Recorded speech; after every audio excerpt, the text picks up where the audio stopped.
heart. It is the power of love in its rawest form. Join the fight for LGBTQ acceptance. Learn how at lovehasnolabels.com. Brought to you by Love Has No Labels and the Ad Council. You're listening to 95.7 The Game, KGMZ FM in HD1 San Francisco on Odyssey Sports Station. Always live on the free Odyssey app, Twitch, and YouTube. Powered by First NorCal Credit Union.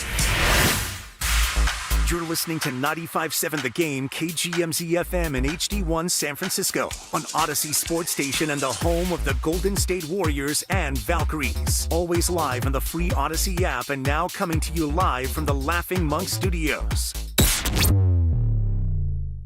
So you need last-minute gifts. No judgment.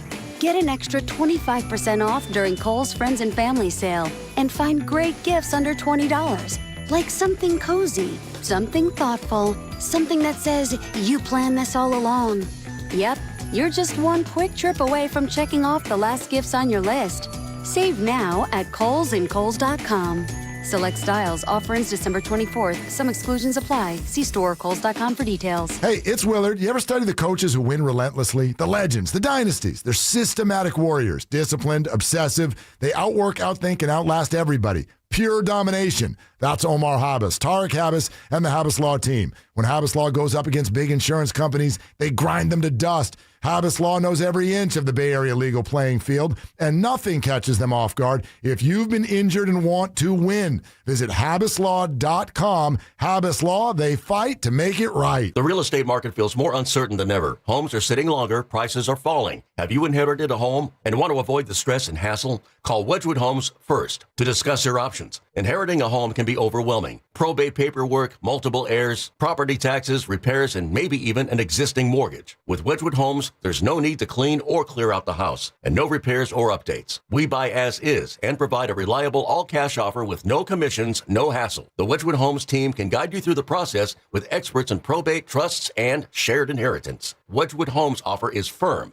No last-minute price drops like other cash buyers. Close in as little as 3 days or on your timeline. Let Wedgwood Homes ease the process so you can help your family move forward. Call 415-888-9432 today for your free, no-obligation cash offer. That's 415-888-9432.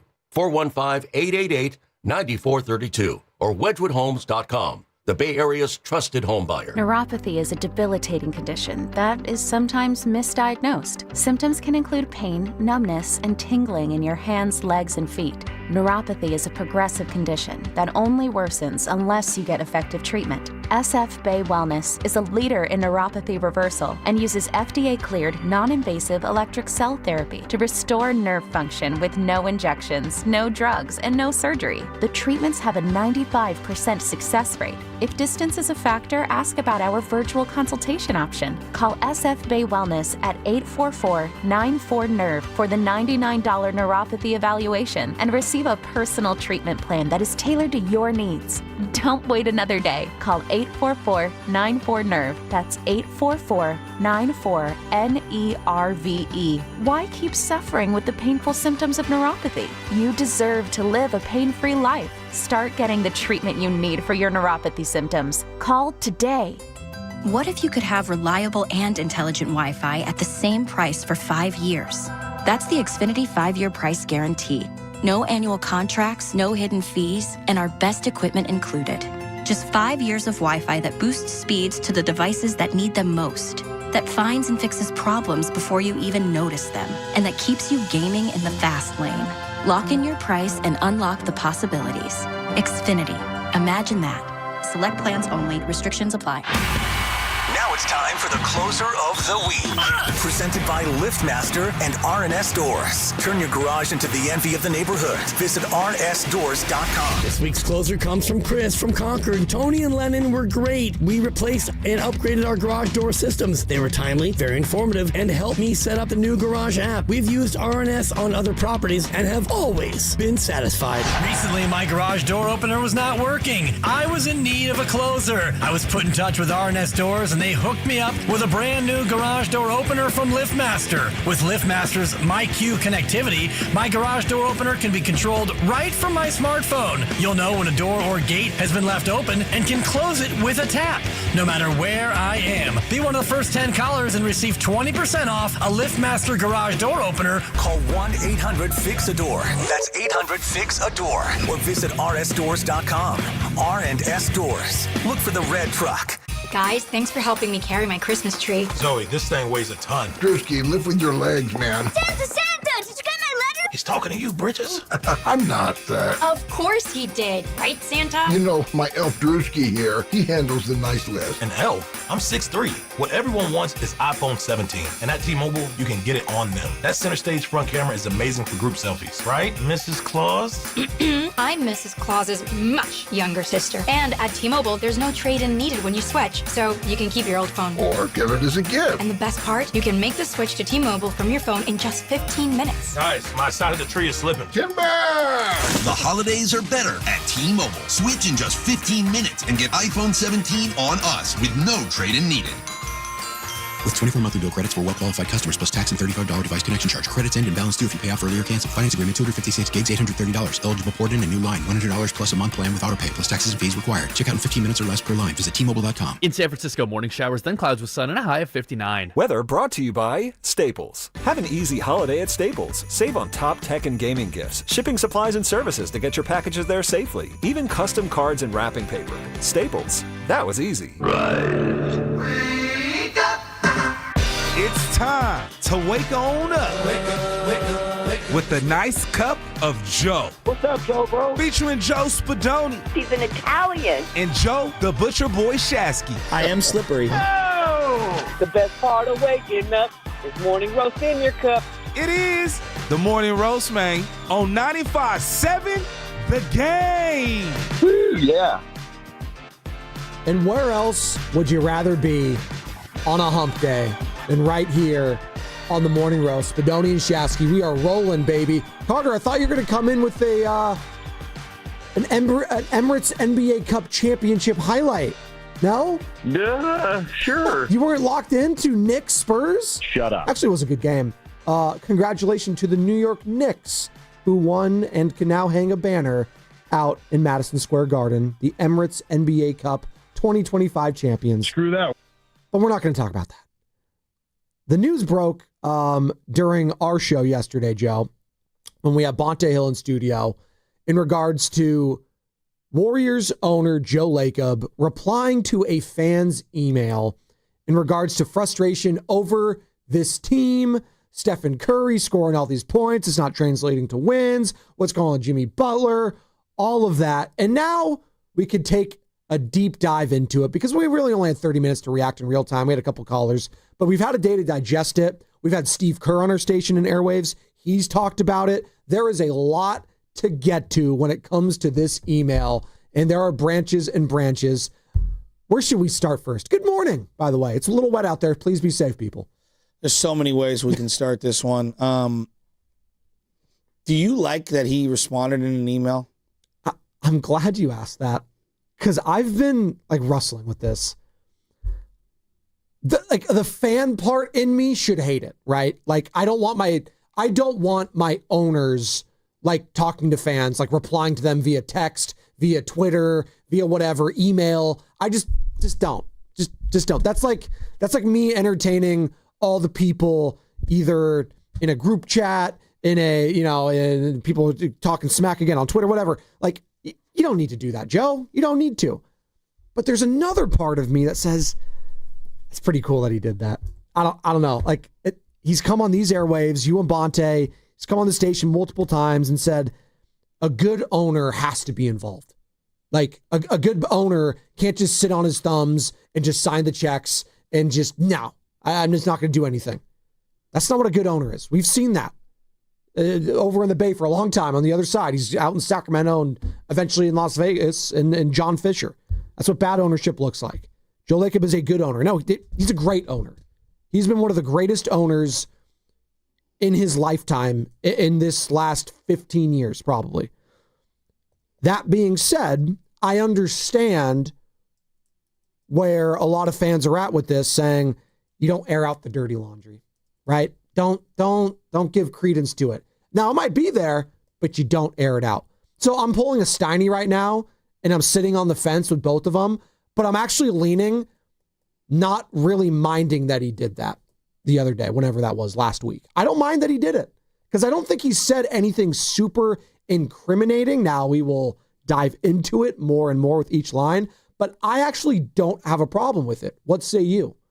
Well, what say me? I think it's bizarre. I think it's bizarre. Is it the end of the world? No. A handwritten letter in 1941 is different than an email respond in 2025. I think someone who comes from the venture capital world, like Joe Lacob does, someone who's acutely aware of tech and where we're going and running a corporation, would know that anything you type, whether it's in social media, anything that you text, anything that you email, whatever it might be, that's there forever. There's a transaction. Now, I don't know about you, Joe. I've worked in corporate America for 20 years, and I've been very lucky and fed up with just the corporate BS. But what I learned very early on was that anything you type in an email is a receipt and a transaction that will be used against you at some point. Yep. The amount of people who reply all, who take an email, forward it to someone else, and there's all this stuff at the bottom, like, 7 or 8 different replies, and that email chain catches up to bite you in the butt. I've seen it happen thousands of times. And one thing that I was taught... It's happened in our White House multiple times. Like, it's happened at the top of the top. I know. All the way down to us. And you can say, it's a harmless email. And it is a harmless email. Like, at the end of the day, it is a harmless email. But the reality is, I think it showed poor judgment. This is my personal opinion. And the reason why I say that is because you have to be aware of who you are and anything that you say, even in an email. And this is the way I was taught. You guys can disagree, but in corporate America, I have this guy, Wilbert Tom, and Wilbert's going to be somewhere. I don't know. He's probably driving around right now. He's one of the great salesmen that I've ever met in my life. And when I got in his car, he said to me, hey, Joe, I will never write an email to someone that I wouldn't say to their face in front of my entire company. You know why? Because that email will get printed and they will read it without any context, all right? And they're going to read it in a room without me there to explain myself, and it's going to be interpreted a certain way. Yeah. And so, look, I would assume Joe Lacob has that kind of wherewithal and understanding. I mean, you don't run a, what are the Warriors worth? $7, $8, $9, $10 billion? He's 10 now, yeah. You don't build a $2 billion stadium without having an understanding of how to run a company. But there's a part of me that feels like this is like the owner who owns a restaurant that's wildly successful arguing with people in the Yelp comments about why their 2-star rating is not accurate. I grew up and so did you. I know you hate saying we're both millennials, but we both grew up in the social media age.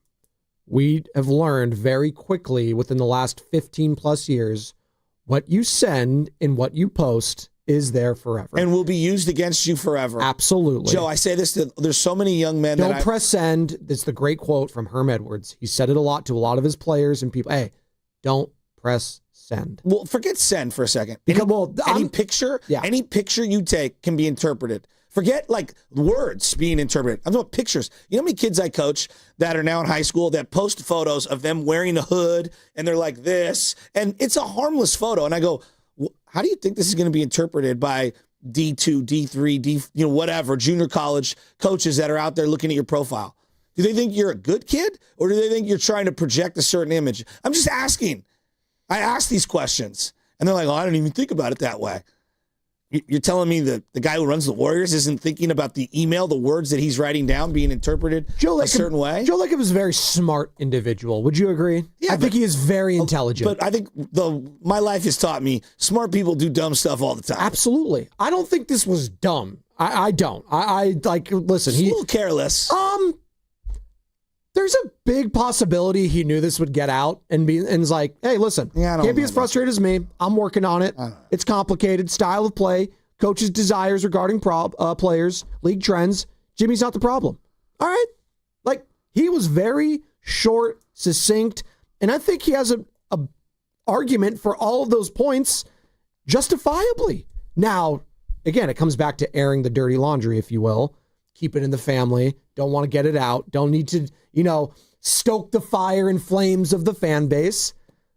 But Joe is the biggest fan of the Warriors, is he not? Yeah. He is the biggest fan. And you have got to love that he has a pulse on the team. Well, Joe, no. I love this. Okay, as I step back and I laugh a little, it's got a little Trump in him. It does. It does. Tweeting at people and stuff. You can get a little laugh of that, all right? That's just how I interpret it. I get a little kick out of it. Lately, with recent comments, I just don't. Well, those are, notwithstanding. I would agree there. The Rob Reiner stuff was ridiculous. But, step back. We can laugh a little at some of the replies. There is a funny quality of this. Again, I don't think this is the end-all, be-all. I don't think it's some horrible thing. I don't think he's committed, crimes against the team or anything like that. But I'll be real with you. I don't want my owner sending email on their phone. And this is the other thing. Maybe I'm the only one in the world.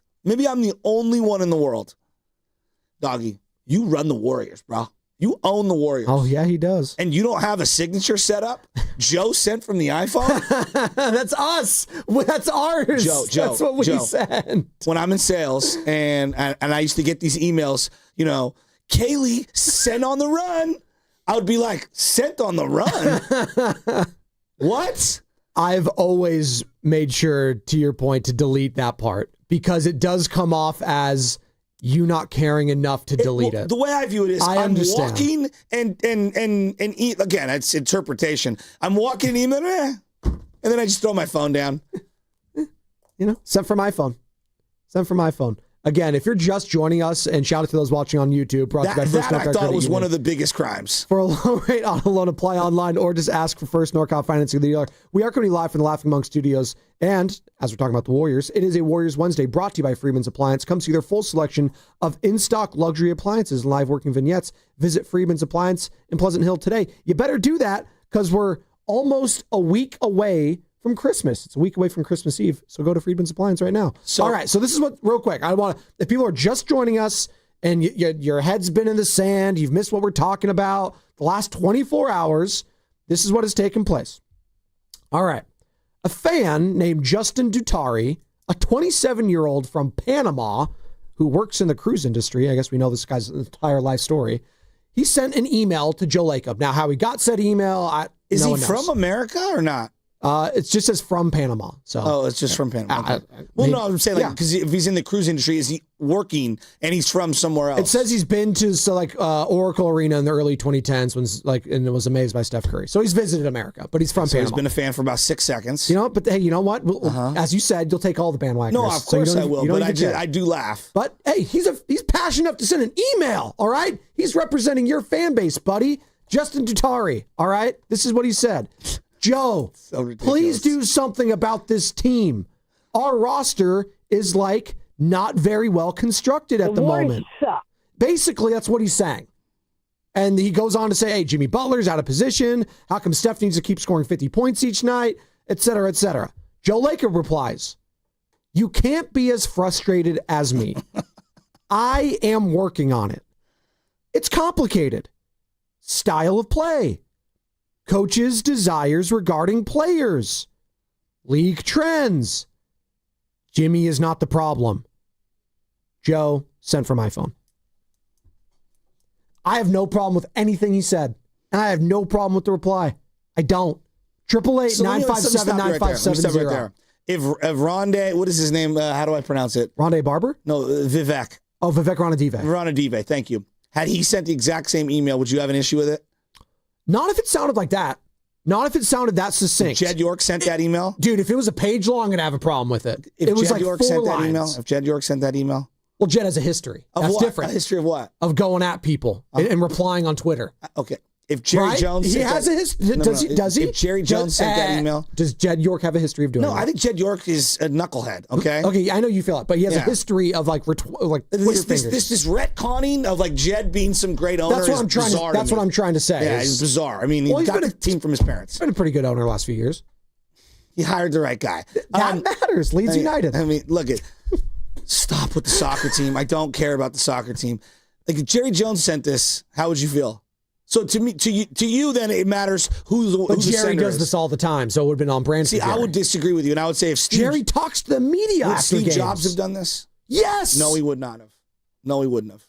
No. Yeah, and it would have said Steve sent from iPhone. I'm flexing on your ass. I invented highly this doubt thing. that. Yeah, I highly doubt that. I just, when you're a CEO, when you're running the company, you're held to, this is just my belief, you're held to a higher degree of standards. And like, for example, if somebody came complaining about our show and emailed our boss, who's not the head of the entire company, and he said an email right back, you wouldn't be like, dude, what the hell? Well, I hope you have my back. I'm just, Spadoni's not the problem. Yeah, thank you. That's all I needed. Spadoni's not the problem. Wouldn't you be like, boss, what are you doing? Nahegan on the run. Matt Smoking heaters. Listen, we're laughing at it because of the absurdity of all of it, and we're talking about it, but they're people are upset. No, I'm People not are upset. mad. I don't think it's the end-all, be-all at all. I'm just asking you, like, in other walks of life, okay, let's say you had a bad experience at a restaurant, all right? Mr. Dugan would never do this, who runs Westlake Joe's I need to meet this Elena's Mr. and all Can that. I meet this guy? He's the best. He's the best. He's the sage. But, like, he would never, like, fire off the email, the garlic pastrami, the Parmesan chicken is not the problem. You know what I mean? All sent from the run. You know what he would do? Style of cooking? He would be thoughtful. He would be understanding. He'd probably go visit you one-on-one, face-to-face. I'm working on it. Shake your hand. I'm working on it. We're working on the prime. What is going on here? The chef's desires for certain waiters.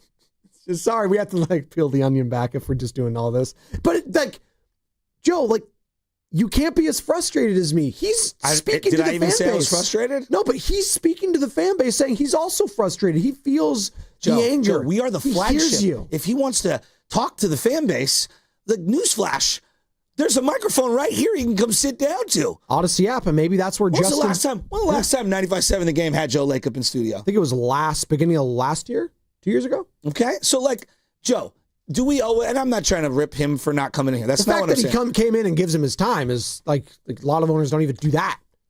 It's true. Some owners give press conferences immediately after the game. I just told you in that. the locker room. Jerry Jones does that. Yeah, and I would just say that that's not what I would end up doing.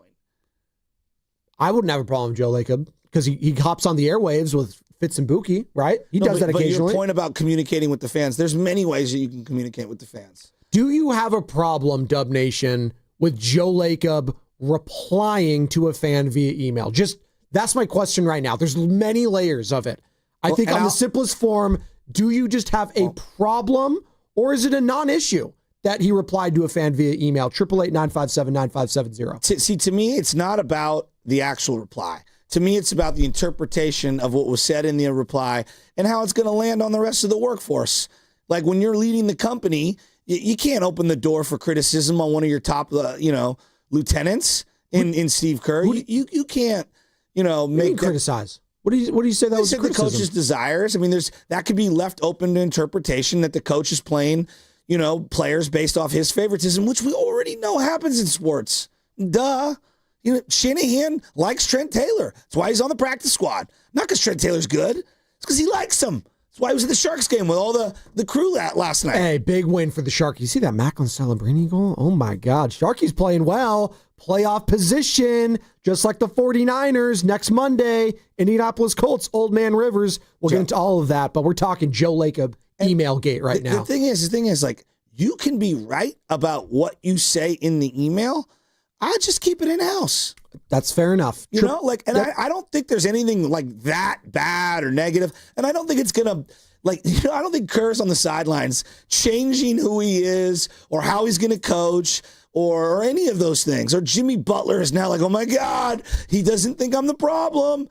But at the end of the day, like, good look, bad look, bad luck. We'll get into all of it. Cameron, James, David, we'll get to all of you, I promise. 888-957-9570. The Warriors owner, Joe Lacob, is replying to fans via email. Issue or non-issue? Joe, if you were in the comment section every single day commenting. Ooh, that'd be bad. Well, right? But if I followed you, just to say hypothetically, I followed you on Twitter, okay? Yeah. And Don't miss that break, doggy. All I saw was you replying to people, trying to defend yourself. Yeah, it's a bad look. Okay. But if I do it occasionally, once in a blue moon, I'd say, you know what? That's okay. That's all right. That's what's coming up, brought to you by Frontier Ford on Stephen Creek Boulevard. Frontier Ford's year-end sales event is on with 0% APR for for 60 months. 0 down and no payments for 90 days on all Ford's top models. Deals end January 5th, Joey, so better get there. Visit Frontier Ford on Stevens Creek or shop anytime at frontierford.com. Hey, it's Willard and Dibbs for Safeway. Happy holidays from Safeway. Enjoy 9 days of savings with weekly mailer deals from December 17th through December 25th. Signature Select Classic Ham Shank Half, like Dibbs' golf game, or whole, bone in, 87 cents per pound while supplies last, limit 1. Also, green asparagus, just $1.99 per pound, limit 4 pounds. You know the green, that's what you're aiming at. No doubt. Lucerne, shredded, sliced, or chunk cheese, 6 to 8 ounce sizes, or Philadelphia cream cheese, 8 ounce bricks, like your jumper.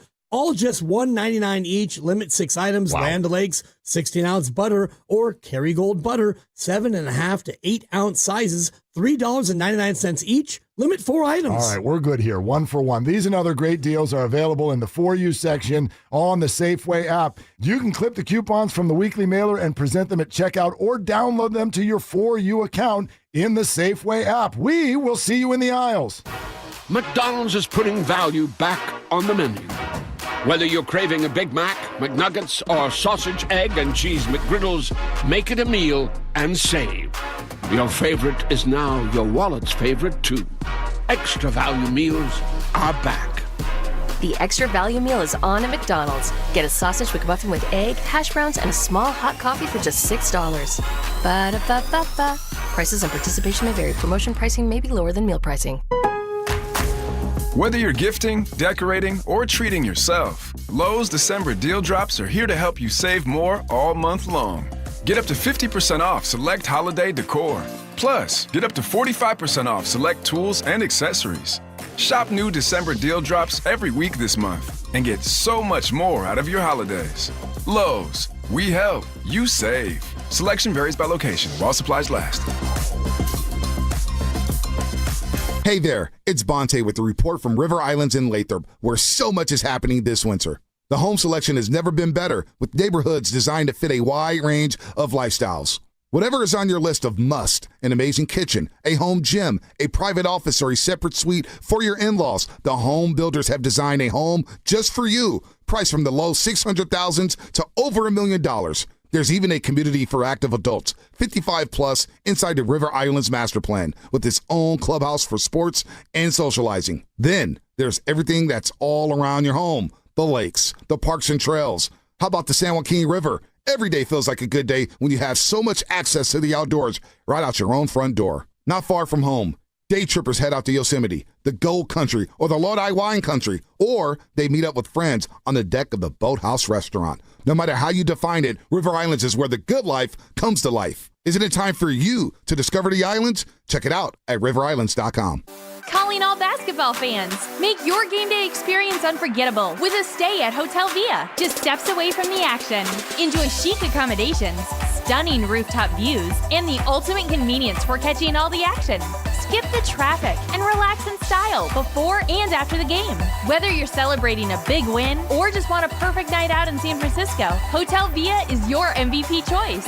Book now at hotelviasf.com and make your game day a slam dunk at Hotel Via. Tune in to 95.7 The Game for Warriors Live, 60 minutes before tip-off. Every Warriors game throughout the season as we get ready for the action. Presented by Xfinity, your home court advantage. Brought to you by Xfinity. Watch all your favorite teams all in one place. Xfinity, imagine that.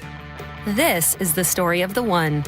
As an HVAC technician, he and his digital multimeter are in high demand. So when a noisy office HVAC turns out to be a failing blower motor, he doesn't break a sweat. With Grainger's easy-to-use website and product information, he selects the product he needs to keep everything humming right along. Call 1-800-GRAINGER, click Grainger.com, or just stop by. Grainger, for the ones who get it done.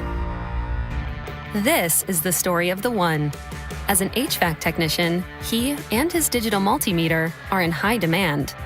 So when a noisy office HVAC turns out to be a failing blower motor, he doesn't break a sweat. With Grainger's easy-to-use website and product information, he selects the product he needs to keep everything humming right along. Call 1-800-GRAINGER, click Grainger.com, or just stop by. Grainger, for the ones who get it done. And we're out, back in 60. Hey, what are you eating?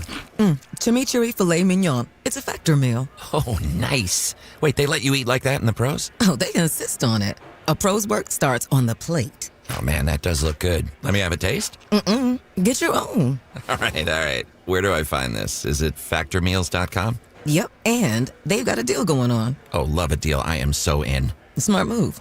Pro move. All right. Factor. Eat like a pro. Red and Gold Game Day starts at Laughing Monk Brewing. Park for free. Enjoy amazing food, ice-cold beer, and every game on TV. Catch 95.7 The Game's pregame show. Then hop on the free shuttle straight to the stadium. Sign up now at 957thegame.com.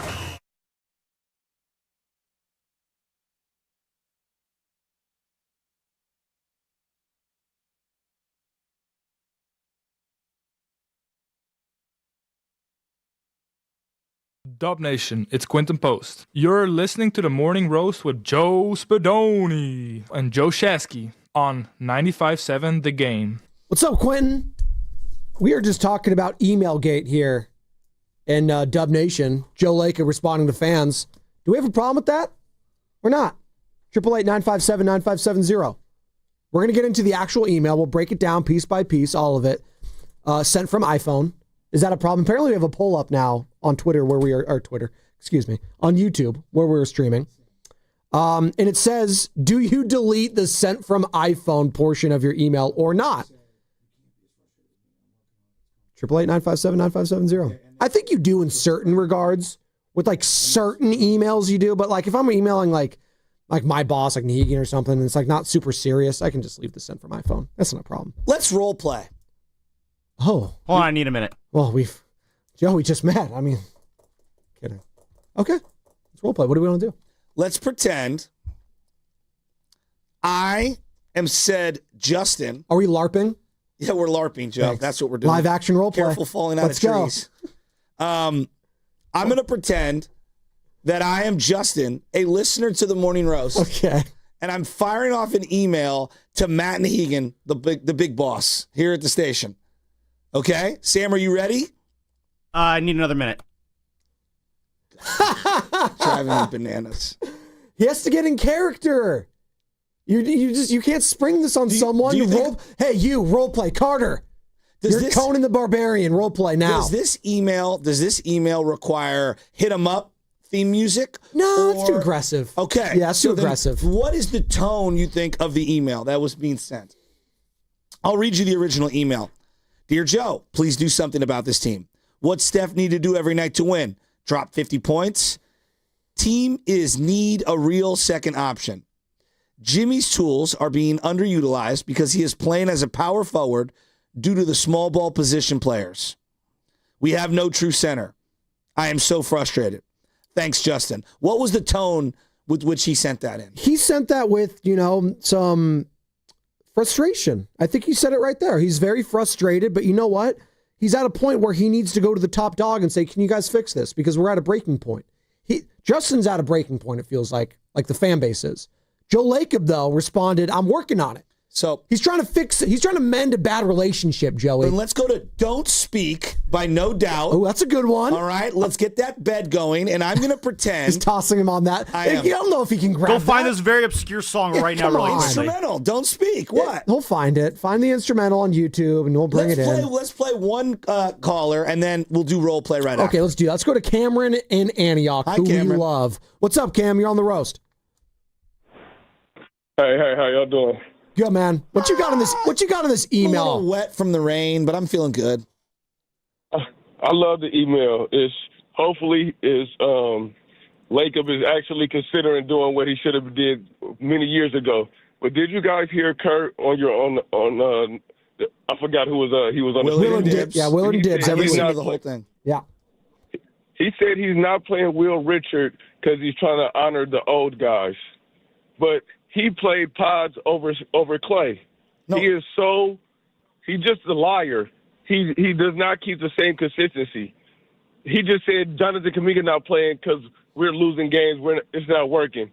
But he's not playing the best players because he's trying to honor the old guys. That makes no sense. How is Podziemski still playing over all the players that are better than him? He needs to be fired. Every fan of Golden State who wants Steph to get the 5th ring should be speaking on this. Kerr has done the same thing for the last 3 years, playing small ball, getting us killed on defense. We'll be winning the game in the 4th quarter. He'll go to a small lineup, and we end up losing the game. They're having a layup line. They're shooting over players at the 3. This cannot keep happening. Lacob needs to fire this man. Cameron. He did great. Cameron, give me a Yes, name sir. then. Give me a name. People keep saying fire Steve Kerr because they're frustrated. Give me some names. Terry Stotts, bring him up. That's the first person I would bring to in this season. He did great last year when we was running his offense.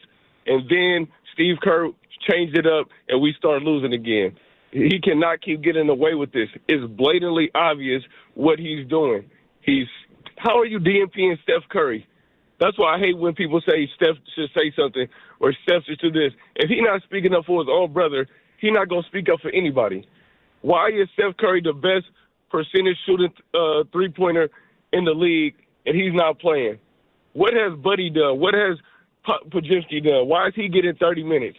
Why is Will Richard was starting, but Podziemski is closing games, getting more minutes than Will? Yeah, his answer on Will Richard didn't jive with me either. And we'll get into it. Well, like he says basically that, he's a rookie and I'm playing some of the older guys. Steve, Brandon Podziemski's rookie year, he played more minutes than everyone on the team not named Steph and Klay Thompson. I have the cut. Let's listen to it. Steve Kerr on Willard and Dibs yesterday on why Will Richard isn't playing. His rookie year. You just can't play more than 10 or 11. And, we're getting healthy, not completely healthy, but we're almost there. So it's been tough not playing him because I'm a huge fan and a believer, and he offers us stability and decision-making, good shooting. So he's just got to stay with it. Right now, he's sitting because he's a rookie. I'm honoring what the older guys have done over the years. I think that's good for chemistry. I think this is kind of how it goes. You have to, guys have to earn their stripes, and you give everybody a fair look, and then you continue on through the season. So he could very easily find himself back in the rotation. It's just okay. So I'm just shaking my head, and I'm using Pods as an example again. We can go all around. Like, I think he's a useful backup player. I really do. I think he's useful. And he had a really good game the other day. Potts played the 3rd most minutes his rookie year. Minutes per game, he was a top 5 player for this team his rookie year.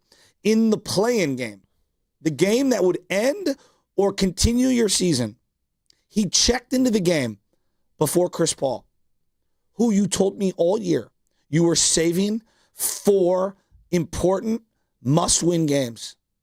You did that. Not me, not Joe Shasky. Steve Kerr did. And he was a rookie. He was a rookie. I just, so it doesn't jive with me. Now, I don't want to stay hell-bent on that one. Maybe it's just, what he was saying in the time. And I don't think it's the end-all be-all. Of all the coaching things and the issues that I might have with some of the lineups, that's not one of them. Will Richard in this game. Yes, I'd like to see Will Richard play more, but it's not at the top of my list. Let's do a role play and let's bang out this email some more. Let's bang this role play. Let's go. Are you ready? Bang it. Okay. Oh, my. Gwen Stefani. emailing the Morning Roast 95.7 The Game brand manager, Matt Nahigan. My name is Justin, a fan. Dear Matt, please do something about the Morning Roast. What's Shasky got to do every morning to win? Does he got to drop 50 rants? The roast is needing a real second option. But Spadoni's tools are being underutilized because he's playing as a contrarian due to Shasky's irrational opinions. We have no true host. I am so frustrated. Thanks, Justin, fan of the Morning Roast. Justin, I 100% agree. You are absolutely right. Look. You cannot be as frustrated as me. I am getting into it. It's a complicated situation. Style of radio, producer desires regarding segments, ratings trends. Spadoni is not the problem. Matt, sent from the corner office. Oh, that's a 10. Oh my God. That's incredible. Well done, boys. Sent from the corner office is all time. I mean, can we just for just a second, if that email came out, we would all be like, Matt, why are you even responding to this guy? Right? Can you just isolate that as a job? Spadoni is not the problem. Oh, that's really good. Spadoni is not the problem. As he tells me the other day, he's like, let's catch you up. Let's go out for a little bit. And I was like, oh God, I'm the problem. There we go. It's all right. It's so good. I love this. Slide one up together. Look. You can't be as frustrated as I am. So I know a lot of, and it's not a like for like. I mean, one's billions of dollars worth of revenue and equity and things like that. And others are, successful small businesses, like very successful small businesses. But one of the people that I look up to in terms of like how to run a business, how to treat people is my buddy Issa. And he has been running Squat and Gobble for many, many years. And his son owns a very successful combination of restaurants called Bonita Taqueria. And like they are there every single day. I've had Bonita. You brought it to the station. It's great. One thing he taught me is like, Joe, how can I run a business if I'm not here? If I'm not like seeing what's going on, if I'm not trying the food, if I'm not, talking to some of my patrons. And it's not that you're like micromanaging and overlooking everything that's going on. You just want to make sure it's a well-oiled machine because at the end of the day, it is your business. And I think that Lacob has a lot of those qualities, which I think are admirable. Like I really do. I think they're admirable. And if you own the business, Joe, let's say you owned a team, right? Like, sure. Benny would be a part of that team one day. Yeah, you would hope. Right? Yeah. So I don't fault people like getting their children involved. Now, here's where I would say you get yourself into a tricky spot, right? When you own the business and you insert your children into specific roles that can be critiqued, which is player personnel, for example, okay? You're opening them up to criticism by nature. Okay, if you're going to run the restaurant and be the face, meaning like the manager on the floor, and you're the boss's son, you got to deal with the patrons. You're going to deal with disgruntled people saying, why is my table not ready? Why is my food suck? This, that, and the other. So you are going to be a lightning rod for criticism, right? And so I think they're well aware of what they've, taken on in terms of their roles and everything. And part of what comes with all of that is you need to be able to accept criticism and not put things back out into the ethos, responding on Yelp, which is an example, using the restaurant IG account to comment on certain things, right? Like I'm trying to give you certain analogies that maybe would flex. It's just going to be a bad look. And not that you're not correct in how you responded, not that you're not correct in whatever is in your response. It's just, at the end of the day, is it a good look or a bad look? Probably more of a bad look. I disagree, and I'll explain why on the other side. We'll get to James in San Jose. Plus, we'll dive more into the actual words used in this email and what they could mean. People keep saying, like, man, he's taking a shot at Kerr, Yeah, I don't think that's the case. And I'll explain. 888-957-9570. We are up against it. Yeah. And we'll dive more into it. Spadoni, Shasky, Sam Nahigian in the back, Carter. All going to do it all. Brought to you by Crystal Geyser Alpine Spring Water. What makes Crystal Geyser Alpine Spring Water different? We always bottle our Alpine Spring Water less than 1.5 miles from the spring source, and all our bottles are made with 50% recycled plastic from our own recycling plants. Crystal Geyser, bottled at the spring source. Boxer & Gerson, Northern California's premier workers' compensation law firm, helping injured workers get their lives back for over 40 years. Running a business means wearing multiple hats. So if you're like me, you probably started out using your personal phone, taking client calls and texts nonstop. As my business grew, I needed something smarter. That's when I switched to Quo, the #1 business phone system. Quo works right on your phone or computer. No carrying 2 phones, no clunky landline, just one easy app you can try for free. Your team can share one number and handle calls and texts together like a shared inbox. Any teammate can jump into the conversation, so customers get faster responses. And Quo's AI assistant summarizes your calls and responds to customers 24/7, so you never miss a lead or opportunity. All this starts at just $15 a month. That's basically 2 coffees. You can even keep your current business phone number. Find out why 90,000 businesses trust Quo. No missed calls, no missed customers. Try Quo for free at quo.com/sports. That's quo.com/sports to try Quo free. QUO.com/SPORTS. 250 years ago, a promise was made to connect families and friends near and far. And during the holidays, that promise is more important than ever. That's why USPS is building a better network to meet your needs with timely deliveries, easy and affordable ways to ship, and everything you need to make your season full of holiday cheer. Our purpose is delivering your peace of mind, knowing your love will arrive, bringing joy to all. The United States Postal Service. Learn more at USPS.com/holidays. Looking for lifelong financial guidance? Look no further than Pettinelli Financial Partners, your dedicated financial coaches for every stage of life's journey. Whether you're planning for retirement, starting a family, or buying a home, we're here for you every step of the way. Visit PettinelliFP.com. The financial consultants at Pettinelli Financial Partners are registered representatives with and securities offered through LPL Financial, member FINRA SIPC. Investment advice offered through Stratos Wealth Partners, a registered investment advisor. Stratos and Pettinelli are separate entities from LPL Financial. Television sales on Black Friday set new records as millions of Americans snapped up the hot deals.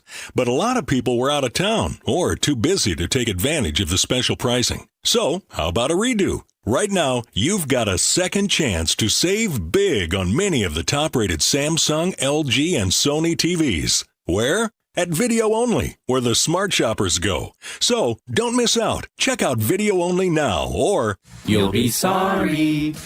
95.7 The Game is proud to be introducing the inaugural Bay Area Host Committee Impact Awards, presented by PNC Bank, celebrating those driving change in the Bay Area. We congratulate Lindsay Kaufman, founder and coach of Girls Unite, and winner of the Sports Business Champion Award. That's really what I want, is to know that their story, their journey matters, and that they can, when they become a little older, carry the torch in different ways. Stay tuned this month as 95.7 The Game celebrates all of these prestigious Bay Area Host Committee Impact Award winners. At the Santa Cruz Beach Boardwalk. It's time to buy your 2026 Boardwalk Season Pass.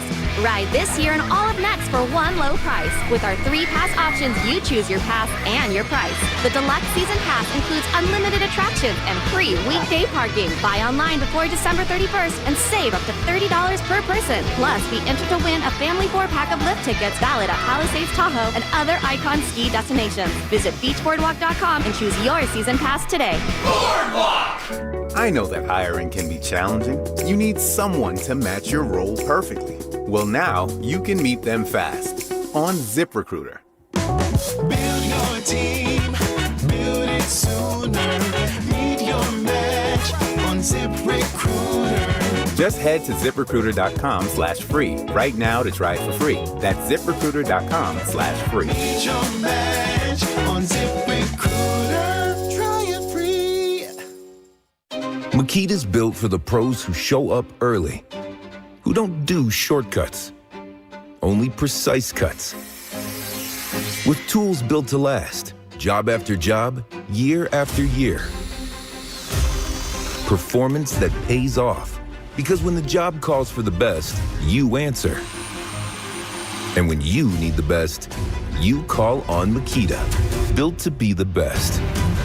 Available at the Home Depot. No gift? No problem. With Target's last-minute gifts, the holidays are a breeze. You can score on the hottest toys, beauty must-haves, chocolatey stocking stuffers, and much more.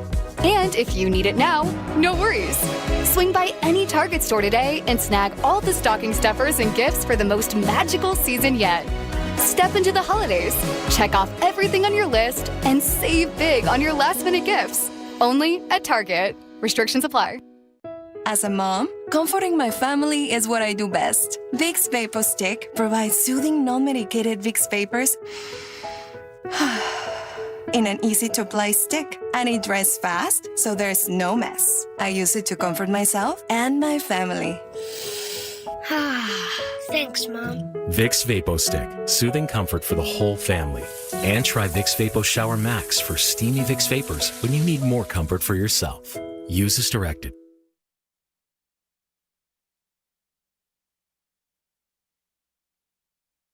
Steph, Seaside. What's up, Stefan? Hey, so, thank you, Joe. Thank you for having me, man. Yeah. What you got on the Niners, bro? Credit to the Niners, Yeah. man. Purdy, man. He's gone. Oh, no. Chef. Bay Area, it's Jerry Stackhouse. You're listening to The Morning Roast with Joe Spadoni and Joe Shasky on 95.7 The Game. He gone. I think you just need to isolate that part. He gone. We're having fun this morning. It's a hump day. Got a week from Christmas Eve. Dubs will be back tomorrow. They'll have a game. If they get a win, just calm the storm right now. They're amidst a storm, Joe, that they have to navigate. They need to get to clear waters, all right? It's choppy right now, but we can get through it. Joe Lacob sees it. He's just as frustrated as you people. He is. He's working on it. Jimmy's not the problem. There's league trends. It's complicated. Figuring it out. And that's what I appreciate about Joe Lacob. Well, I think you bring up the league trends. I mean, I do want to peel the whole thing like an onion.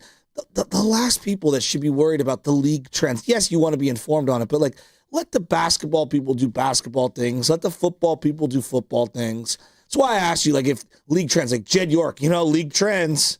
Oh, God. Like, that's what you would say. Well, he's trying to ban the tush push. That's the league trend. He's trying to get rid of the tush push. Because that's really the problem right now in the NFL, is the tush push. Who's the best owner currently in the NFL, you think? Who would I consider the best owner in the NFL right now? Yeah, that's what I just asked you. That is a great question. That's my political thing, right? You repeat the question as you're trying to prepare to answer it. It's not Jerry Jones. Jeffrey Lurie. He might be one of the more powerful ones. It might be him. Stan Kroenke, maybe. It might be Stan Kroenke. Okay. It might be Robert Kraft. Okay. But I don't want to say it for obvious reasons. All right. So, those are the handful of guys. Would they do this? Maybe. Jerry Jones absolutely would. Absolutely, Jerry Jones would do this. I highly doubt Jerry Jones would respond to someone on an email. He would just he would go meet them at their house. He's an in-person type of a guy. Well, he doesn't use the phone, obviously. Well, and there's like a 25-year or 20-year age gap between Joe Lacob and Jerry Jones. So, yes. But Jerry does it a different way, but he'll do it still. He'll respond to the fans. He does. Jerry will respond to fans, yes. Stan Kroenke, how about that? Probably not. Yes. He's not going to do that. Stan Kroenke will not do that. Does that mean he's a better owner than Joe Lacob? No, I didn't say that. I just said that like it's just for me, I would prefer all my owners not to respond in an email, about the team. Address the team at a dais, at a podium. Is Joe Lacob one of the most beloved owners in sports today from his fan base? He is. I would say he's in the top 5 for sure. Sure, and there's a lot of things that he's done, though he's a great owner, that I've had, issues with. Such as? Well, like, okay, here's an example. Something very like subtle and different that maybe only I think of. You never wore Oakland on your jersey in Oakland when you actually were in Oakland, and you say that you love the Bay. Like, you waited till you moved to San Francisco to wear Oakland on the front when the East Bay supported that. And I'm a San Franciscan. Yeah. Okay. And you feel like that was a slap in the face? I just thought it was like, come on, guys, read the room. Yeah. Read the room.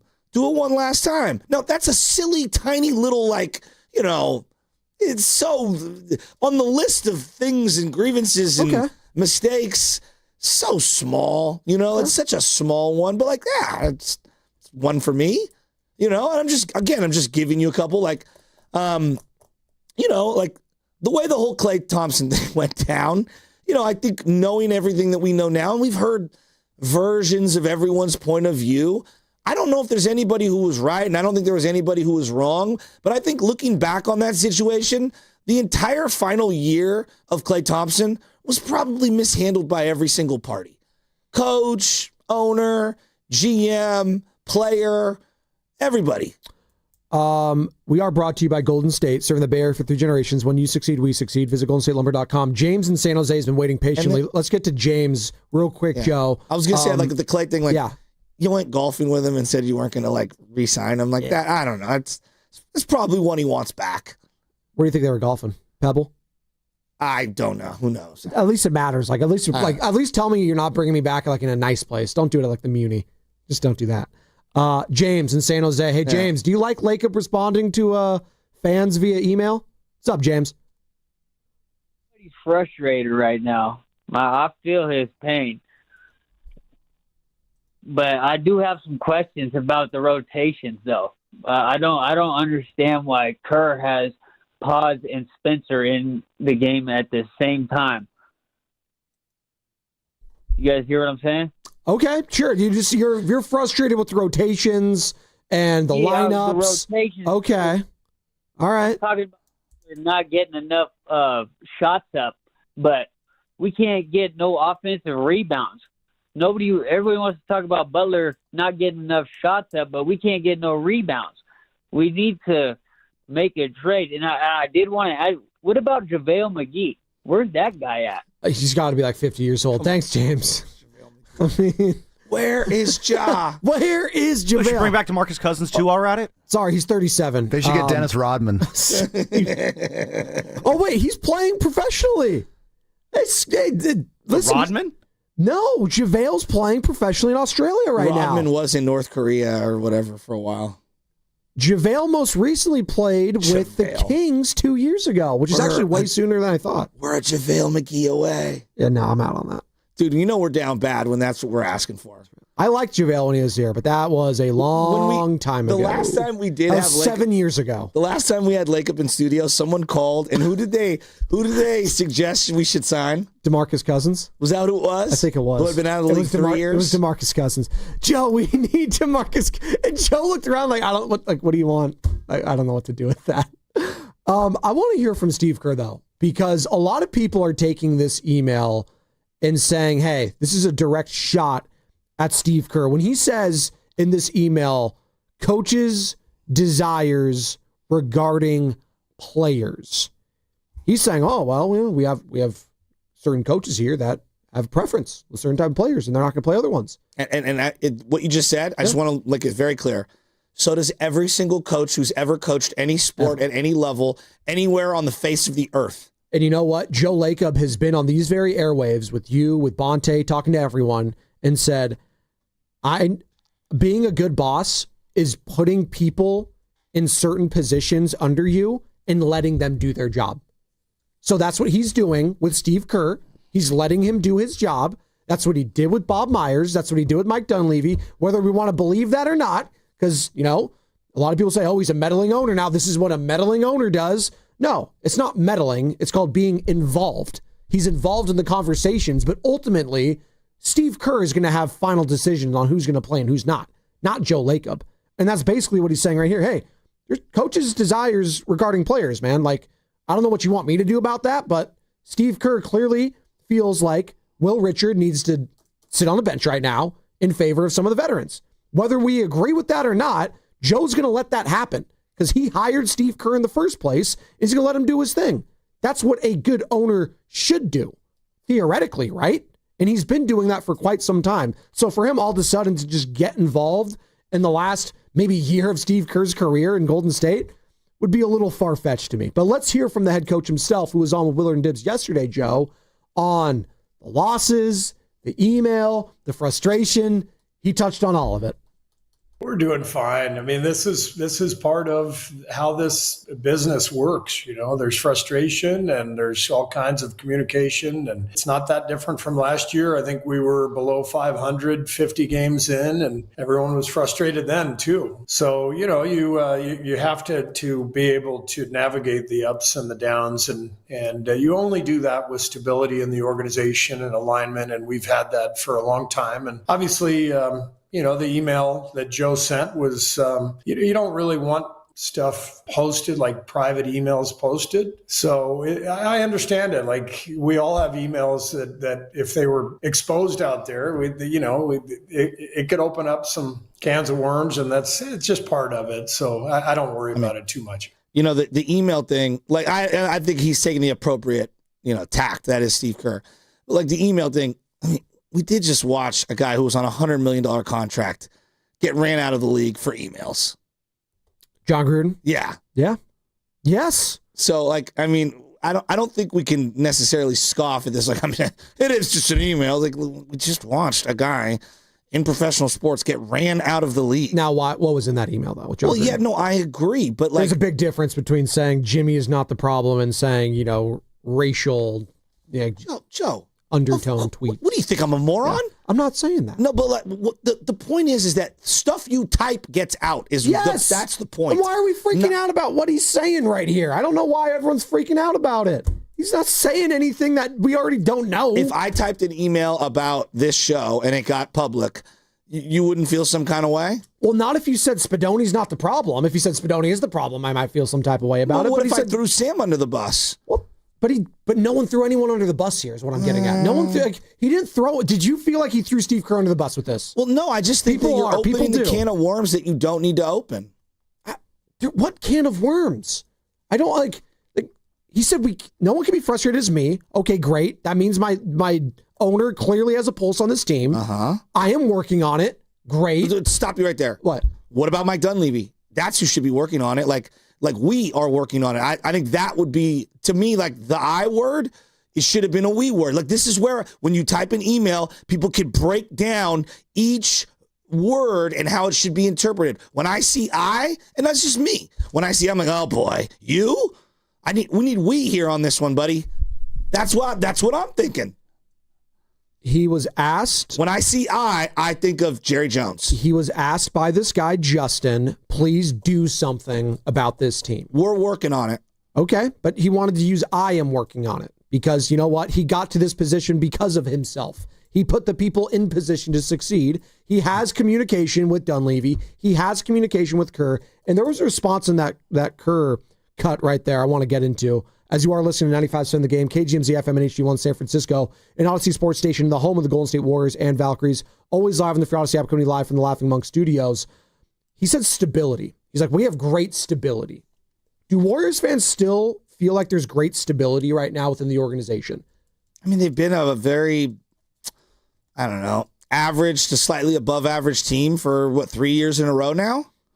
So I don't know. I mean, is that stable? Yeah, are they stable? Well, like compared to what they were prior, like no. But compared to the rest of the league, like yeah, it's pretty stable. Okay, I'm throwing it out there. I don't think that's their standard. Stable is not their standard. Excellence was their standard. No, but it starts with stability. On top is what Steve Kerr basically saying. It starts with clear communication from the boss, GM, head coach, all three of them. But okay, they are the ones that have said for 2 years now, when you have Steph Curry, it's about champion stable. Like, you know who wants stable? The Kings want stable. Yes. They got, 6 wins right now? Yeah, they're awful. Yeah, that's who wants stable. So, like, the Warriors, when you have Steph and when you've been as good as they are, like, you've raised your standards now. You're in a different stratosphere. Stable is, like, that's, like, bare minimum NBA stuff. Let's go to Chris in San Jose. To me, you should be beyond that. Chris in San Jose wants to touch on what Lacob was saying in the email. What's up, Chrissy? Hey, Spadoni and Mr. Shafsky. Long time no talk. Yeah, I'll start off with the Lacob thing. I mean, Shafsky, is what he said, I know we're kind of fixated on the we versus I thing, but is anything that he said in there, like, incorrect or, blasphemy? No, but if I know what I mean? If I was part of the team, I probably wouldn't want him. I just probably wouldn't want that getting out. That's all. No, I get it. And I also don't think... to be fair here, I don't think Steve Kerr is going to think about it while he's like, oh my God, that email. No. Should I sub in Pods or Will Richard? You know what I mean? Like, I don't think anyone's tripping off it. No, I agree. I don't think it's going to affect his coaching. I mean, that's been a little bit of an issue this year, but I don't think it's going to affect his coaching. And I don't think, if they move on from Kerr in the future, there's going to be some, like, unceremonious divorce between the two. It's going to be handled with professionalism. We're going to move on, and it is what it is. Their relationship seems fine. But, I'm fine with him kind of saying a little bit of something. It's different than Jed York coming out a week or two before the Super Bowl and saying stuff, to me at least. So I don't think it's that big of a deal. But I also think we're at a point now, I know we've talked about this, and I'm going to nitpick one of your favorite players here, Draymond Chafsky. I think we're at a point where it's like we're handcuffed by the previous greatness of these players. Yeah. Draymond is acting the same way he's always acted on and off the court. But Clay had a complete change in his mentality, and they moved on from him. That's one thing. So if Draymond completely flipped the script and started just being even crazier maybe they'd feel a little bit better about moving on from him. But it's like, you're not going to win anything with Draymond being one of your top 3 players on the team. And I don't think that's a crazy thing to say. That just kind of is what it is. So if you're not going to move on from Draymond, who, as you've touched on numerous times, they don't even guard the guy. He's wide up. They literally don't even guard him because they know all he wants to do is set up other people, specifically Curry. So if you're talking about a guy who doesn't offer anything on offense and his defense is completely diminishing to the point where people are literally pulling up in his face now. Like these young guys, they don't fear him. You know what I mean? They're pulling up right in his face. He can't, if he's playing the 5, he can't handle the size of some of these guys anymore. So if you're not going to move on from Draymond, you need to pair him with kind of what that previous caller said, a 7-footer who may not be the best defensively, but at least he's going to alter some shots, and he can guard that big-bodied guy. You go back to Bogut, Azili, Pachulia, JaVale, they always had size where he could kind of play that off-ball, center field type help defense, right? So I know they don't grow on trees, but if you're not going to move on from Draymond, you need to pair him with some size, point blank, period. I agree. And to build off that, going back to the championship teams, Klay Thompson, Andre Iguodala, Livingston, Durant, all of these guys could slow down perimeter defenders. So even when Draymond was, playing at his best, defensive player of the year, one of the best defenders in the league, you need wing defenders to slow people down before they get to Draymond because they're just going to rise up over him if they get a step or two into the lane. And you need to get some size next to him so he doesn't actually have to guard the 7-footers, which he can't do anymore. So there are some, again, they don't grow on trees, but if you can get, a little bit of height on the wing who can maybe slow some guys down a little bit, knock down a shot, and some size next to Draymond, the alternative is you need to move off the guy. Because if he's one of your 3 best players, they're not going to do anything. And going back to you talking about championship basketball, Curry just wants to play meaningful basketball. You're not going to get a 1 through. There's no, you're going to have to blow it up with Giannis. And even if you get Giannis, which I don't think is ever going to happen, that's not reality we're living in with that trade talk. But you're not going to be a 1 through 6 seed. You're playing for the 7 through 10 seed. You just got to find a way to get in. And if Draymond's going to be a part of that, there has to be some sort of tweak. I'm with you. And y'all have a wonderful Wednesday. Thank you. You too, Chrissy. It's Chris in San Jose. A lot of good points there. And, he's not that offended by it. And I don't think you are, on the face value. I don't think that's what you're saying. That's not what you're saying. That's not what you're saying at all. It's just more so, just don't respond. You don't need to respond. Look. You can feel that way. That's totally fine. Here's what I would say to you too, Joe. I'm old enough to remember when Jed York texted Adam Schefter in the locker room. And I remember how everyone felt. As Jed was a young owner, and he was like, we're still going to make the playoffs. That's what he texted Adam Schefter. And Adam Schefter went on ESPN. He was like, Jed York, the owner of the San Francisco 49ers, who's newly minted CEO, whatever his title was at the time, just texted me and said, we're going to make the playoffs. And everyone was like, yeah, the owner, woo, going crazy. That aged horribly. Yeah. And then over time, it became like a death knell for him. Remember when Jed texted Adam Schefter? Remember that? Yeah, Jed, you went 0-5 to end the season. Remember that?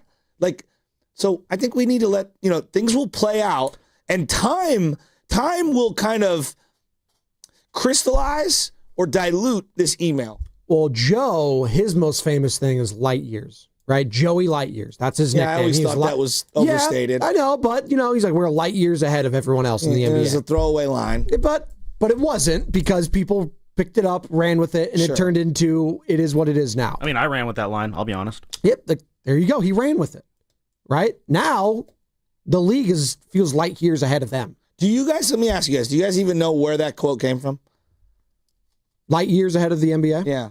What do you mean? Where, the who asked it? Where did it come from? So we associate that with Joe Lacob. Didn't he do that in an interview with Forbes or something? Yeah. It wasn't even like him standing at a podium. We're light years ahead of everybody. No, sticking his chest out. It was a sit down. I didn't. No, it was like a throwaway line in a long sit down interview. It wasn't at the NBA Finals press conference. That's what or I'm anything. saying. No, it wasn't. No, but it's funny how that stuck to him for so long.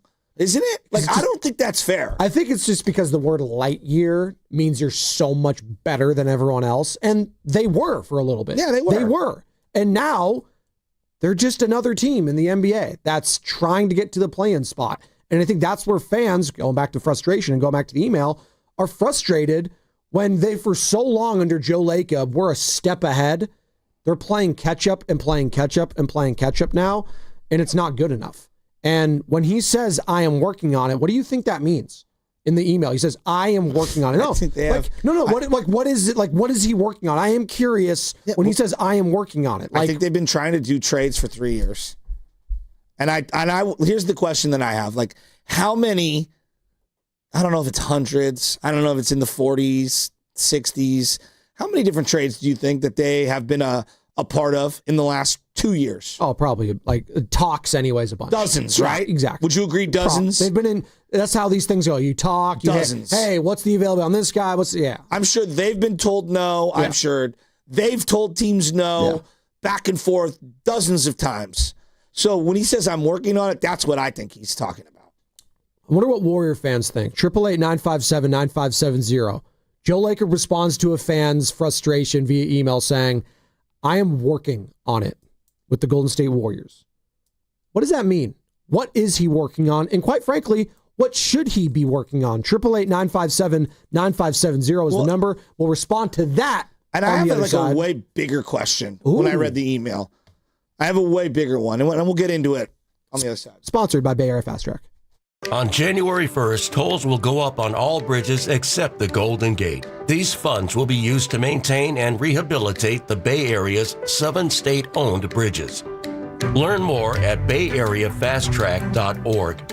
I'm David. I'm John. And I'm Chris. We're the three brothers that own Jack's Restaurant and Bar with 5 locations in the Bay Area. We learned the restaurant bit. Guys, that's my line. Pretty sure that was my line. Guys, we don't have time for this. Jack's serves delicious breakfast, lunch, and dinner 7 days a week. Don't forget to say we have a full bar. I won't. Don't forget to say it's a great place to watch all the games. I won't forget. Look, we're much better at cooking great food than making commercials. So come see us at Jack's in Pleasant Hill, San Mateo, San Bruno, Newark, and now San Jose. You forgot to mention our website, ilovejacks.com. I knew he would. When the new year hits, every business could use a little something to stay ahead. A lift, a jump start, an edge, or perhaps a boost. Like the all-new 5-year business boost from Comcast Business. It's the certainty of a price lock for 5 years on qualifying internet bundles. Plus, you'll have the most reliable Wi-Fi with our best equipment, so your whole team can stay connected at a great rate.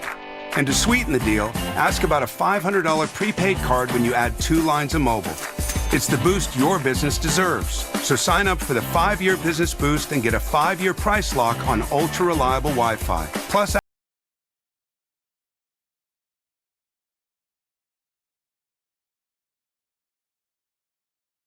One-year contract required for guaranteed rate. 5-year pricing applies to monthly service charge excluding taxes and fees. Best Wi-Fi based on Open Signal Awards USA. Fixed Broadband Experience Report, May 2025. Hi, I'm Brian Bakhtiari, Executive Manager of Stevens Creek Subaru. The holiday season is a time of giving, and for the 17th year in a row, Stevens Creek Subaru wants to give back. From now until January 2nd, get a great vehicle and support a great cause. Because with every new Subaru purchased or leased, Subaru and Stevens Creek Subaru are donating a minimum of $325 to charity during the 2025 Subaru Share the Love event, happening now at Stevens Creek Subaru. And if that's not enough, buy or lease any new Subaru from Stevens Creek Subaru until December 31st and receive 2 Sierra at Tahoe season passes from Stevens Creek Subaru. So you get a great deal on a new Subaru, get 2 free season passes to Sierra at Tahoe, and help some great charities at the same time. It's a win-win-win at Stevens Creek Subaru.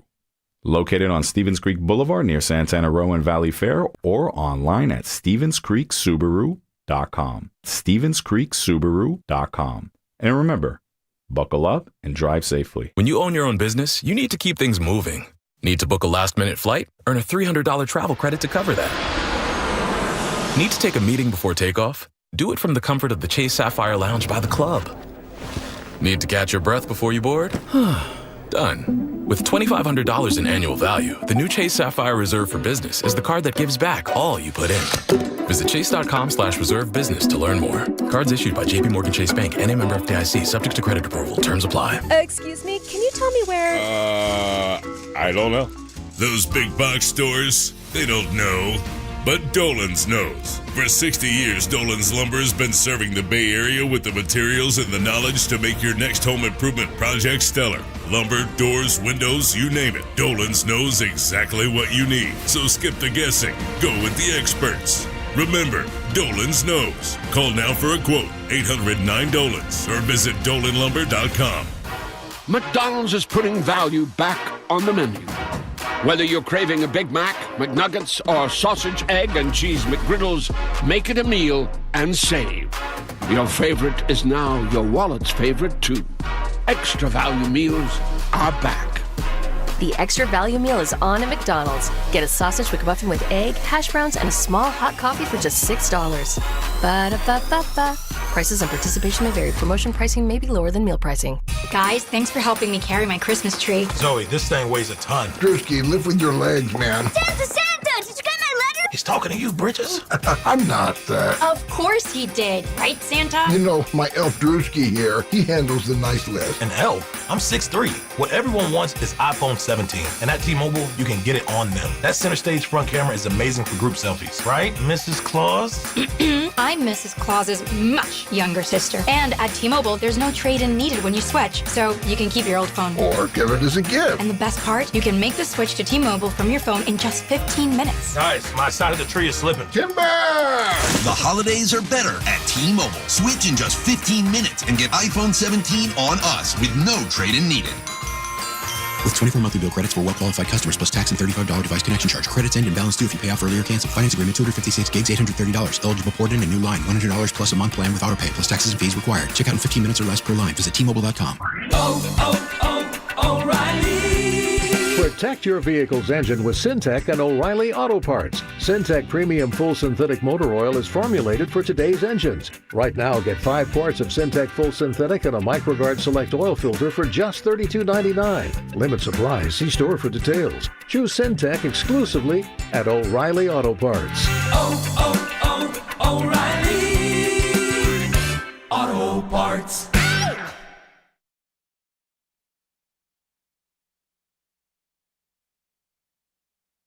I'm scared all of a sudden, Joe. What's up, Roasters? It's Sam from Laughing Monk Brewing, and you're listening to the Morning Roast with my guys, Spadoni and Shasky. Spadoni, you better hit those brakes, buddy. I think I've been pretty good. I might have missed one.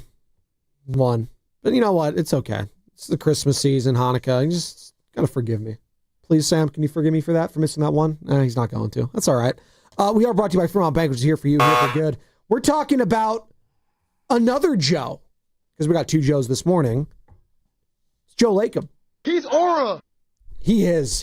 Joe Lacob does have aura around him. And I think that's why fans, people, media, we gravitate towards that, because you know he's going to say something. He is. And he has said something. And boy, have we taken it and ran with it. You can't be as frustrated as me. I am working on it. It's complicated. Style of play, coaches' desires regarding players, league trends. Jimmy is not the problem. We've taken this thing piece by piece. We're going to continue to do so and peel this onion back, Joe. And right now, and I tease the question, when Joe Lacob says he is working on it, what does that mean? And what should he be working on, Dub Nation? See, for me, and I think we're in lockstep here, Joe, it's making sure you maximize Stephen Curry. I am working on that. Because at the end of the day, I think that's all anyone cares about is Steph, meaningful basketball for Stephen Curry. That's what he said. But I think Warriors fans want more for him. They want him to get his 5th or at least try to compete for one. That's what you should be working on. And right now, clearly this product isn't working. So what does that mean? Does that mean going and get a Giannis Antetokounmpo? Maybe. Does it mean going and get someone that's more realistic and trading a Kaminga or Pods and getting a Lively or a Gafford or whoever from, I think one of them's out for the year. One of them, whoever the one isn't, excuse me. Yeah, is it Lively? One of the 2 is out for the year. I think Lively's the one that's okay. Could be wrong. I don't watch a lot of Mavericks basketball. Just keep it a buck. Cooper Flagg, youngest player to score 40 points ever in the NBA. That's pretty incredible, considering like Luka was just there, LeBron, and all these other guys. That's pretty incredible. So yeah, like I believe him when he's saying he is working on it. Now, you can work on it all you want, Joe. You can't turn water into wine. And right now, this is grape juice at best with this Golden State Warriors roster. I don't see a pathway for, even if he works as hard as he can, Joe, hits the phones, calls the people, I don't know how you can fix this thing in a couple months to turn them all the way into a top 3 seed in the Western Conference. At what point did you think that Jerry Jones lost his fastball? He was the best owner in sports. Hands down, not even close. Best owner in sports. Hands down. When did it start to change for you? After Bill Parcells. I think that's like Bill Parcells was the last coach that I felt like could go toe to toe and still like, hey, it's my way or the highway. It's not Jerry Jones' way. I'm Bill freaking Parcells. I've won Super Bowls here. I'm not just some yes man. And then as soon as he was gone and they brought in Wade Phillips and then they got in the Clapper, Jason Garrett, it was just retread after retread after. Mike McCarthy. You don't think the beginning of it was Jimmy Johnson and him? No, absolutely. But he still won. That's the difference. He was winning in the 90s. Yeah, I know. Just because you win doesn't mean you're the greatest thing ever. Yeah, but the difference between Jimmy Johnson and that, he still won a Super Bowl after Jimmy left. So he felt, I know you are, but you asked me the question. Yeah. He felt validated because he won a Super Bowl post Jimmy. Now, should he have kept him? We all watched the doc. You've lived it. Like, yeah, probably in hindsight, they should have worked it out. They both agreed. They both said, like, yeah, we probably should have worked it out, and, maybe we could have won a lot more. But it didn't happen that way. We've glorified Eddie DeBartolo a lot. Eddie meddled way too much. He wanted to fire Bill at every single turn. Every single turn. And, Bill thought he was fired after winning the Super Bowl. That's an untold story that I don't know. I'm curious to see about this doc that's coming out. Everyone's, like, going bananas on it. The Joe Montana doc was good. What is this one? Is it Bill Walsh? No, it's about the Niners. Okay, it's just a Niners doc. Glory days, yeah. And I'm very interested to see how they portray the relationship between Eddie and Bill, because I don't think it's as harmonious as maybe we've remembered it 30 years later. Oh, interesting. So it's a 4-part series on the team's dynasty. It's called Rise of the Niners. It's AMC documentary series. Not enough. You need like 10. But Tom Brady's narrating it. That's pretty cool. Great. The last guy I want to hear from. What are you talking about? He's a bigger Niner fan than you. Just ask him. Oh, got it. I don't even know why you had to say that. That's ridiculous. That's what he says. Yeah, good. That's great. But like Eddie DeBartolo, did a lot of like crazy things, and was very successful. But like Bill was a big part of it. Now, not that Eddie didn't have a huge hand in it, not that Carmen Policy and McVay weren't all instrumental. Like when you win and lose as a team, and when you do lose, some people get blamed, but you win and lose as a team. And I look at this now when he's like, I'm working on it, and it's like, and I'm not trying to parse his words here, but I wonder. So like Al Horford. Did Joe Lacob want Al Horford? Did Dunleavy want Al Horford? Did Kerr want Al Horford? Did Curry want Al Horford? Who wanted Al Horford? I mean, I'm just asking. Like, why does it have to be one person, I guess, is my question. Why can't it be a couple people that wanted him? Why can't it be Dunleavy saying, hey, like, Al Horford's up here. Kerr's like, yeah, I've always kind of liked him. And Joe's like, okay, yeah, why can't it all be, why does it have to be one person is my question. Well, because at the end of the day, someone's got to make a decision. Either we're in or we're out. Yeah, but it's a group decision. When That's what great teams do, as you're talking about. It's a team. Okay, who wants Pods to play 32 minutes a night? Clearly, Steve Kerr. Okay. Maybe some of the other coaches on the coaching staff. Maybe they see something. Okay, like, do you think Dunleavy has it penciled in for 33 minutes a night for Pods? I'm just asking. I don't know if Dunleavy. He'll tell you he doesn't have a say over what Steve Kerr does coaching wise. I think when I see like collective decisions being made, I think it sounds great. At the end of the day, you do need to have someone have the final say. And this is where I get back to like Lynch and Shanahan. And part of like the mystery is you never know who's making what decisions. And I never know who, at the end of the day, has final say, And when I think of, like, the best teams right now in sports, okay, the best teams in sports, who are they? Oklahoma City. Yep. All right? Even though this year's not as good. Philadelphia. Yep. All right? There is a clear... Dodgers. There is a clear person at the top of their org chart. Now, they answer to owners, but there's a clear person who's like, I want you to draft this guy. We're drafting this guy. We're playing this guy. You know, what's the guy in Oklahoma City? Not Sam Presti? Yeah. All right. And Daignault, the head Andrew coach. Friedman. Yeah. Like, we are in a very clear era right now where the GMs have major imprint and they are the final say. Now, that doesn't mean that the coach isn't going to have preferences. Dave Roberts is going to have some of his own opinions and be involved. I'm really, like, mystified as to who's making decisions. Well, and you brought up Howie Roseman, even like cross sport, like Bryce Huff was a big acquisition for them once upon a time, right? Yeah. And he didn't play. Why? Because it just didn't fit Vic Fangio. And what did they do? They got rid of him. They got immediately. Yeah, like, they did. Like immediately. It was one and done. Yes. Exactly. And so that's actually a really good example because I was going to go to like the Kaminga thing. Yeah. Like, why have we been in a Kaminga conundrum for multiple years? Because there's indecision and not one person can just put their foot down and say, this is what we're doing, let's go. Like, they've been in the same spot with the same guy for how many years? The coach is saying one thing, the owner's saying one thing. So, like, I use that as a small microcosm, and I'm like, I'm a little worried here. Like, I'm not saying that he hasn't done some great things. He does a lot of great things.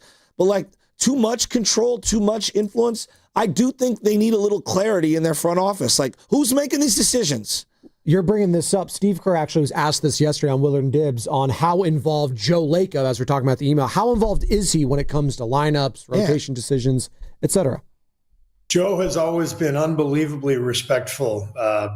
To me, in my position as coach, he's always made it very clear that he's never going to intervene. He never comes into the locker room after a game. I've heard horror stories, from my fellow coaches about owners barging into the locker room, yelling, being mad, that kind of stuff.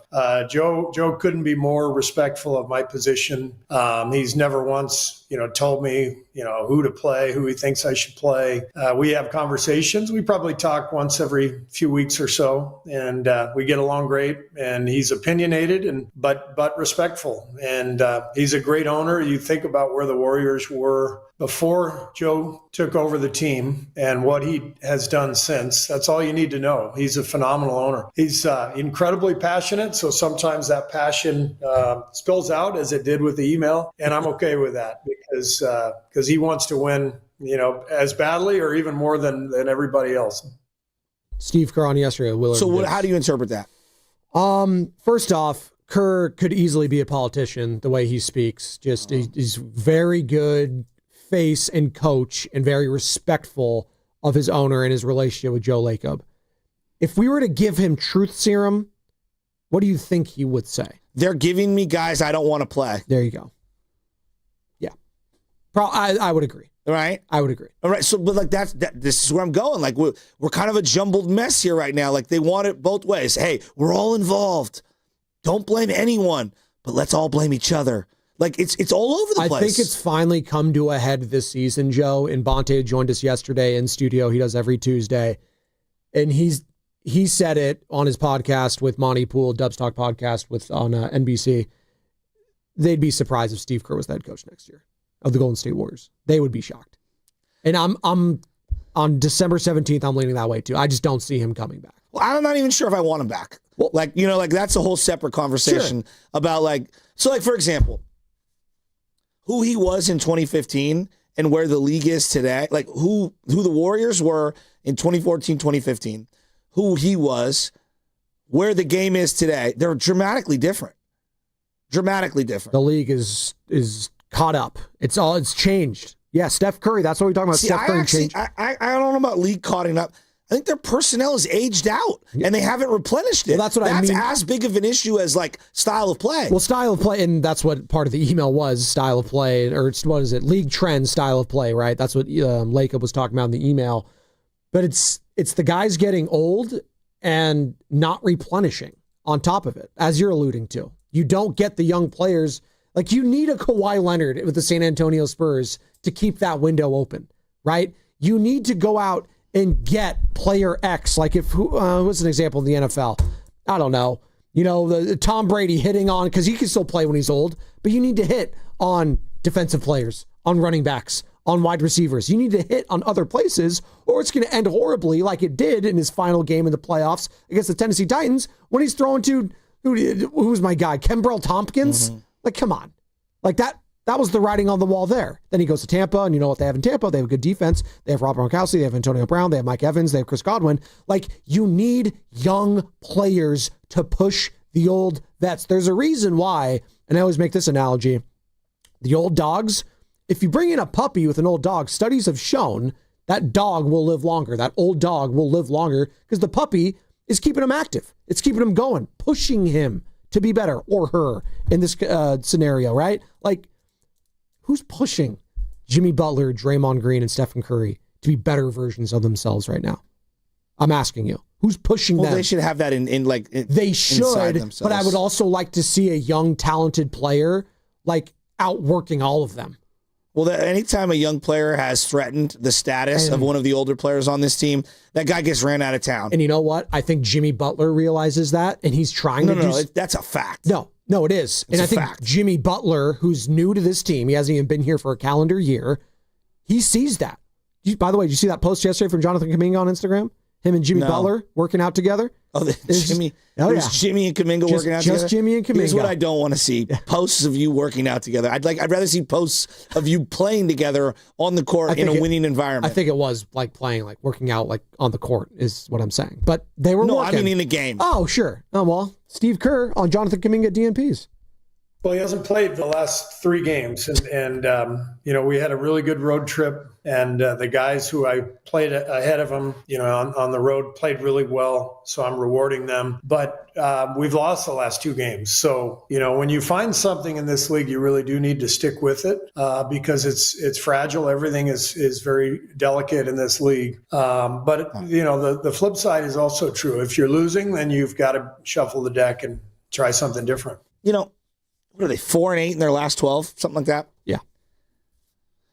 The best stretch of ball, I can't believe I'm saying this, the best stretch of the ball they played was probably the first 5, 6, 7 games. Yes. When Kaminga was in the lineup. Easily. And it got bad and you went in a different direction. I'd probably just go back to that. And just see. Just see if it works. You had your 2 best wins of the year outside of those Spurs ones against the Lakers and against the Nuggets. Yeah, with no LeBron. With no LeBron, yeah. So, but no, I think the Nugget one was a really good one. It was a really big one. Yeah. And Steph was incredible, and it was Aaron Gordon, and it was great. Again, that was the second game of the season. So, like, you're thinking on ago. Kerr. So, like, this is something like I've been thinking about. Like, okay, great example. In the NFL, would I let a GM, what are we looking at each other for? We got something going on? No. I was saying, honestly, I could argue that the best stretch is when all the old guys were out. Yeah. Oh, you and I are in agreement. Like, well, it's a whole separate, like, Draymond conversation at some point. Like, when I'm seeing him berate Quentin Post, I'm like, don't do it to him, too.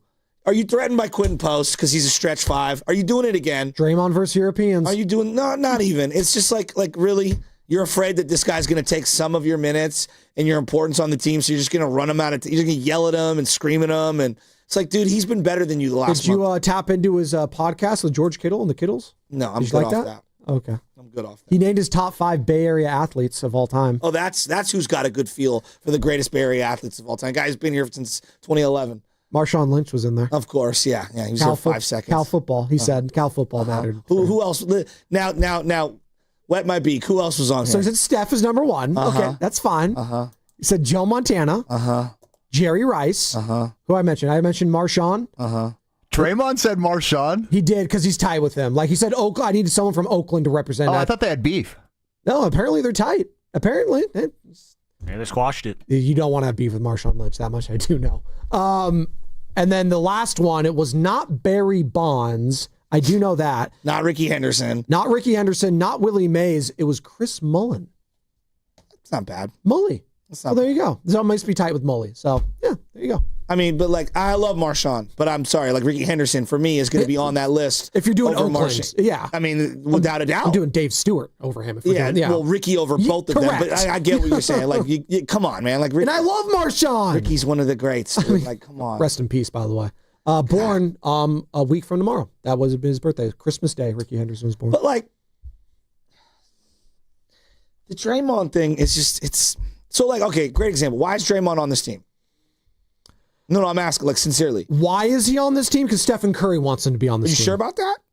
Because a couple years ago, Lacob came into the studio right here and told us a story how they were ready to move off him. He was ready to go. They were just going to let him walk. And Draymond drove to his car, and Joe Lacob and him had a long talk. Joe picked up the phone and called the GM and said, sign him. So it's Joe Lacob. So you think that's the relationship that we need to analyze? He told the story, not me. I'm just telling you what, like, everyone does. I'm not saying that Steph since then hasn't, like, hey, keep this guy or whatever, or doesn't have some veto power or influence. But Lacob told us in studio, sitting next to me, that Draymond drove to his car. They were prepared to let him walk, and they had a long talk, and he signed him. It is pretty interesting. He said that. How little we have talked about Stephen Curry the last 24 hours with all this.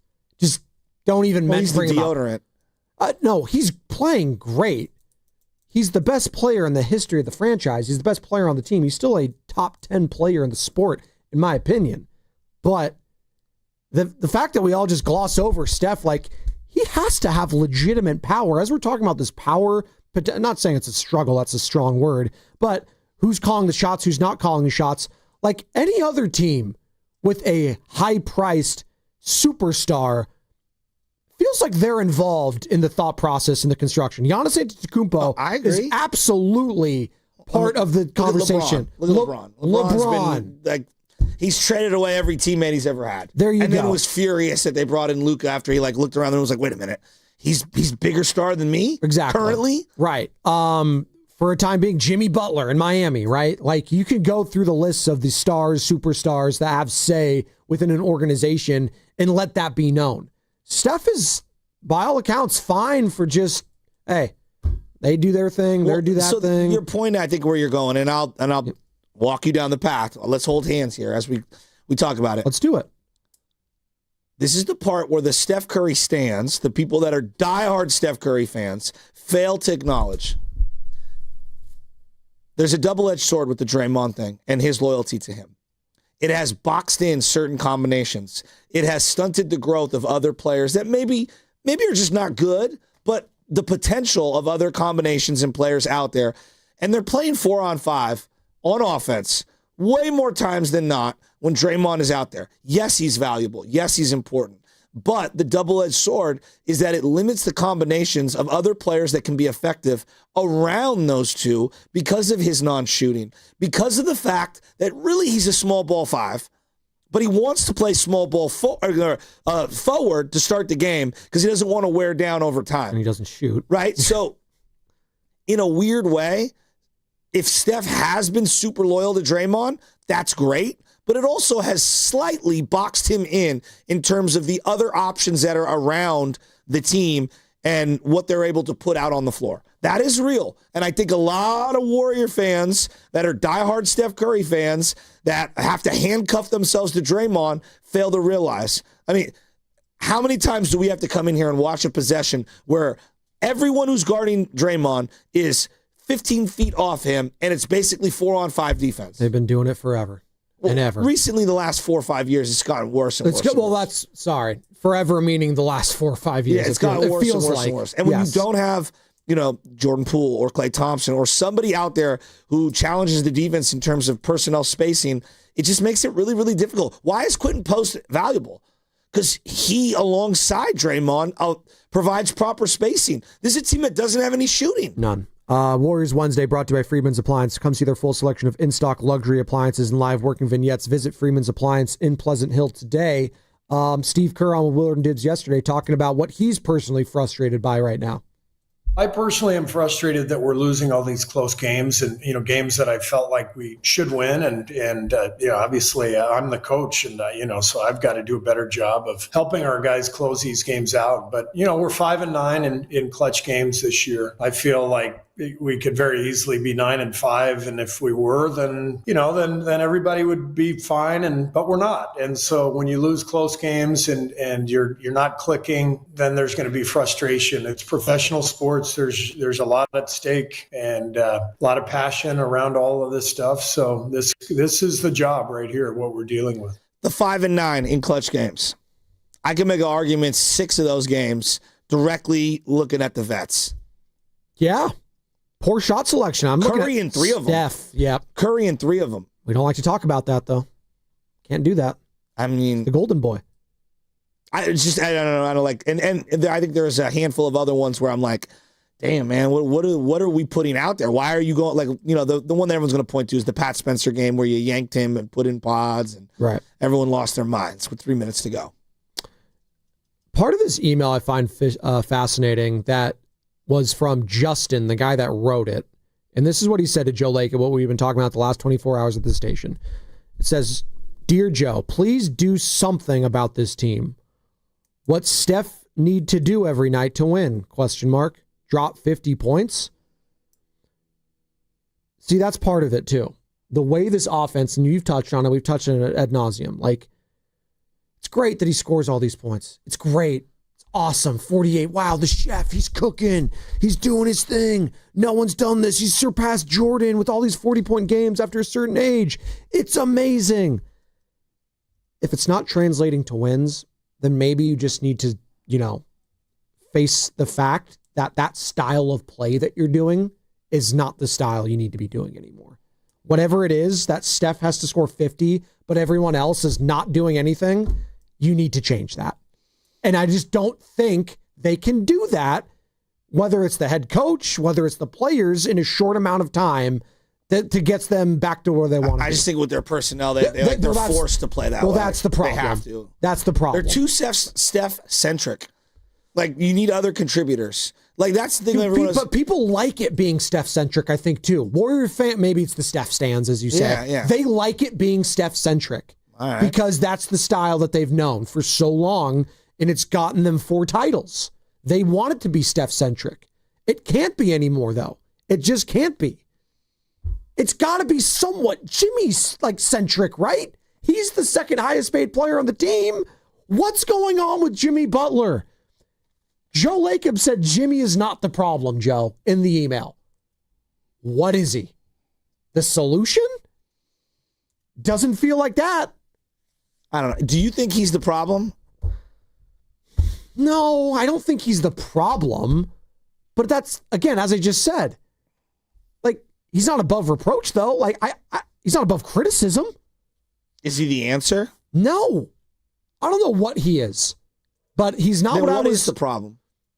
And I already know what it is. Well, the problem is you need at least 2 bona fide star players to compete to win. And right now, they have maybe 1.5. Because Jimmy Butler's not a star right now. He's not. He has actually been an all-star for a couple of years now. If you just looked at it, he just hasn't been an all-star at all. And he's not going to be one this year. The numbers look good. I hear numbers Evan continue to come in well, he's shooting. Well, and he's saying this on Signing and Goo, and he's making good points. Technically, it's better than what he did last year. His numbers are. I just think to maximize Jimmy, though, right, as you ask, how do you maximize your roster? You need better shooting around him, and they don't have a lot of shooting around him.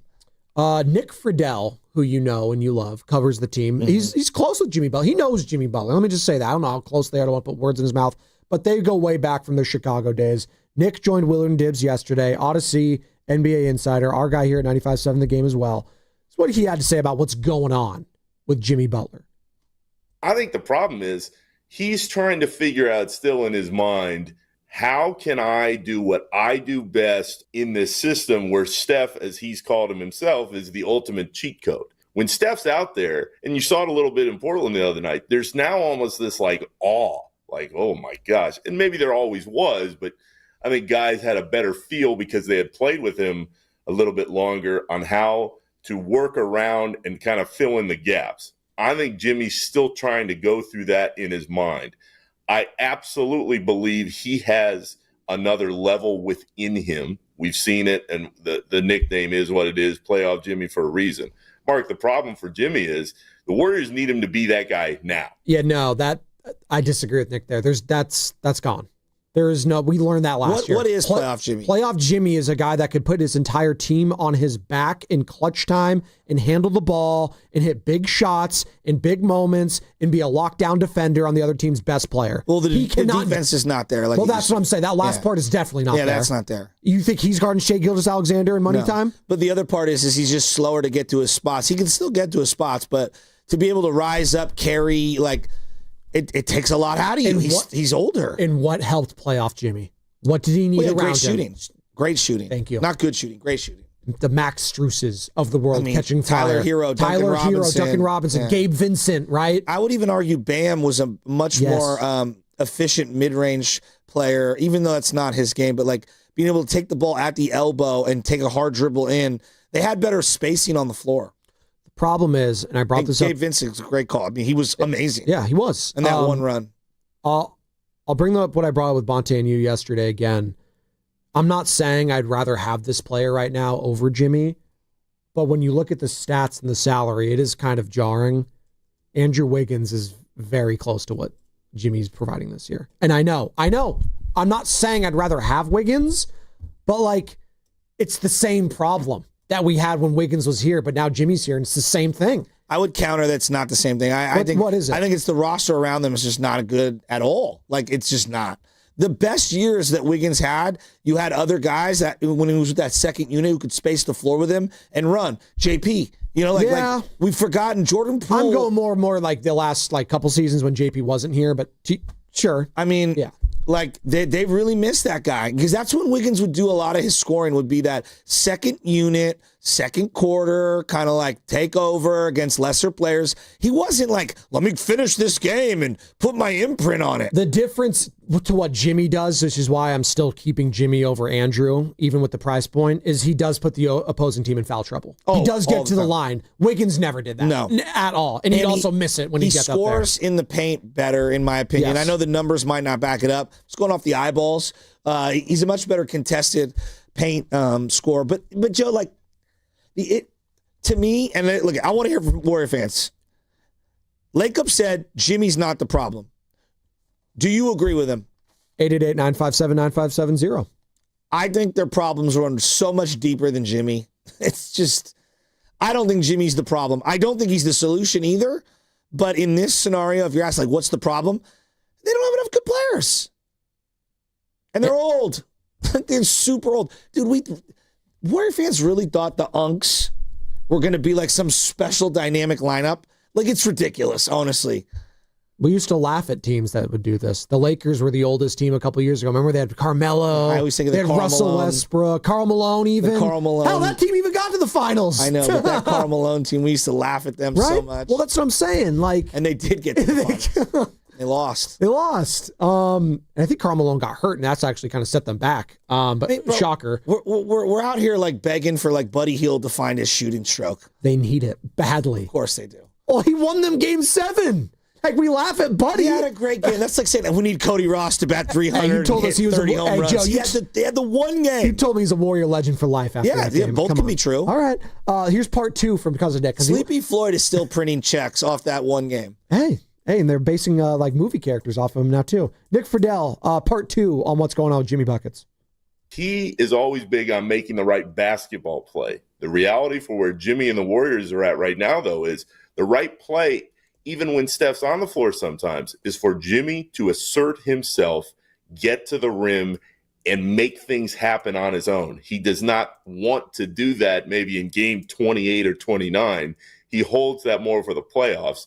They need to tell him, hey, Jimmy, we need you to click in here because if we keep losing these games now, we all know where they're headed, and that's a play-in land that they don't want to be in. So I think he's got a different level within him still. I think he's capable of it. I'm just worried that I don't know if he can do it night by night. No, that's the problem. That last part. He can't do it night by night. No, but not at that age. Neither can Curry either. No. Anymore. He can do it a lot of nights, but not every night. And then when you're having those nights and it comes to the loss, it feels like it's not just one loss. It does feel like 2. Because not only did you lose a Steph game, you lost the game on top of it. Yeah. Like the Steph Jimmy's playmaking is so underrated. I just think what he does in the half court, they have no shooting, Joe. Like, I know. No shooting. That's why Seth Curry in one game, we're like, oh my God, Seth Curry. Because, like, finally someone could hit an open 3. What's going on with Seth? Is he hurt? I don't know what the hell's going on. I know he missed a lot of time, didn't work out in the summer. Joe, if I just went down the roster and I started reading up, you could say, what the hell is going on with player X? Just go right down the list. I'm just going to read the names. What the hell's going on with Brandon Podziemski? Exactly. What the hell's going on with Jonathan Kaminga?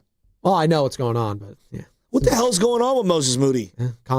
Crisis of confidence. Okay. The hell is going on with Al Horford? Sciatica.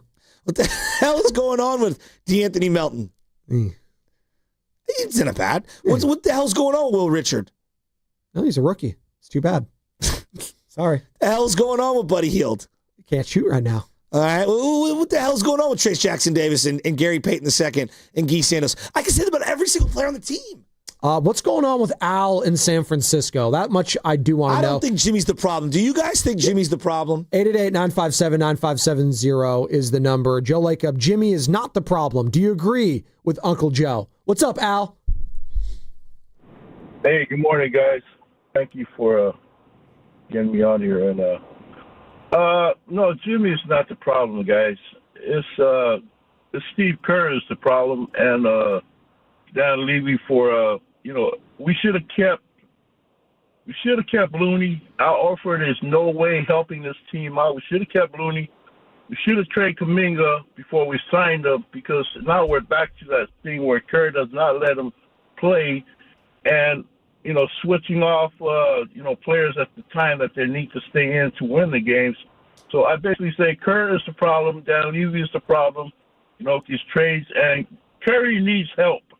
Curry needs somebody to step in and help him, at least 20 points to help him get over, because Butler's not cutting it and nobody else. So in this trade deadline, I hope they get somebody that can score 20 or more points to help Curry out. Thank you. Joey, I look at it, I agree with this guy. I view it this way. People can disagree. They got two starters, Steph and Jimmy. Everyone else, for the majority of teams, is a fringe starter at best. Every other guy on the roster. Yeah, I'd agree with you. And we're asking Steve Kerr to make prime rib out of some beans. He mentioned Kevon Looney. He hasn't played for 2 weeks on the New Orleans Pelicans. Kevon's not what we need. Trace Jackson Davis has been fine in that role this year. I actually like Trace Jackson Davis. As you've mentioned a lot, he's an undersized for his position. But I like him a lot. Like, I actually think he's good. I think he should play more. Is Jimmy Butler the problem? Joe Lacob says no. You say what, Dub Nation? 888-957-9570 is the number. Let's go to Raj in Fremont. What's up, Raj? Hey, this is Raj. Yeah, I want to say that no, Jimmy is not the problem. But if our goal is to be contenders, I think the best of this team can get there. I mean, at the best, this team is going to be a playing team, struggling like we do for the last 2 years. I think we need a third scorer that people are scared of, which we don't have. So that's one. And then second thing is keeping to the theme of what's up with someone. What's up with Seth Curry? Why is he in the bench? I thought he's no longer injured. So what's going on with that? Being a great scorer, but never gets to play either. So I don't get it. But that said, I think we still need a third strong player that we don't have in the team ball. I'm with you. Thanks, Raj. I don't know how to answer the Seth Curry part. We were just both talking about that. I don't know. I don't know. So did they ask him about it yesterday? I listened to the whole thing. I don't think they asked him about Seth. I mean, there's also so much bigger stuff than Seth Curry yesterday, so I'm not blaming Willard and Dibbs, but maybe we'll find out why it's Seth. Maybe he plays tomorrow. So let me ask you this question. I watched the Knicks win the NBA Cup. Big win for them. They're going to hang a banner in Madison Square Garden. I think we would all say they're a good team, but we don't know. Are they the 5th, 6th, 7th best team in the league? If I had to bet for them coming out of the East, I think that they're one of the two teams right now. But to win the whole thing, 5. So what do you think? Yeah. Somewhere, okay. Yeah. Conservatively, let's say between the 8th and 5th best team in the league. Sure. All right. So you meet me there. Jalen Brunson. That's a starter. Yeah. A high-end starter. It's good. Mikal Bridges. Good. That's a starter. Yeah. Karl Anthony Towns. Oh, yeah. That's a starter. See, look at OG Anunoby. Yeah. Yeah, that's a starter. Josh Hart. Nah, fringe. Yeah, I would agree. They have twice as many legitimate starters as the Warriors currently have right now. And then they got Clarkson and Shamet and all these very specific role players, Mitchell Robinson, nice guys that you would want off the bench that already kind of have accepted and know their role. Sure. Now, that's a team that's somewhere between 8th and 5th best in the league. And think of how much better their roster is. And we acknowledge it's not even that elite, but it's good compared to where the Warriors roster is. Like, that's the reality of where we're at. We could argue about a coach, and again, I don't think he's the greatest in the league right now. The roster is the problem to me. Not Jimmy specifically, not, Kerr specifically, not the owner or his email. It's the roster they've built. 888-957-9570 is the number. That's my opinion. Steve Kerr was asked why, because we're all watching it, Joe, why Butler's play feels so different than last year. This is what Kerr had to say. The circumstances are different. When he came to us last year, there were only 30 games left. It's kind of a sprint to the finish line. It's a completely different deal when you go through the 82 games for the players, for coaches, for the team. 82 is a long haul, and we're in the midst of that long haul right now. We're trying to find our team. We're obviously mixing up lineups. We've had a lot of different groupings, and so our team hasn't found that groove yet, but I have no doubt that we will find it. I've got to do a better job of making sure Jimmy touches the ball. Every time he gets the ball, we have a good possession, but there were some possessions the last couple games where he never touched the ball, and that's on me, and that's on our team to figure that out together. I feel really strongly that when the game is played through Steph and Jimmy for 48 minutes, we are really good. That doesn't mean they have to shoot every time. It just means they have to have the ball and threaten the defense, and then everybody has to play off of those guys. What I really worry about is Jimmy getting disengaged. That's, I think, the thing. He's not a problem today, but what I worry about is, let's say, a month or a month and a half of... It reminded me, again... him getting disinterested. The disinterested part and not touching the ball reminded me of the Wiggins thing that was here, when he would just float out. Now, we all said that was Wiggins' problem. He needs to be more assertive. Again, I'm not saying they're the same player. Jimmy Butler's a better player than Andrew Wiggins. I understand that. But it was a same problem in this with this team. How about we want to play for him then? Exactly. Like how about you hey, Jimmy, when was the last time we saw a Jimmy Steph pick and roll? Oh. I would need to see more. Weeks. Of it. Yeah, weeks. Can I see how's that possible? Can I give you guys something here? Please. Okay, so I've been very much on the, he's top 10 in paid players this year, right? Jimmy So Butler. I'm just looking at field goal attempts for those players, okay? Jimmy's high water mark in the last 10 games is 15. Okay. That's the low water mark for almost every one of those players. Wow. I'm sorry. At the end of the day, that is a coaching issue. Give him the ball. Tell Jimmy you need to be more aggressive on offense. Should he have to shoot the ball? Should he have to tell Jimmy freaking Butler to be aggressive? But clearly he does. But that's a joke. But that's part of the problem, right? But you also need to run things that he likes. Again, it's the NBA. It's totally different. But you run things that guys like so that they feel comfortable. Certain plays. What I've always said is hey, look, let's give a feel for what my team is. All right, I'm going to get a look at it. All right, hey, this kid likes to get the ball at this spot on the floor. I'm going to try to do that a couple of times a quarter so that he feels comfortable and gets going a little and sees the ball go in the hoop. There's a famous clip, and it's our guy that we had on earlier this season, doing a cross-sport analogy here, but Drew Bledsoe, I had to do it again. Drew Bledsoe with Tom Brady. And it was early on when Tom became the starter. And they were going through plays, and Drew was like, hey, what do you like? Just going through play calls. What are you comfortable with? Yeah. What do you like? And he would name them, and they'd go through them and go over them. Can you just do that? Hey, Jimmy, what do you like? Let's Terry Stotts, whoever it is that's calling the offense on the hey, what do you like? Let's run this. Because we all like to credit Steve Kerr when it comes to coming out of timeouts, inbound passes, plays, all of that. You mean to tell me you can't script up a couple plays a night for Jimmy to get going? Is Bill Walsh the greatest play caller of all time? One of them. Right? One of them. Yeah. Right. There's a famous story that was circulating around a couple years ago where Steve Young or Joe Montana, I forget which one of them was, they got into the huddle and they're sitting down and they're like, this is the call. It was Joe Montana. This is the play call. And then everyone started laughing. Are you kidding me? We're going to run that right then and there? And Joe looked around. He's like, nope, we're doing something else. And he went to whatever play that Jerry loved and went right to it. And the entire team was like, yes, let's go. Yeah. And it's the greatest play caller of all time. It's called leadership right there. And maybe that's lacking right now. We got Golden full State. lines. We do. Let's go to them after the injury report. Stay there.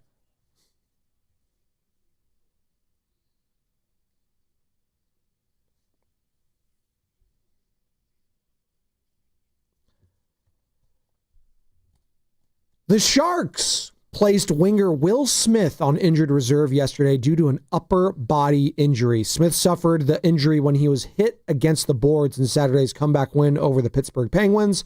While no timetable for his return has been announced, there is optimism that Smith could return when he is eligible when the Sharks take on the Golden Knights on December 23rd. The injury report was brought to you by Boxer & Gerson, Northern California's premier workers' compensation law firm, helping injured workers get their lives back for over 40 years.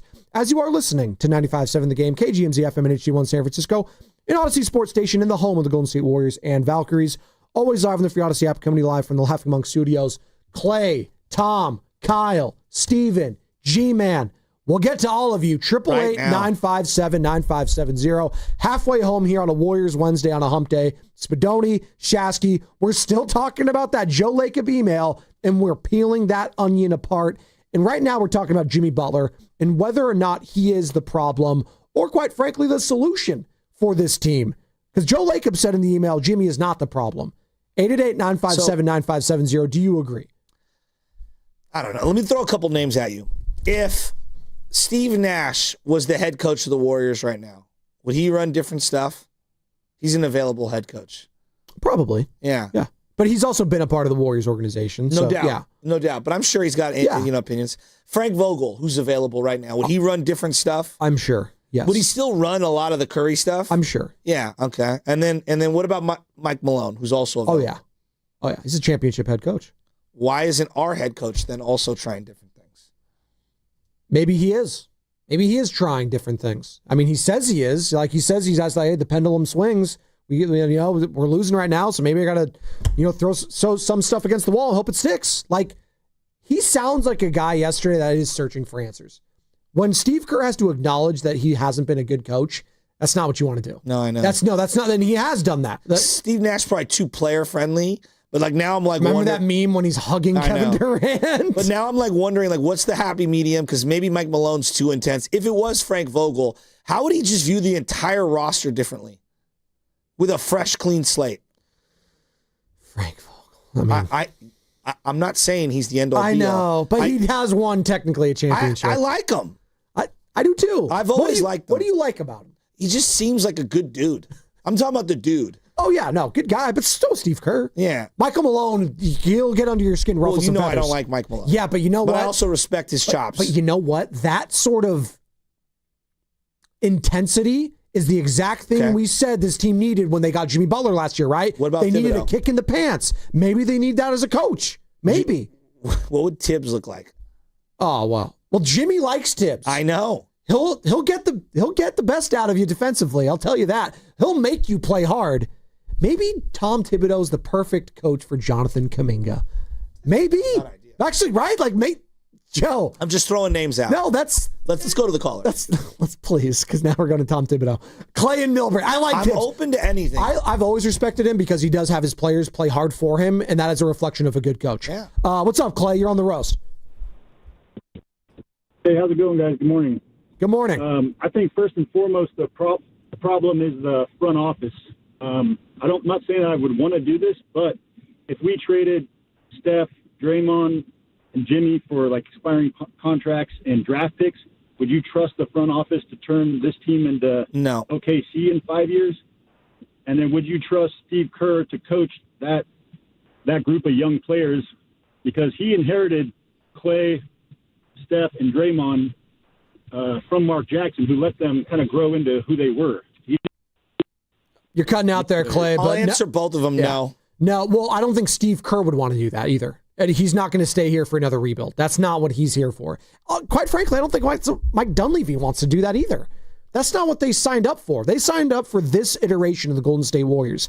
And if they do indeed clean house, which I don't think they are, but if they did in this hypothetical scenario, that means cleaning the GM and the head coach. And I would, if I'm Joe Lacob, try to go get, Presti over at Oklahoma City. I'll say, I'll give you $100 million. Come here. Seriously. Like something like that. Would today... Okay, let me ask this question to you. What's up? You have a smile on your face. Knowing everything he knows now and being the winner that he is now, would Joe Lacob hire Jerry West today, if he were alive, to fix whatever's going on here and then empower him to be able to make the decisions? Even though that's not necessarily what he was hired. He was more of as an advisor. He's like a consigliere a little bit. Yeah. And that worked back then. Would today's Joe Lacob allow himself to do that? Allow like Jerry to come in and say, no. We are trading Kaminga. I think. I'm just asking. I think so. You don't think he's evolved over time? I think he has, but like, he's gotten to this position because he listens to the people around him, right? Now, he listens to his gut because you have to listen to your gut when you're a billionaire because it got you all the way here. But you also listen to the smart people around you. Now, the problem is, and you brought this up, when it becomes a family dynamic, things shift. The way you talk to your son or people around you that are family, even if it isn't a business setting, is just going to be different. You like it to not be, but there's a different relationship there. There's a reason there was some bad blood in the Bus family when they finally sold all their shares. Not everyone was on board with that. Yeah. Not everyone was. Well, and like, we think that these guys have the Midas touch their entire career. Bill Walsh was a part of the organization that drafted Gio Carmazzi. Yeah. All right. So, it doesn't always work. You may not have your fastball your whole life. Remember Joe Gibbs tried to come back in the early 2000s? How'd that work? Not great. Not great. Hell, you're trying to see it right now in Las Vegas. Pete Carroll seemed like he lost his fastball. Sure. Like, it happens fast. Belichick. Belichick, right? Let's go to Tom in Alameda. What's up, Tommy? Hey, Tom. Hey, good morning, guys. Thanks for having me on. I just want to say Jimmy Butler is not the problem with this team. I keep going back to last year when we got Terry Stotts, and there was so much hype about how that guy was an offensive mastermind. And I got to tell you, I'm still waiting for it. Like when I think about the Warriors offense, like what I see is guys passing the ball around the perimeter for like 15, 20 seconds, and then a fire drill to try and get a shot up. And I think that's what we love about Spencer. Like he's the one guy who can like break the pressure, kick the ball out to an open guy on the wing. And that's what like today, the modern NBA looks like. Like that's how that game is played. And it seems like the only play we got is like a pick and roll involving Steph. So I don't know if we got the right players or not, but I'd like to see the coaches try and figure some ways out to break that pressure. Thanks, Tom. And listen, we heard Steve Kerr yesterday. He's on Willard and Dids Weekly. I believe him when he says he's trying like his hardest. Like people are out saying like, oh, he's not doing well enough. He's not doing this. Like I think he's trying. Like as we've talked about a lot, sometimes you just don't have the players to do it. And that's the sobering reality of the situation. Now, trade deadline's approaching, a couple months. What are they going to do from now and then? I would have loved to have been a fly on the wall during the Chris Paul trade. I just wanted to hear who was pounding the table for the Chris Paul trade. I still can't believe they did that.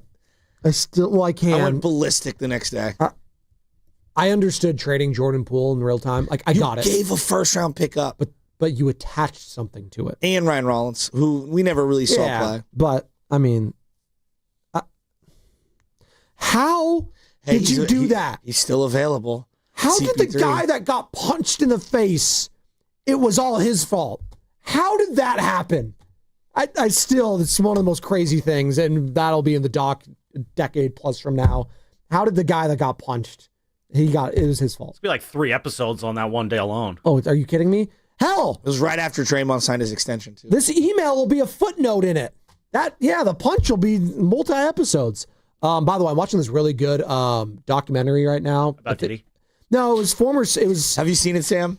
I didn't. A little bit. We're working on it. I finished that. It's on New Orleans, like the history of it and everything. It's actually very good. It's on HBO Max. Not the Katrina doc. Not the Katrina doc, but they touched the Katrina aspects of it, which. No, that one was very, very difficult and sad to watch. And God, the failure of leadership and infrastructure there is just insane.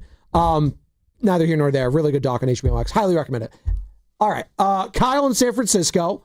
We'll get to you. We'll get to Austin, Redwood City. We'll get to G-Man. We'll get to all of you. 888-957-9570 is the number. Joe Lacob, in an email, responded to a fan. He said, Jimmy Butler is not the problem. We're talking about it. Is he the problem? Who is the problem? What is the problem? Whatever the problem is, Joe Lacob is working on it, he says. There's also some other things I want to peel over here, Joe. The coach's desires regarding players. That aspect, I think, a lot of people took a lot of different ways. And I want to explore that one after we get to Kyle in San Francisco, because I think that one was the key for a lot of people next to the Jimmy is not the problem. Oh, Kyle's gone. Oh, look at that. He just well, really quick, since we don't have Kyle anymore, we do have some super chats to read. People paying some good money to get these takes off. 'Tis the season, Sammy. Ray28536 spent $5 to say Steve Kerr's offense is the issue. KD had a problem with the offense also, but he is also a cheat code. He can score in any offense. Jimmy needs to go ISO. And then Gear717 dropped another $5. We're making big money today, guys. This team is old and slow. They don't turn it on till later in the year when it matters. If that means play in, that is what it is. I do think it's always funny. KD complained about the offense when he was here. They were like the greatest offense ever still. It is what it is. I mean, just complaining about just to complain. Kevin Durant, hey, stop me if you've heard this one before. Kevin Durant complained. Wow. Never heard that one. He knows what he wants. Yeah, there you go. Come on, please. I understand right now it's bad. It's not feeling good. The offense is stagnant. Defensively, they're a step slow. There's nothing to feel good about with this team other than Steph dropping 40, 50 points. But you know what? I can't even be happy about that because it's coming in a loss. So I'm glad Joe Lacob is sharing that same frustration. But I am glad stop about you on that. the offense for a second. There is an element, and I want to listen to it. Like when you have Iggy and you have Bogut and Draymond and Clay's one of the greatest shooters ever, you can run a highly effective motion offense with a bunch of read and react players that are great at decision making. And Draymond could break someone off the dribble. Iggy could break someone off the dribble. At the time, Klay Thompson, his movement, even though he was a catch and shoot guy, he moved without the ball as well as anyone. Remember him and Steph would go flying back and forth underneath. I mean, their conditioning was through the roof. That doesn't fit the personnel they have right now. Who's a great passing big that they have on the team? They don't have one. No. Right? I want it to be Quentin Post, but he's not. Who's a good catch and shoot guy? Who's a good read and react player? Pod's a little. That's why he plays a lot. I'll give Pods that. Yeah, I think Pat Spencer, who can beat their man off the dribble and break down a defense? Yeah. Okay, so when we're talking about the attributes of what makes a motion offense great and those characteristics, they don't have a lot of guys that fill the characteristics that you're looking for to fulfill that offense. 888-957-9570. We'll explore more of this on the other side. It's Spadoni and Shasky, Austin, Redwood City, G-Man in Oakland. And again, the phone lines are open if you want to get involved. Also hit us up on text, the Boxer and Gerson Work Injury Attorneys text line. Coach's desires regarding players. Was that a shot at Steve Kerr from Joe Lacob? 888-957-9570. Spadoni, Shasky, brought to you by Fremont Bank, which is here for you and here for good. Trades are hard. Come into Friedman's Appliance in Pleasant Hill and see an amazing selection of Sub-Zero, Wolf, and Cove appliances live and on display in one of the largest living kitchens in the country. And save with Full Suite Savings Event. With qualifying purchase, get 3 additional years of protection or qualify for a $1,000 rebate. For the largest selection of Sub-Zero, Wolf, and Cove appliances, visit the Living Kitchen at Friedman's Appliance in Pleasant Hill or at friedmansappliance.com. Right now is simply the best time to buy at Sarah Monty Ford. End of the year, playoffs right around the corner, and Sarah Monty Ford is loaded with hundreds of brand new Fords in stock on the lot, and they're ready for immediate delivery. It's the Sarah Monty Ford year-end sales event, and when the pressure's on, this is when the biggest deals show up. Like the 2025 Ford Bronco Big Bend for just $399 a month on a 36-month lease. Yes, that Bronco, more than 5 different ones to choose from, ready to roll. And let me say it again, the 2025 Ford Bronco Big Bend, $399 a month, 36-month closed, and lease through the Ford Motor Credit with approved credit check. For $4,600 down, plus first payment due at signing. Sarah Monty Ford, located right off of 280 in Colma and Daly City, or you could shop online 24/7 at SarahMontyFord.com. Sarah Monty Ford, your Bay Area Ford dealer. Xfinity is the network you can rely on. Like a close friend who will give it to you straight. The friend who will tell you that new haircut, it's not great. Friends make sure friends get good haircuts. And Xfinity makes sure you get a good deal on Wi-Fi. Xfinity gives you reliable fiber-powered Wi-Fi at our best price. This holiday season through January 4th, get gig speed Wi-Fi for just $50 a month for 5 whole years. No strings, no commitments. Just super fast, reliable gig speed Wi-Fi with our best equipment and unlimited data included. Save yourself from questionable decisions and save over Verizon and AT&T. Xfinity. Imagine that. Restrictions apply. Requires paperless billing and auto-pay with stored bank account. Taxes and fees extra. Xfinity Internet powered by fiber and connected to premises by coaxial cable. Actual speeds vary. McDonald's is putting value back on the menu. Whether you're craving a Big Mac, McNuggets, or sausage, egg, and cheese McGriddles, make it a meal and save. Your favorite is now your wallet's favorite, too. Extra value meals are back. The extra value meal is on at McDonald's. Get a sausage McMuffin with egg, hash browns, and a small hot coffee for just $6. Ba-da-ba-ba-ba. Prices and participation may vary. Promotion pricing may be lower than meal pricing. 1-877 Cards for Kids. KARS Cards for Kids. 1-877 Cards for Kids. Donate your card today. 1-877 Cars for Kids. KARS Cars for Kids. 1-877 Cars for Kids. Donate your car today. Ready to get rid of that old car? Donate it to Cars for Kids. Call 1-877-CARS-FOR-KIDS to reach a friendly live agent. Donation's super easy, and your car can be picked up as soon as tomorrow. Call us now, 1-877-CARS-FOR-KIDS. That's Cars with a K to donate your car today. 1-877 Cars for Kids. Donate your car today. Hurry! It's your last chance to donate for 2025. Last chance! Donate now for a 2025 tax deduction. Nugget bills, nuggets all the way. Hi, I'm Kylie. I'm John. And I'm Garrison. And a little thing we love about the 30-count Chick-fil-A nuggets is sharing them when we cut down the Christmas tree. We will pack the car with gifts. And of course, we go and pick up our family's favorite nuggets. Every nugget is tasty times quadrillion. And we get all the sides. Yeah, the ooey gooey mac and cheese is a big hit.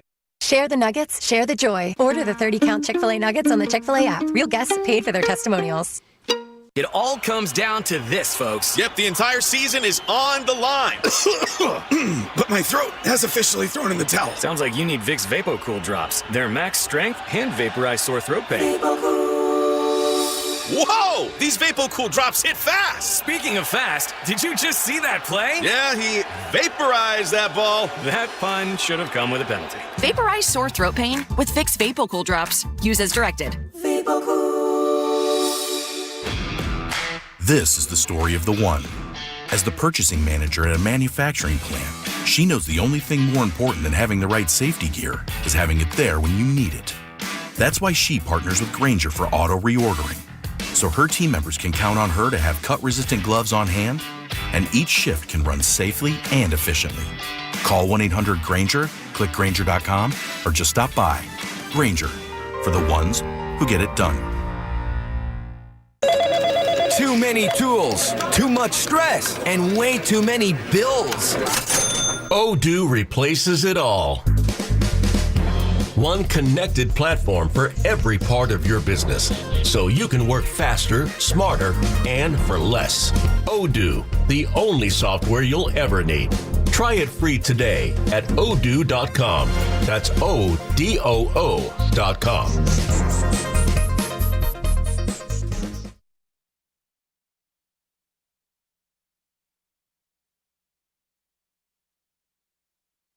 I love Draymond. I hate Draymond. He is a heart attack. Bay Area is Draymond Green. And you can see us live on YouTube and Twitch right now. Just search 95.7 The Game and make sure to subscribe. You're listening to The Morning Roast with Joe Spadoni and Joe Shasky on 95.7 The Game. I wish I had a Joe Lacob rejoin. Next time we talk to him, could we get a Joe Lacob rejoin? It's the owner of the Golden State Warriors, Joe Lacob. I'm not going to sugarcoat it. You can sit here and do a sugarcoat job. Great. Joey Light Years, baby. Joe sent from iPhone. That's his new nickname, not Light Years. It's Joe sent from iPhone. I like that pink quarter zip you got on. You look good. It's like Easter, but it's okay. Christmas coming. What are you doing for Christmas? Anything fun? What are you doing? Like 7 questions in one. I'm just asking. You're not responding. You're not responding. I have to keep asking. I was just. You're just looking at me. I'm just listening. You guys just. Yeah, you're just looking at me. You guys ever seen Thumper? That's my guy over here, dude. He has one of them big McDonald's coffees. I don't. That's the problem. I actually don't have one, and I'm kind of crashing here a little bit. I got this great Odyssey coffee though, because when I think coffee, I think Odyssey. It's one of the Odysseys, actually, is coffee. I hate you so. You don't know how mad that just made me. I'm livid. I'm going to send you a strongly worded email about it, Sam. Just don't send it from your iPhone. I'm going What to. am I doing for Christmas? Yeah. Apparently working the entire time. Oh, no. Are you really? Well, I mean, you can work this day, right? And then this day. And then this day. And this one. It's the radio trends. And I'm going to send you the calendar for next year. And these are all the important dates that you can't be off. He did tell us that Even in though our meeting. we all know Guru will miss one day a week for the next by 1 second. 52 weeks. Like, what are we going to We have to have everyone together all at once. Guru's got the sniffles. He won't be here. He really told us yesterday in our meeting, I'm going to share a spreadsheet for 2026. And the entire year, these are the days you can't. I was like, dude, I can't think about what I'm doing like next week. Can we just. I love him. I haven't seen him. Is he around? Where's he at? He's working on his email. He's outside. We might have to. Shasky is not the problem. I'm working on it. We might have to revisit and do another version of the Nahigian email. When it comes to us. Can we just replay it? It was pretty funny. It was pretty good. We might have to do another version of it. In the meantime, let's go to G-Man in Oakland. Who wants You think Dunleavy's like power smoking on the corner right now? Like, damn it, this email's out. My ears perked up because G-Man wants to have a Kerr versus Shanahan conversation. It's Shanahan. That's you. No, that's Bonte. Well, no, yours was Shanahan. He was like, you were almost like Michael Corleone or Don Corleone, like your voice was going out. Oh, when I said that, I loved him. You're quiet screaming because you didn't want to wake up. B-word, I love you. There you go. I love you, G-Man in Oakland. What's up? Yeah, I would go Phil Jackson for the strong, loud scream. Like, That's run the triangle, run the triangle. That's good. That's good. But really good. Did you guys watch the championship last night? The Spurs versus the NBA Cup. No, actually, I was watching that documentary on HBO Max about New Orleans. It was great. I highly recommend it, G-Man. So I got 2 quick points. If you heard the commentary from last night, what they were basically saying is they were comparing Mike Brown's coaching style to Tom Thibodeau, and they were saying basically the players included were basically getting at that they probably wouldn't have won that game or played some of the players that they played in the end that are bench role players with Tom Thibodeau because he likes to stick to his 5 guys and play them all the way out. So there's a chance that the energy guys that Mike put in would have not gotten into the game. They also said that when Mike started coaching there, he went and met all the players to see outside of basketball what they really like. My point that I'm getting to and getting into Kyle Shanahan is what makes a coach a good coach. And the reason why we're talking about Kyle Shanahan for the coach of the year is because he's dealing with some of the same issues that Steve Kerr is dealing with. He's just dealing with it a lot better. I hear you guys saying roster configuration. I obviously the players, right?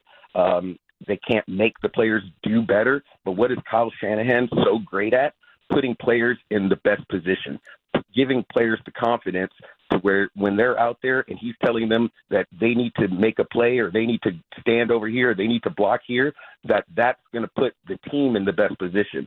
I don't feel that Steve Kerr currently is doing a great job of that. And I think that's just on coaching, right? Like at a certain point, yes, you have to play with the cards that you're dealt. And I don't think he's dealing with those cards correctly. It is Thanks, funny. G-Man. It is funny how I listen to all these hosts and they're like, he's not the greatest in-game tactician. It's like, well, that's what they need right now. That's what they need. You know what they don't need? The greatest communicator ever. Yeah. Like that's what they need more tactician than communicator currently. Steiny actually talked about this, and I thought it was a great question. And Goo and all of them, they're like, I think it was Evan that posed the question. Actually, E-Dog, he's like, okay, one game, do or die. You need one coach. Who are you taking? Like one coach, and they're like, talking about the history of the game. No, just in a must-win situation. Take a coach. Of the current team player. Doesn't matter. All time. It could be all time. Like, I'm not even all time. Kerr. No, you're not taking her. But I'm not taking Phil Jackson. I don't think I'm taking Phil.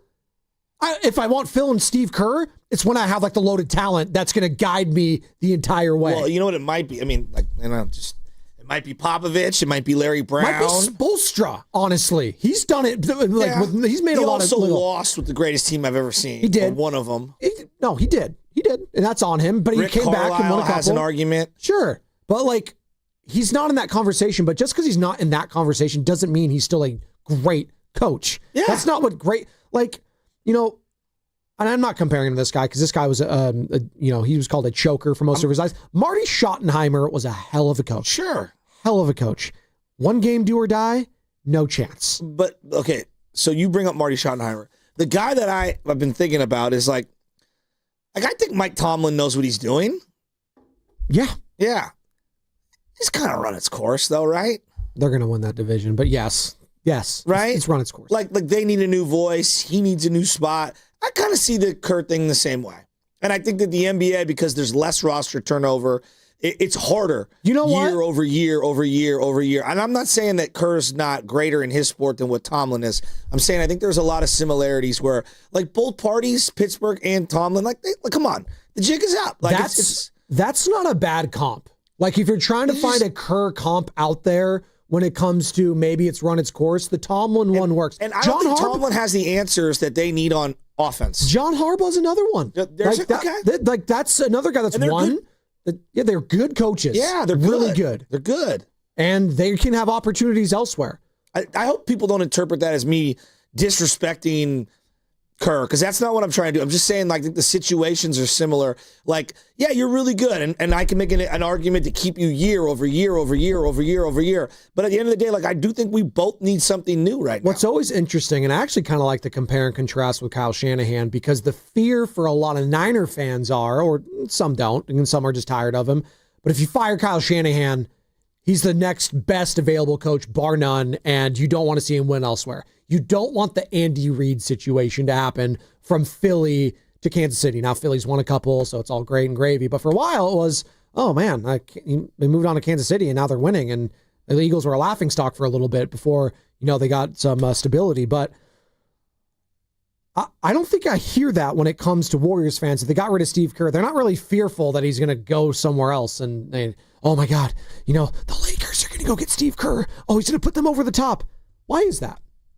Because in the NBA and the NFL, it's different. Luka, we want you to run the motion. Luka, we want you to run the motion. Skinny Luka might be able to. Well, even if he goes to the Spurs, you go to the Spurs. All right. And I'm not trying to be mean or disrespectful. It's all right. That's right. Why is that? That's crazy on its surface, because Kyle's never won a Super Bowl. Steve's won 4. And yet there's that level of fear factor that he goes elsewhere and wins is just non-existent. I think that's kind of interesting. Well, but it also hasn't happened yet. So if it happens, and maybe my opinion will change. And also, I don't know. And also, I just think we view Shanahan as a stronger offensive mind in his given he's sport. A better tactician. There you go. Than Steve Kerr is in his. And I hear this he's going to go to San Antonio. And that's not disrespectful, by the way, because Kyle Shanahan is one of the 3 best tacticians in the NFL, I think. Yeah, so. And Don Nelson was a great tactician and never won a title. Yeah. Great tactician. Yes. I think Kyle and Don Nelson are very similar. I've had a long belief on we've had conversations. I've had a long belief on that. No, but all right, so let's say he goes to San Antonio. It's just in my head. I'm thinking are we sure he's going to run stuff that Stephon Castle likes? I think he's going to maximize Victor Wembanyama. He's going to maximize Wemby. On the perimeter or at the block? Wemby's the ultimate cheat code. He starts just copying, pasting what he said about Steph with Victor Wembanyama over here. But maybe. But Joe, that's the problem. I don't know. I don't know how to properly evaluate him as a coach elsewhere because he's only been here. I've only seen him, like, this has been his only coaching job.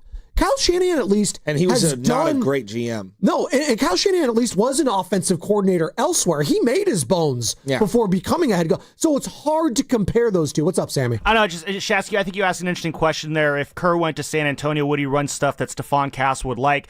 Didn't we kind of have that same question when Kerr first came here to coach the Warriors and Steph? I mean, that was a very tenuous time in this organization. It felt like this team was about to take off. They make a coaching, they pivot off a coach that was working for the most part, but there was more to be desired. There was very much a concern of, like, is this first-time head coach going to bring what this team needs? And it ended up working out. So, I mean, I hear that question that you're saying there with the Spurs, but I feel like he kind of answered that in a sense when he came to the Warriors with the same level of, like, are we sure this guy's going to bring what this team needs? See, I remember what Mark Jackson was at the end, and it was Curry ISO on the perimeter, dribbling. They were tied with 2 minutes to go against the LA Clippers, the Lob City Clippers team with no Andrew Bogut. They were running like post-ups for Steph like he was like on the 1998 Pacers. Like it was 90s basketball. It was awful. It was so bad. Okay, forget the Spurs. Say he goes to Oklahoma City. Mm-hmm. You think Shea and Jalen want to play the way the Warriors play? No, that's the beauty of what makes the league different is some teams run some things and whatever. But, like, Shea wants the ball. He wants to walk it up. He wants to dribble, right? Correct. What is the only other example we have of Steve Kerr's coaching career where we know he can adapt? Outside of being a Warriors, no, he has adapted a lot. I'll say that. I'm saying like outside of the Warriors because there's only one other example. It's the Olympics, Shasky. The Olympics, and I get it. People say it's FIBA, it's different. He can coach, man. Like he can. He can't. Look. When they fell down to Oklahoma City 3-1 in that series, you know why a big part of it was? I was screaming to the high heavens. Clay and Steph pick and roll. Yeah. Does anyone remember the final couple games? Yeah. Steph and Clay pick and roll. Steph and Clay pick and roll. What are we waiting on?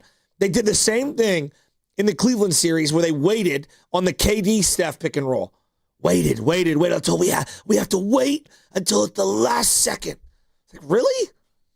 I remember going absolutely bonkers in the OKC series. So it works against some teams. It's you also have to adjust when it's not working. We're talking about Steve Kerr right now and whether or not this could be the last season he is in Golden State. There's a lot being made about the email from Joe Lacob, coach's desires regarding players. Let's just say Steve Kerr is right now in the microscope for a lot of Warriors fans. And we're discussing why and whether or not he's the problem. Is he the solution? Is he the best guy for now and going forward in Golden State? I think that is a fair question at this point. I think it is. Just given where this team is at, given what they've been able to do or not do the last couple seasons, I think that's a fair question. But I also think it's fair to let this thing play out. Like everyone wants and if you're going to call him and say he's just got to get fired right now, I'm going to hang up on you. Because stop. That is disrespectful to a guy that has meant so much here. Stop. Fire him right now. What does that do anyone? Put in Terry Stotts? That can make them better. No, that's not going to happen. Come on.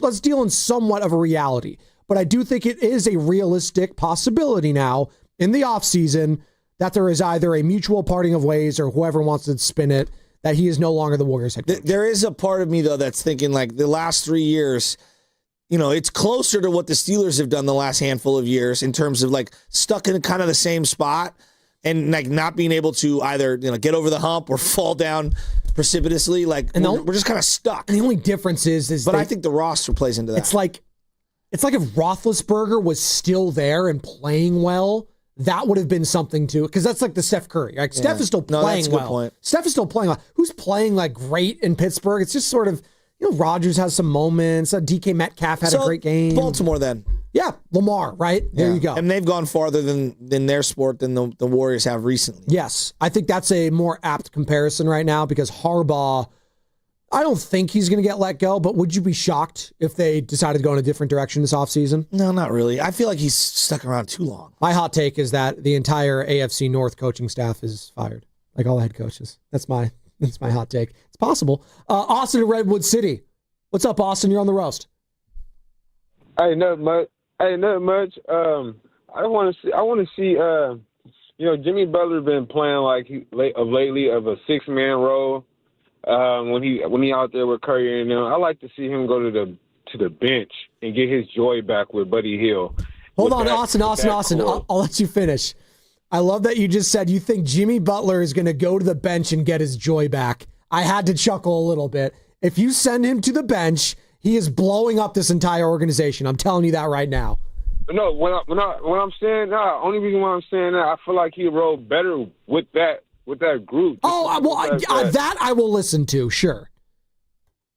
He can roll better with that group and get everybody going, have his own team that's what he needs. He needs the ball in his hand to distribute the ball around to everybody. Yeah, they just have no shooters, Austin. They have no shooters. Wouldn't you agree? I mean, they do. But let me get this off, though. I like to see that. And I want to see Curry with Moody and Kaminga and Dre and Post since they want to do that, they can all shoot.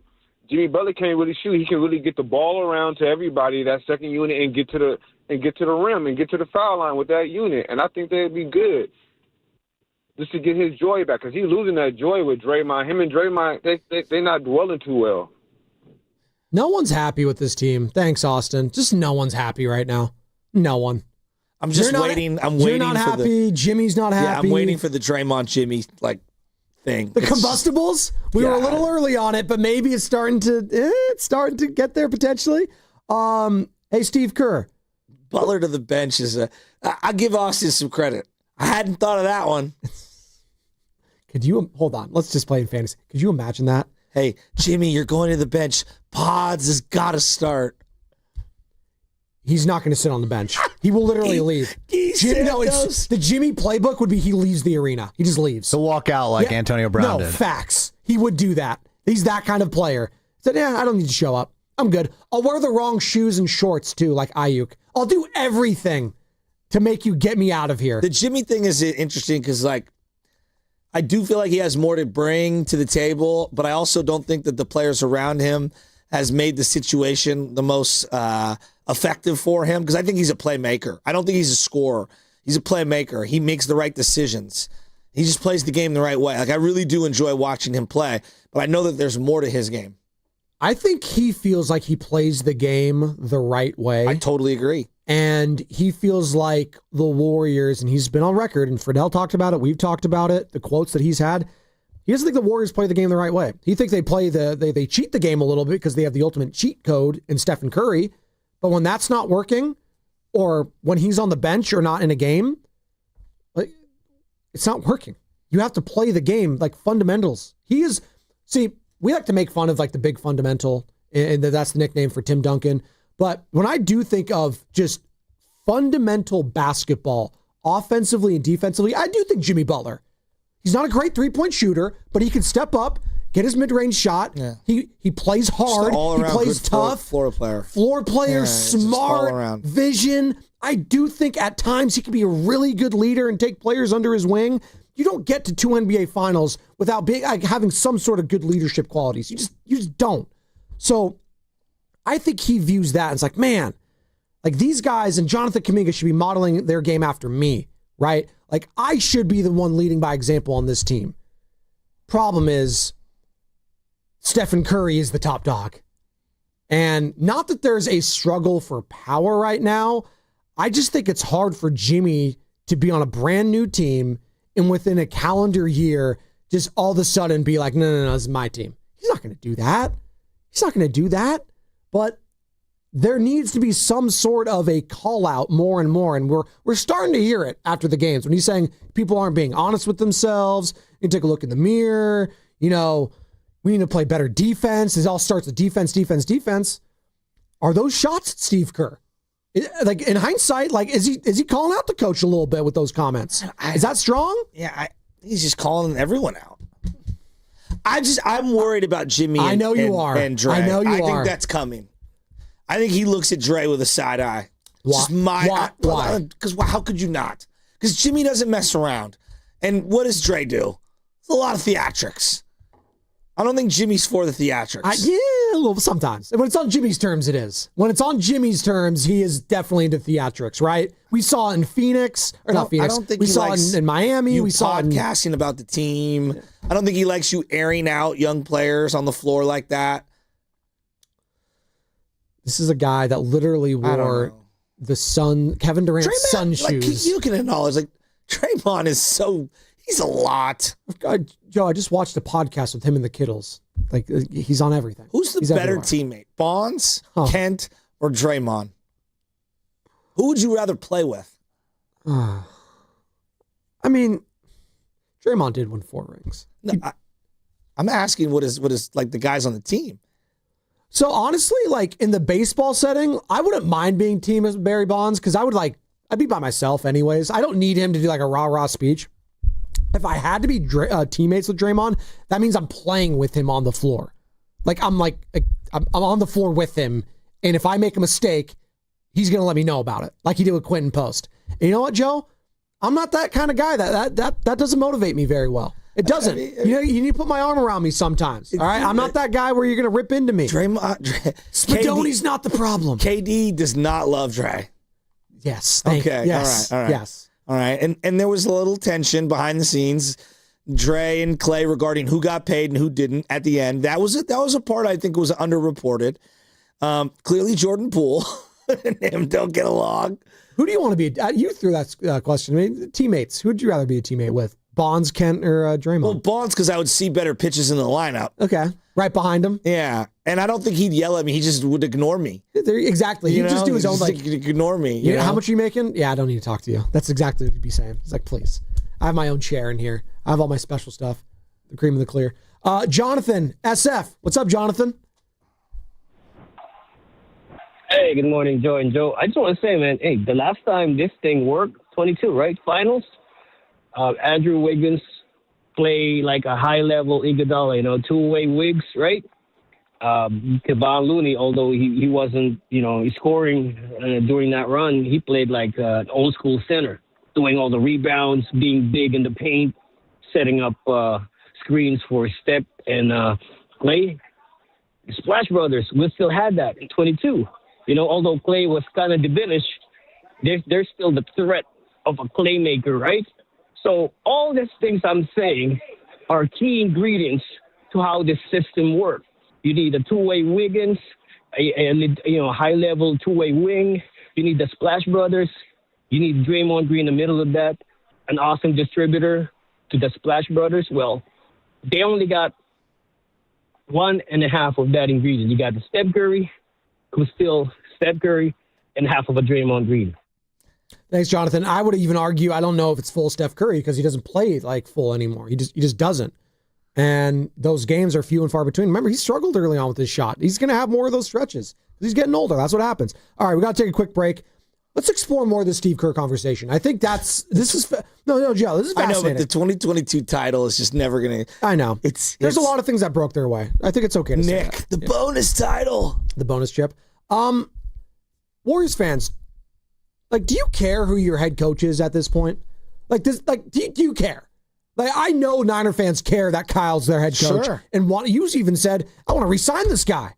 Kyle, come on back. Warriors fans, are you at a point where it doesn't matter who the head coach is? You just want to win? 888-957-9570. You'll answer it. I'll answer it. Alex in Walnut Creek, Gino in Vegas, all of you. And it's brought to you by the California Office of Traffic Safety and Caltrans. In 2023, 1,355 people were killed in alcohol-related crashes throughout California. Driving under the influence of anything is dangerous, illegal, and has serious consequences. Don't be the I in DUI. Go safely, California. When you own your own business, you own every decision. Catch the red eye or take the 6 a.m. Make a new hire or promote internally. Celebrate a win with a toast at the gate or unwind at the lounge. Big props to this team. Some decisions are a win-win, like earning 8 times points on Chase Travel. Introducing Chase Sapphire Reserve for Business. With $2,500 in annual value, it's the business card that gives back all you put in. Visit chase.com/reserve business to learn more. Cards issued by JPMorgan Chase Bank, N.A. member FDIC, subject to credit approval. Terms apply. Now that the new year is upon us, why not consider revitalizing your home's interior? Golden State Lumber and Showroom has a simple solution on how you can transform your home from ordinary to extraordinary. By upgrading crown molding and baseboards, you can instantly add elegance and character to any room from our partners Windsor One and Kelleher. Get inspired at GoldenStateLumber.com by clicking brands. Since 1954, Golden State. When you succeed, we succeed. Hi, I'm John with Jack's Restaurant and Bar. My brothers and I recorded our first commercial a while back. It got a little chaotic, so I'm here today. What's going on here, bro? Are you recording a commercial without us? Guys, no, I'm just trying to what? Take all the credit for our half-pound all-natural burgers? Or the best fish and chips or around? 7 mac and cheeses and 14 sandwiches, including a French dip that will change your life? Or homemade meatloaf, pot roast, and next-level lamb chops? Or that people can order takeout and delivery by visiting ilovejacks.com? Guys, no, I'm just went behind our backs. I knew he would. Wait till we tell Mom. Oh, please don't tell Mom. Real family, great food, ilovejacks.com. Running a business means wearing multiple hats. So if you're like me, you probably started out using your personal phone, taking client calls and texts nonstop.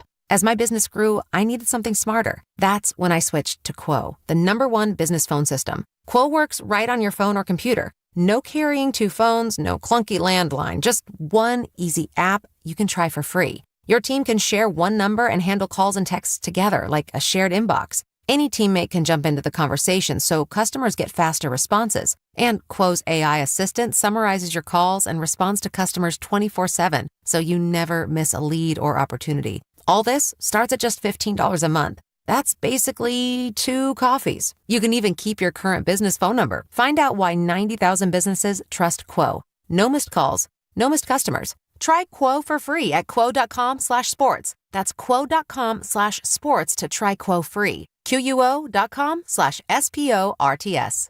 Calling all basketball fans. Make your game day experience unforgettable with a stay at Hotel Via, just steps away from the action. Enjoy chic accommodations, stunning rooftop views, and the ultimate convenience for catching all the action. Skip the traffic and relax in style before and after the game. Whether you're celebrating a big win or just want a perfect night out in San Francisco, Hotel Via is your MVP choice. Book now at hotelviasf.com and make your game day a slam dunk at Hotel Via. Hi, I'm Andy, your friend and jeweler at Shane Company. As a product development manager, I make sure every piece of fine jewelry at Shane Company is meticulously designed for quality. From 14-karat gold chains, pearl necklaces, diamond studs, and of course, dream engagement rings. We know you can get your holiday gifts anywhere these days, but knowing your loved one's gift was crafted by master jewelers? It's a difference everyone can see and feel, no matter the price. All of our fine jewelry begins with a vision by our in-house designers. Then, we ensure each piece meets our high-quality standards every step of the way, including the smallest details. It's why our jewelry comes with our all-inclusive, free lifetime warranty that covers everything and doesn't cost a dime. At Shane Company, there's no shortcuts, just craftsmanship. Because a friend wants your fine jewelry to be nothing short of perfect. Come see for yourself. Visit us in-store or at shaneco.com. Shane Company, your friend and jeweler. Guys, thanks for helping me carry my Christmas tree. Zoe, this thing weighs a ton. Drewski, live with your legs, man. Santa! Did you get my letter? He's talking to you, Bridges. I'm not that. Of course he did, right, Santa? You know, my elf Drewski here, he handles the nice list. An elf? I'm 6'3". What everyone wants is iPhone 17. And at T-Mobile, you can get it on them. That center stage front camera is amazing for group selfies. Right, Mrs. Claus? I'm Mrs. Claus's much younger sister. And at T-Mobile, there's no trade-in needed when you switch. So you can keep your old phone. Or give it as a gift. And the best part, you can make the switch to T-Mobile from your phone in just 15 minutes. Guys, my side of the tree is slipping. Timber! The holidays are better at T-Mobile. Switch in just 15 minutes and get iPhone 17 on us with no trade-in needed. With 24 monthly bill credits for well-qualified customers plus tax and $35 device connection charge. Credits end and balance due if you pay off early or cancel. Finance agreement 256 gigs, $830. Eligible port in a new line. $100 plus a month plan with auto pay plus taxes and fees required. Check out in 15 minutes or less per line. Visit T-Mobile.com. What if you could have reliable and intelligent Wi-Fi at the same price for 5 years? That's the Xfinity 5-year price guarantee. No annual contracts, no hidden fees, and our best equipment included. Just 5 years of Wi-Fi that boosts speeds to the devices that need them most. that finds and fixes problems before you even notice them, and that keeps you gaming in the fast lane. Lock in your price and unlock the possibilities. Xfinity. Imagine that. Select plans only. Restrictions apply. Red and Gold Game Day starts at Laughing Monk Brewing. Park for free. Enjoy amazing food, ice-cold beer, and every game on TV. Catch 95.7 The Game's pregame show. Then hop on the free shuttle straight to the stadium. Sign up now at 957thegame.com.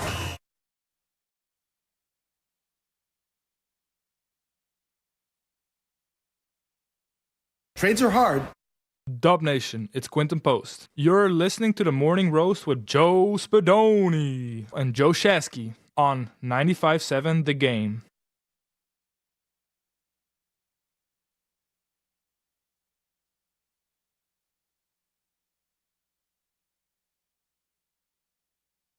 What do you got? Wait, you got cookies? Our boy.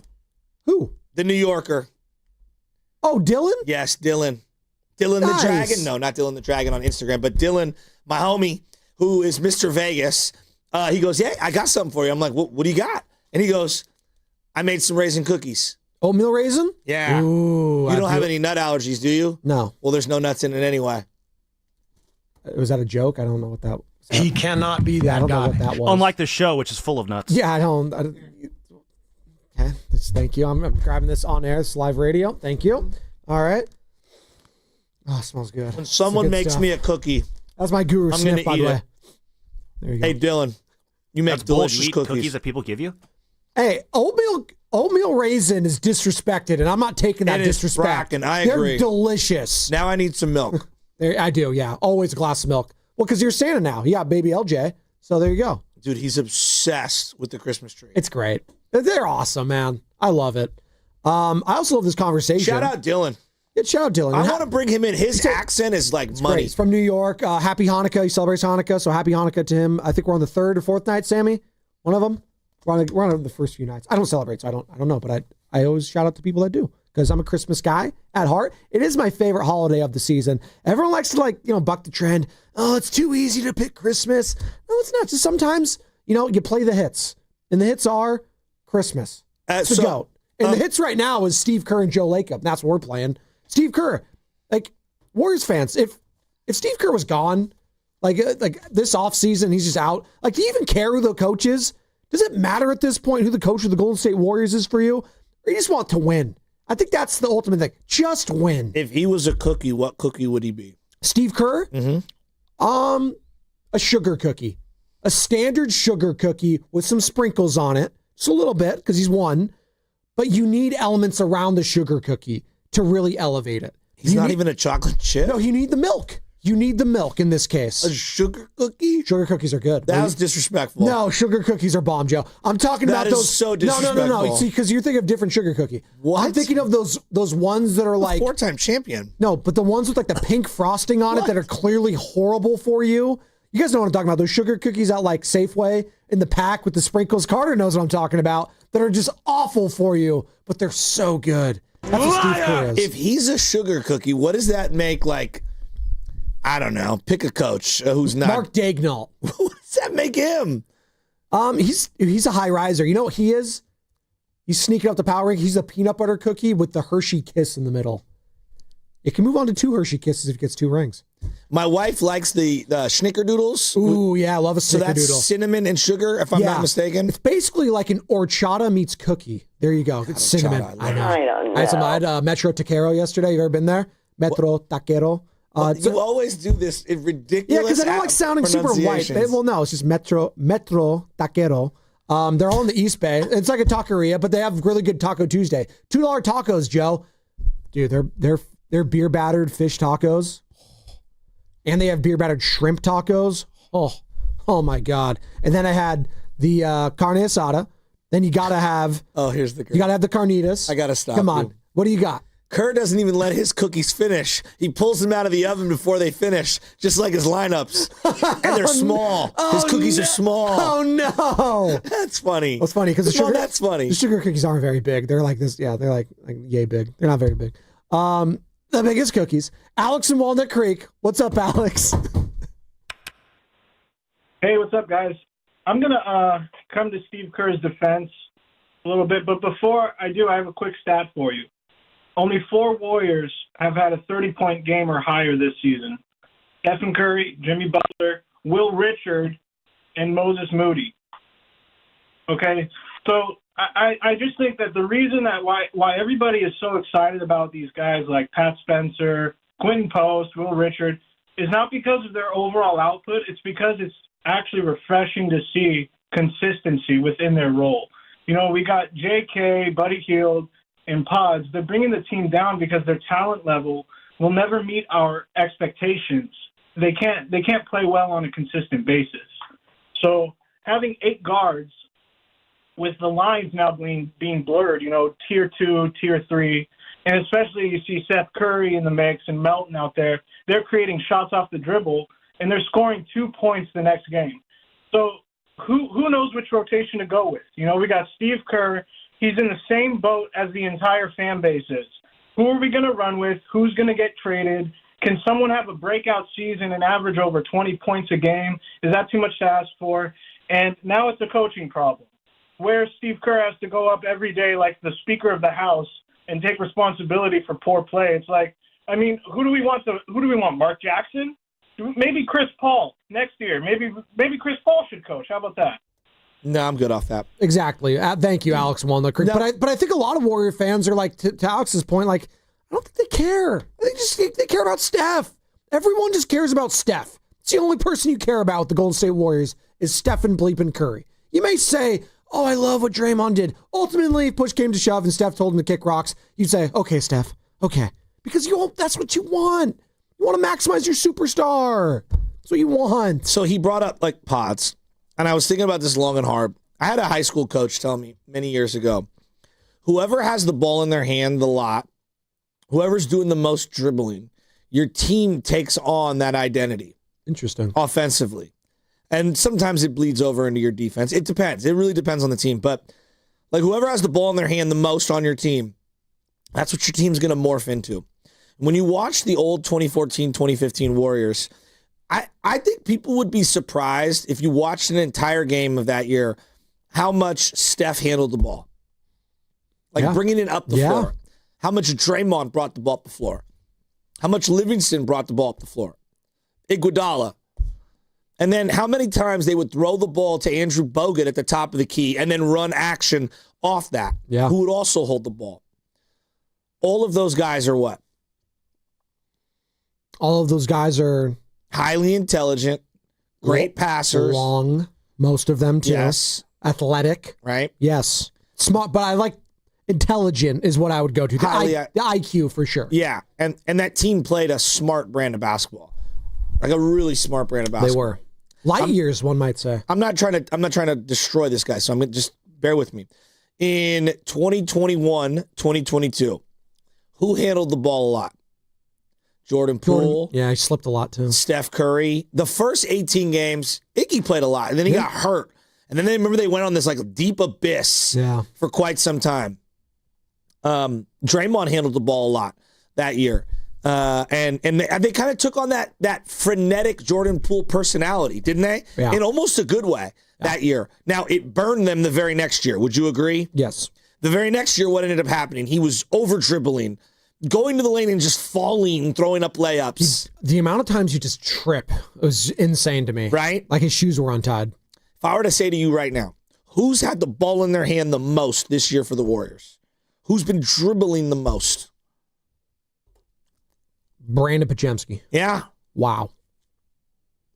I'm just asking, do you want your team to have Brandon Pajemski with the ball in his hands the majority of the time being the decision maker, the dribbler? Probably not. How many teams in the league are like a top 8-7 team with him having the rock in his hands? And also, I want to make it clear, Dre's got the ball in his hands a lot too right now. A lot. And he has not been a great decision maker. His assist to turnover ratio has not been good. Jimmy also has the ball in his hands a lot. I do want him to have the ball in his hands a lot. I think Steph's gotten away from actually having the ball in his hands a lot. And I'd like to see him have more of the ball in his hands. I really would. I think one thing that they need to do is I think they need to have Steph with the ball in his hands. That doesn't mean he can't make a pass, cut away from the ball, get around. I just think having others bring the ball up the floor is we're taking on those guys' identity, and I don't love it. It's interesting you bring that up because I'm trying to think of like teams, because you've seen them in the past that have like a point guard handling it, but he's clearly like their 5th, 6th, 7th best player. But maybe he's on the starting role because he's just the facilitator, and that's what you need him to be. Mike Conley. I was thinking Mario Chalmers, actually, with the Miami Heat. Because I would argue LeBron was the point guard. No, for sure. And at times he was, and you're right. But like Mario was the designated point guard. Yes. And, he rubbed a lot of people the wrong way, or LeBron in particular, right? But like, there's a guy that knew his role. He wasn't the greatest player. No. Right? He wasn't the greatest shooter. He wasn't the greatest, but he was solid enough, and he played fundamentally sound, didn't turn the ball over all the time, and he was fine. Got to the line, 80% free throw shooter. He's a defender. I think he was actually a better catch and shoot guy, but he did do wild stuff, Joe. No, he did. He had irrational confidence. He did. But it can work, is what I'm saying. Now, I'm comparing this team to the Heatles. Like, come on. Like, that's just well, let's calm it down a little. So, like, any team James Harden's played on since being traded from OKC has taken on his identity. Would you agree? Yes, he literally has a drop here, right? Like, I am the system. Like, I'm not a system player. I am a system. So, like, he drives me nuts, right?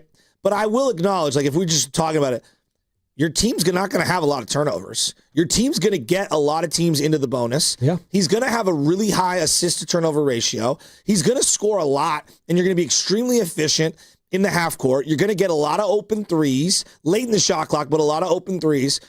He holds the ball a lot. You take on that identity as a team. That's what the Clippers have evolved into, right? Yep. Since his time there. And I think even the biggest Harden hater will be like, yeah, he's pretty generational in terms of a half-court player, right? Yes. Jokic. Huh.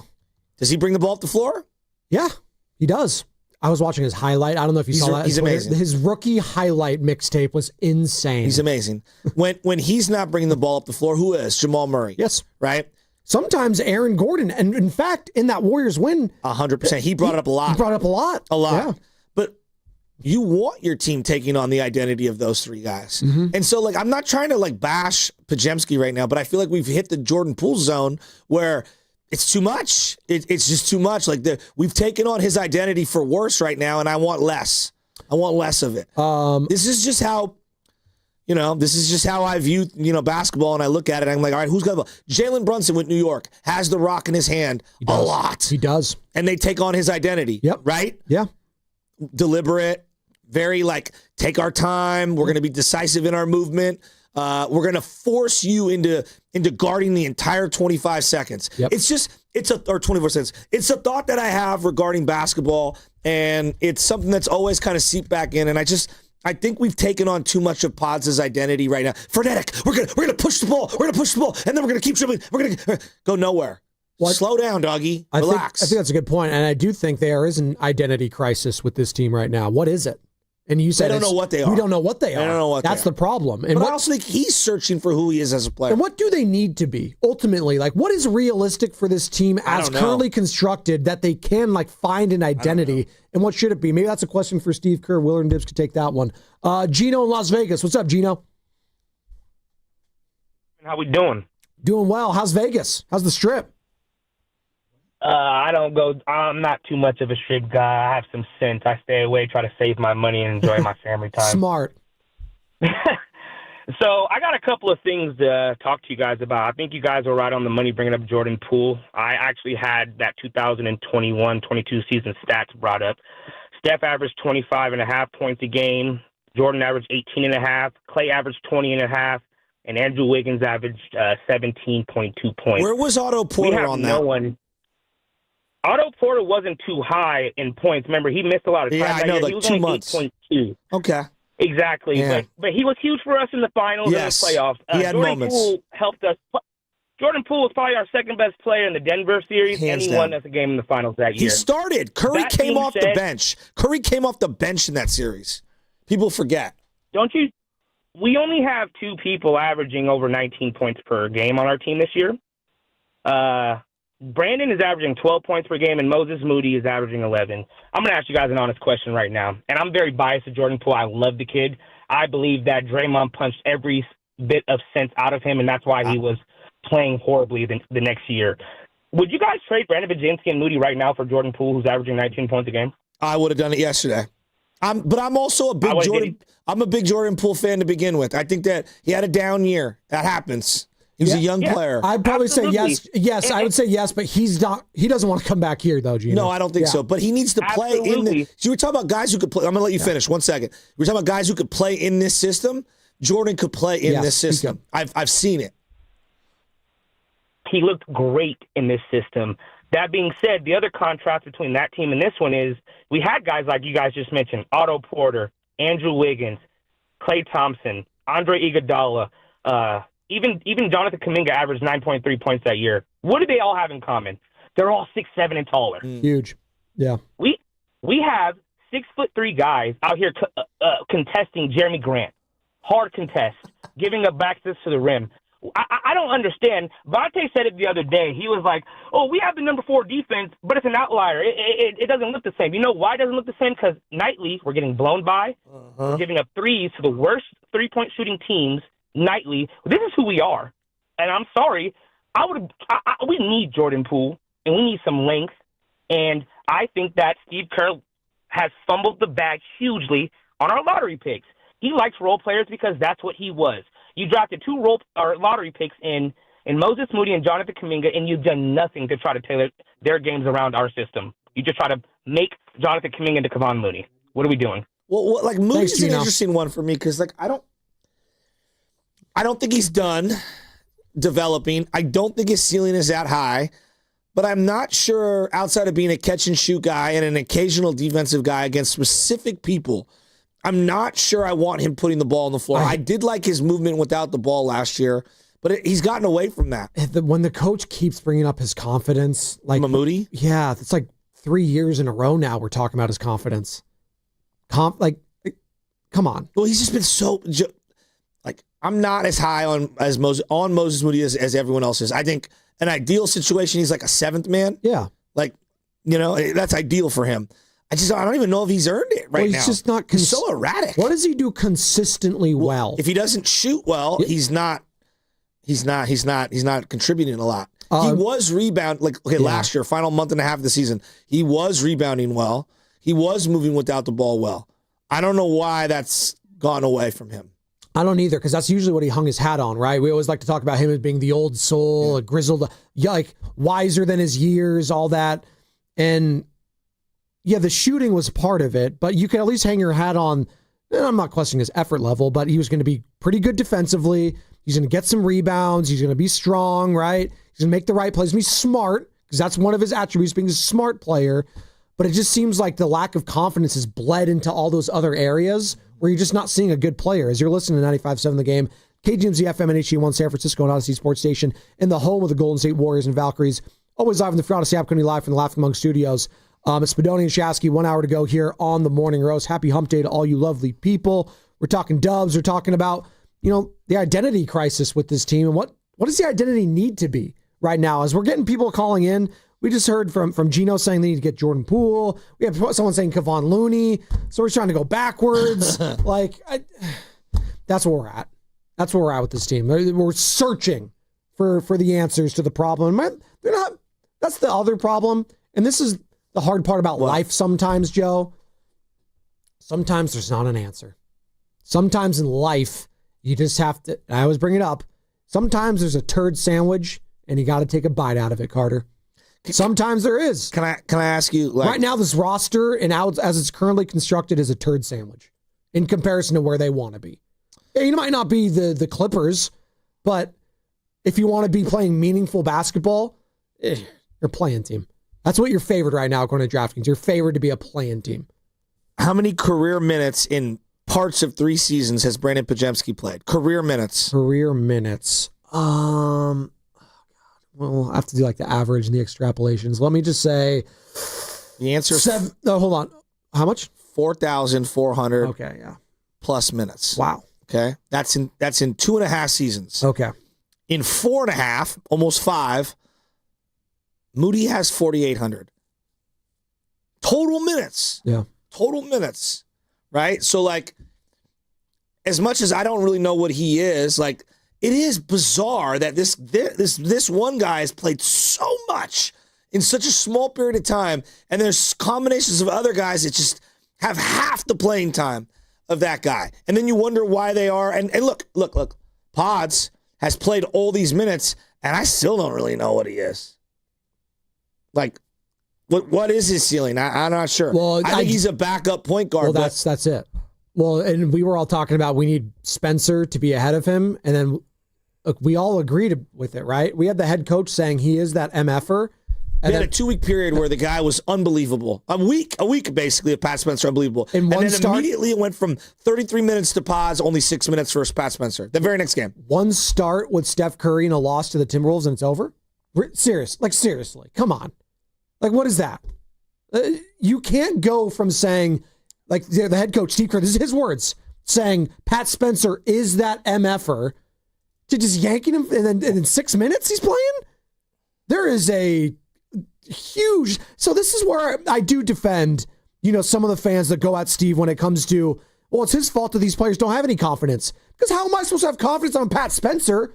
I have one bad game. I'm having the week of my life, and then it's back to reality, dude. Like, come on.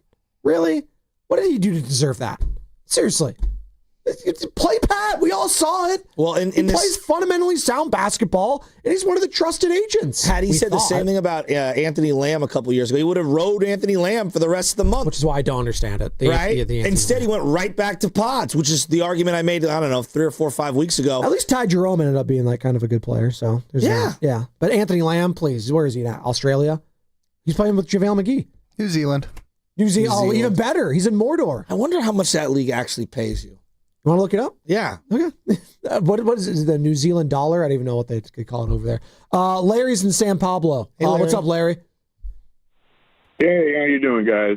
Listen, first team, Kaminga, Moody, Green, Richards, and Curry, my man. Everybody else get in the flow. To Kerr, I respect you as a coach, man. But these guys are older. You got people that you have to insert in the lineup. Rotation. You need to get that together or step aside. I am a stern believer in Kaminga. Put him in the lineup. Leave him the heck alone. I mean, this going back and forth with him is not helping the situation. The mind game that's going on between Kerr and Kaminga, I understand that. But leave him alone, man. Let him play. Now, I have a problem with him dribbling. Okay? He doesn't need to do that. You see 2 or 3 men in that paint. Don't dribble in there. But you got the bench there, and I really, really like the play of Spencer. And I like Santos' energy. Now, 2 guys on this team that I don't think need to be there. Number 1, Alfred, you done played your time, man. I respect you as a ball player, man. You've done all you could do, but it's time for you to sit down, buddy. Buddy, I know you can shoot the 3, man, but you're inconsistent as far as what you need to do on the court when you're on the court.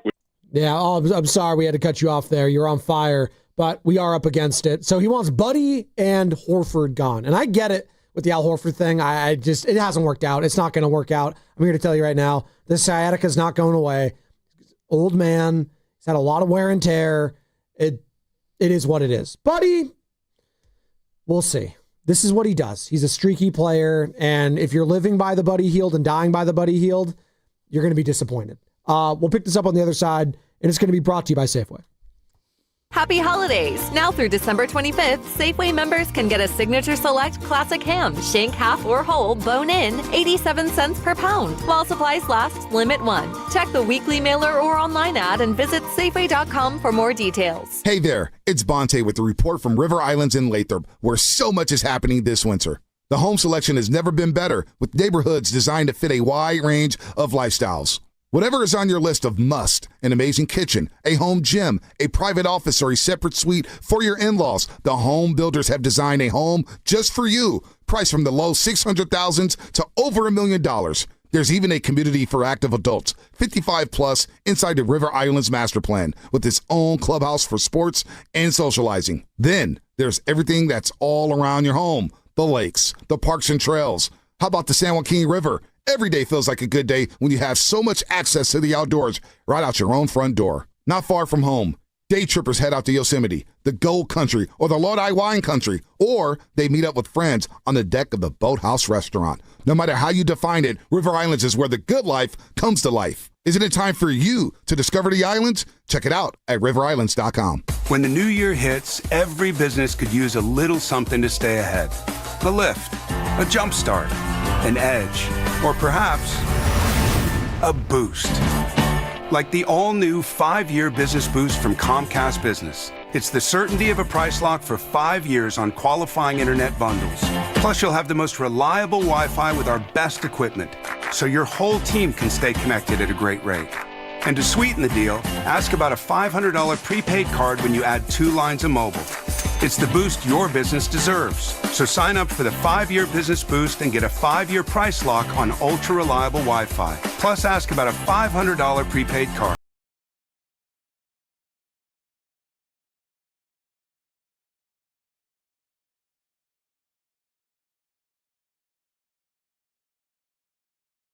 Best Wi-Fi based on Open Signal Awards USA.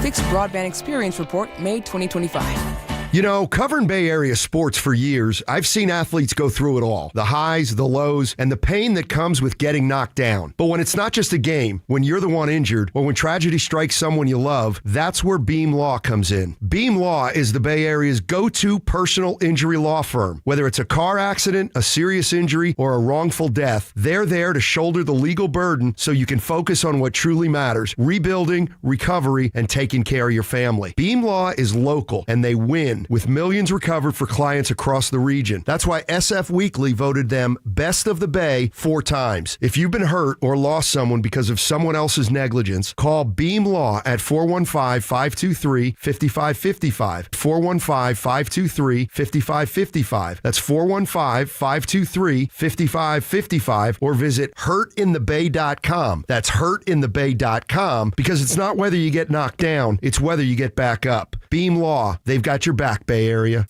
95.7 The Game and Great Clips have teamed up for the new basketball season. We want our listeners to look fresh with a great haircut from Great Clips. Each week, we'll pick a lucky winner to score a gift card. For a chance to win, courtesy of Great Clips, enter online at 957thegame.com. Pros don't just show up. They prove how it's done, with precision and without shortcuts. Makita tools are built the same way, with a dedication to lasting quality, trusted performance, and results that reward your effort year after year. When the job calls for the best, call on Makita. Built to be the best. Available at the Home Depot. See website for details. Bills Happen is not a lender and does not make credit decisions. Hey, bills happen! So when you need extra cash fast, go to billshappen.com. Have you been turned down? Are your credit cards maxed out? Do you have bad credit? Go to billshappen.com. You could find a lender and get up to $5,000 cash as early as tomorrow. Billshappen.com is safe, secure, and all online. Just remember, when you need cash, go to billshappen.com. Billshappen.com for the cash you need now. Billshappen.com. You know that Big Bargain detergent jug is 80% water, right? It doesn't clean as well. 80% water? I thought I was getting a better deal because it's so big. If you want a better clean, Tide Pods are only 12% water. The rest is pure, concentrated cleaning ingredients. Oh, let me make an announcement.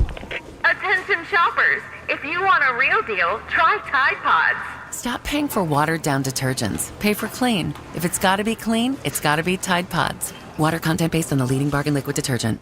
Hey, I'm Mike Slater. My dad passed away at the age of 63. It's out of nowhere. Had a stroke. Super hard, obviously, for the whole family, but my dad had life insurance. This is why I have life insurance for my family, for my wife and 4 kids. And the best place to get life insurance is ethos.com, because you can do it in 10 minutes. And there's no medical exam and no blood test, just a few health questions. Get life insurance in 10 minutes so your family is protected. Ethos, ETHOS, ethos.com/life. Got any gadgets? Get online protection. NordVPN has a ho-ho holiday deal just for you. Secure up to 10 devices with a single account. NordVPN's Threat Protection Pro feature helps you avoid malware, phishing, and annoying trackers. Just a few taps and you're safer online. Let your gadgets sparkle with online security. Go to NordVPN.com and get up to 77% off plus 3 extra months. NordVPN.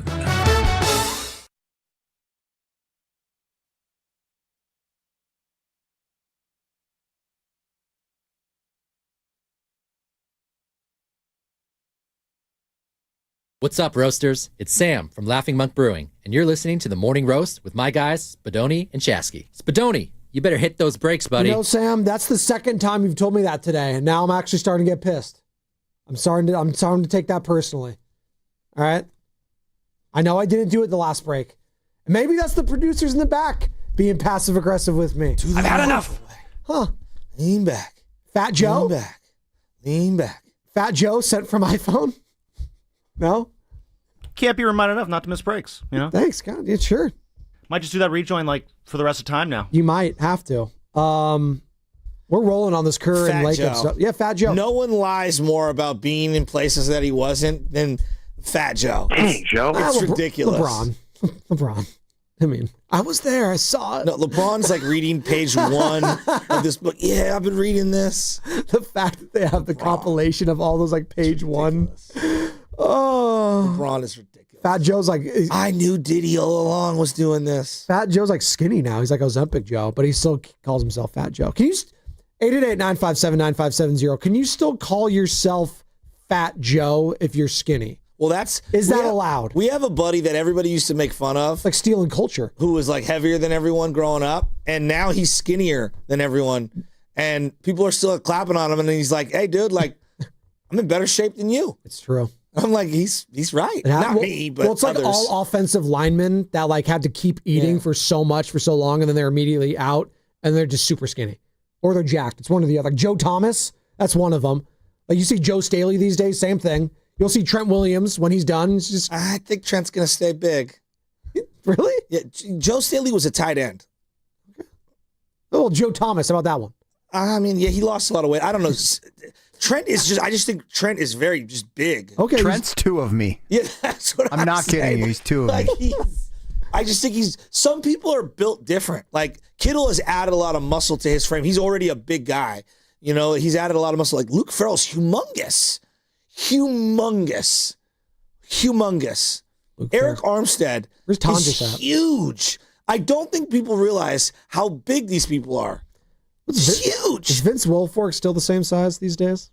I don't think so. What was he listed at? 330, 340 pounds? Oh my God. Should be in the Hall of Fame, by the way. We'll get to Oscar and Stockton in a moment. Steve Kerr was on Willard and Dibbs yesterday as we were talking about the email, Joe Lacob, and whether you like the email or not, and the stuff he said in it, like coaches' desires regarding players, and, you know, Steve Kerr's time in Golden State coming to an end this offseason. It's all on the table. We're talking about it all. There's nothing we can't talk about with this team right now. In the past, we had to like take a step back. Oh, well, that's not going to happen. Oh, this can't happen. Honestly, anything could happen. No, seriously, anything could happen in the next 6 months. I would not be surprised. I wouldn't be. Kevin Garnett, anything is possible. That guy. Just say equivalent next time. Steve Kerr. Did you see the one where he's showing Paul Pierce the, Timmy the Trumpet Timmy? What's the guy's name? Yeah, Timmy Trumpet. Dun, dun, dun, Yeah. So it's Edwin Diaz's walkout music. And it's really cool. It's Kevin Garnett explaining to Paul Pierce how it's the baddest walk-up, like the sickest one in all of sports. I mean, he drops so many swear words in it. It's incredible if we could find that audio. We'll effort that in the back. I'm sure Sam's on it immediately. If you don't smile while watching it, like, I don't think you have a heart. Or it grew 3 sizes. Yes, right? The Grinch. I watched it the other day. It's excellent. Right. Still holds up. I know. You said the little guy's scared of the Jim Carrey version, though? Yeah, the Jim Carrey version scares him out. So Too real. I put in the old original from like the 60s. Oh, yeah. Love that one. Yeah. He was not as tapped in. Okay. It didn't hit the same. No. Well, you need all those bright colors, the flashy lights, like the new production. The new one was really good. And then like... Benedict Cumberbatch, I think, was the voice in that Yes, one. Yes. God, you and the obscure actors. I told you, well, it's pop culture references, very obscure, I know that. Warriors Wednesday brought to you by Freeman's Appliance. Come see their full selection of in-stock luxury appliances and live working vignettes. Visit Freeman's Appliance, Pleasant Hill today. You get your air fryer just in time for the holiday season. You get it yet? No. Freedman's. Next time you're thinking about it, go there, okay? Oh. I got my Christmas tree. They're out of wreaths, though. Everybody's out of wreaths. You know who's not? I was at Trader Joe's the other day. They have like legit real ones. So go to Trader Joe's. No, seriously, they'll probably have them there. There's this meme, like Instagram page I follow where the guy's like, so he's like, the people that come up with Trader Joe's, we want twice as many employees stocking shelves as there are people shopping at all times. I know, and taking up a tremendous amount of space, and I'm just running into everyone, and I feel bad about having a shopping cart in there. We want all the eggs to have at least one broken egg in them so that we could return them a good egg so that they think our customer experience is excellent. I do love Trader Joe's, by the way. They do have excellent customer service. No, I love the prices, the food. It's great. Are you doing Why do you have to have this? Why do you have to have the smallest parking lot of all time every single time? It's the tiniest thing. The most ill-conceived parking lot in the Bay Area is at Lakeshore when it's that Trader Joe's, Walgreens sharing a parking lot near like the Chipotle. It's the worst. It's the absolute worst. All right. That was my 50 seconds. Steve Kerr. Hey, we haven't talked about Jonathan Kaminga really this morning. Oh, yeah. Yeah, we forgot about that. Sorry, we've only done 700 episods over the last 3 years regarding JK. Hey, JK. I'm sure Steiny and Goo will pick up where we left off. Can Kaminga... He's special. I see special in him. Steiny, when I see him, I see special. They need someone who could, yeah. Guru, that's not gonna work for this team. He is a losing basketball player. That was my Steiny. Kerr asked if Kaminga can rejoin the rotation. Not bad. 100%. He can absolutely get back. And I've talked to him about it. He's had some really good practices this past week. And the pendulum always swings. So, I'm just encouraging Jonathan to stay ready for when his opportunity comes back. He's like laughing during that response. Hey, JK, stay ready. You're either going to get a DMP or it could be 28 minutes tonight. Nothing in between. I want to hear that one more time. And by the way, if we don't win, whether you play or not, it's your fault to a big chunk of these fans. It did sound like he was chuckling. But not the owner. It did sound like he was chuckling a little bit. One more time.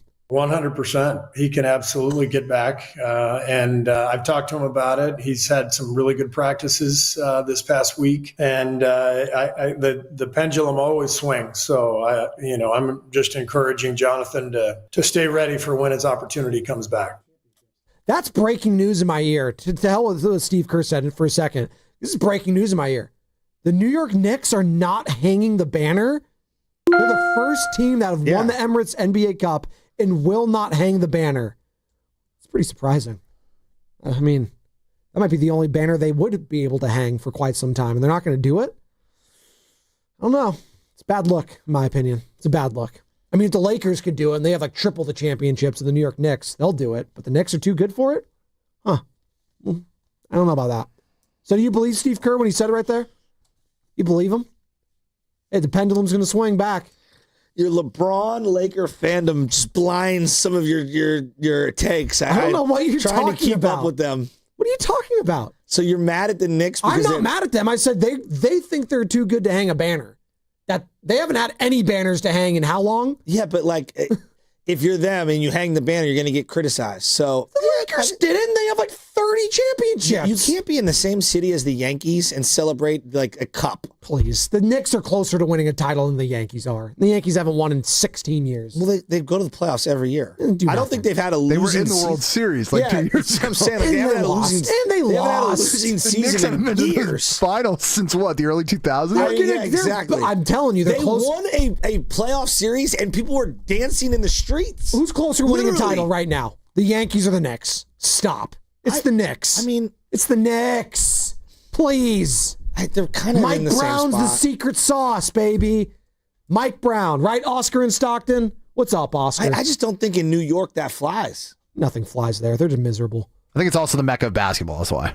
Yeah, like, oh, hey, we're going to celebrate a cup. You like, can't be the Mecca if you haven't won anything why in are like you mad? 50 It is years. the Mecca. It is the Mecca. Full of what? Of the Garden is one of the great arenas in the history of sport. Okay, and the Mecca is the Mecca not just because of the team and the professional area and all that. It's the Mecca because of what Rutgers and all that stuff represents. Outdoor basketball represents. You know what Mecca and how much is? it means. Like high school basketball in that area means so much. You know, like St. Johnny's basketball. Like it's a whole culture. They care about their basketball. Do you know what Mecca is? It's the Holy Land. It's the holiest city in Islam, and it's located in Saudi Arabia. Don't get. No, technical. I'm saying no. But I'm saying it's supposed to be like God's gift, the Madison Square Garden to the world. When I'm telling you, it hasn't meant crap my entire life. So don't tell me it's God's gift 50 years ago, but it still means something. It does. No, the team has to be good for it to mean Ask something. the NBA players. Like the NBA players tell you which games they get up for. Yeah, because they know they're in New York City. But it could be. It doesn't matter that it's It doesn't matter that it's that arena. It just needs to be New York City, and that the Knicks play there. Great. You don't think like New York is like? Come on, the New a Jersey worthy... Nets have been to a finals more recently than that team. The Nets. Think about that, Carter. Sorry, Oscar. I don't get. Sorry, Oscar. I don't get why you're like the players decide this. No, I'm deciding it for them. What's up, Oscar? What's going on, fellas? I mean, Staples is the Mecca. Crypto.com. Hey, well, yeah. My thing is that I watched the game last night, but one thing you got to say, the Warriors don't have that young talent like that. No. So everybody trying to bash Steve Kerr. I'm gonna stand beside Steve Kerr and Lacob. Just by hearing them talk, changes is going to come in the lineup. And a lot of these players, like you say, Pazinski been playing over 4,000 minutes. That's believable, but he has to come out the lineup right now. He can't play as many minutes. He played 33 minutes the other night. You got to split them minutes with Will Richards and the rest of the athletic kids because that's how we got beat off the top. I love Pazinski sometimes, but Steve Kerr play him too much. And I love Steve Kerr, but with a good coach like that, even though he admitted to his mistakes, he's going to correct them. I understand we was the Washington Wizards, but we're not. We're the Golden State Warriors, man. Lacob, I love an owner like that. If you own the business, you should have something to say. And one thing about Lacob, he's going to make sure he's not going to interfere with Steve coaching, but he's going to make sure he make moves outside of that. But it's up to the ball players, man. Them young cats got to start being more consistent, man. It's not Steve couldn't go out there and play. I watch every game. I go back and watch the game. And one thing he did say about Kaminga will get a chance to. He gonna play again, but Kaminga got to start playing. And his body language on the sideline. I agree. I know he want to play. I know he want to play. But one thing about an athletic kid that haven't played that much basketball come to a franchise like this, it'd be frustrating. But he got to do the little things that a 6'8" can do. That is rebound, defense, and play relentless. You guys see the other players from Portland play. All them cats play well the whole game. Yeah. Every team I watch play. Our players don't do that the whole time. No. They don't do it. So I can't sit up here and criticize Steve Kerr when I watch basketball all day long. And I watch Washington Wizards. Every team that got young players, they might not be consistent on the shots, but the hustle and the playing defense, man, they got to start doing that. If not, sit them on the bench or they're going to get traded, man. The Warriors are going to still be there, man. Go ahead. No, Oscar, I was going to say, like... Thanks, Oscar. So, like, there's duality. Like, there's nuance with Pajemski. I get aggravated by how much he plays. But when I look at the game logs, availability is a huge factor for him. It is. So when we talk overall minutes, he gets credit for always being healthy. He has been. Kaminga, fair or not, has been hurt a lot. Now, then he comes back. He's got to work himself back into shape or this or that. Or then he becomes the odd man out. He's got DMP'd. But, like, Brandon's been healthy and available for every game this year. Moody has missed a couple games. You know, he has been hurt at times. Remember, he had the ankle, he had a wrist. He's had, like, over the years, he's had various things. He's had the calf to start the season. Yeah. And, like, I'm talking about this year. Last year, Pods had the adductor. He had the face. Yeah, the nose. I think but it was like wasn't it like a nasal fracture, vertigo or something like that. Yeah, but I think it stemmed from like a fracture, like in his nose or something. In the preseason. Yeah. So like last year, I think it was only like 60 something games, but for the most part, he's healthy and available. Like, he gets credit for that. I also think it makes it really difficult for the coach because, like, all right, here's a great example. You got 15 games until January 15th, which is the supposed time where they could, if they wanted to, trade Jonathan Kaminga. Sure. So let's look at the schedule here. All right. I'm just going to assume everyone's healthy, even though we know that's never going to be the case. But let's just say that they are. Okay. Mm-hmm. You get the Suns. You get the Suns again. Then you get the Suns again. Yeah. And then the Magic. Yep. And then the Mavericks. And I'm just looking at all these dates and all of these back-to-backs that you have kind of staring you in the face. Who is going to be available? So, like, for example, you play Saturday at 5:30 after this Thursday game. Everyone going to be available for that game? Should be. Okay. Then you have Sunday off, Monday against Orlando. Everyone going to be available for that game? Should be. You stayed home. You didn't go anywhere. You're not going to Orlando. You sure? Again, you should be if you have a day off in between. You should be. But, Thursday night is Christmas, and that's our big showcase, and we want everyone to be healthy for the big-time game. So would you – again, I'm playing like the Steve Kerr, who's available, who's not. Like, they got enough time spaced out between these games, you would think. How many days did they just have off? They haven't played. They're not 4 days? I agree. I agree with you. This Emirates NBA Cup thing, the scheduling of it has just thrown a monkey wrench into the season. Then you go. You got a couple days off. So listen to this. Sunday the 28th, Monday the 29th. All back-to-back, yeah. No. Wednesday the 31st. Horford can't play in that one. Friday the 2nd. Saturday the 3rd. Monday the 5th. Wednesday the 7th. Friday the 9th. Sunday the 11th. Tuesday the 13th. Thursday the 15th. Saturday the 17th. Like, they play every other day for weeks on end. So it's easy to sit here and say, like, Kerr doesn't play anybody. I don't even know who's going to be available as I just look at the schedule. And even though they have all that time off, Joe, if I told you multiple players get staggered in terms of sitting deliberately, does that not change all your rotations? Always does. All your synergy? Sure. All your chemistry? Well, that's the problem right now. They don't have... They have none of those. They have none of those things. And you can't be a good team in any sport without cohesion.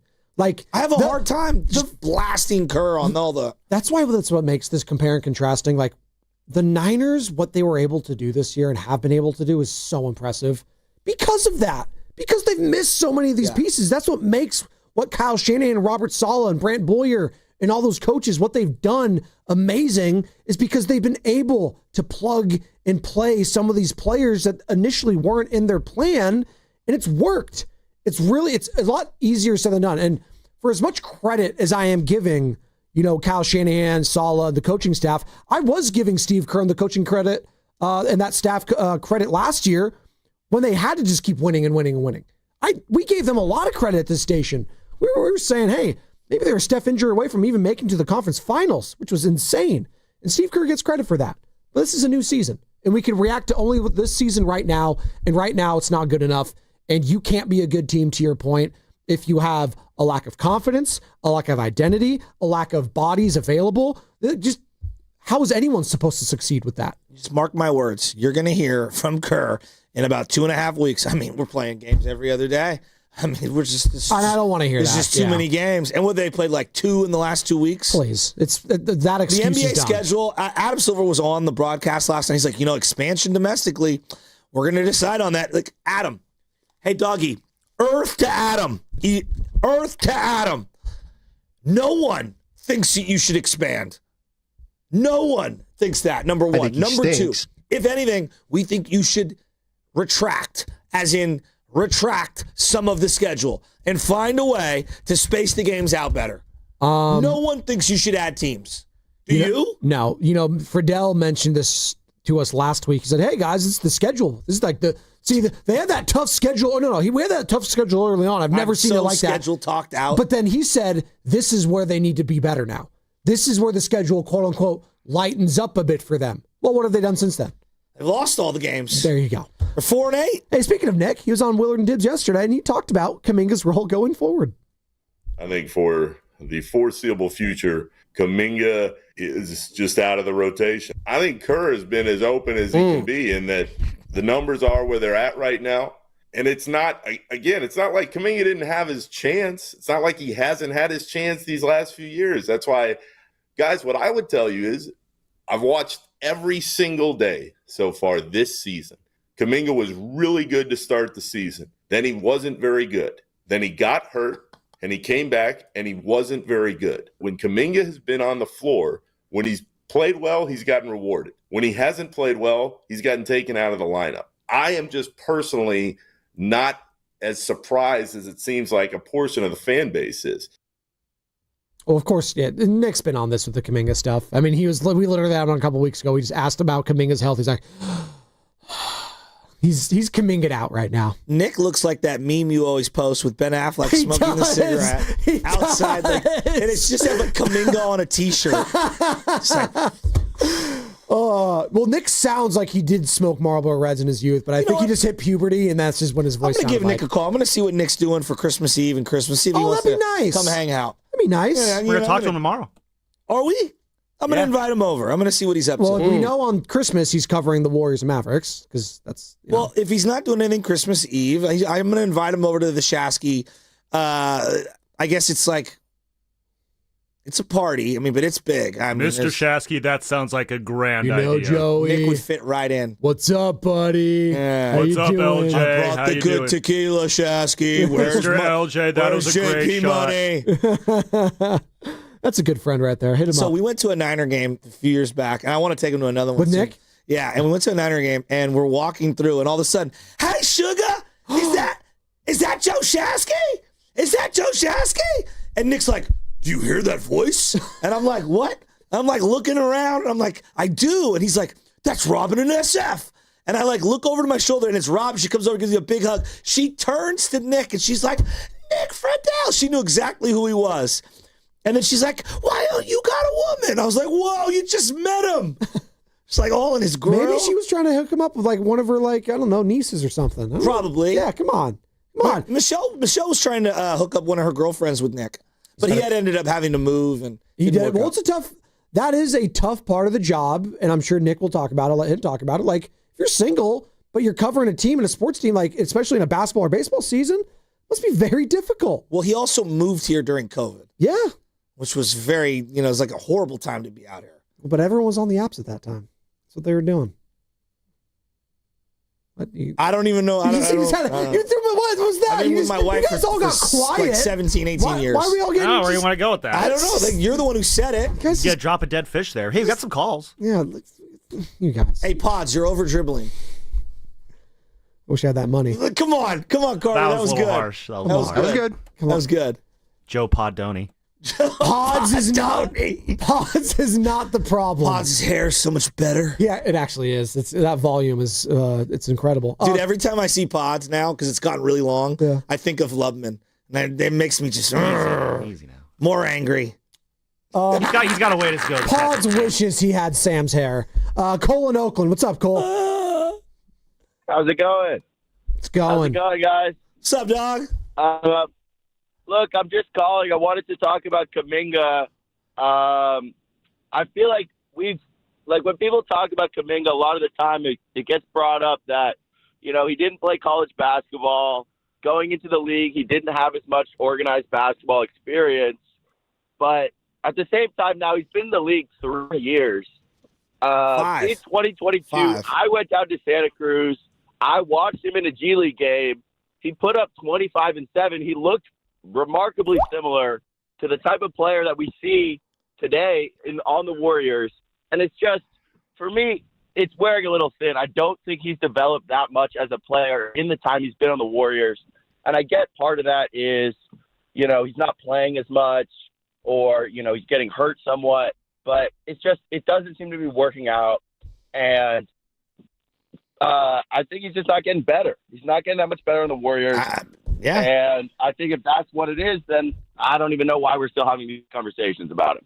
Well, we're having the conversation because he's on the team. So it's like we have to talk about the guy. Sorry. Because he's a Ferrari, Steiny. He's not.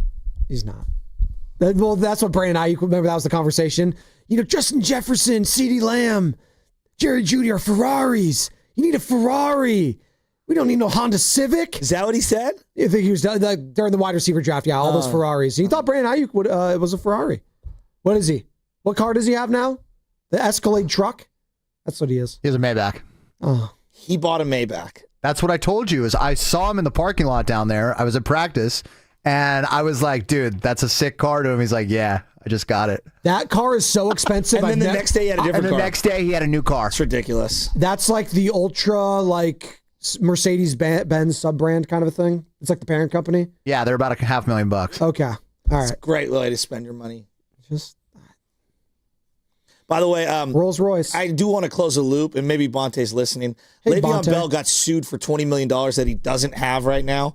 He's in some deep financial trouble. What are we talking about? Why Le'Veon Bell? Because he brought up Le'Veon Bell and his money and how much money he made yesterday, and I was like, I don't know about that. Le'Veon Bell. Huh. I haven't thought of that name in a minute. He's only 33. Out of the league. He's out of the league by 29. He was out of the league for just. Speaking of out of the league, what do you guys think about Tua? He was benched today, Shasky. He'll make a great backup for us next year. No, you don't want Tua. Yeah, if they cut him outright, I will take Tua as a backup. He stinks. You wouldn't? If you trade away. No. Let's call it what it is. I'd rather have Zach Wilson. As a backup? As a backup. You're crazy. I'd rather have Zach Wilson. As a backup. Give me the higher upside as the backup that I can mold. You can hate Tua all you want. As a backup, he'd be one of the better backups in the game. What are you talking He's too about? small. Zach He's not Wilson. athletic. Yeah, He as a starter. He doesn't have an arm. No. You cannot say he's too small and then say I want Zach Wilson. It's ridiculous. What are you like? What? No, I'd Zach rather Wilson keep- has a better arm than him. I'd He rather always has keep the Mac attribute. Jones than Tua. Yeah. No, I would too. But if you can get something for Mac, a consolation prize of signing Tua as a backup is not that bad. Like I would be open to that. Let's He get can win you a game if he's out 3. I'd rather have Marcus Mariota. Dane in Santa Cruz. What's up, Dane? I'm so out on Marcus Mariota. Yeah, guys, just some honest questions here. We had a great start to the season. 5 games that looked amazing. Jonathan Kaminga was playing great. And then we start hitting doubleheader after doubleheader after doubleheader. No breaks. Curry goes down sick. And to me, I was a little optimistic. Things were going to change a little bit. And nope, we go back to everybody can argue about Warrior roster construction. We can argue about, like Jimmy's production. But here's the thing that people aren't really paying attention to. And it's kind of like, to me, it's like Warriors media across the board. What happens when you're playing positionless basketball? When you're playing 3-4 guard lineups, when you have guys like Is this your first day listening to this station? I'm like, no, I've listened to you guys. Dougie, every day I come on and I'm like, why are we playing a bunch of 6'3" guys with 6'6" Draymond at the center? Every day I talk about this. 4 guard lineups, every day, and it drives me nuts. Zach Wilson's last touchdown pass, I think you asked. Hey, but that's the thing. All the media people who are covering this team we're not understanding. December 10th, 2023, last time he threw a touchdown pass. Wait, who was that? Zach Wilson in a win against the Houston Texans, 30-6. What year? 2 years ago. 2 years ago. So you want the guy who hasn't thrown an NFL pass in 2 years? You know what I want, Joe? I want Shanahan to collect the infinity stones of all the quarterbacks of that draft class that didn't work out, and he's going to prove that he can make them work. Can just come on. What? As a backup, and he was making league minimum, you'd really rather have Zach Wilson than Tua? Come on. Yeah, because I think there's more upside with Zach Wilson than Tua. What? The upside his mom shows up to some games? Whoa, I didn't say that. I didn't think about his mom. I don't know about that. Well, but the moms in the stands you have to worry about with Zach Wilson, not his mom. You know? You haven't heard? He likes to go on the 60plusmingles.com. I think that's wild. Oh, well, the Marcus Mariota one I don't think is that wild. He actually won last week. I think he stinks. We're talking about backups. They're all going to stink. What are we doing here? I think Tua's good. I think he's really good. He sucks ass. No, he's awful. Mac Jones doesn't stink. He's getting benched for a guy you think is even worse than Zach Wilson. Tells you all you need to know about him. What's up, Sushi Steve? Quinn Ewers, actually. Thank you. Who also stinks. Hey guys. Hey. Hey. So listen, I'm just venting on the Kaminga thing a little bit. What I can't stand anymore is what I read online about fans ripping Steve Kerr for not being able to develop young talent. And Kerr is not the issue. Like, I want to get that out to Warrior Nation. Kerr is not the issue. Like, as a coach, you have to know what you're going to get out of each player before putting him in the game, right? And that's what they get out of practice, and that's what they get out of training camp during the summer. Like, they know what they're going to get. And with Kaminga, you don't know what you're going to get, and that's why I get why Steve Kerr's job is super tough. On top of the fact that, what dynasty have you guys seen on the way down? That does well. Like, that does. It's pretty rare that I've seen a dynasty like on the back half still doing well, still making the right moves. And lastly, again, what dynasty, what franchise can make 3 to 4 bunk picks in the draft and still stay at the top? Like, I think if you string together bad draft picks, that'll crush any franchise. So, the Kerr blasphemy just needs to stop. That's all, guys. Thanks, Sushi Steve. I can go for some sushi right now at 9:50 in the morning. Maybe a spicy tuna roll, Carter. Dude, I had the best sushi in Vegas at Beauty and Essex. It was like this crudo thing. I don't even know. Hamachi? Is that what it's called? Oh, so good. Sure.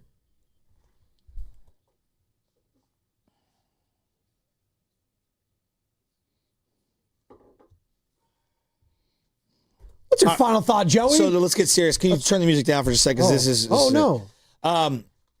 Legendary sports writer for the Chronicle for the longest time. Glenn Dickey passed away over the weekend, and he had, I guess they were saying he had dementia. My grandmother had dementia, and she whittled into nothing, and it's like the worst. Alzheimer's, dementia, though very different or very similar as well simultaneously, and so it's like one of the worst possible diseases that you can have happen to him. But I wanted to say rest in peace to somebody who never met me, and I never met him, though he had a very, very influential impact on my love of sports, sports debate, sports conversations, sports media. He would write a column every day, an opinion column in the Sporting Green. I would run to the kitchen table, and this was the glory days of writers. David Steele, Lowell Cohn, Ira Miller, Glenn Dickey. I mean, these were the best of the best of the best. And I didn't agree with them like at all. In fact, I never agreed with them. They had a voicemail, okay, that you could call into, and I'd use the rotary phone to call into, and I'd leave messages on the answer machine, ripping Glenn Dickey's article on the day, and go back and forth with just leaving voicemails on him.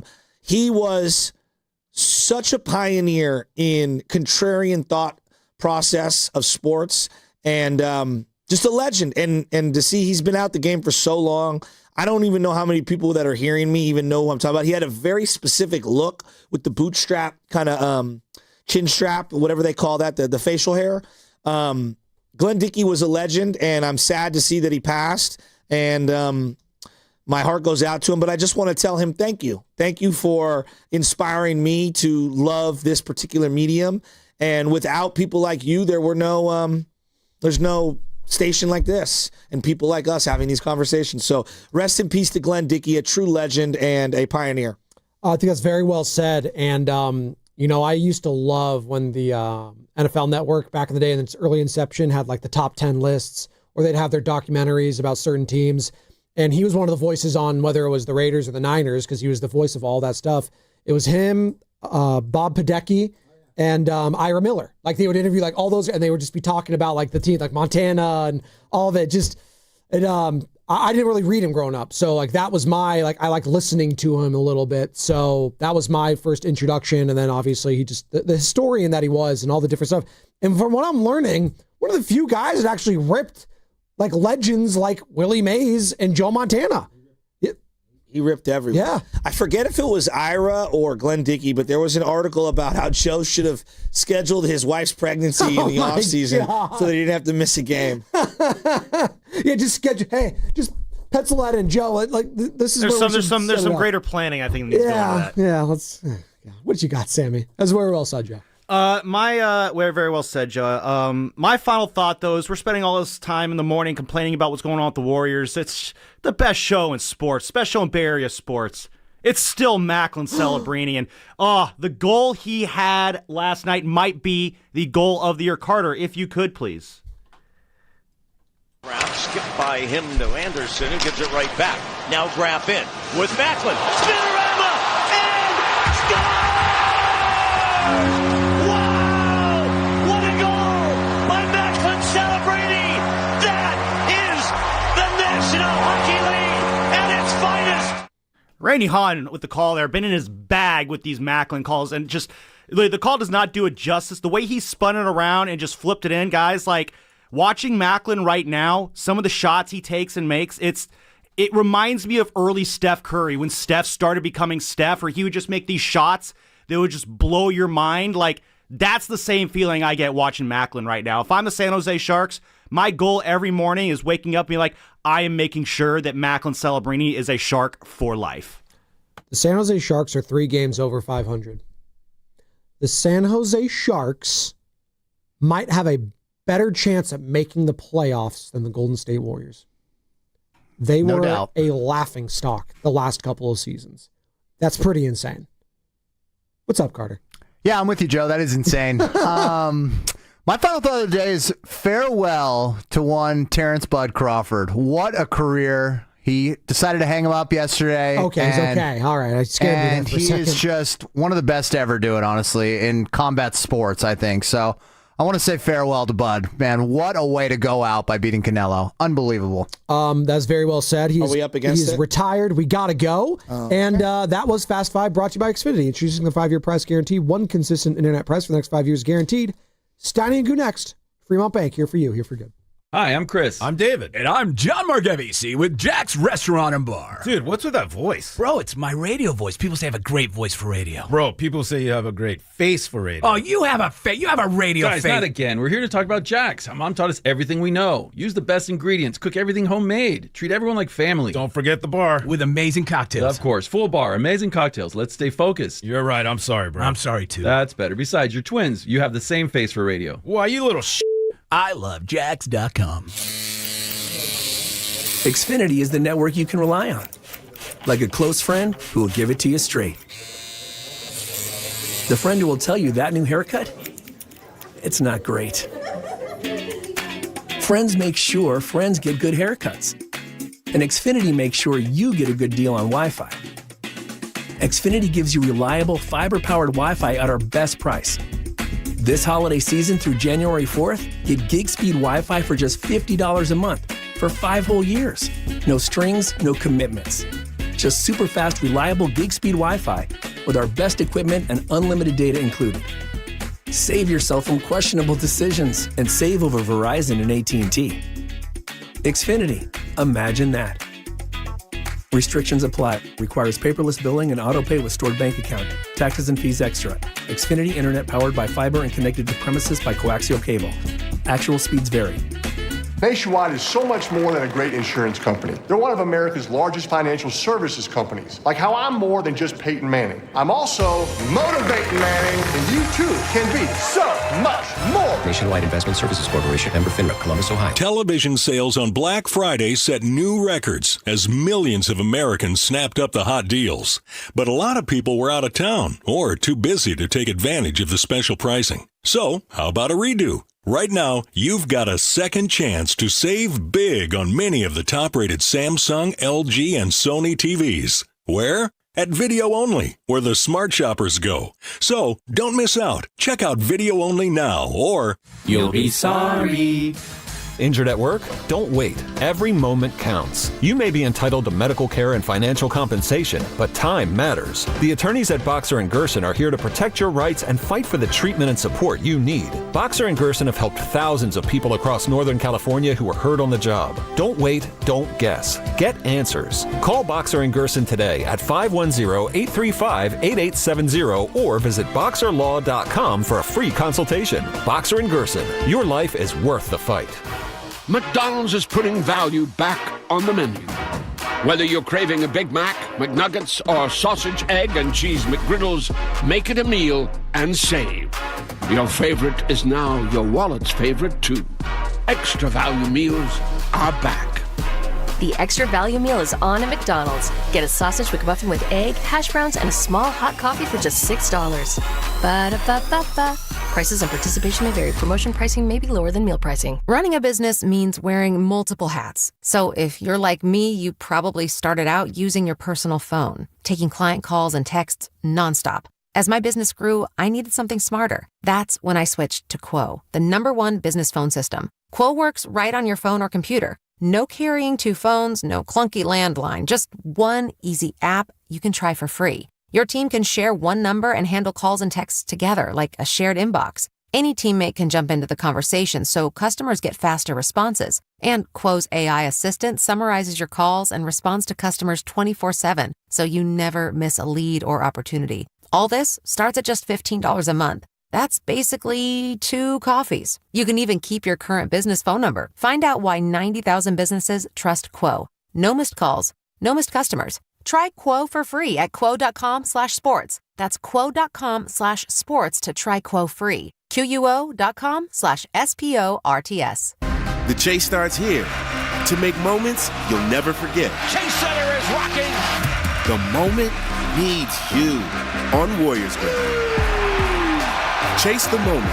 Buy tickets at Warriors.com. Hi, I'm Nancy Cartwright. You may know me better as the voice of Bart Simpson. On Simpsons Declassified, we're diving into the mysteries that keep the Simpsons forever young. Have you ever wondered how the Simpsons regularly predicts future events? Who better to ask than the show's creators, performers, and writers, the celebrity guests? Be sure to follow and listen to Simpsons Declassified wherever you get your podcasts. This is the story of the one. As an HVAC technician, he and his digital multimeter are in high demand. So when a noisy office HVAC turns out to be a failing blower motor, he doesn't break a sweat. With Grainger's easy-to-use website and product information, he selects the product he needs to keep everything humming right along. Call 1-800-GRAINGER, click Grainger.com, or just stop by. Grainger, for the ones who get it done.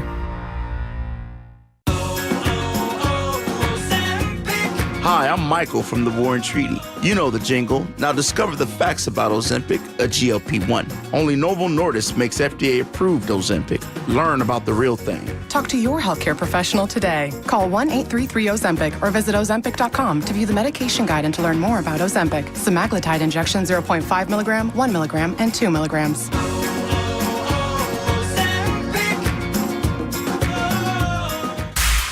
You're listening to 95.7 The Game, KGMZ-FM in HD1 San Francisco, on Odyssey Sports Station and the home of the Golden State Warriors and Valkyries. Always live on the free Odyssey app and now coming to you live from the Laughing Monk Studios. He brings the passion. For what? I want to know now. I'm mentally invested. Don't tell me to pray and you don't say what for. He brings the perspective. Yeah, I think they both have a great point. Get off me, text line. He's truly one of a kind. That is wow. Oh, my God. And he's doing a great job. I need you to man up and say what you really want to say. Diamond, you're doing a great job. And together, they are Steiny and Guru. Yeah. On 95.7 The Game. Oh, baby. What's up? You cannot get me out of my good mood today. I don't care what Steve Kerr said. I don't care who Joe Lacob emailed. I don't care about Doogie Howser that the Giants signed. You cannot take away my good mood this morning. You clearly heard what happened, right? No. Oh, that's a surprise. You know what happened to me, and I tried to. It's not about you right now. All right. What? Why are you in a good mood? We'll see. Your boy has officially become the first person from 95.7 The Game to win Bridge the Gap on Alice with Sarah and Vinny. I'm now the champion. I'm the reigning champion. I'll be going back in 2 weeks. Well, everybody's going to get a shot. Yeah, well, that doesn't matter. They all had a shot already. How does it work? And I'm the work? first winner. How does it work? What? How does it work? It's a game. And you know what? Thank you to Sarah and Vinny for inviting me in there. They invited me too. To play a game which you know I love, but you've never come up with a game for me to play. Yeah, you lost the Reggie game. No. Yeah, you did. See, don't take it away. Hey, see, don't do that. Shut up. Don't do It's that. early. I just real quick. Can I just steal some thunder? Rest in peace to a Bay Area legend, Glenn Dickey. How about that? Part of my childhood growing up in the Bay. Yep. I'm sorry. You really put me in a tough spot. I got you. Now, he was 89, so he lived a full life. But Glenn Dickey of the old he was the man. Sporting Green. Yeah. That was when newspapers were in their heyday. Bruce Jenkins. We've had some legends, Glenn man. Dickey, Lowell Cone, Ray Ratto, Ira Miller. I don't want to forget anybody, but I probably am. But, R.I.P. to Glenn Dickey.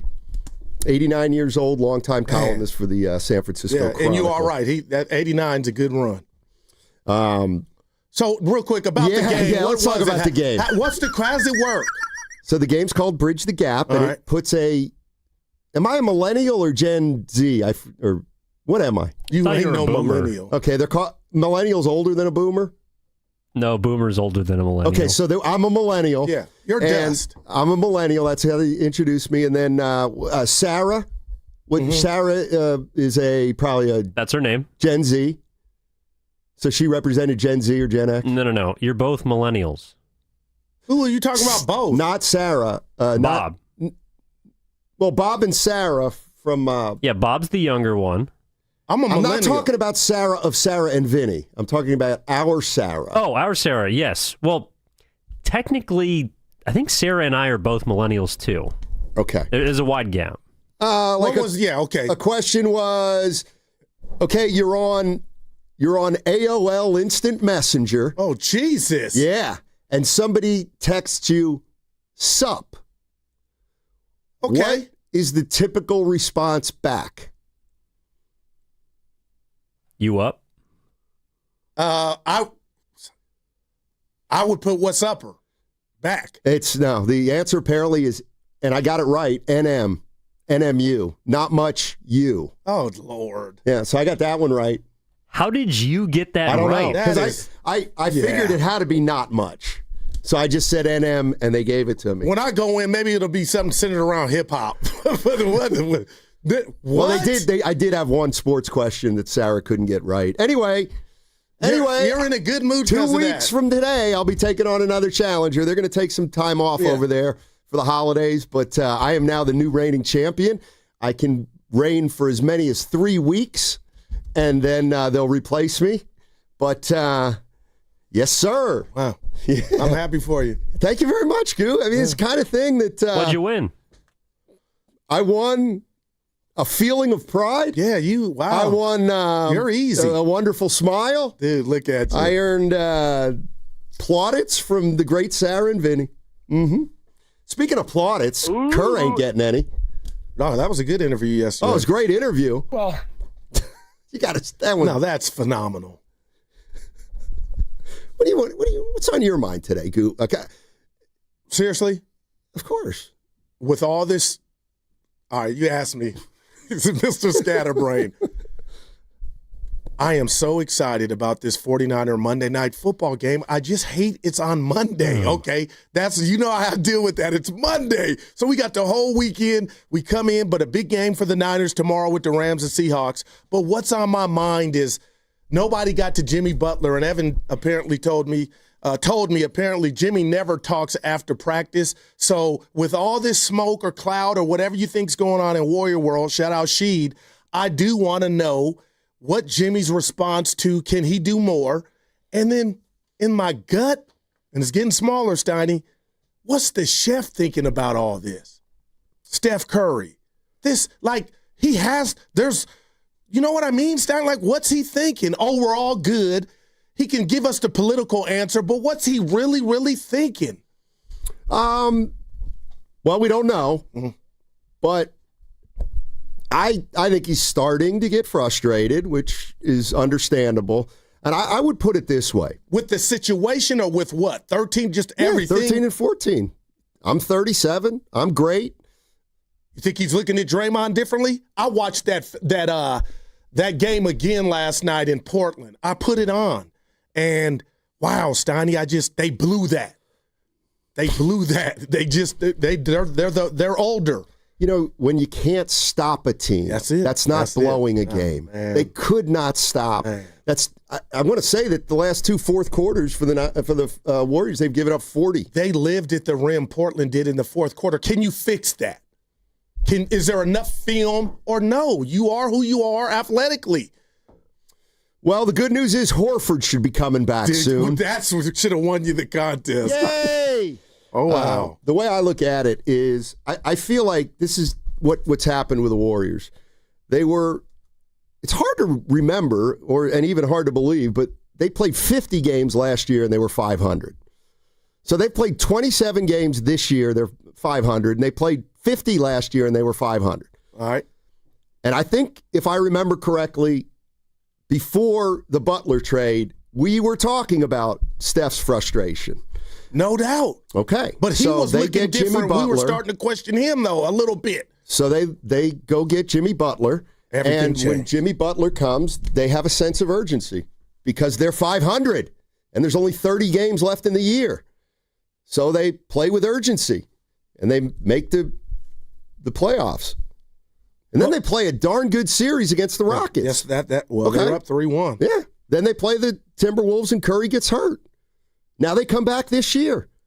And in 27 games, they're at the exact same point they were last year before the Butler trade. We're at the exact same point we were at before the Butler trade, but we're there twice as fast. That's the way I look at it. They're 25 games into the year, and we're at a point now where we were at game 50 last year where people are feeling like something's got to give. Okay, help me, because part of what you say fires me up, and then the other part, I'm despondent.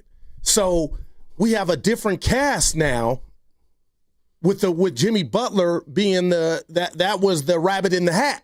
He changed everything. Yeah, so he's on the team. Who's going to be the rabbit in the hat this year? Does there have to be one? I thought Butler was the big rabbit in the hat that they got last year. And that's why I'm questioning, and I can't wait till the reporters ask him, can he do more offensively? And Kerr was so presidential yesterday. We'll see. From the email to Jimmy Butler, he's fallen on the swords with an S, but my fear, Steiny, is, and why I'm fired up, is you make it seem like they're coasting and there's a button they can hit. They're not coasting.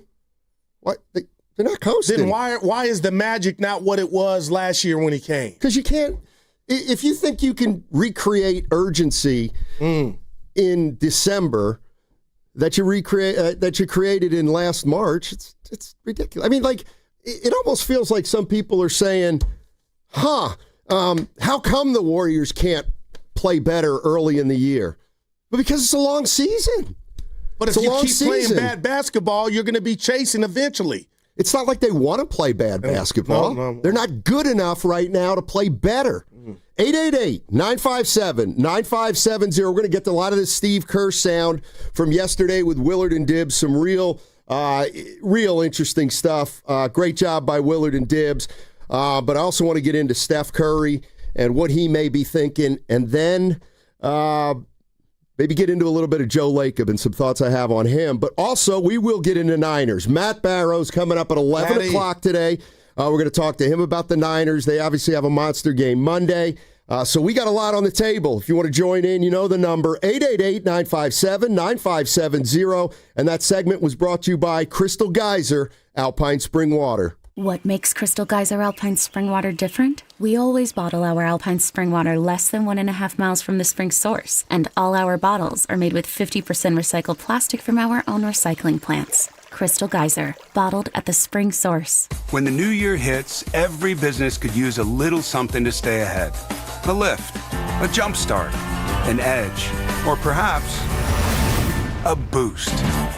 Like the all-new 5-year business boost from Comcast Business. It's the certainty of a price lock for 5 years on qualifying internet bundles. Plus, you'll have the most reliable Wi-Fi with our best equipment, so your whole team can stay connected at a great rate. And to sweeten the deal, ask about a $500 prepaid card when you add 2 lines of mobile. It's the boost your business deserves. So sign up for the 5-year business boost and get a 5-year price lock on ultra-reliable Wi-Fi.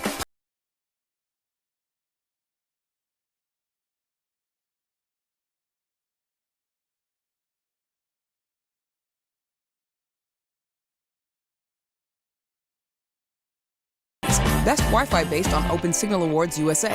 Fixed Broadband Experience Report, May 2025. Calling all basketball fans. Make your game day experience unforgettable with a stay at Hotel Via, just steps away from the action. Enjoy chic accommodations, stunning rooftop views, and the ultimate convenience for catching all the action. Skip the traffic and relax in style before and after the game.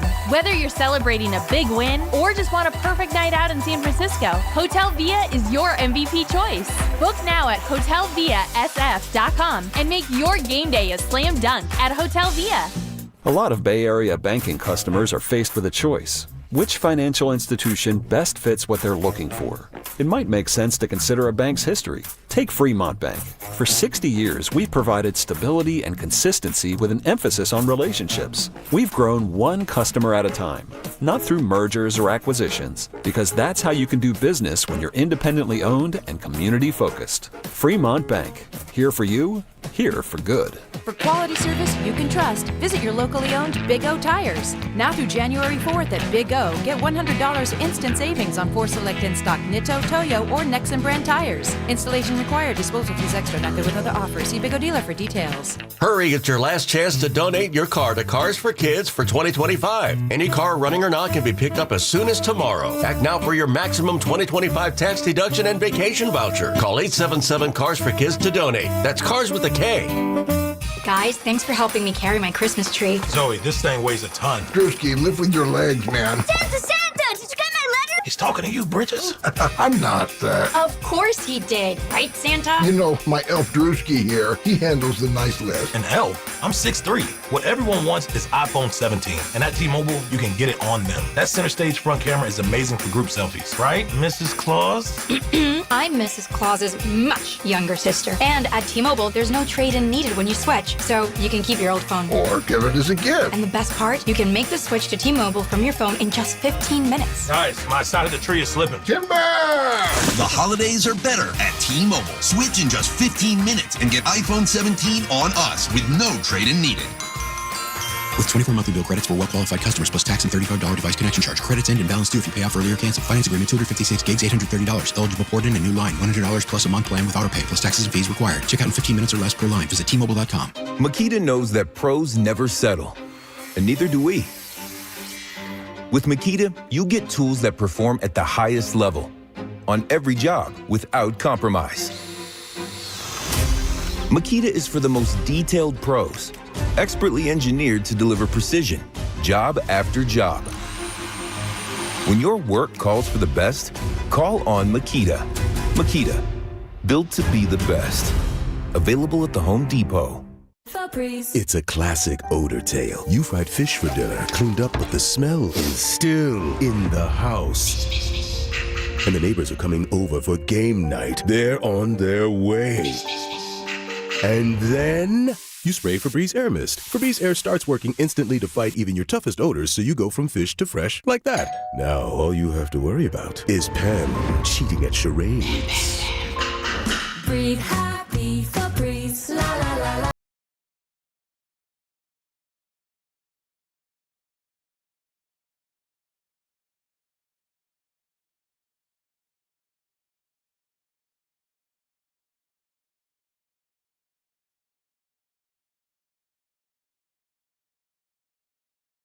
Lying. The streets just told me Sam Lubman. No. He was the first winner of Bridge the Gap on that show from 95.7 The Game. He doesn't run the show. Sarah not only runs the show, she runs the station, and she called me the first 95.7 The Game winner. And you know what we do? We move on. Lubman's the winner of my book. Does she know Sam works for 95.7 The Game?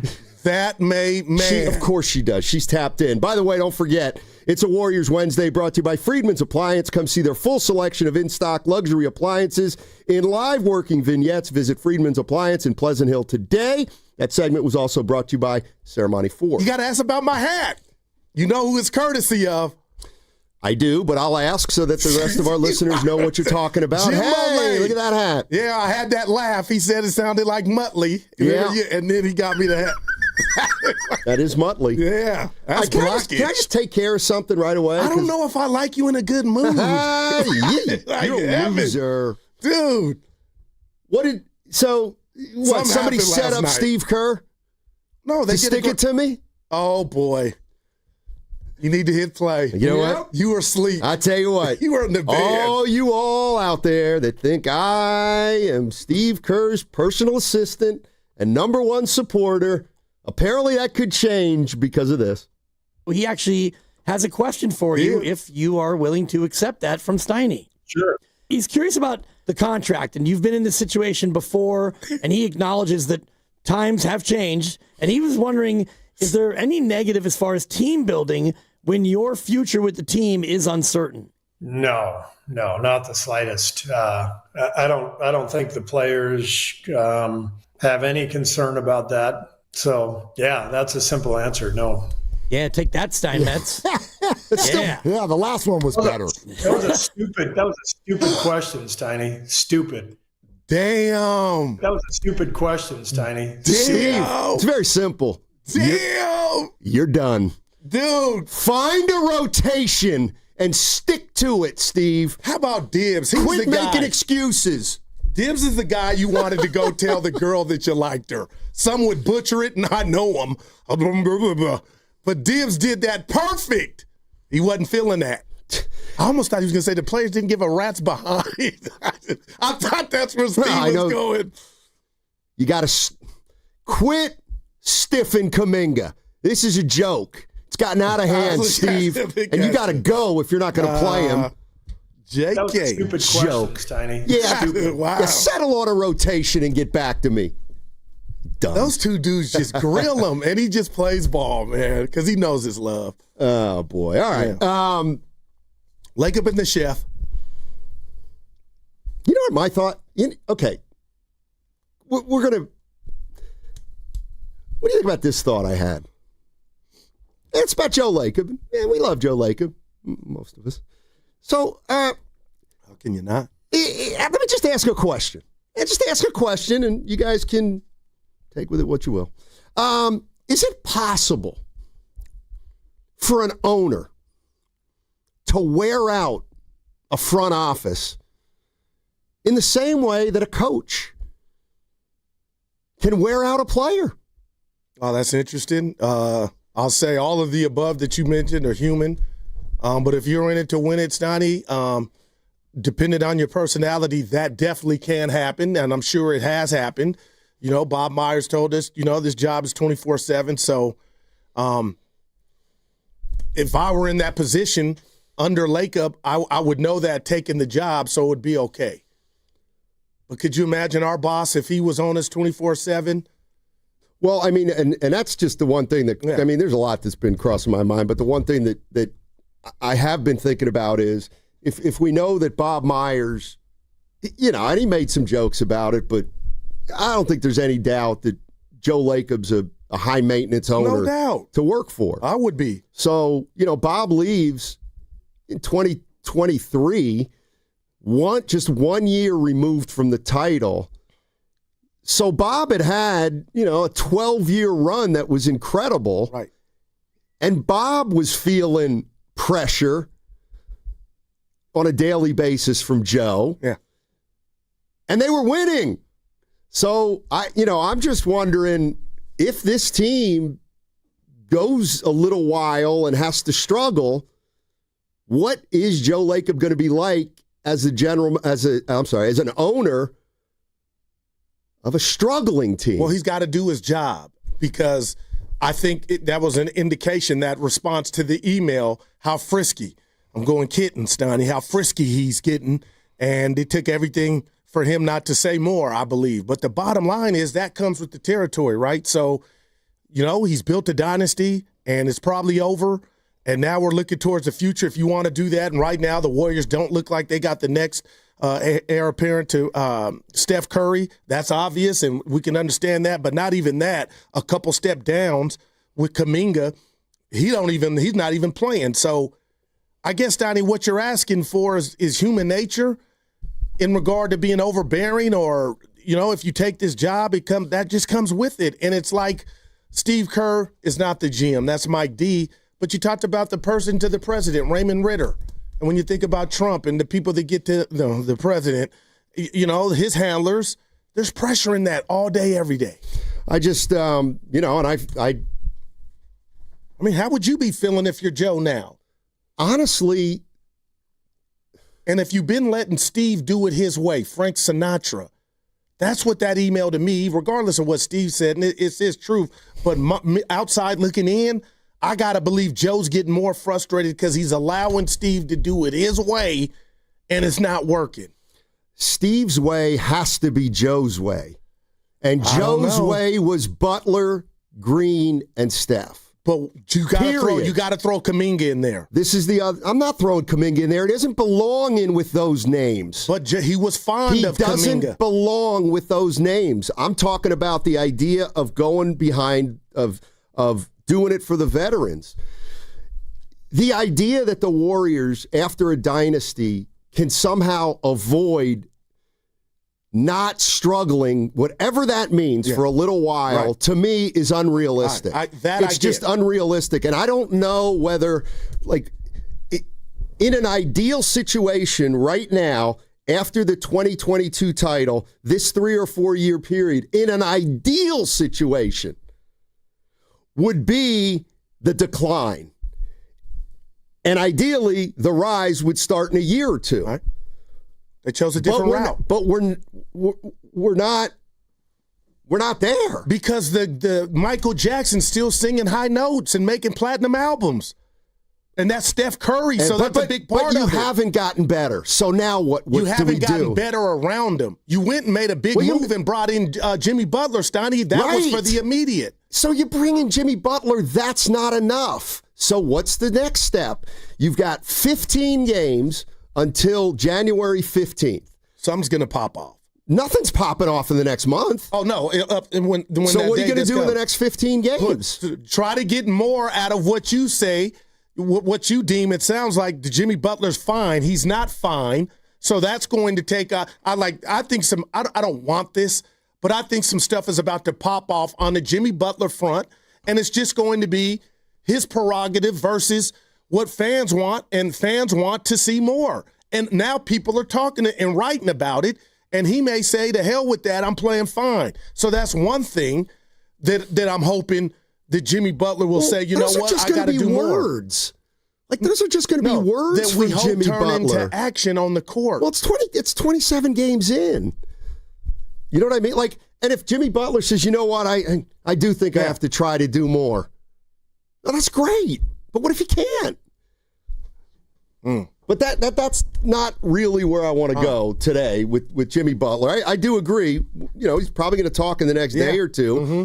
But I'm just starting to think about Steph Curry and what is he thinking? Last year we talked a lot about how frustrated he was before Butler got here, and I don't know. I don't think we're far away from being in that spot even sooner this year. Can I tell you something dear in my heart that I haven't shared with you? Last year, before they got Jimmy Butler and they were 2 under, I was sharing with you how down I was just on the Steph front and this Warrior conundrum, because Steph looked like the spacing wasn't there or he wasn't creating the space. So I thought, and it hurt that, okay, we're watching the superstar slip a little bit, and it's natural, it's okay, but damn, I don't like how it looks. But this is different because Jimmy Butler's here. He's still dancing and moonwalking and doing everything with the silver glove. So now it almost turns into not basketball tragedy, but it's like, how can you have this dude still excelling, getting his numbers, playing at the level he's playing at?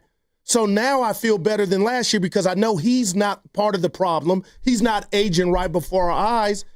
But the tragic part, if you allow me to use that word, is now all of a sudden everything around him is coming up lame. And his main dude, Draymond Green, is becoming, I think, just a problem on the court. And that's no hate. And I wonder, is he having thoughts of or talks with Draymond Green, or is it all just copacetic? You're my dude.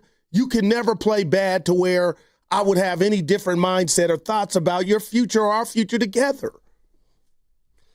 I mean, the problem is that they have 3 aging stars, and one of the stars continues to play at a high level. Yes, sir. And the other two cannot play at that high of a level. So you got Jimmy what in do you there, do? huh? See, Yeah. Of course I have Jimmy in there. Man, Jimmy's a 3 or 4 now in his career, I would think. But he's a 2 for you. So that's why you're not very good. Just come to that conclusion. Now, here's the other thing. What if I said to you, you know what, Goo? After watching Curry this year, you're right. He is so good that we have to do everything to maximize Steph for the next year or two. Talk to him. What does that mean? Okay, fine. Now I'm on board. Let's try to get something done in 2 years. This team's not good enough. Let's go out and let's do everything for Steph. What does that mean? I think I love what you're saying. Go say Giannis. No, it's that. Okay. It's everything. Okay. But you have to understand, you're throwing that question at me, but you're really talking to Lacob and Mike Dunleavy because that's what they're doing right now, and I hope they have an answer. Well, that's what did the Joe point. tell the emailer? We're working on it. But that's the point, is like we've been under this umbrella of everything and anything for Steph for 2 or 3 years. That's what he has imparted on the fans. And so now the question is, what does that mean? Okay, you went out and got Jimmy Butler, and it worked, but now it's a year later, and you can't recreate what you did 12 months ago. So now what does that mean with Steph? And what does it mean to do anything for Steph? And then what if you can't get Giannis? Are you more likely now to give up 6 first-round picks for Giannis because Steph's playing so well? They're in such a conundrum. Evan Giddings, I got to give him credit. What'd he say? He had a great phrase for Steve Kerr. He said, Steve Kerr right now, and I know it's 2 different things. Steve Kerr, I can't wait to hear. He said Steve Kerr has to untangle this web of the rotations and the playing time. He's got to figure out a way to get back. And this is Steve Kerr's starting point when asked about the lineups. Some of that has been unavoidable, just with the absences, guys in and out of the rotation. Some of it, I like to reward players who are playing well. So, Pat Spencer gives us a couple of great games. I'm going to start him. This is how I operate. But when you add it all up this season with the injuries, with the absences, with guys, some guys playing better than others. I've been juggling the roster, the starting lineup night in and night out. And I think we do have to try to gain some continuity and some consistency here. So hopefully I'm going to start the same way I did in Portland. I'll start Moses and Quentin Post and in Phoenix. And, hopefully we can establish that as our starting lineup going forward. But, you always have to adapt to whatever's happening during the season. All right. So what he said is tomorrow night, he's going with Curry, Moody, Butler, Green, Post. And ideally, he'll use that twice in a row against Phoenix, and then after that. That's not the problem. No, I just said the stew is still the same soup. No, but yes, and it's going to be the same soup, so get used to it. No, but there's one caveat. What? If you're telling me Jimmy is Jimmy, and there's nothing left in the tank in regard to him doing more, I'm being real because I'm desperate. He cannot be that guy. Listen to him. DeAnthony Melton's health. If he can just get off of the pitch count and he can go and be a starter, then I'm like, oh, okay. Oh, what? Like maybe that will help and give us an impact to start the game, and DeAnthony Melton can play. Okay, but that's not the issue. The issue is we're 15 games from where Kaminga can be traded, so nothing's going to happen. So they got 15 games. Steve Kerr has just announced he's going with Curry, Moody, Butler, Green, Post. Okay, then what? What about how does he figure out the next 9? Well, he's had 27 when he only games. has 4. Yeah, I understand. And okay, so what do you do? What you been doing? And you got to be kidding me. No, and I want to make a bet with you too. I want to make You just said he's got to keep doing what he's doing, but everybody's like ripping him. I'm just saying, well, here's what I'm getting at. No, you got to marry this. You can't marry 14. It's not, but it's not tryouts. Okay. And what did John Madden say? When you got 14, you got 9, Stoney. You ain't got, what I'm saying? Okay, well then who are the 5 you're picking is my question. Well, I'm not the coach. But you're criticizing his rotation. I'm criticizing the fact that he keeps changing it. Married to something, and then if somebody plays, I'm talking about Kaminga. If somebody's not playing, it's still yours, and let them play. Let them work themselves out. Okay, so going into this game, pulling the plug too quick. So going into this game tomorrow, we've got our 5 for now, and we got our 2 because the 3 we already know the 3. But we've acknowledged the starting lineup's not the issue. My question is, sight unseen. Are you picking 5 guys to play tomorrow, and are you telling 4 guys you're not in? I don't care what the message is. Well, then you can't expect the problem to be solved. When I say get in the game, go play. But that's what the mantra is right now, Steiny. Okay, so you don't want him to settle on a rotation. No. I'm asking you, how does he settle on a rotation? I'm saying the fact that he hasn't through 27 games, this is it. But will you acknowledge that a lot of the reason is because players have been in and out of the lineup? A lot of the reason is he's not giving them confidence or riding long enough. That's my thing, and I want to bet you right now. If you were Steve Kerr, and you and that, he's going with Curry, Moody, Butler, Green, Post. So now my question is, all right, I'm Steve Kerr. All right, who's the 6 through 9 tomorrow? How does he even arrive at 6 through 9? You should already know that. But we know he doesn't because he said 4 times this week that there's not enough difference between the 5th best and the 12th best. I guess what I'm asking is, do you just pick 5 guys now and say, it's your game tomorrow, you 4 are out, or do you once again try to play 13 or 14 guys through 44 minutes and then say, now I'm going to take a shot at the finishing lineup? Stoney, I would ask you, why was Moses Moody taken out? I'm asking. Because he was sick. He was hurt at the beginning of the year. Then he started, and he wasn't playing well. But he wasn't playing well, Moody. So now he's back. Did he deserve to be back in the starting lineup? Either yes or no, it don't matter. The bottom line is he's actually shot better the last few games. It just feels like Steve Kerr's panicking, and he's not letting anything manifest. And if a guy has 2 good games, he's in the starting lineup. It's like a batting order in baseball. You go 3 for 4, you know what? You're our 4th place hitter that day. I mean, I'm not used to that from Steve. And I do, with everything going on in this contract, a lot of different starting I'm ready lineups to make a bet, and I don't care what Willard and Dibbs tell me. When January 15th comes, Jonathan Kaminga will still be a Golden State Warrior. Well, yeah, because he'll get traded on the 17th. I'm saying he won't. Okay. I love Kaminga. And if you're doing, and you care, I hear the passion. If you're going to look at me with my Muttley hat and tell me you're into this rotation and Jonathan Kaminga's a 0, I'm out. Because you're not trying to find the best 5 or whatever. There's no way on this team this dude should be sitting. You want to come at me like that? That's fine. That's fine. But just know that I asked you what you would do if you've announced this starting lineup and you just said, just keep doing what you're doing, but we've been killing him. That's the problem, Goo. How do you pick the next 9? Nobody's consistent enough. And you can't just say, I'm going to play you 6 games in a row. Be consistent. Because then what happens is a guy's not consistent, and then you go, wait, is he coming out or not? Super chat, Alan Days Sr. Kerr was gifted the Avengers and never learned how to coach, develop, or communicate. He's been throwing blind darts for years. All right? $5. Congrats. Man. Let's go to Antonio. Hey, Antonio, how you doing? Doing decent. Hey. Yeah, man, Steve Kerr don't really get no blame, man. I mean, he's always protected.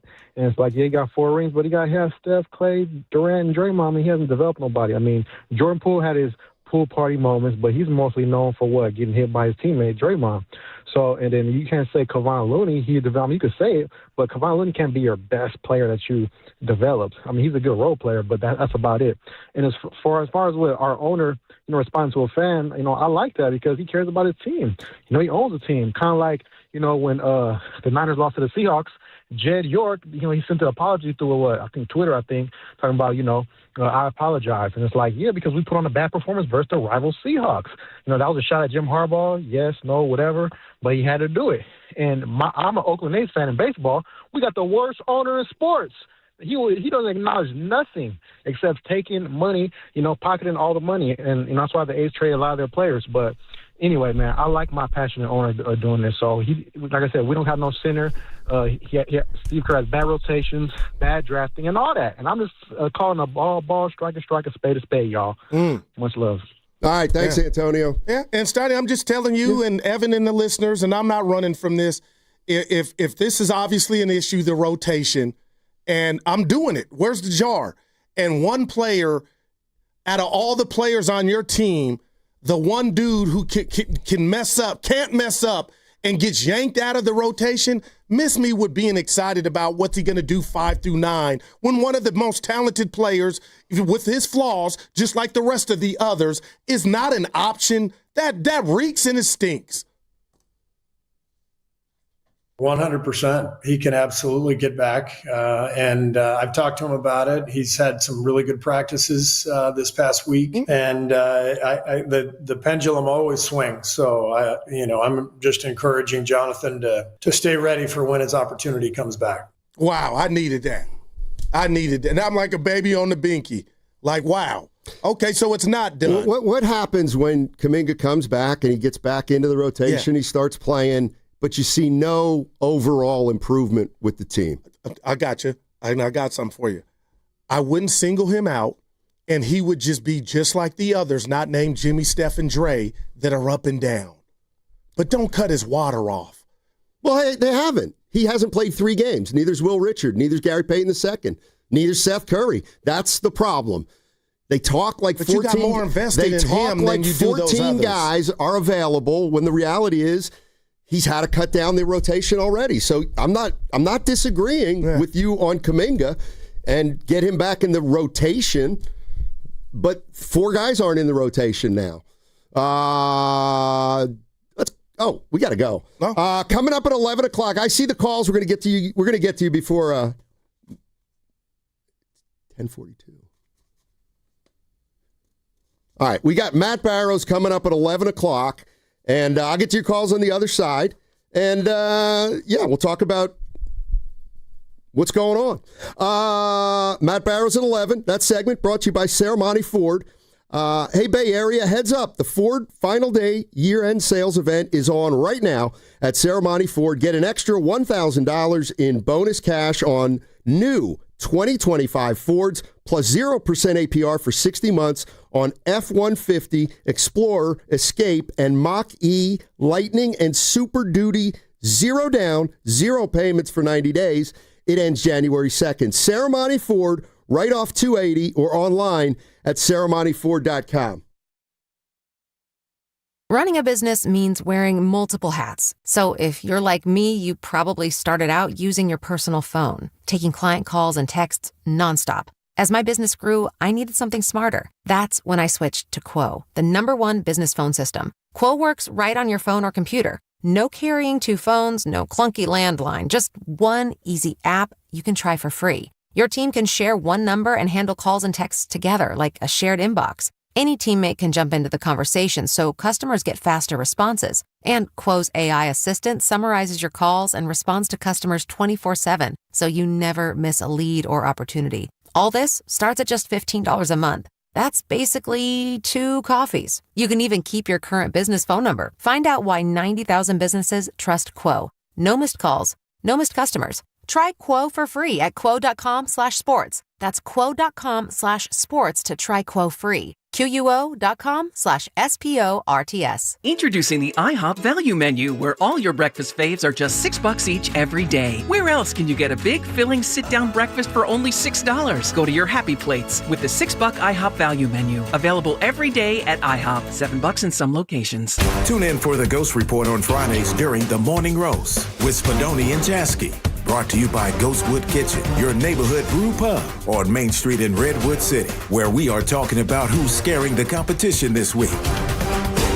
After doing it all, Lazy Boy Furniture takes you from zero to surrounding you with the comfort you deserve. Come try it for yourself at any Lazy Boy Bay Area store during the holiday sale and save 30% on everything, but only for a limited time at your local Bay Area Lazy Boy store. Hey, it's your boy Guru. Every time we put a rat on the table during our show, it's brought to you by Atco Pest Control. Atco Pest Control is a family-owned local business proud to provide pest control in the Bay Area for over 35 years. Atco uses natural methods to give you a peace of mind and keep your family out of harm's way. Quality pest control doesn't have to empty your savings either. Don't wait. Go to atcopestcontrol.com for all your pest control needs. They got you covered.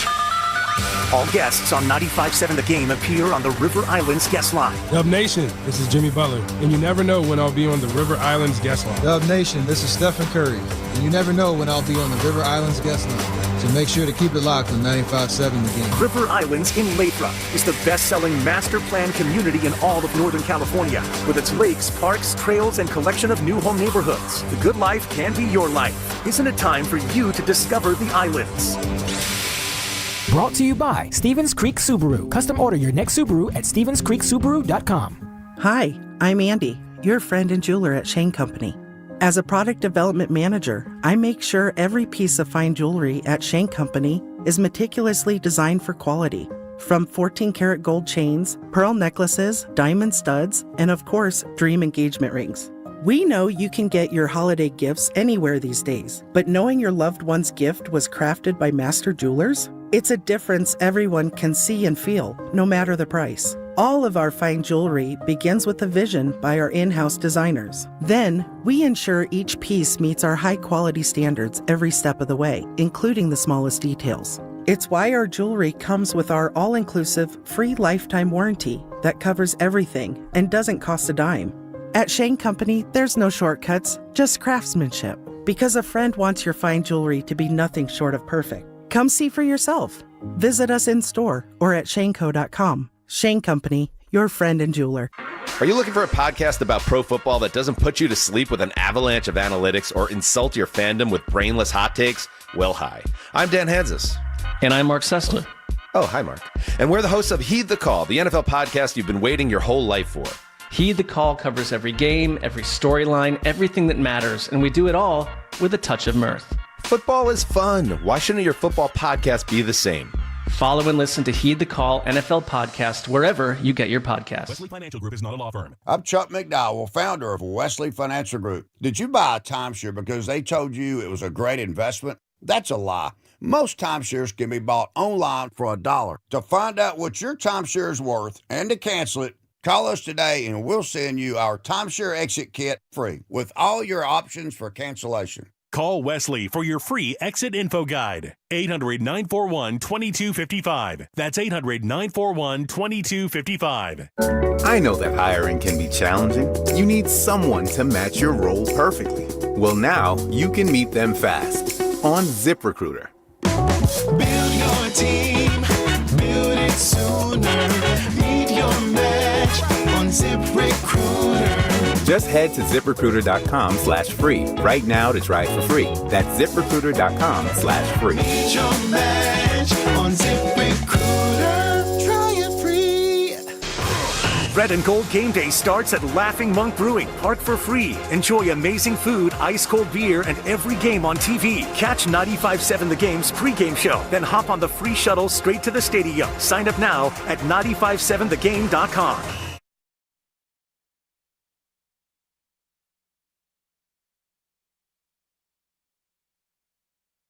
That was a stupid question, Steiny. Stupid. Coming to you live from the Laughing Monk Studios. You're listening to Steiny and Guru on 95.7 The Game. Not as stupid as your rotations. I have no idea. Love Steve Kerr. So do I. Well, I liked him on the Bulls, Arizona. Dude won a chip in his first year, man. As a coach. Yeah. Yeah. Somebody's talking about stability today. They don't, great teams have to have stability. Mm-hmm. And if you don't have it, you're not going to be a good team. Right. Where's about stability? But, So is our show. Yeah. I don't know where I was going with that. All right, we got Matty Barrows coming up. By the way, let me take credit for the mistake before the break. So, I don't know what happened. Okay, so we break every day. Every day at 10:42. Yeah, go ahead. Every day at 10:42. For whatever reason, I look at the clock, and it was 10:40. Right. You choked. And something must have just registered that it was 10:42 because I start going to break, and Evan goes, what are you doing? No. And I was thinking, well, I know we got Barrows at 11, so does he want us to push the clock back? Well, it's not us, it's you. Segment. Yeah. And I was like, well, I know, I'm just going to go to break. And Evan came in and he goes, we break at 42. And I'm like, I know. And I look, and it's 41. But he gave you a look. I call it the baby Dibs look because we used to have a show, you, me, and Dibley, and he had a way of looking at you. And we got a text from the Boxer and Gerson Work Injury Attorneys text line from the 925. Shout out to Steiny for winning this morning on Sarah and Vinny. Stop it. Thank you very much. Well, I blew a break yesterday. I thought we were breaking at 56. We break at 12 Dude, we every didn't single talk time. about That was right in the middle. I was mad at you because you took some shots at me. But other than that, I was like, what's Evan doing?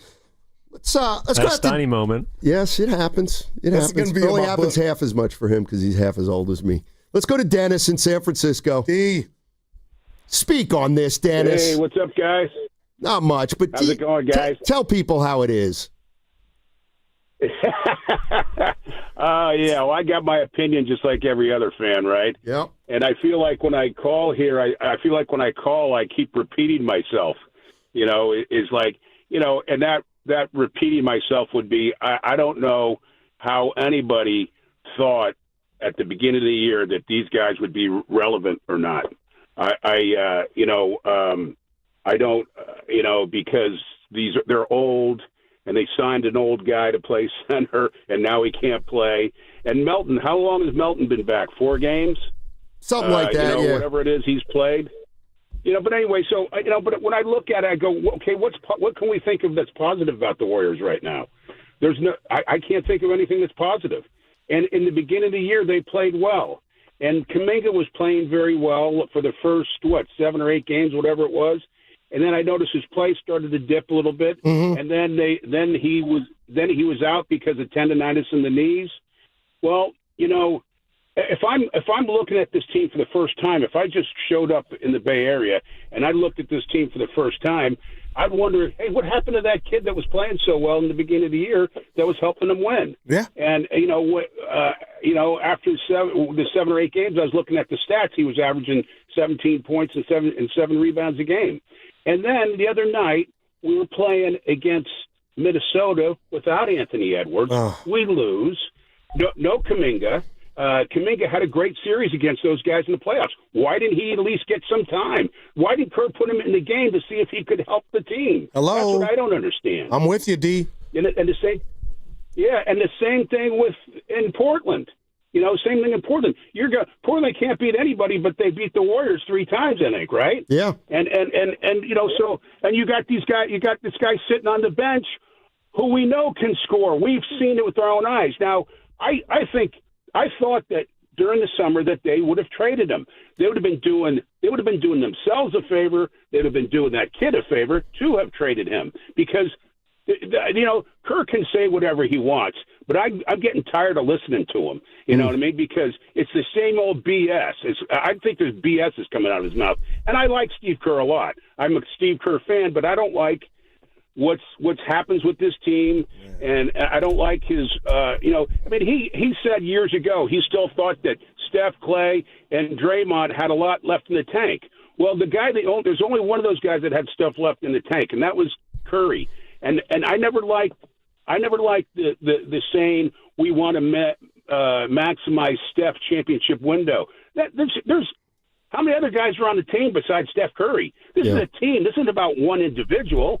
I agree. They made their own bed. They made their own bed, and now us as fans, we have to consume this garbage that we see on the court. Because they had with such smart guys that they are, how could they make so many stupid moves? Thanks, Dennis. Appreciate Happy the call. holidays, buddy. As the only thing, when you're talking about Kaminga not playing, I got to lump him in with Neither did Seth Curry, Peyton, or Will Richard. Yeah, So that tells me maybe in the last 3 or 4 games, Kerr's decided that the only way he can go about this is designating 3 or 4 guys who just won't play on a given night because he doesn't want all these choices with all these players that he thinks are all about the same skill level. Well, so he's picked a few right now, I think. And I don't like that if you're right. But, Steiny, I don't want to be Martin Luther King or Aaron Brockovich to Jonathan Kaminga. I'm watching this team devoid of size and athleticism.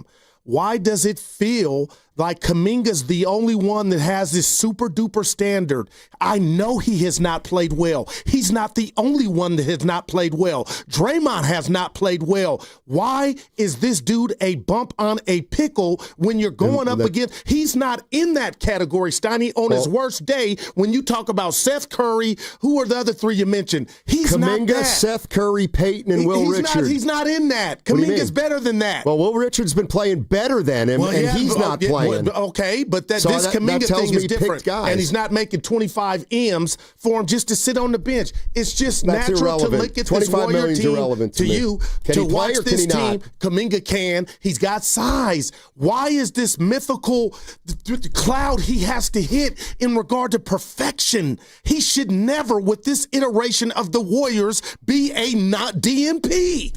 He could play bad, just like the rest of them. Why is he not playing? Well, I don't get it. I don't. Why didn't Richard play the last 2 or 3 games? He's not Richard. Richard's a rookie. Yeah. Kaminga's done something in this league. What? I'm good now. Well, I'm good now. Like, Steiny, I'm not telling you I wear Kaminga underwear. I know he's imperfect. So is this roster. They're not good enough to tell him you can't play. So that's why I brought up the P word, and I know it's not really personal, but it seems personal. Why can this dude ill afford to play bad, but others get to play through it? We're not tall enough. I disagree with We're that. not athletic enough, and we don't play above the rim. He checks all those boxes on a good day. But to go out each night and continue to lose and look at Jonathan Kaminga in his sweats, that's negligence. No, it's not. To you. I mean, again,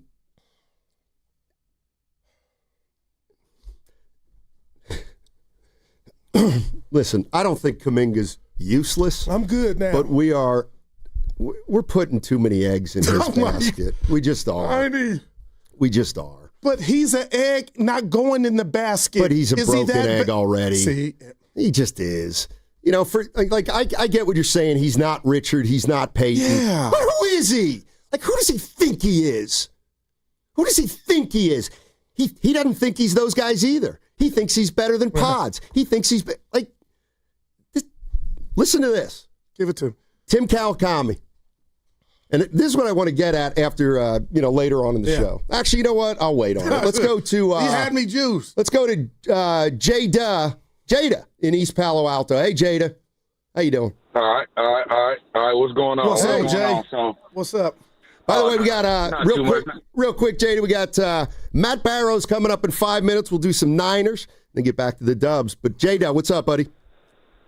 Yeah. So I just want to defend I'm always going to defend Steve Kerr, right? So, but in relation to what you said right now, Goo, about Jonathan Kaminga, I get it. Just like Sonny just said, I get it. He does have a little bit more cachet than the rookie because he's more of a veteran. But you said that he done some stuff in the league. Jonathan Kaminga hasn't done anything. I'm saying in the grand scheme of things, right.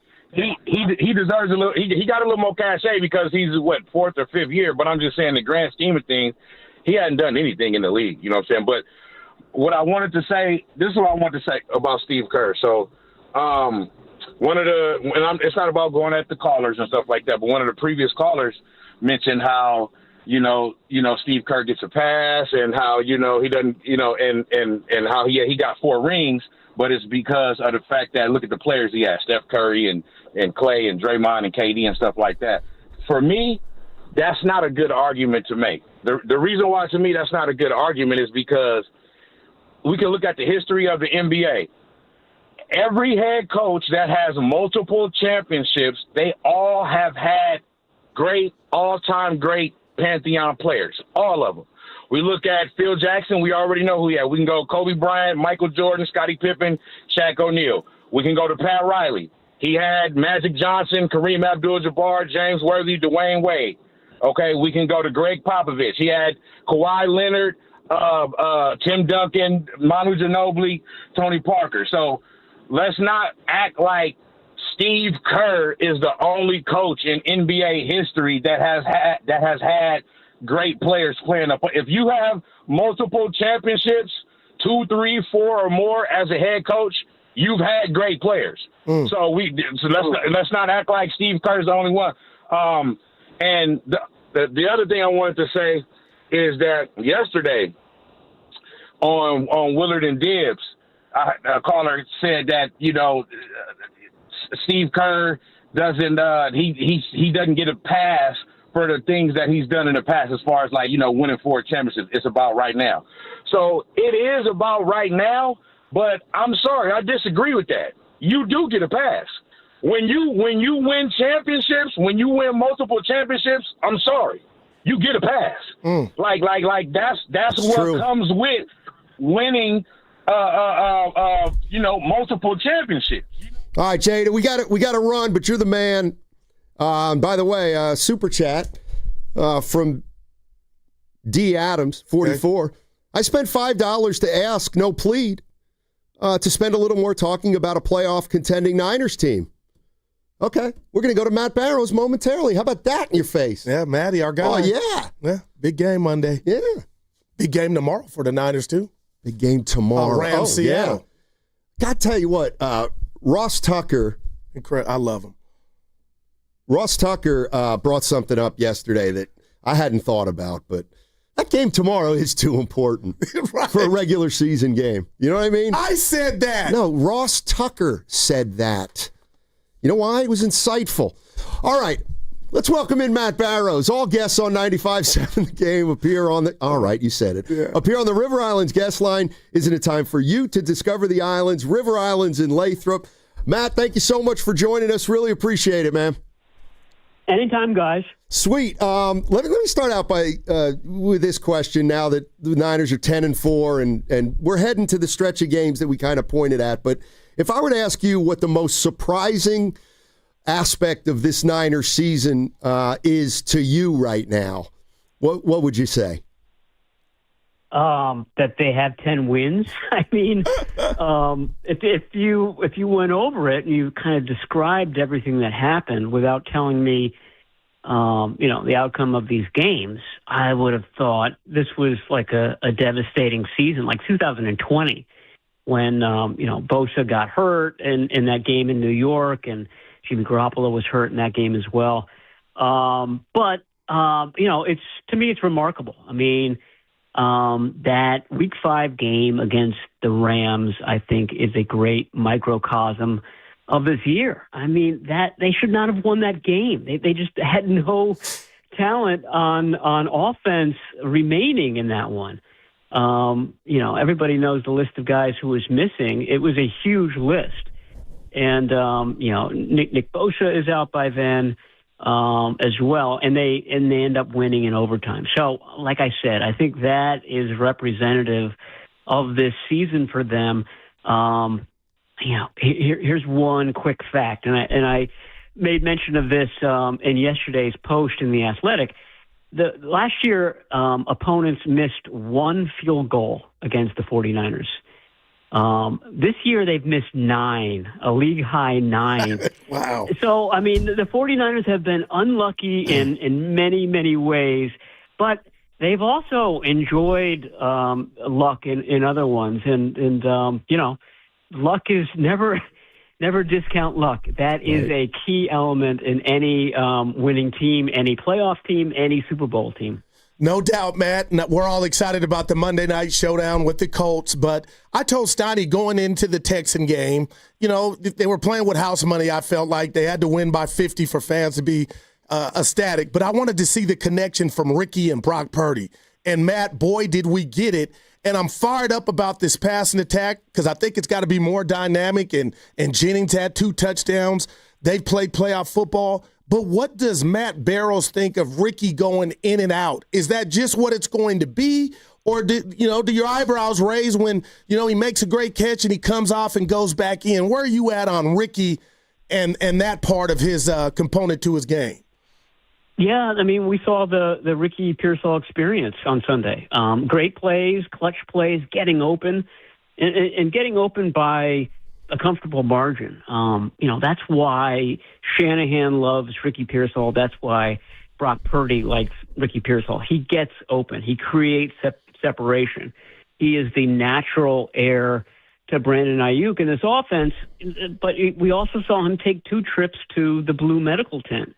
And that's been problematic for him and for the team, and is a big question mark going forward, because I think it's obvious that the 49ers want him to be the foundation of that wide receiving core, that very, very different-looking wide receiving core next year. It's gone through a sea change in the last couple of seasons, and they would love for him to be the core of that and to sort of dress up the position around him. But I don't know if they can rely on him at this point, because he hasn't shown the consistency at this point. Matt Barrows joining us on 95.7 The Game. He covers the San Francisco 49ers for The Athletic. Make sure you check out his stuff. And also he had a real, and I want to get into this a little later, Matt, but the story today on the Pro Football Focus grades was very interesting. But I want to ask you about, the mindset of a team, if I can go there with you. You've been covering this team for a while. 2 or 3 years ago, they were a Super Bowl contender. People were saying Super Bowl or bust. They thought they had the best team in the league, or one of them. Last year, things got a little sideways.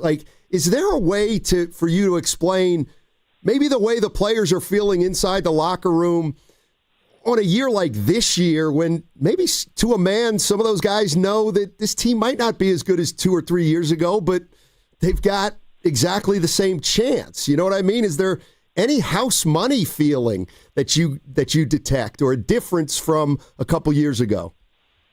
Yeah, for sure. I mean, a couple of years ago, I felt like, especially last year too, this team knew how good it was. It was almost an all-star team, in that there was almost a weight, an onus on them to win. They didn't go into the season with an onus. I mean, it was more the opposite, that, okay, we're going to do this kind of mini rebuild this year. And so, our goals, our expectations aren't as lofty, aren't as weighty as they've been in previous years. And so, I don't know, there's more of a lightness. I don't really know how to describe it perfectly, but you're right. Playing with house money, Kyle Shanahan has said this, that going as far back as the spring, he just felt like there was a grit to this team, a resilience to this team that has showed up in the regular season, showed up in that Rams game I just mentioned, and they've won the close contest this year that they were blowing last year. I mean, it's about kind of getting hot at the right time, and you need to get hot. You need some of your players to come back from injury, which the 49ers had. You need to mop up on the weaker teams in the league, which the 49ers have done. Now it starts to get more serious, more challenging, with the Colts coming up on Monday, and with the Bears and Seahawks after that. This will be a test to see, are the 49ers a good team, or are they one of the better teams in the NFC? We're going to find that out coming up, I think. Yeah, and it's exciting, Matt. On the show, I like to do math, and I got a secret math. A lot of times it's wrong, but I'm looking at this game tomorrow night, the Rams in Seattle, and I'm assuming the Niners have one left, the last game of the season with Seattle. So should Niner fan be rooting for the Seahawks to knock off the Rams tomorrow so they can move up or even try to get the division? Yeah, I mean, I think that's I haven't looked at all the scenarios, but that seems like the most direct way that the 49ers could win the division. And this year, winning the division probably means winning that number one seed. And then you would never, it's so ridiculous Come on, man. to think this way. They would never have to leave Santa Clara. They would never have to practice at some shabby, pre-Super Bowl site. They'd be at their favorite facility on their favorite grass throughout. So, I mean, it would be like the stars aligning for them if that were to happen. And maybe tomorrow night we kind of see the Jupiter and Venus and all these celestial bodies start to move into alignment. But, I think that would be the ideal scenario, at least as far as Thursday. Yeah, the Rams are excited that they might not have to leave the state. And the 49ers might not have to leave the area. Wow. If depending on how things shake out. Let me ask you about the Colts game on Monday. And Robert Saleh obviously has really put another imprint on this defense.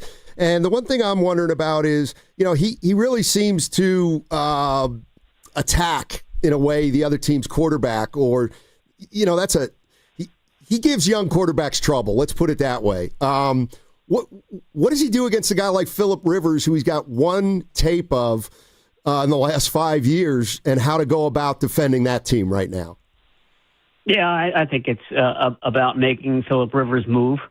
Whether it's being literally flushed out of the pocket or just kind of disrupted, and that's the question for this team. I mean, I don't think that they've done.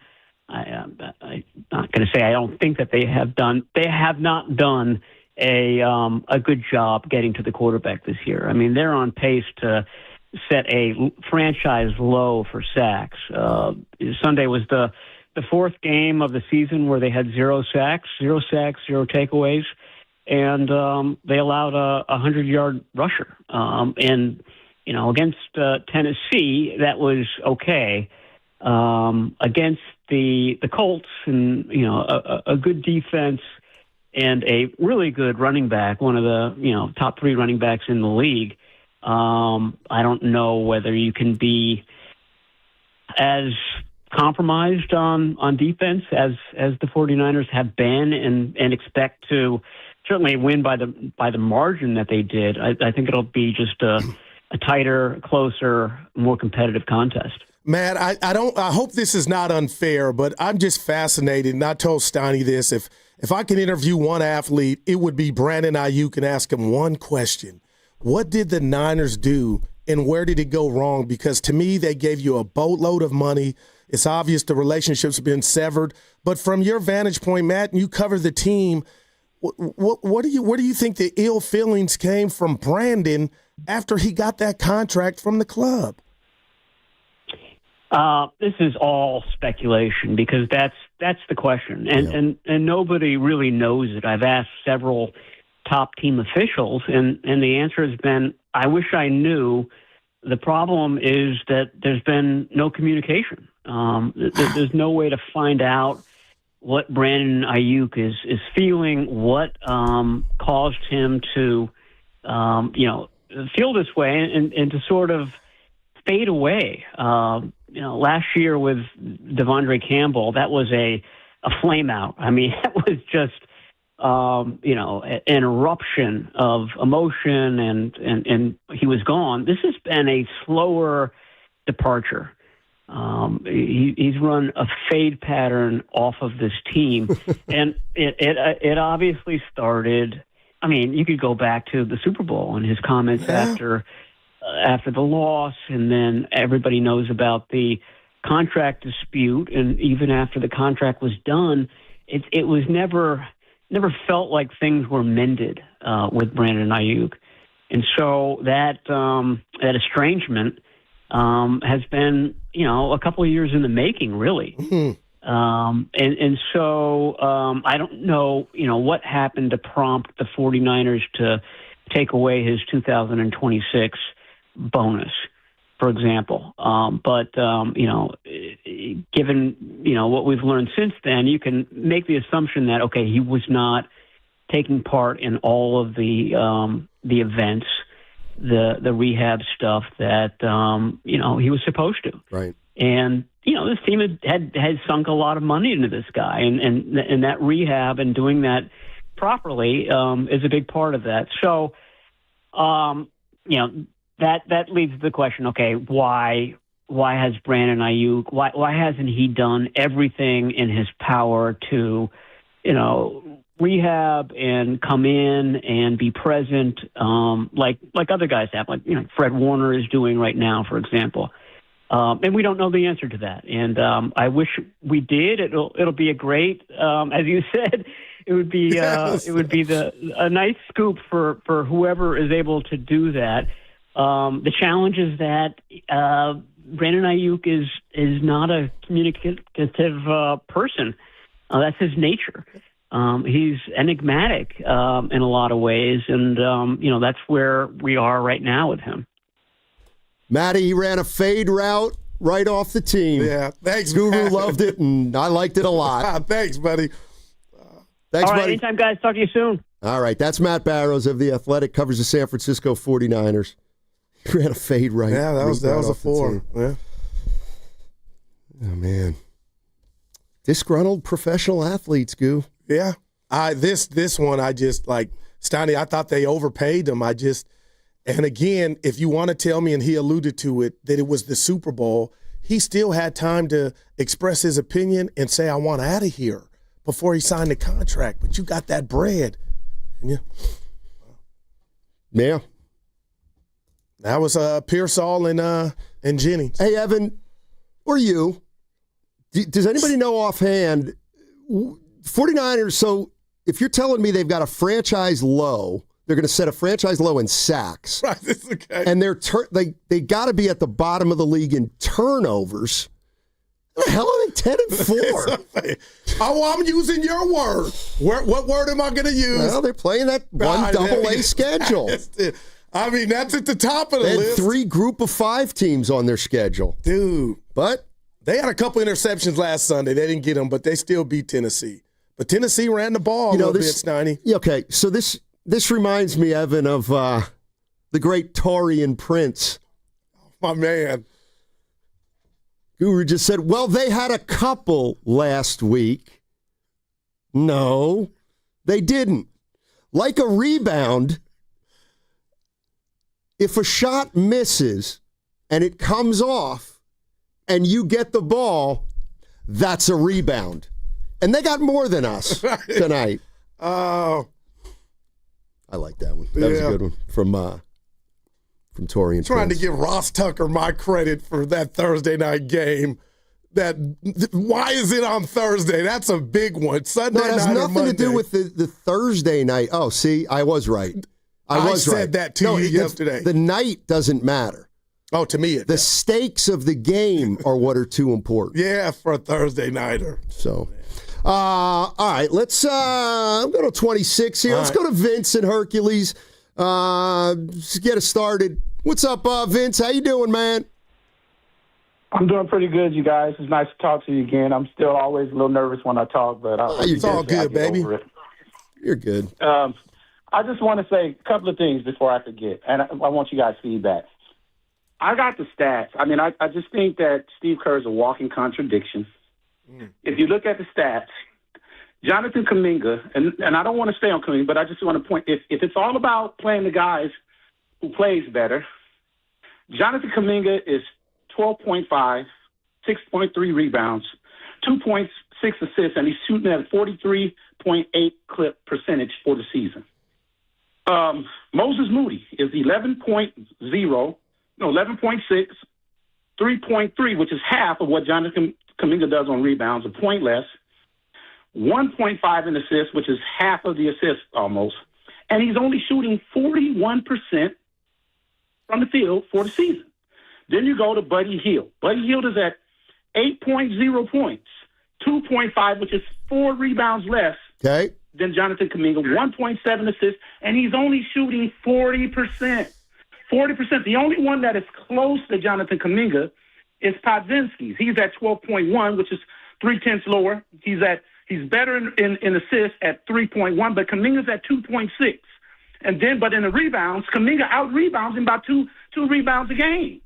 But they are identical in their shooting percentage for the field at 43.8. The point what I'm making, there's no way you can justify saying that you go with the guys who play better when Jonathan Kaminga is not playing them guys, and he's only played in half the games that they played in.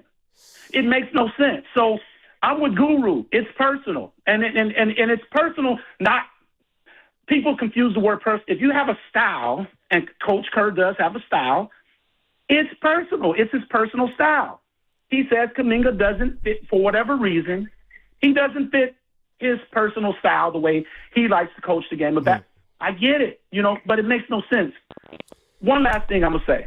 I know you guys got to cut me off. One last thing. I love what Jason Kidd said about Cooper Flagg the other day.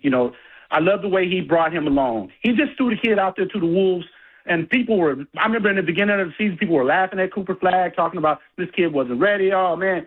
And look at that kid now, because the coach allowed the kid to go out there and learn from his mistakes.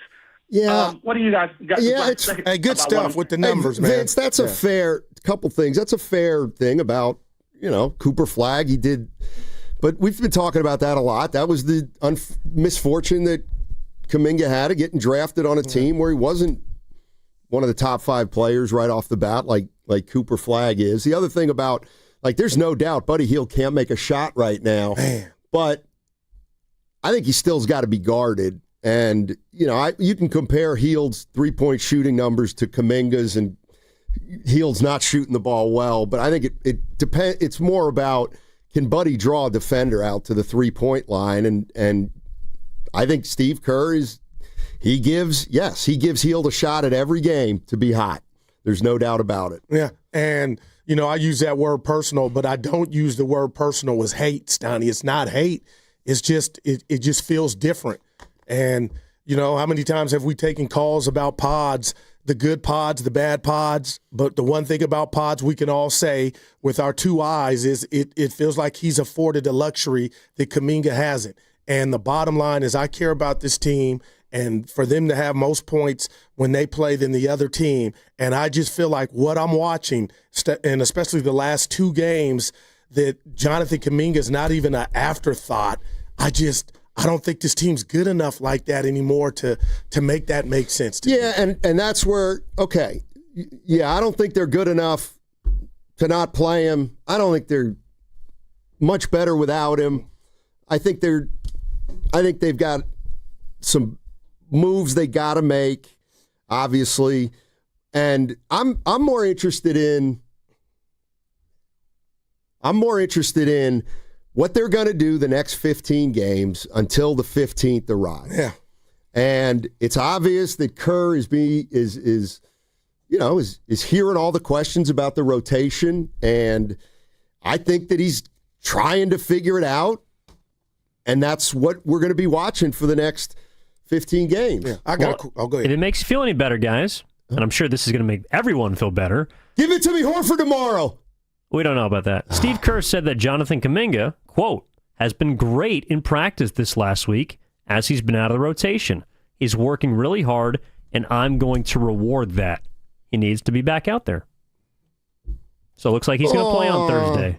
Nice. Now everybody can stop being mad, right? Yes, I agree. Evan and Steiny, it's not mad. No, yeah, it is. But you got mad. No. You were mad today. When? You jumped down. You were fuming today. You went like this at one point into the microphone. Hey, yeah, that was can I say something? A solid and I love Kerr, but I hate the way it was delivered. Who's that from, He Evan? brought donuts, and now he's balling in practice. Shocker. Told you practice was important. Yes, well, just play him, Evan. I don't like hearing any coach say Steiny's really been busted in practice. But it's just another example of literally whatever he does, people are going to be mad about. Right. I tell you, it's funny. Okay, so Kaminga's going to play tomorrow. I don't know if he's going to start. I don't know if he's coming off the bench, but it sounds like he's going to play. What do you do the next 15 games? I've got an answer. I've got what I would try. Right. And in fact, I told you this yesterday, but it didn't register. But that's okay. That's okay. It didn't register. I would try, and I've said this before, to recreate what you had in the beginning of the year. And go ahead and see if you can get back on track with Curry, Pods, Butler, Kaminga, and Green. And if somebody says, well, you still got Pods in there, that's right. I'm starting Pods and Kaminga for a reason. Because they both have stunk this year. Because half the fans hate them. And so I'll give those two guys the first crack at it. Yeah, but Pods. Plus, that's the lineup that won. That's Pods the has lineup. not played as bad as Kaminga, though. That's the lineup where the Warriors were at their best early in the year. So go ahead and give it another try. Steven Jackson says it's the best lineup in basketball. And just get him in the game. I don't care if it's starting or not. I appreciate that. And well, that'll come next. Oh, you're putting Kaminga out there with the Scribinis. How's he supposed to? Just want to see him ball. Well, we all do. Watch out, Phoenix. It's been 5 years. Watch out, Phoenix. It's been 4.5 years. Yeah, you're right, Goo. I want to see him ball, too. Well, you guys do know the two teams that were interested in Kaminga this summer, right? The Kings. That's right. And? Phoenix. Oh, yeah. So maybe they're trying to feature him. Oh, look at E. Thank you. I thought of that meme where my guy's trade pointing deadline. to his temple. E. I see you. They're showcasing. Yeah. Playing chess. Oh, this is my the God. showcase series. Hey, how much time we got? I want to get this off. I don't want to make stuff up. I don't do that. Well, Skip this should Bayless stay stuff. for the other side. Okay. Because you're going to need more than a minute. Well, this is sound like Miss Johnson, but all right. All right, 888-957-9570 is the number. What do you do for the next month? That's about the time where you can move Kaminga if you want. In the meantime, you got 15 games. What do you want to see? What do you want to see this team do? Steve Kerr accomplish. What's coming up on the game is brought to you by Fremont Bank, here for you, here for good. It's a Warriors Wednesday, which means it's brought to you by Friedman's Appliance. Come see their full selection of in-stock luxury appliances in live working vignettes. Visit Friedman's Appliance in Pleasant Hill today. And that segment was brought to you by Surfside. The Golden State Warriors are back, and you can cheer them on with an ice-cold Surfside. Only 100 calories, 2 grams of sugar, and 0 bubbles, so it's easy to sip and enjoy. It's not a seltzer, it's Surfside. Proud partner of the Golden State Warriors. Must be 21. Please drink responsibly. Hey, it's Willard and Dibbs for Safeway. Happy holidays from Safeway. Enjoy 9 days of savings with weekly mailer deals from December 17th through December 25th. Signature Select Classic Ham Shank Half, like Dibbs' golf game, or whole, bone in, 87 cents per pound while supplies last. Limit 1. Also, green asparagus, just $1.99 per pound, limit 4 pounds. You know the green, that's what you're aiming at. No doubt. Lucerne, shredded, sliced, or chunk cheese, 6 to 8 ounce sizes, or Philadelphia cream cheese, 8 ounce bricks, like your jumper. All just $1.99 each. Limit 6 items. Wow. Land O'Lakes, 16-ounce butter, or Kerrygold butter, 7.5 to 8 ounce sizes, $3.99 each. Limit 4 items. All right, we're good here. 1 for 1. These and other great deals are available in the For You section on the Safeway app. You can clip the coupons from the weekly mailer and present them at checkout, or download them to your For You account in the Safeway app. We will see you in the aisles. When you own your own business, you need to keep things moving.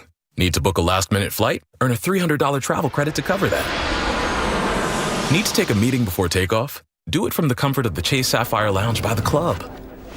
Need to catch your breath before you board? Done. With $2,500 in annual value, the new Chase Sapphire Reserve for Business is the card that gives back all you put in. Visit chase.com/reserve business to learn more. Cards issued by JPMorgan Chase Bank, N.A. member FDIC, subject to credit approval. Terms apply. Xfinity is the network you can rely on. Like a close friend who will give it to you straight. The friend who will tell you that new haircut, it's not great. Friends make sure friends get good haircuts. And Xfinity makes sure you get a good deal on Wi-Fi. Xfinity gives you reliable fiber-powered Wi-Fi at our best price. This holiday season through January 4th, get gig speed Wi-Fi for just $50 a month for 5 whole years. No strings, no commitments. Just super fast, reliable gig speed Wi-Fi with our best equipment and unlimited data included. Save yourself from questionable decisions and save over Verizon and AT&T. Xfinity. Imagine that. Restrictions apply. Requires paperless billing and auto-pay with stored bank account. Taxes and fees extra. Xfinity Internet powered by fiber and connected to premises by coaxial cable. Actual speeds vary. Join History San Jose for South Bay Flashback, Riffs, Rhythms, and Revolution. This new exhibit celebrates San Jose's forgotten music scene of the 1960s through over 200 show posters, artifacts, and stories. Whether you danced to these beats the first time around or you're discovering the roots of rock history, this free exhibit will take you back to this psychedelic moment. Now open select weekends at the Paseta House in History Park. Visit historysanjose.org or 408-287-2290 to plan your visit. 1877 Cars for Kids. KARS Cars for Kids. 1877 Cars for Kids. Donate your car today. 1877 Cars for Kids. Donate your car today. Ready to get rid of that old car? Donate it to Cars for Kids. Call 1-877-CARS-FOR-KIDS to reach a friendly live agent. Donation's super easy, and your car can be picked up as soon as tomorrow. Call us now, 1-877-CARS-FOR-KIDS. That's Cars with a K to donate your car today. 1877 Cars for Kids. KARS Cars for Kids. KARS Cars for Kids. 1877 Cars for Kids. Donate your car today. Hurry! It's our last chance to donate for 2025. My name is Emma. I am 13 years old. 6 years ago, I was injured in a car accident that left me paralyzed from the waist down. Last January, I got to meet my service dog, Marcia. Marcia helps me open doors. She picks up things that I can't reach. She makes me feel like together we can do anything. We are just one of the thousands of teams Canine Companions has paired together over the past 50 years. Visit canine.org to see the many ways you can change lives. If you've been diagnosed with moderate to severe plaque psoriasis, this is what it sounds like to be 1,000,000 miles away. Imagine being 1,000,000 miles away. Tremfya guselkumab, taken by injection, is a prescription medicine for adults with moderate to severe plaque psoriasis who may benefit from taking injections or pills or phototherapy. With Tremfya, clearer skin is possible. In clinical trials, at least 70% of patients saw at least 90% clearer skin at 16 weeks. Results may vary. Tremfya is also indicated for adults with active psoriatic arthritis. Serious allergic reactions and increased risk of infections and liver problems may occur. Before treatment, your doctor should check you for infections and tuberculosis. Tell your doctor if you have an infection, flu-like symptoms, or if you need a vaccine. Ask your doctor about Tremfya. Call 1-800-526-7736 or visit tremfya.com. 250 years ago, a promise was made to connect families and friends near and far. And during the holidays, that promise is more important than ever. That's why USPS is building a better network to meet your needs with timely deliveries, easy and affordable ways to ship, and everything you need to make your season full of holiday cheer. Our purpose is delivering your peace of mind, knowing your love will arrive, bringing joy to all. The United States Postal Service. Learn more at USPS.com/holidays.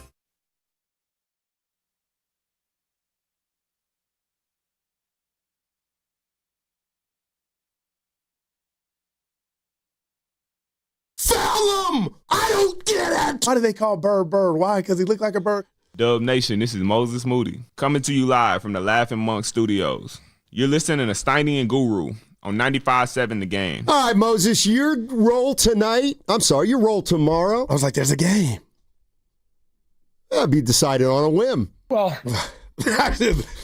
and I'm so happy for Kaminga and the caller that had all the numbers. He's had a great practice or two. Steiny, told you they were important. We've been fired up, having a great show. My boy Mello texted me, said, "Goo, you okay? I thought you were going to blow a gasket." Yeah, you were. I don't remember. No, I blacked out. Yeah. Pat Spencer. You were that MF though, during that rant. No, but it worked. Kaminga's playing. He must have been listening. Oh, Steve. Like, Steiny, do you get the ideology of what I'm saying? It. There should be no stone unturned. Right, he's been turned. Forget that he's a pinwheel stone, for goodness sakes. He's been rebounding. That caller was pointing out those rebounds. And, buddy, you got to start making some buckets. Can I tell you something that you use this word once in a while, and every time you use it, I want to say, so what? What does it mean? That's everything. When you go, Steiny, they're talking, but you know what? Maybe Joe Lacob's going to get frisky. Okay. He got frisky with that email. Hey, NBA, Joe Lacob's feeling frisky, so somebody make him a terrible trade. All right, somebody take these losers off his hand and bring in some superstars. Like, who cares if he's frisky? Got him to play Kaminga. Hey, no, you can't, dude. You know what? I haven't used this in a while, but I'm going to do it. Shut up, Steve Kerr, gutless. Oh man, it's gutless. And the owner. Who is Stand that? up to him. Hey, he's only before Joe you hit a Lacob. button, this is what I was going to say. You know, my father was in the Navy 30 years, Norm. Yeah. And Steiny, he truly taught me the one thing that the best thing I learned from my father, I learned a lot, hunting, sports, but rank and how to respect and follow the leader. Shout out Rakim, the rapper.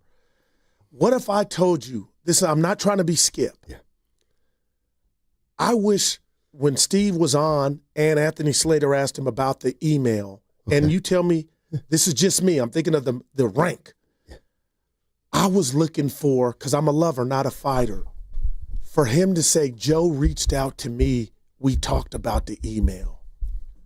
Not Raymond told me what Joe was thinking of the email. And you Joe's got to run his emails through the coach? No, just on how it would look, and then, hey, Steve, I didn't mean nothing. But I don't but like it did mean something. Clearly. But Raymond said it did mean something. Let's listen to what Steve Kerr said yesterday, which is more. I wanted to hear the two dudes interact.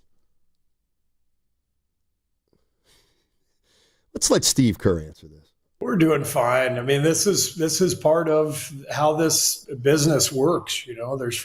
Okay, now that's a great start to it. Because it sounded like you were. No, this is what I was thinking about today. I care about that stuff because that's what I heard, and I forgot I'd heard it. So, are we fine, or do we have issues, Steve? We're doing fine. I mean, this is part of how this business works. You know, there's frustration and there's all kinds of communication, and it's not that different from last year. I think we were below 550 games in, and everyone was frustrated then too. So, you know, you have to be able to navigate the ups and the downs, and you only do that with stability in the organization and alignment, and we've had that for a long time. And obviously, you know, the email that Joe sent was, you don't really want stuff posted, like private emails posted. So I understand it. Like, we all have emails that if they were exposed out there, it could open up some cans of worms, and it's just part of it. So I don't worry about it too much. Goo, real quick. We're doing fine. I mean, this is part of. That's a great one. We're doing fine. I mean, this is part of. That's pretty good. John Gruden, he lost his job behind some emails. So I think the thing that's interesting is, so you have Steve Kerr saying, "We're doing fine." I mean, this is. And then you have the first paragraph of Tim Kawakami's story in the SF Standard. The Warriors have to make a move, maybe another move after that. They know this, but they're not going to say it out loud. So we fine, or we got to make moves? Well, that's on Joe. You got to make moves. But what I would tell TK, and I didn't read that, Stoney, the bottom line is it's obvious to everybody watching the team now that you got to make a move, and you might need another move. Yeah, remember how I tell you, teams telling on themselves, and that's what the Warriors are doing. And it's nobody's fault, but that's why I just was perplexed. Like, man, okay, I get we're losing, and we're wasting Steph in these just, you know, outlandish performances by him, but you can't tell me Jonathan Kaminga, if his name was Tony the Tiger, if he had his skill set, why he's the one not playing, but that's been since rectified. He's one of four guys not playing. And he'll be playing tomorrow night. Yeah. And hopefully Saturday when they play the Suns. 888-957-9570 is the number. We've been getting into a lot of stuff today regarding the Warriors. And Steve Kerr, he's been, I don't know, he's been under fire. Would you say this is his this is a layup, his most difficult season in his tenure as a Golden State Warrior coach? We're doing fine. I mean, that's him and Joe. I'm saying just the state of the team. Say it again. This is the most difficult, most turbulence. Poole and Green was a fight. Okay, they got past that, made the playoffs, lost second round. This right now is water on the boat because people are questioning Steve, and he's saying he's not doing a good job. And now Kaminga's back playing. Moody was out of the lineup. Richard was starting. Didn't play bad. He got bent. You know what I mean? Like, nothing's making sense. Well, first of all, the reason that I may support Steve Kerr more than some others is because I realize that where this team is right now is where they are. And it's 3 years removed from a title where they were not a dominant team. They were a team that was a top 5, 6 team that got hot at the right time and won a title. They weren't the Warriors that were dominant. So they started the next year, and it's not like, well, they're the best team in basketball. Right. No, they're one of the top 5 or 6 teams in basketball. And so they are at the end of a dynasty. And that's why I cut Steve Kerr a break, because I don't care what people think. They may not be good for a few years. And I'm not talking about now. Like, they'll get over this at some point. But, like, we have to understand that there's a price to a dynasty, and they may not have started to pay it yet. Oh, like, wow. That's a pot. Well, what do you mean, oh, wow, Goo? Because I didn't envision paying for I didn't envision Operation Play-In, and I get what you're saying. That's where we've been destined with Steph the last few years, is the play-in. Right. So the dynasty's over. It's how do you the dynasty's over, but the rebuild has not started at all. Not only has the rebuild not started, what we are discovering this year, apparently, is that our young players, there's not a star among them. No doubt. So that's what I mean. I mean, like, it's hurting. The Showtime Lakers just didn't get to win the 5 years after Showtime evaporated. Right. So, like, I guess that's what part of what I'm thinking is, have they... Well, Magic took the 91 Lakers to the finals. But have they... Yeah, but what happened after that was Fredell 3. I got you. I'm just saying, like, we haven't even had that here in the Bay yet. But you understand, just from my vantage point and a bunch of fans, when something's over or you're taking 2 steps back, normally your star player is indicative. It's how he looks and performs. Right. It starts there. Yep. Steph is playing out of his mind. Right. But you haven't assembled a team around him that's good enough. But and when you won't did we be able find to. That through 27 games? I'm not pointing the finger. We've known it for 3 years. 3 years. 3 years ago, I was hoping Kaminga at this date would be way further along with Moody. Right, they're not. And so that's why this feels like more of a crisis. What a word, man. Than years in the past. Like, you think that's what they're in right now? Like, a mini crisis? Like, no, I'm serious. Do you think they're at rock bottom? Oh, no. Exactly. Rock bottom would be your scenario to where they don't make the play-in. Well, and then what's rock bottom in 3 years? Like, Steph ain't sticking around if it got that funky. That's my worst nightmare. But Steiner, he's not going to waste, and him playing well, this is not acceptable. And I got to believe he told us a couple summers ago, things change quickly. All right. 888-957-9570 is the number. Goo, just talk for a sec. Yeah, it starts and ends with the chef. I came in this morning, you and the boss and Evan were talking about what he's thinking, and I got to believe it's not Thrive City, it's Frustration City when he is doing all he can. Okay. And thank you. Want me to stop? Dude, I've done the Backyard Boogie solo for 3 hours. I'm putting Evan through hell today. My bad. Well, you do it daily. Let's just be with the reads. That's all.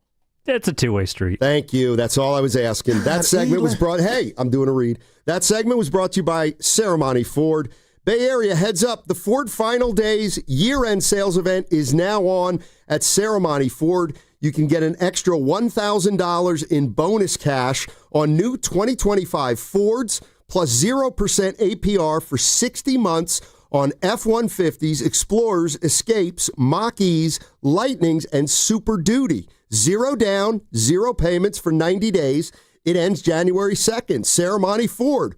Write-off $280 or online at ceremonyford.com. You know, covering Bay Area sports for years, I've seen athletes go through it all. The highs, the lows, and the pain that comes with getting knocked down. But when it's not just a game, when you're the one injured, or when tragedy strikes someone you love, that's where Beam Law comes in. Beam Law is the Bay Area's go-to personal injury law firm. Whether it's a car accident, a serious injury, or a wrongful death, they're there to shoulder the legal burden so you can focus on what truly matters: rebuilding, recovery, and taking care of your family. Beam Law is local, and they win, with millions recovered for clients across the region. That's why SF Weekly voted them Best of the Bay 4 times. If you've been hurt or lost someone because of someone else's negligence, call Beam Law at 415-523-5555. 415-523-5555. That's 415-523-5555, or visit hurtinthebay.com. That's hurtinthebay.com, because it's not whether you get knocked down, it's whether you get back up. Beam Law, they've got your back, Bay Area. Jack here, with the sound of a freshly cracked egg, sausage grilling, you busting out of your front door. Oh, hey, no rush. My 2 for $5.50 sausage croissants are available all day. Get so much more. Plus tax, limited time only. Price and participation may vary. Welcome to Jack in the Box. Running a business means wearing multiple hats. So if you're like me, you probably started out using your personal phone, taking client calls and texts nonstop. As my business grew, I needed something smarter. That's when I switched to Quo, the #1 business phone system. Quo works right on your phone or computer. No carrying 2 phones, no clunky landline, just one easy app you can try for free. Your team can share one number and handle calls and texts together like a shared inbox. Any teammate can jump into the conversation, so customers get faster responses. And Quo's AI assistant summarizes your calls and responds to customers 24/7, so you never miss a lead or opportunity. All this starts at just $15 a month. That's basically 2 coffees. You can even keep your current business phone number. Find out why 90,000 businesses trust Quo. No missed calls, no missed customers. Try Quo for free at quo.com/sports. That's quo.com/sports to try Quo free. QUO.com/SPORTS. Now it's time for the closer of the week. Presented by LiftMaster and R&S Doors. Turn your garage into the envy of the neighborhood. Visit rsdoors.com. This week's closer comes from Valerie from Fremont. Upon calling R&S, the receptionist was able to schedule a service technician for the next day. Edgar showed up in a timely manner, assessed the problem, had all the parts and new openers with him. Recently, my garage door opener was not working. I was in need of a closer. I was put in touch with R&S Doors, and they hooked me up with a brand new garage door opener from LiftMaster. With LiftMaster's MyQ connectivity, my garage door opener can be controlled right from my smartphone. You'll know when a door or gate has been left open and can close it with a tap, no matter where I am. Be one of the first 10 callers and receive 20% off a LiftMaster garage door opener. Call 1-800-FIX-A-DOOR. That's 800-FIX-A-DOOR. Or visit rsdoors.com. R&S Doors. Look for the red truck. Neuropathy is a debilitating condition that is sometimes misdiagnosed. Symptoms can include pain, numbness, and tingling in your hands, legs, and feet. Neuropathy is a progressive condition that only worsens unless you get effective treatment. SF Bay Wellness is a leader in neuropathy reversal and uses FDA-cleared, non-invasive electric cell therapy to restore nerve function with no injections, no drugs, and no surgery. The treatments have a 95% success rate. If distance is a factor, ask about our virtual consultation option. Call SF Bay Wellness at 844-94-NERVE for the $99 neuropathy evaluation and receive a personal treatment plan that is tailored to your needs. Don't wait another day. Call 844-94-NERVE. That's 844-94-NERVE. Why keep suffering with the painful symptoms of neuropathy? You deserve to live a pain-free life. Start getting the treatment you need for your neuropathy symptoms. Call today. This is the story of the one. As the purchasing manager at a manufacturing plant, she knows the only thing more important than having the right safety gear is having it there when you need it. That's why she partners with Grainger for auto reordering, so her team members can count on her to have cut-resistant gloves on hand, and each shift can run safely and efficiently. Call 1-800-GRAINGER, click Grainger.com, or just stop by. Grainger, for the ones who get it done. Spreadsheets, clunky software, 100 different logins just to run your business? Ah. There's a better way. Odoo. One simple, connected platform that handles sales, inventory, accounting, and more. So you can focus on growing, not juggling. Make the switch today at odoo.com. That's ODOO.com. In Oakland, morning showers, then clouds with sun and a high of 61. Weather brought to you by Staples. Have an easy holiday at Staples. Save on top tech and gaming gifts, shipping supplies and services to get your packages there safely, even custom cards and wrapping paper. Staples. That was easy.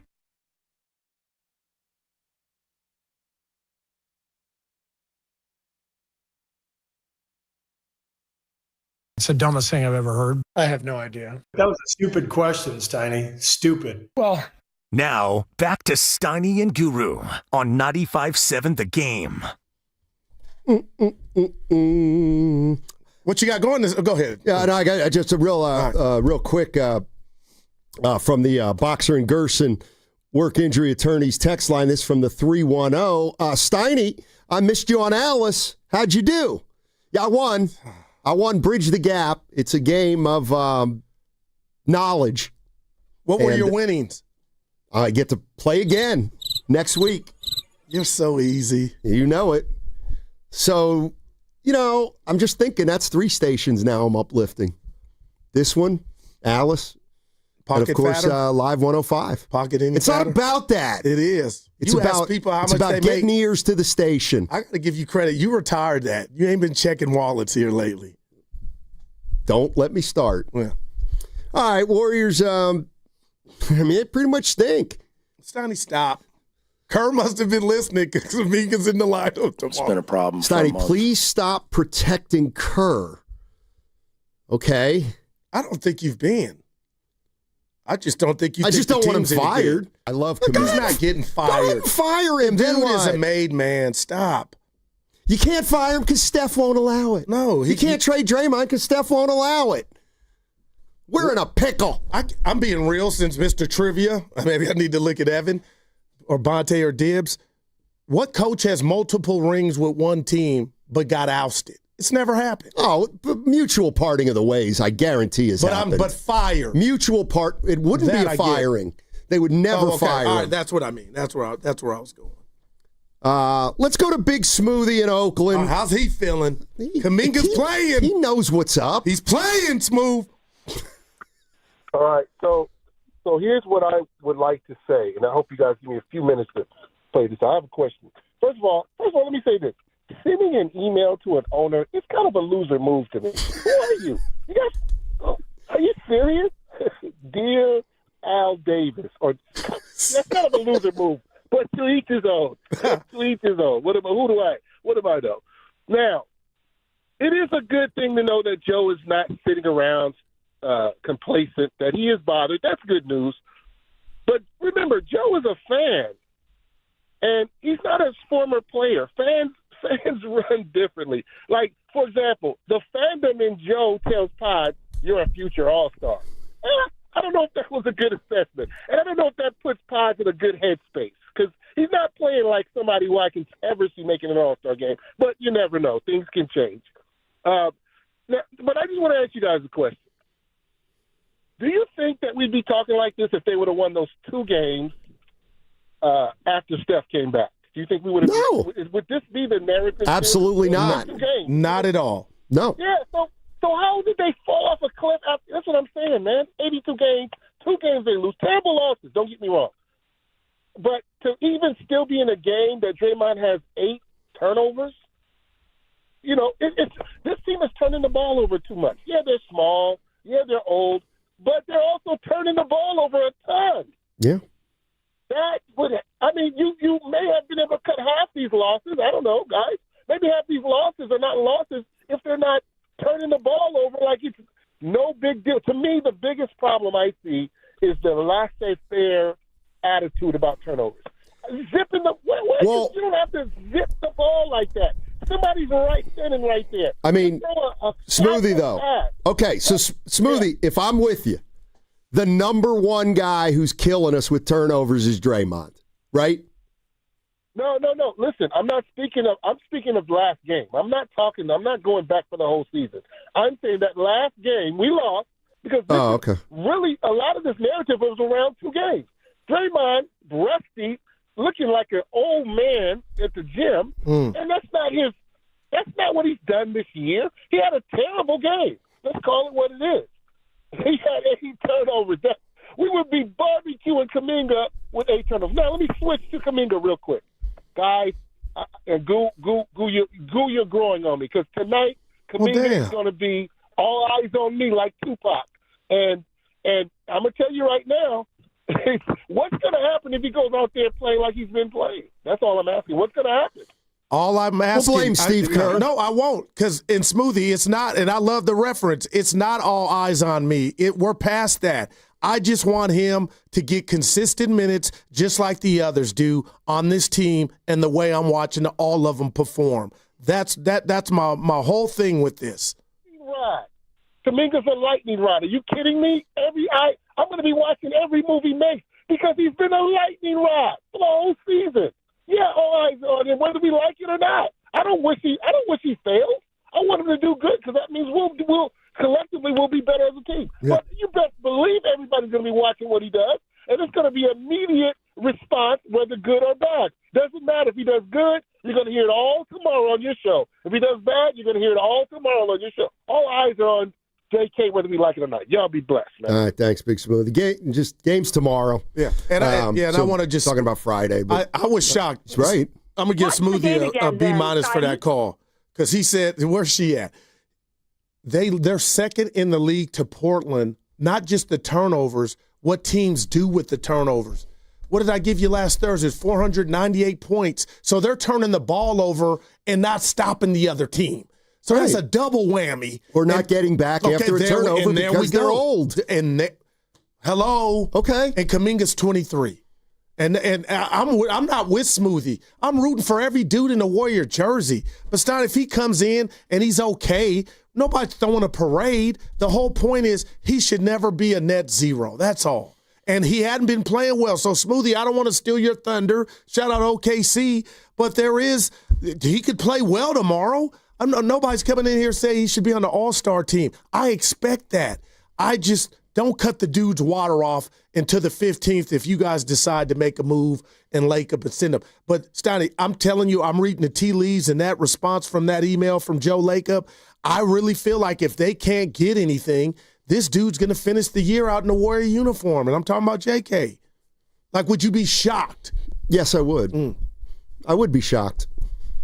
Because what happens next year? What do they do with his contract? It's a team option. So is there a new coach in town? So do the There's Warriors, a lot of stuff that maybe they don't even off. exercise his team option. Maybe they just say, you know what, now walk. Or maybe they trade him for John Collins. But do you think Joe and then John Lacob's Collins is a done free with Kaminga? agent? I don't think he is. I think he's been his biggest fan. Yeah, I don't know. And I think that means something. But the coach and who the coach might be, possibly, that changes everything. We're extending Steve Kerr for the 2026-2027 season, and we're also picking up the team option for Jonathan Kaminga, so he will be a Golden State Warrior next year. Yeah. Okay. I don't you like think that? You like that? I'm just saying. No, what if he turns it around and they turn it around and he carves out a role? And I would like that, just like I thought I liked it coming into this season. I have no idea. Steve Kerr was asked, hey, what do you think Lacob meant by, the league has changed, league trends? Where the league has changed is everybody now is playing fast. Everybody's shooting threes. Portland went into that game the other night as the 30th ranked three-point shooting team in the league, dead last. And they went 21 for 40. This is how the game is played now. It's played fast. Everyone shoots. And every night you're vulnerable to a hot shooting night. The pace at which we played 10 years ago was the fastest in the league at that time. We're now middle of the pack. I can tell you, If you watch our team play 10 years ago, you watch our team play now, we're playing very differently.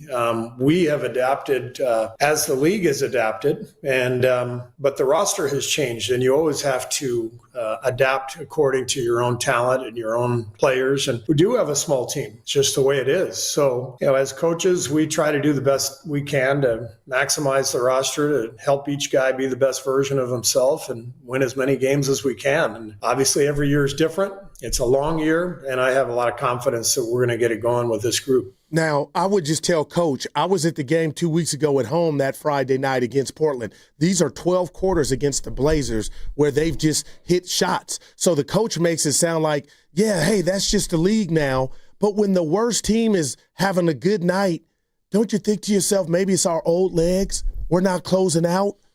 It's an athleticism issue to where these other teams or a 30th shooting team, it looks like the best shooting team against us. I think there's a correlation. Well, I'd need to know more like what the Warriors' defensive three-point shooting percentage is as opposed to the rest of the league.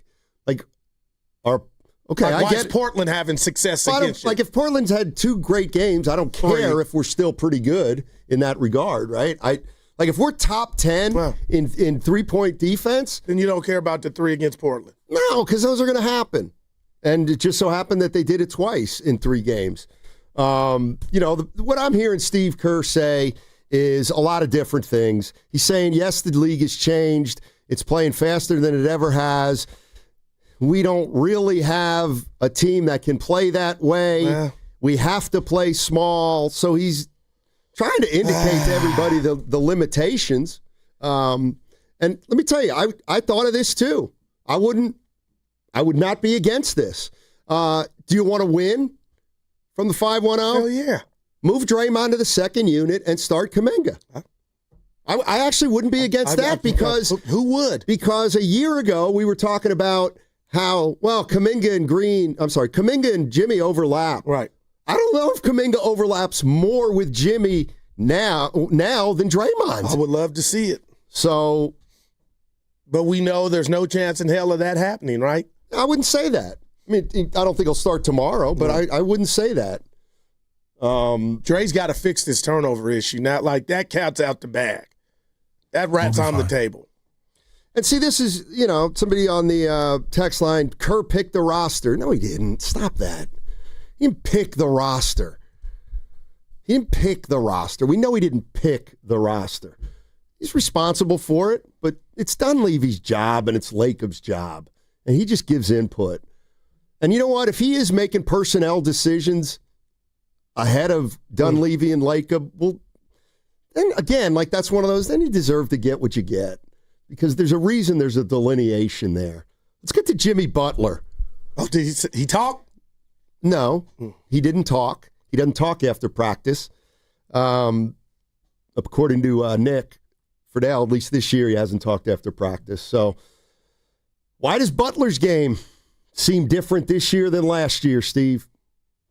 The circumstances are different. When he came to us last year, there were only 30 games left. It's kind of a sprint to the finish line. It's a completely different deal when you go through the 82 games for players, for coaches, for the team. 82 is a long haul, and we're in the midst of that long haul right now. We're trying to find our team. We're obviously mixing up lineups. We've had a lot of different groupings, and so our team hasn't found that groove yet, but I have no doubt that we will find it. I've got to do a better job of making sure Jimmy touches the ball. Every time he gets the ball, we have a good possession, but there were some possessions the last couple games where he never touched the ball, and that's on me and that's on our team to figure that out together. I feel really strongly that when the game is played through Steph and Jimmy for 48 minutes, we are really good. That doesn't mean they have to shoot every time. It just means they have to have the ball and threaten the defense, and then everybody has to play off of those guys.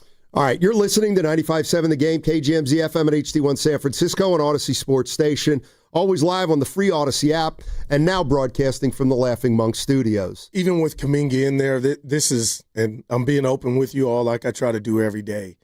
Steiny, I'm getting nervous that, I keep talking like, where's that Warrior tenacity that we displayed or they displayed last year when Jimmy came? But the more I'm watching, I am going to the side of the street to where we just don't got the type of cats collectively. The lateral movement with Jimmy and Dre and Steph at times it makes it hard to be locked down D. So now you got to score your way. You know what I'm saying? You're smirking. Or was that a smile? A little both. Proud? Yeah, no, I'm just like, I'm coming around a little. Yeah. They're 7th in defense. Wow. How about 3-point percentage defense, offhand? Top 6. Are they really? Swear to God. Well, what are they terrible at? I don't get the it. Trailblazers. It's the offense. Wow. They actually are 20th in offense. Oh, well, man. To me... And turnovers would stink. Exactly. To me, the problem is not one thing. All right. It's sometimes their defense is pretty good. Sometimes their offense isn't good. Sometimes they turn it over. Sometimes that's the sign of an average. We're last on drives to the rim. I gave you that, and we turn it over. We're next to last in turnovers, next to last in points off our turnovers. That's a recipe for disaster. Or 13 and 14. Yeah, and that's why I do believe that Mike Dunleavy and Joe Lacob are smart enough to know this was a possibility. And so when people say, you think they're panicked? I'm like, I don't think they're panicked. They knew that the season was going to go one of 3 ways. Great, terrible, or in between. And right now it's between terrible and in between. And the minute they think it's more permanent than temporary, we've got a whole new ball game here. But we're not there yet, and we won't be for at least a month. Yeah, my guy on the Boxer and Gerson work injury text line, Stoney, Guru, please tell me that you are not realizing this roster is not very good. Stop praising G League caliber players. I have not. You know better, but I know you are performing. Who have I praised? Well, I think what he means is, when you're looking at a team that's 500, and they're not. And they're one under. Okay, and you want them to be a team that's a top 4 10 team. over, yeah. That when you call for Will Richard, and why doesn't Richard play? And oh my God, he got 3D. And it's like, I did not do that. Okay, it's Will Richard. It was an example of the faucet being turned off. That's all. And Kerr gave just a Obama-like, because that's my favorite presidential answer. Let me finish, Donnie, before you hit a button, about Richard, and he went with Norm in the Navy and rank. He's a rookie. So I went with guys that have done something. I understood that. Oh, really? Yeah. I was like, hey, so you finally realized that Steve Kerr leans veterans. Dude, you just have a way. You're the real twister. I'm just saying, here was his answer. This is what you were talking about. You just can't play more than 10 or 11, and thank you.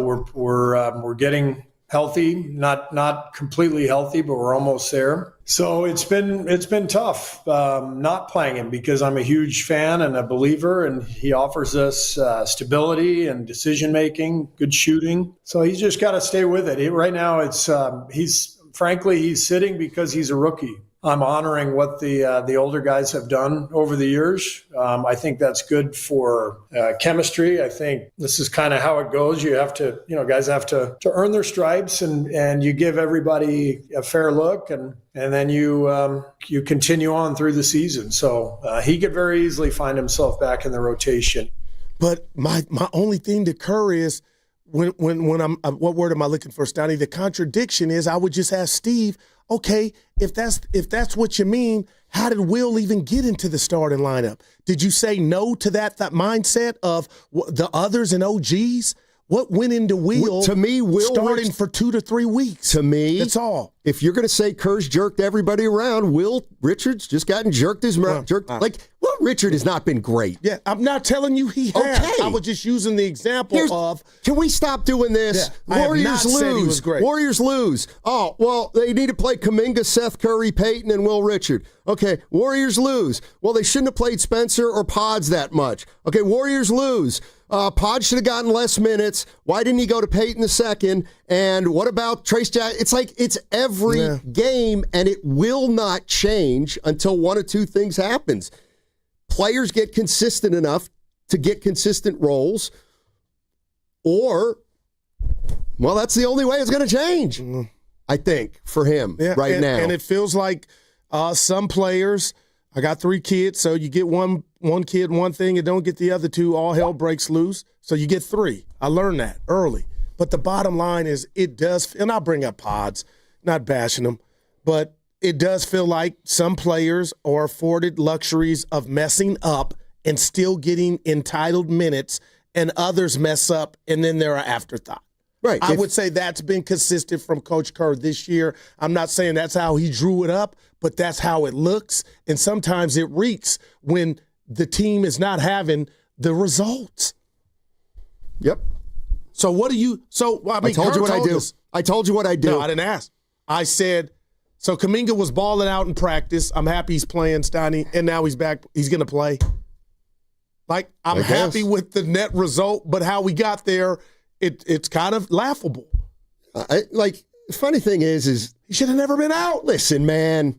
See, what do you mean he should have never been out? He stunk for a while. He wasn't the only one. Right, and the other ones paid the price too. Where's Seth Curry? Well, he's not Seth Curry. He just got here. Okay. Actually, he said after having a good game. Exactly. But he had some conditioning issues, maybe. It's been 5 years. The guy's played. He's come off the bench. He's not played. He's played. He started. He's come off the bench. He's gotten hurt. He's played. He started. He doesn't play. None of it's really made a difference one way or the other. And that's why I'm going to take this Kaminga swear jar.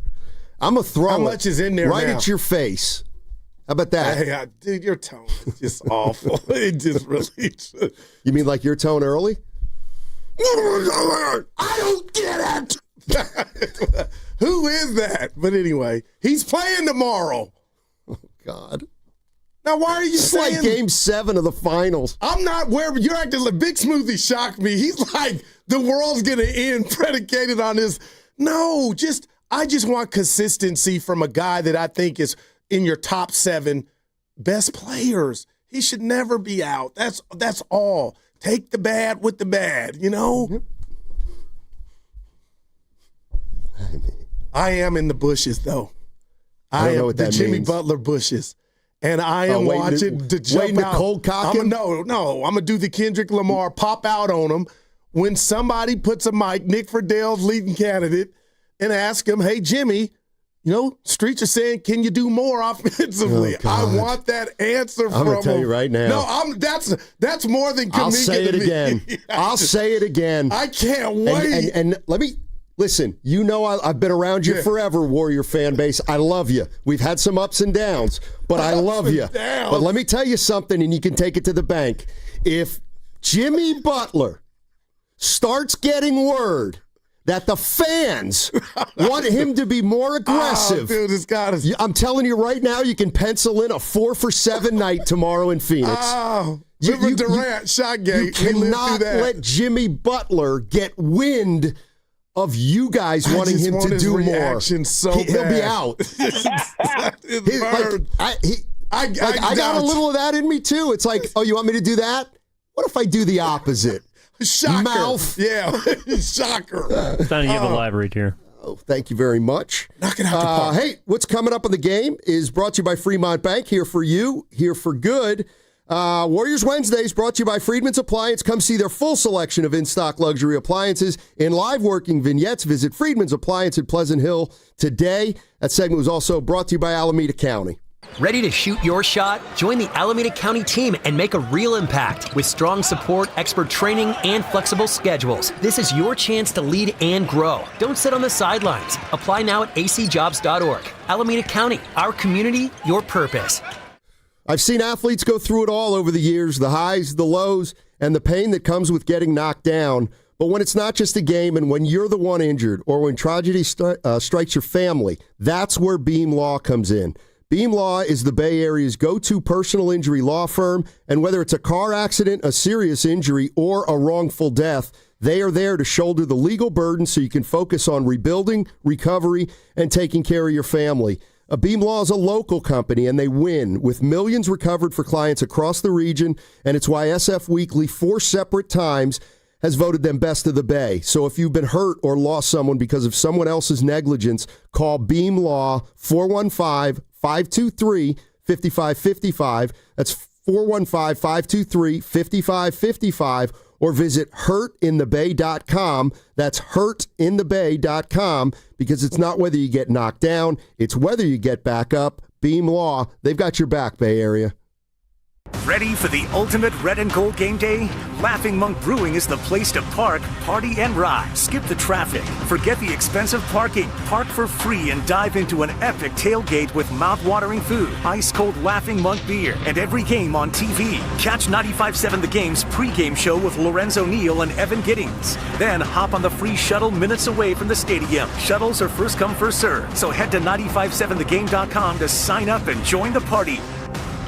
Thinking about selling your house but hesitant to move during the holidays? Imagine finalizing your sale now, enjoying the holidays, and move later. Call Wedgwood Homes to discuss your options. Do you want to downsize, relocate, or selling an inherited property? Does your house need repairs or updates? Wedgwood Homes buys homes as is. No repairs, no commissions, no hassle. Secure your future plans and move forward with a no-obligation, all-cash offer from Wedgwood Homes. Close in as little as 3 days. Or enjoy the holiday season and move after the new year. Skip the stress of a traditional listing that can be slow and unpredictable. Lock in your sale now with a firm offer from Wedgwood Homes with no last-minute price drops like other cash buyers. Call 415-888-9432 for your no-obligation all-cash offer. 415-888-9432. 415-888-9432 or wedgwoodhomes.com, the Bay Area's trusted home buyer. Hey, it's Willard. You ever study the coaches who win relentlessly? The legends, the dynasties. They're systematic warriors, disciplined, obsessive.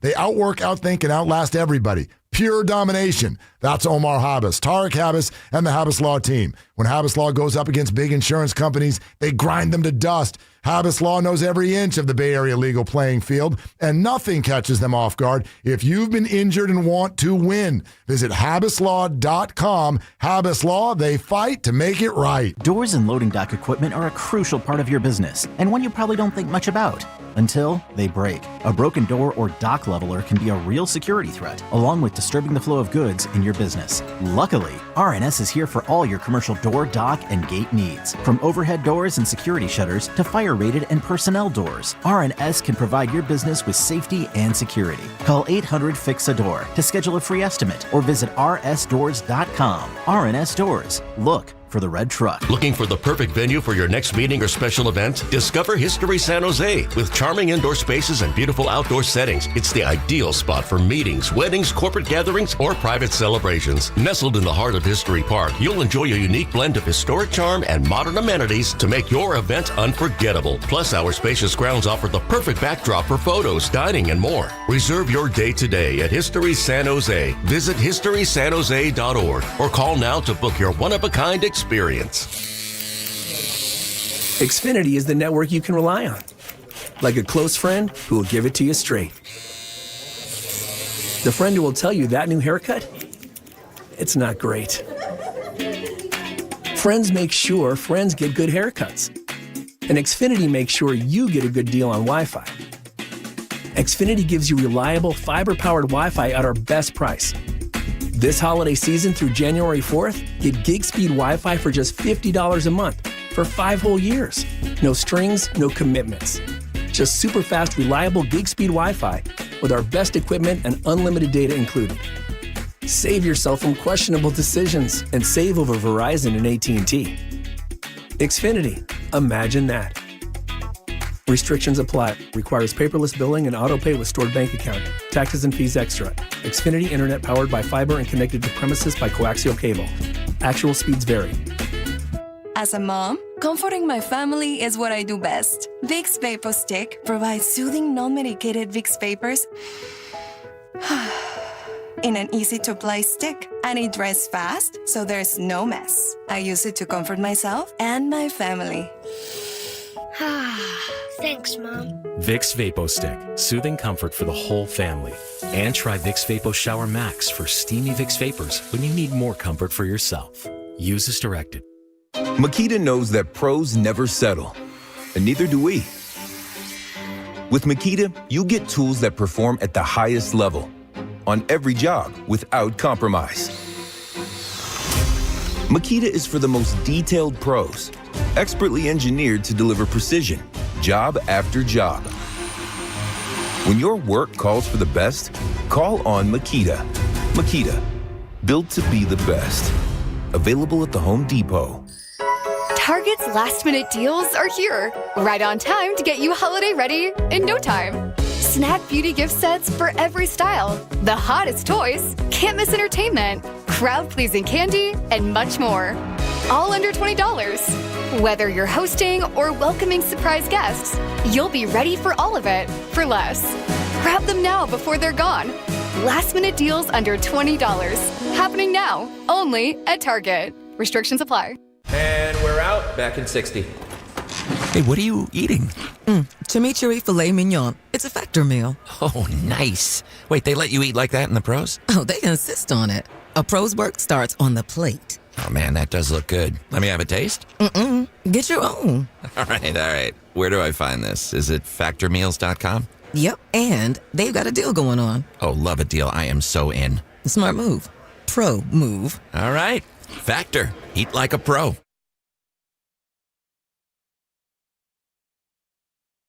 Never would this iteration of the Warriors be a not DNP. He can play bad, just like the rest of them. Why is he not playing? I don't get it. I don't. Now, back to Steiny and Guru on 95.7 The Game. I need to talk to someone. I know. I'm right here for you. No, you're the last. And real quick, Sam Lubman texts me, and I'm gullible. How dare you act like some random text-to-text line is so... and asked about how did you do in that damn so game? Mad, Lubman. You made that up to give yourself some shine. What area code was 310. It was the 310. L.A. Oh, stop it. Thanks for reminding, though. It's the boss once called me not a real host. Traditional. What he's going to find out is that one thing I've gotten good at is resetting. And today we started the show talking about Bridge the Gap, a game that's played on Alice with Sarah and Vinny, and they had me in today, and it's a fun little trivia game involving knowledge. And I won, and Sarah told me that I was the first person from 95.7 The Game to win. And they've had a bunch. Apparently, Nahegan got blown out of the building. He didn't get any right. Is that real? Lubman is claiming he won, but Sarah and Vinny say they can't find the receipt. So you are looking at your winner in Bridge the Gap. Mm-hmm. By the way, what do you think of this? So I'm texting my kids because they're at home now. All right. And I said, hey, what do you think about this gift for your mom? And it was a, why do they call them? I think of the name. A fire, what are they called? Oh, man. They're What's called it for? A fire pit. A fire pit. You know what a fire pit is? Come on now. Okay, well, it's not a big fire pit, but they have these fire pits that they're like a rectangle that'll sit on a table. The tight one. Yeah. I got you. It looks like they're pretty cool. My cousin Derek has them. Okay, and I was like, maybe I'll get that. How much? It was only like 100 maybe. Yeah. So I said, hey, what do you guys think? It's a tabletop fire pit. And my daughter Grace goes, for what? And I said, for a gift. She goes, well, I don't know if I trust that business. And I think something else might be better. That's great. So that's a no. You got to love that. I think something else might be better. If you ask for honesty, don't be mad when you get it. That's true. Yeah. That's true. All right, we're talking about the Warriors. By the way, they asked Steve Kerr yesterday. Willard and did. It came from you. Yeah, because you used the word, and I think you regret the word. No, I think you regret what you said. No, and that's fine. I'm going to give you an. I would tell people and Willard that when you hear personal, it sounds like hate or disdain or dislike. It's not. It can be personal, and you still be okay with the person, but it can be history. But when I said it, I think it came off as hate. Like he didn't like him. Yeah, you said that Steve Kerr's decision not to play Kaminga is personal. You might have even said super personal. You might have even said that he started attacking his family members. You did. Yeah. No, I'm kidding. Hey, can you respond to those who think, Guru, that things are personal? That was a stupid question, Steiny. Hey. Stupid. That couldn't be farther from the truth. That scares me. We treat all of our players with the utmost dignity and respect, and all we try to do is win. And part, I've talked about this publicly. I don't think it's a secret. It has been a tricky fit at times, and he's a really talented player. And he's had some really good moments, and then there's been times where it hasn't clicked. The last couple of weeks, it was a tough fit, and so we went in the opposite direction just to try to see if we could find a little more rhythm, and it's as simple as that. All right. Thank you, Steve. Boy, you must be tired of this. Dude. Well, the owner didn't help. The owner didn't help. True. Hey, by the way, as you guys know, we got a big game coming up. We've got a ton of concerts in the area. We got shows the week of the big game in February. And I just want to let everybody know tomorrow and Friday, okay, Thursday and Friday, we're going to be giving away a lot of tickets to one of the shows to give away to our listeners. It's a huge show. The show's going to be a sellout. And the details, you don't get them. It's just a big boy show, and you got an opportunity to win tickets to it tomorrow and Thursday. So that's big. It might be the biggest. Like think about some of the biggest acts there are. Bob Dylan. No, Robert's on the sideline for this one. Currently, Stoney. Currently, it's one of those. Van Morrison. He's not doing the Super Bowl halftime? It's not 1982. All right. Beyonce. Unfortunately. Speaking of 1982, that was one of the questions in Bridge the Gap. So it wasn't about millennials. No, it had a question from like an old question and then a new question. Like, give me one from 82. Well, you'll know it. I'm wondering. I think Evan will know it too. Why would I know it? Because it's our generation. I'm not in your. I'm after you. Okay, I'll tell you what. I'll bet if you don't know this, you're an idiot. All right. How about that? Go ahead. But Evan might not know it, but he's not an idiot. What is Studio 54? Come on. Okay, man. so you know. Yeah. Evan? New York City. That's We're going to need more info. Yeah, but Sarah was looking for a specific word, what it is. Studio Club. 54. Yeah, well, you got the it. disco club. Yeah. Disco. That was the ding, ding, ding, ding, ding, ding, ding. But I also know that's where Eddie Murphy had his 21st birthday. Can you imagine a party at Studio 54 for Eddie Murphy the day he's allowed to drink? Can you, man, and I'm sure it was the first time he had any. You know what I mean? All the, because drugs were different back then. Well, that's what I brought No up. fentanyl. It was just pure. People living their lives, having fun. Well, it was pure, but it still wasn't healthy. So anyway, what it is now. I'm watching Snowfall. Yeah. Sarah did not know Studio 54, and then I said, it was a club in New York City, Danny Terrio, where a drug-fueled clientele would go to dance the night away. There you go. And she said, well, I'm looking for a word, and I almost said cocaine, but I didn't. Yeah, the and white then I horse. realized it was disco. Yeah. So there we go. All right. John Travolta. We got to go back to Steve Kerr. Why don't we talk about Joe Lacob's obtrusive email? Let's talk about what we almost got in a radio fight for. Thank you, Steve. What? Just real quick, I don't like where Evans planting his Coach of the Year flag in the NFL. Oh, Vrabel. I get that, but he hasn't overcome what Kyle's had to do. They don't even have. That's all I'm saying. Played a second-year quarterback. There you go. No, you know what I mean. Yeah, I know what you mean. Your defense, been without his starting quarterback for umpteen weeks. Just tell me he's a top 3 candidate. Okay, when you say umpteen weeks, that usually means 13 or more. Okay, he missed about 4 games. Stop. I mean, man, this is a crazy job. Look at the playoff teams and Barrows. We had Matt Barrows. If you're looking at the 49ers schedule, you're not going to find playoff teams. I don't do that. To look at. I don't do that. Stoney, I'm sad. It started the fight we had months ago when I said this has the ingredients, and now that's the title of the jam. I mean, It just hits different. You can't get the Coach of the Year award when you have the easiest schedule in 25 years, But what about the turbulence they had to face? I don't care. See, that's what I don't. You can't vote then. Has Christian McCaffrey played every game? Yeah. Boom. Most valuable player on their team has not missed any games. Hello. Oh, man. Yeah, Trent Williams. Him too. We ain't been talking about what Trent. a year he's had. Man. Yeah. Might According be an all-pro. to Barrow's most recent piece, which I know that you read, which is about the process of PFF, Trent Williams had a 95.7 on Sunday, Steiny. Okay, I still think there's 4.3 points to be had. Look at you. Oh, man. Let's go to Matt in Oakland. The town. Let's figure out what's going on here. Hey, Matt, how you doing? What do you say, gentlemen? Hey. Listen, I'm so tired of this. Bro. Did not Casey Stengel win 7 World Series as a manager? If you say so. I don't know the number offhand, but okay.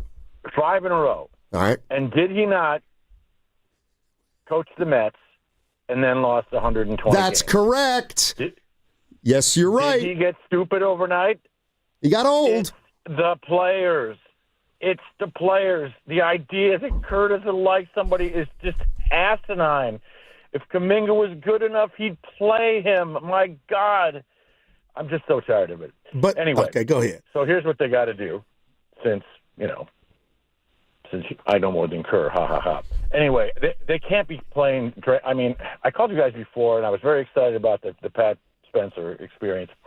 And I thought it would be great when the old guys came back, but clearly the problem is the old guys. And I think they got to get rid of either Draymond or Butler and package them with whomever, Pods, Kaminga. And by the way, Pods is playing because he's a guard, and they need somebody who can dribble. They don't need a million forwards who, turn the ball over all the time. They got to package one of those guys with whatever they got, give the chef one more chance, and if it don't work out this year, I'm sorry. I hope they could talk Curry into going somewhere else and go full OKC, because I just do not want the next 5 years to be utter mediocrity, or even 10 years. This is kind of it, man. I mean, if they can't do it this year, it's time to blow it up. There's nothing wrong with that. Look what OKC did. I would try not to give up too many draft picks if you can avoid it, but yeah.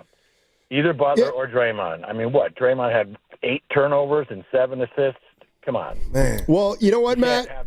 I'm kind of with you in this respect, and thank you for the call. And Butler gets you way more than Dre if we want to do that. But go ahead. If to my way of thinking, if the Warriors make a move and Butler or Green is moved, that's a big deal. That's a big deal, and it would represent to me a pivot. But if they don't trade Butler or Green, I got you, and they do something else around the edges, I hear you. I'm not. That's tinkering. That's tinkering. Not only is it just tinkering, but even if you trade your 5th best player, you just told me that there's no difference between the 5th and the 10th guy. Yeah. So unless you trade, I'm with it. I'm with them. It's not. You can't make a big move unless one of those guys are in it. And they're redundant in the offense. It's obvious, man. Yeah. Yep. Let's go to Frank in Atlanta. Frankie. Frank. Hey guys, how's everybody doing? Hope all is well. Yes, sir. Hey, okay. I said this over a month ago, and you guys got mad and shut me down. Oh no! I told you the Warriors have to change their pace of play. We play too fast. Reason 1, we're old AF. Reason 2, teams that play fast turn the ball over. Reason 3, teams that play fast shoot a lot of 3-point field goals. We're not a good 3-point shooting team. And teams that shoot a lot of 3-point field goals give up what? Long rebounds, which does what? Speeds up the pace of play because the other team gets run out and you can't get back on defense. We cannot play at the NBA pace anymore. We have to play 27, 28, 29, or 30 in pace, like the Clippers did last year and ended up like a 4th or a 5th seed. Tell you what, Frank. Shooting 3-point field goals and slowed their pace down. All right. You know what, Frank? Nothing else matters until we slow down. Well, we're the last in I'll tell you what, Frank. 2-point shots, man. Now, that's interesting to me. Why? That's something I have, because I haven't really heard that before, like a guy putting it together like that. It's not a bad thought. I mean, the more threes you take, the more balls are just going to be 50-50, the less you're going to get. That's all we do. Yeah. And why do you do it? Because you don't have mid-range. We're last in drives to the bucket. I told you, 13 a game. Okay, so give me all the numbers they're bad at and tell me why they should be a better team. Like, it's unreal, really. They turn the ball over. You're telling me they give up the second most points off the turnovers, second to Portland. I mean, those are death blows, man. It's a good point, Frank. But I don't think Frank... There's no but. It's a good point. Hey, it's a good point, but Frank is saying that this roster's capable of playing at a different pace. They are. They're capable of playing slower. Well, faster when the OGs were out, right? It felt like the ball was faster. Right, but you can't do that with the OGs. That is a style thing. That's where I think this team does lack chemistry. Not guys not liking each other, but they got too many guys who want to play slow and too many guys who can't. I think it's hard to play slow when you're small. That's another good point. I mean, a lot of the teams that play slow are teams that have bigs. Houston, Denver, New York, like Boston. Like all these teams play slow, but they're pretty big. All that size. Yep. Yeah. I hear you, Frankie. Let's go to, somebody wants to help you out, Goo. Okay. But we're going to go down to San Diego and go to David in San Diego. Wants to talk about your blood pressure and the Warriors ball movement. What's up, D? Man, I'm back, boys, from Monday, man. I was, you guys are a hoot to listen to, man. You guys are the best. I'm over here screaming at my phone. People are calling in. I love it, man. You guys are the best. But, Goo, man, Steiner, you got to check his blood pressure, man. He's probably critical right now. He's been intense today, baby. No, I'm good today. I'm good, baby. Yeah. But I wanted to talk about briefly. when you're oh man, you're blowing us, man. I'm laughing and I'm balling the whole time. I was at the gym earlier and I was at a hoot. Oh, I love it. There's a lot of talk about the Warriors and the lineups, but man, one of the things that I see when I watch the games is, and Kerr says this all the time, and I just heard, I think it's Ramona Shelburne say this the other day about how fluid the offense is when it runs to Steph Curry. I actually think the opposite of that. When I watch the games, I'm thinking our only play is to get it to Steph. Wow. And there's no ball movement. It's not moving around. And when you saw that little streak go around when we were on the road with Pat Spencer, it was kind of like, hey, go get loose, move the ball around, best man for the best shot. And the moment Pat Spencer played with Steph, you could see Pat was hesitant to kind of do his thing, to just move the ball around. It was like, let me find Steph. And I think, thinking about the person that just called in also, that's what's making us also very stagnant. Like, there's no movement when Steph's in, and I love Steph. He's my favorite player. I'm going to cry when he retires. Don't get me wrong, right? But it's just give it to Steph and nobody else. Everybody else get out of the way. And the JK thing, I think when he doesn't give it to Steph and he kind of tries to create on his own, he gets reprimanded for it. So it's something to consider, and I think it's not just the lineups, but it's let's just give it to Steph and figure it out, just like the Olympics. Yeah. Good stuff, David. Appreciate the call. I do think there's something. So I was thinking about this, too, as he was speaking, and that is, all right, so one of the side effects from Steph being so great so late in his career, it does impact the younger players. Like, in any rational world, he should be yielding right now. Okay, man. He should be. So on the one hand, you got young players who aren't even close to in his league, and he's still the best player on the team. So he's got, like, I can almost see with Kaminga, like, he's got one outlet. You Jimmy have Butler. to, like, those guys, they're not ready to take it. Curry's still playing at an unbelievable high level. I do think there's a little bit of, we got to get Steph the ball because he is undoubtedly our best player. And maybe what's happening is too many guys are looking for Steph to bail him out because it's probably the right thing to do. But then other guys maybe don't get in the flow or don't take the ownership of the team that some other younger players on other teams do. Well, you know what? I ain't mad at that, but I don't think that captures it all because he doesn't play 48 minutes. Like, Buddy Hield's missing because he's missing. Pods is doing what he's doing because he's doing it. Like, basketball is a game of rhythm, and Curry's damn sure not shooting every shot. I'm not saying that's not in the back of these dudes' minds, but or are you alluding to just the silhouette of Steph all of a sudden? I can't be the best version of myself. It ain't impacting Jimmy. I just want Jimmy to shoot it more. And I get those days might be, you know, the boat might have left the dock. But the bottom line is, Donnie, Steph is not these dudes are marginal players offensively. Well, then why? Outside of Kaminga to me. What about Butler? No, I just said Jimmy. I just want him to do more.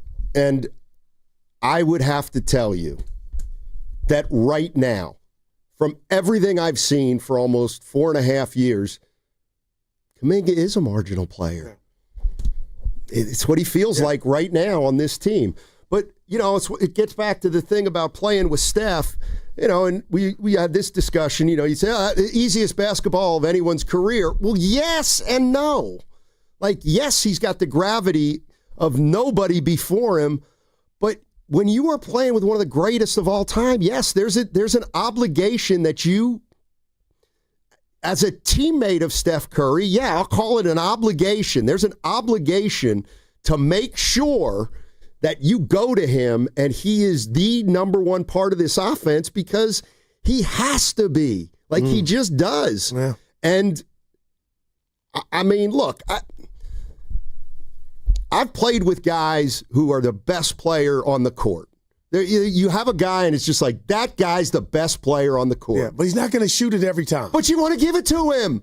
You want to play off him. Even if I think I'm pretty good, if I got a guy that's 2 levels better than me, I'm giving him the ball, and then I'm going to do my thing. OKC, Stoney, they got. I wouldn't even do. I wouldn't make a plethora of guys. Right, that they're SGA more talented. Is more than happy to give them That's the ball. because they're more talented. Yeah.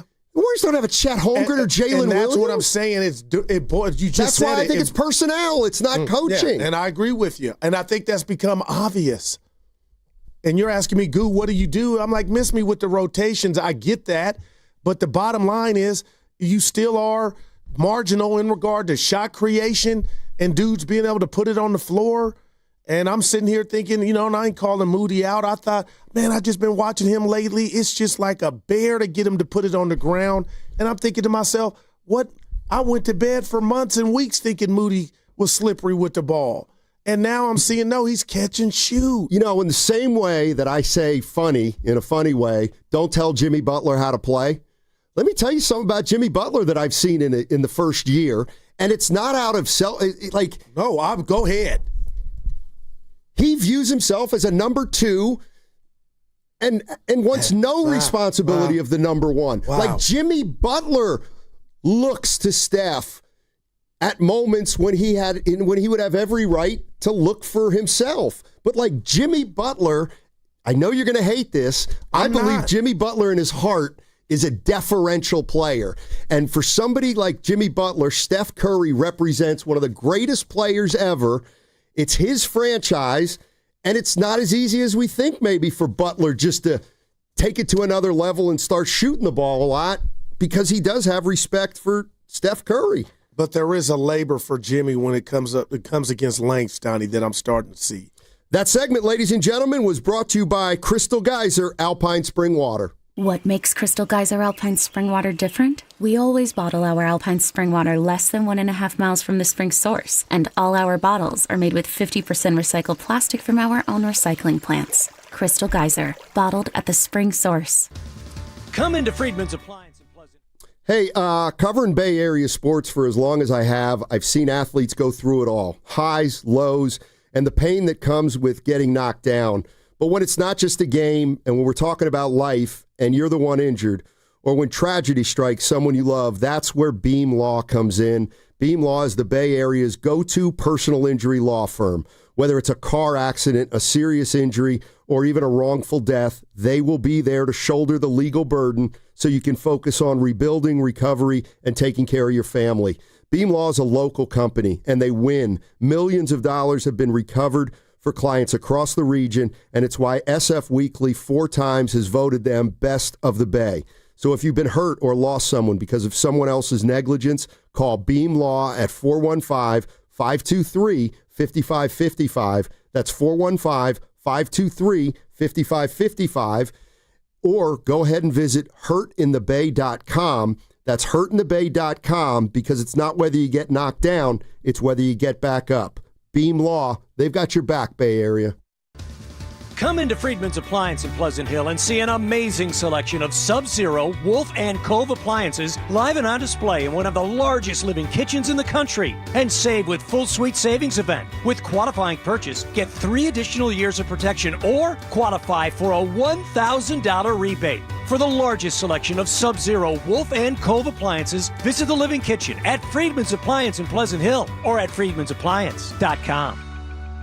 Running a business means wearing multiple hats. So if you're like me, you probably started out using your personal phone, taking client calls and texts nonstop. As my business grew, I needed something smarter. That's when I switched to Quo, the #1 business phone system. Quo works right on your phone or computer. No carrying 2 phones, no clunky landline, just one easy app you can try for free. Your team can share one number and handle calls and texts together like a shared inbox. Any teammate can jump into the conversation, so customers get faster responses. And Quo's AI assistant summarizes your calls and responds to customers 24/7, so you never miss a lead or opportunity. All this starts at just $15 a month. That's basically 2 coffees. You can even keep your current business phone number. Find out why 90,000 businesses trust Quo. No missed calls, no missed customers. Try Quo for free at quo.com/sports. That's quo.com/sports to try Quo free. QUO.com/SPORTS. What's your financial future look like? At Pettinelli Financial Partners, we help you shape it. Whether you're planning for retirement, buying a home, or saving for something special, our professionals are here to provide clear guidance and smart strategies. Visit PettinelliFP.com today and take the first step toward a more secure financial future. The financial consultants at Pettinelli Financial Partners are registered representatives with and securities offered through LPL Financial, member FINRA SIPC. Investment advice offered through Stratos Wealth Partners, a registered investment advisor. Stratos and Pettinelli are separate entities from LPL Financial. Hey, football fans, tune in this week to kick off with Boomer and Valenti, where the guys break down the biggest headlines and storylines from across the NFL. Kickoff with Boomer and Valenti is brought to you by the Home Depot. When the job calls for the best, call on Makita. Available at the Home Depot. How pros get more done. All right, Bay Area, lock in, because the clock is ticking on the Ford Final Days year-end sales event, and it's happening right now at Saramonte Ford. And trust me,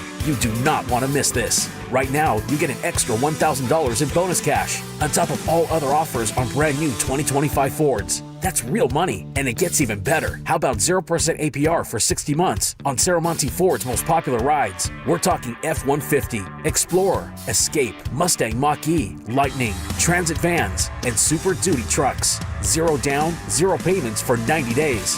Yeah, sit with that for a second. Every new 2025 Ford in stock qualifies, and there are more than 5 to choose from with that extra $1,000 open bonus cash. But don't wait, this deal ends January 2nd, and when it's over, it's over.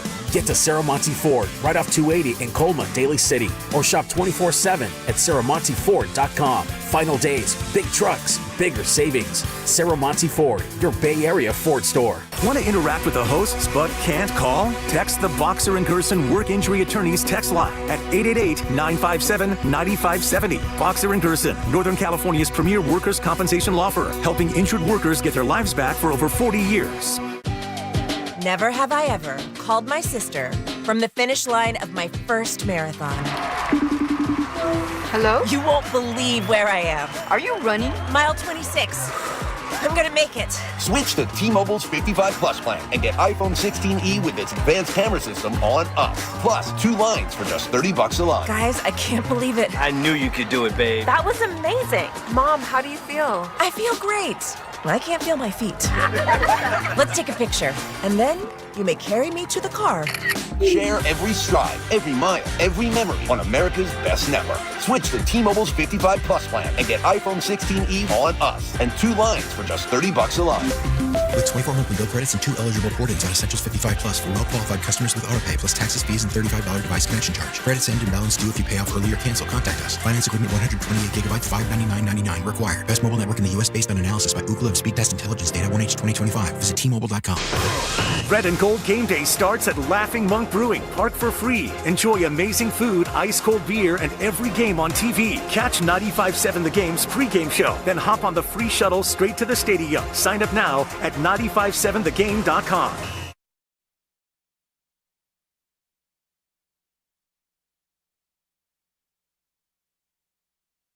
I'm Batman. I saved the day. I'm nice. Perhaps. It's the Guru Steiny Guru Steiny Guru Steiny show. Let's go.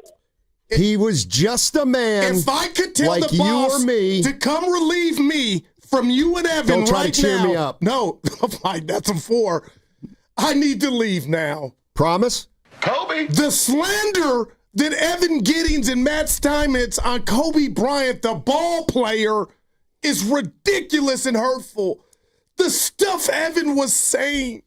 The dude went back-to-back without Shaq and had Andrew Bynum. You mean the game that Ron Artest won for him? In the biggest game he's ever played? The dude has 6 for 5 24, rings I believe. and is one of the greatest to ever. What did he do? I know what Dr. J did to you, but what? Kobe couldn't pass, Evan? He Those chose not words to. came out of your mouth? You asked me, what can't he do on a court? And all I did was respond with the word pass. And you got your panties in a wad about it. And I said, one of the most gifted. Go ahead. Another thing he couldn't be was a good teammate. Paul Gasol still takes care of his family. Right, because he's got a family. self-interest. I don't care if you liked it. And you know what? I'm going to just come out and say it. You said one of the dumbest things that I've ever heard. You said, and I would never use this for any player, but you actually said about Kobe Bryant, who was flawed, he was a perfect player. Yep.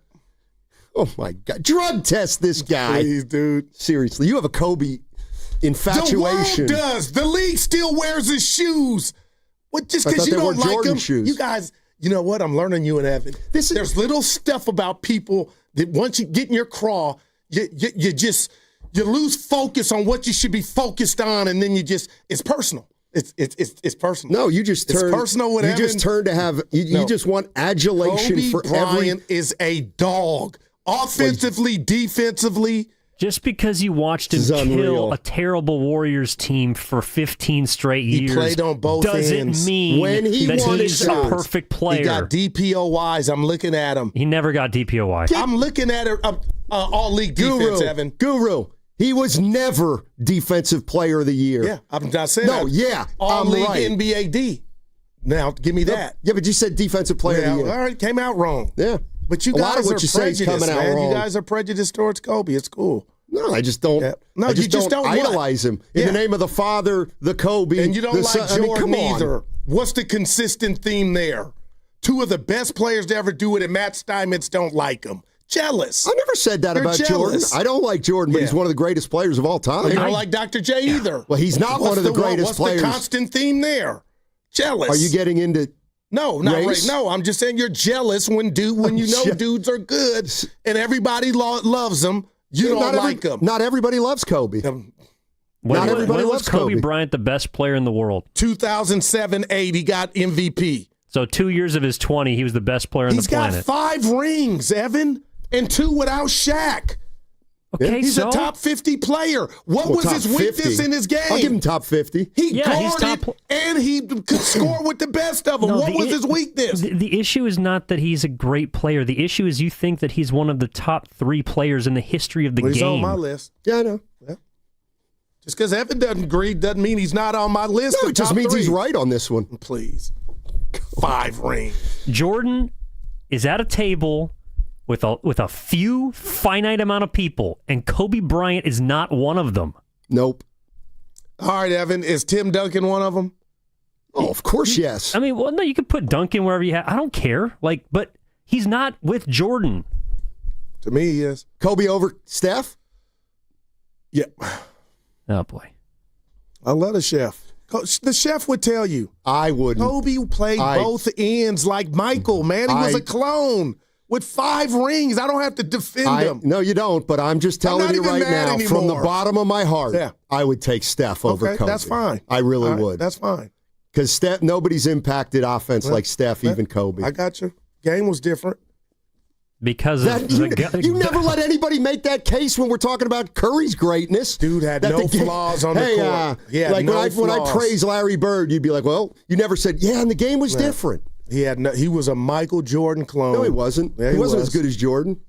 He was. That's a clone is the same. Right beneath. Well, then he's beneath. Yeah, That's not a clone. But you can still get on my top 3 list. And I'll bet you most people do not have Kobe in their top 3. That's all. Uh-huh. So that's fine. Well, Kobe Bryant fans do.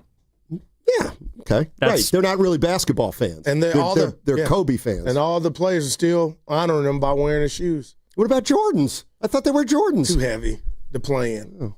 Well, I thought they were Antas. Like, why did I get mad? Evan, you know what? I'm not mad at you. Because you're sensitive about it. No, I'm not. You know what? I watched him play. The great Chris Townsend. My boy, I just talked to him. Yeah, you know what he would say? You're out over your skis. Stop it, dude. There is a super chat that I think is pretty good. Shout out Hella Frankie for donating $2 to say, I love Guru, but he has 7 players in his top 3. That's a 9. That's pretty good. Yeah. He was a Jordan clone. That's all I can say. That's the biggest compliment I can give It's almost more special than being Jordan. Yeah, almost. He was 1-on-1. You cloned him. No, you didn't. Hit any big shot that you took. Had the guts of a cat burglar. Could play 48 if you needed to. Called guys out left and right. Who was Curry cloned after? He's one of a kind. That's why he's better. I ain't mad at that, but I just told you. Dude was special, man, on both ends. Who's your great? So you have Jordan and Kobe? No, I got Steph as my point guard. No. Top 5 players of all time. Yeah, I'm about to give it. No, just go 1 through 5. We've done this show just before. 1 through 5. Jordan, who's 2? I go position. Who's 2? I got to go position. Well, you already said that you thought. Well, then Kobe's not in your top 5 then because he's not student. Hey, don't try to trip me up. I said what I said. We've done this show. I've given you my top 5 are at position. I'm not doing, redundant. I'm doing top 5, and Steph's my point. Gotcha. You made it, Steph. Steph's your point guard. Yeah, he beat out Magic Johnson. He's the Warriors' starting shooting guard right now. But he's running point. He can do it. There's disrespect to Kobe. It's not disrespect. I know what it's happened. Your lionization of this guy. It's stuff off the court. It's got nothing to do with off the court. Whatever it is. You don't know I know. There's nothing he left unscathed. Yeah, you're right. He's scorched earth. He was scorched earth. Also, I remember people saying at the very end he completely brought down the Lakers. Think about that for a minute. You want Kobe over Steph. How's Steph ending his tenure here? Not like Kobe. You know why? Because Steph goes team first. First is the team. That's on the front of the jersey. Then the back of the jersey is not as important. And Kobe would wear his shirt backwards. Essentially. He wanted Bryant on the front. Let's go take some calls here. Real quick, another super chat. Kobe had his flaws, but he was a great two-way player. He beat the Super Celtics with less talent on the roster. He was great. Oh, he was great. No doubt he was great. That's from Previs Daniel TV. Yeah, Previs, you're right. I ain't mad at you, great player. No doubt, Kobe's a great player. But that's the beauty of sports. Great player. Be quiet. Does anybody? Evan said he's not. Seriously, great. He is a great player. He's a great player. And I got you. Okay, and how about this? He's a great player, but let's acknowledge Ron Artest bailed him out in Game 7. That was one game, and it happened. He did. Well, remember when you say Kaminga's playing well, you say one game. Where he didn't score in the last 5 minutes of the game. Yeah, what about it? Okay, that happened. Right, and we criticized him for it. Oh. And I criticized Kobe. Oh, never. Oh, my God. What's going on Oh, my here? gosh. All right, let's go get Something's going on personal with you two and Kobe. When you want to tell me, I'm here. You have a sickness with Kobe. That's all we're saying. There is a Kobe. Evan, you're hurting me this week. No, there's a Kobe Bryantization of basketball that I'm not a big fan of. I'm going to be real. This is interesting. And I'm being honest, and he wouldn't be the first if your answer is yes. Do you think his passing has put him up? Yes. Higher? No, yes. It's the last shot of a game being willing to shoot over three guys and miss as opposed to pass to an open dude for a layup. He was greedy. Yeah. And that's what I'm attracted to, man. I know. I don't know if I would have admitted that on air. Evan, stop. All right. Yeah. By the way, Uncle Looney. What'd he say? Facts, Evan.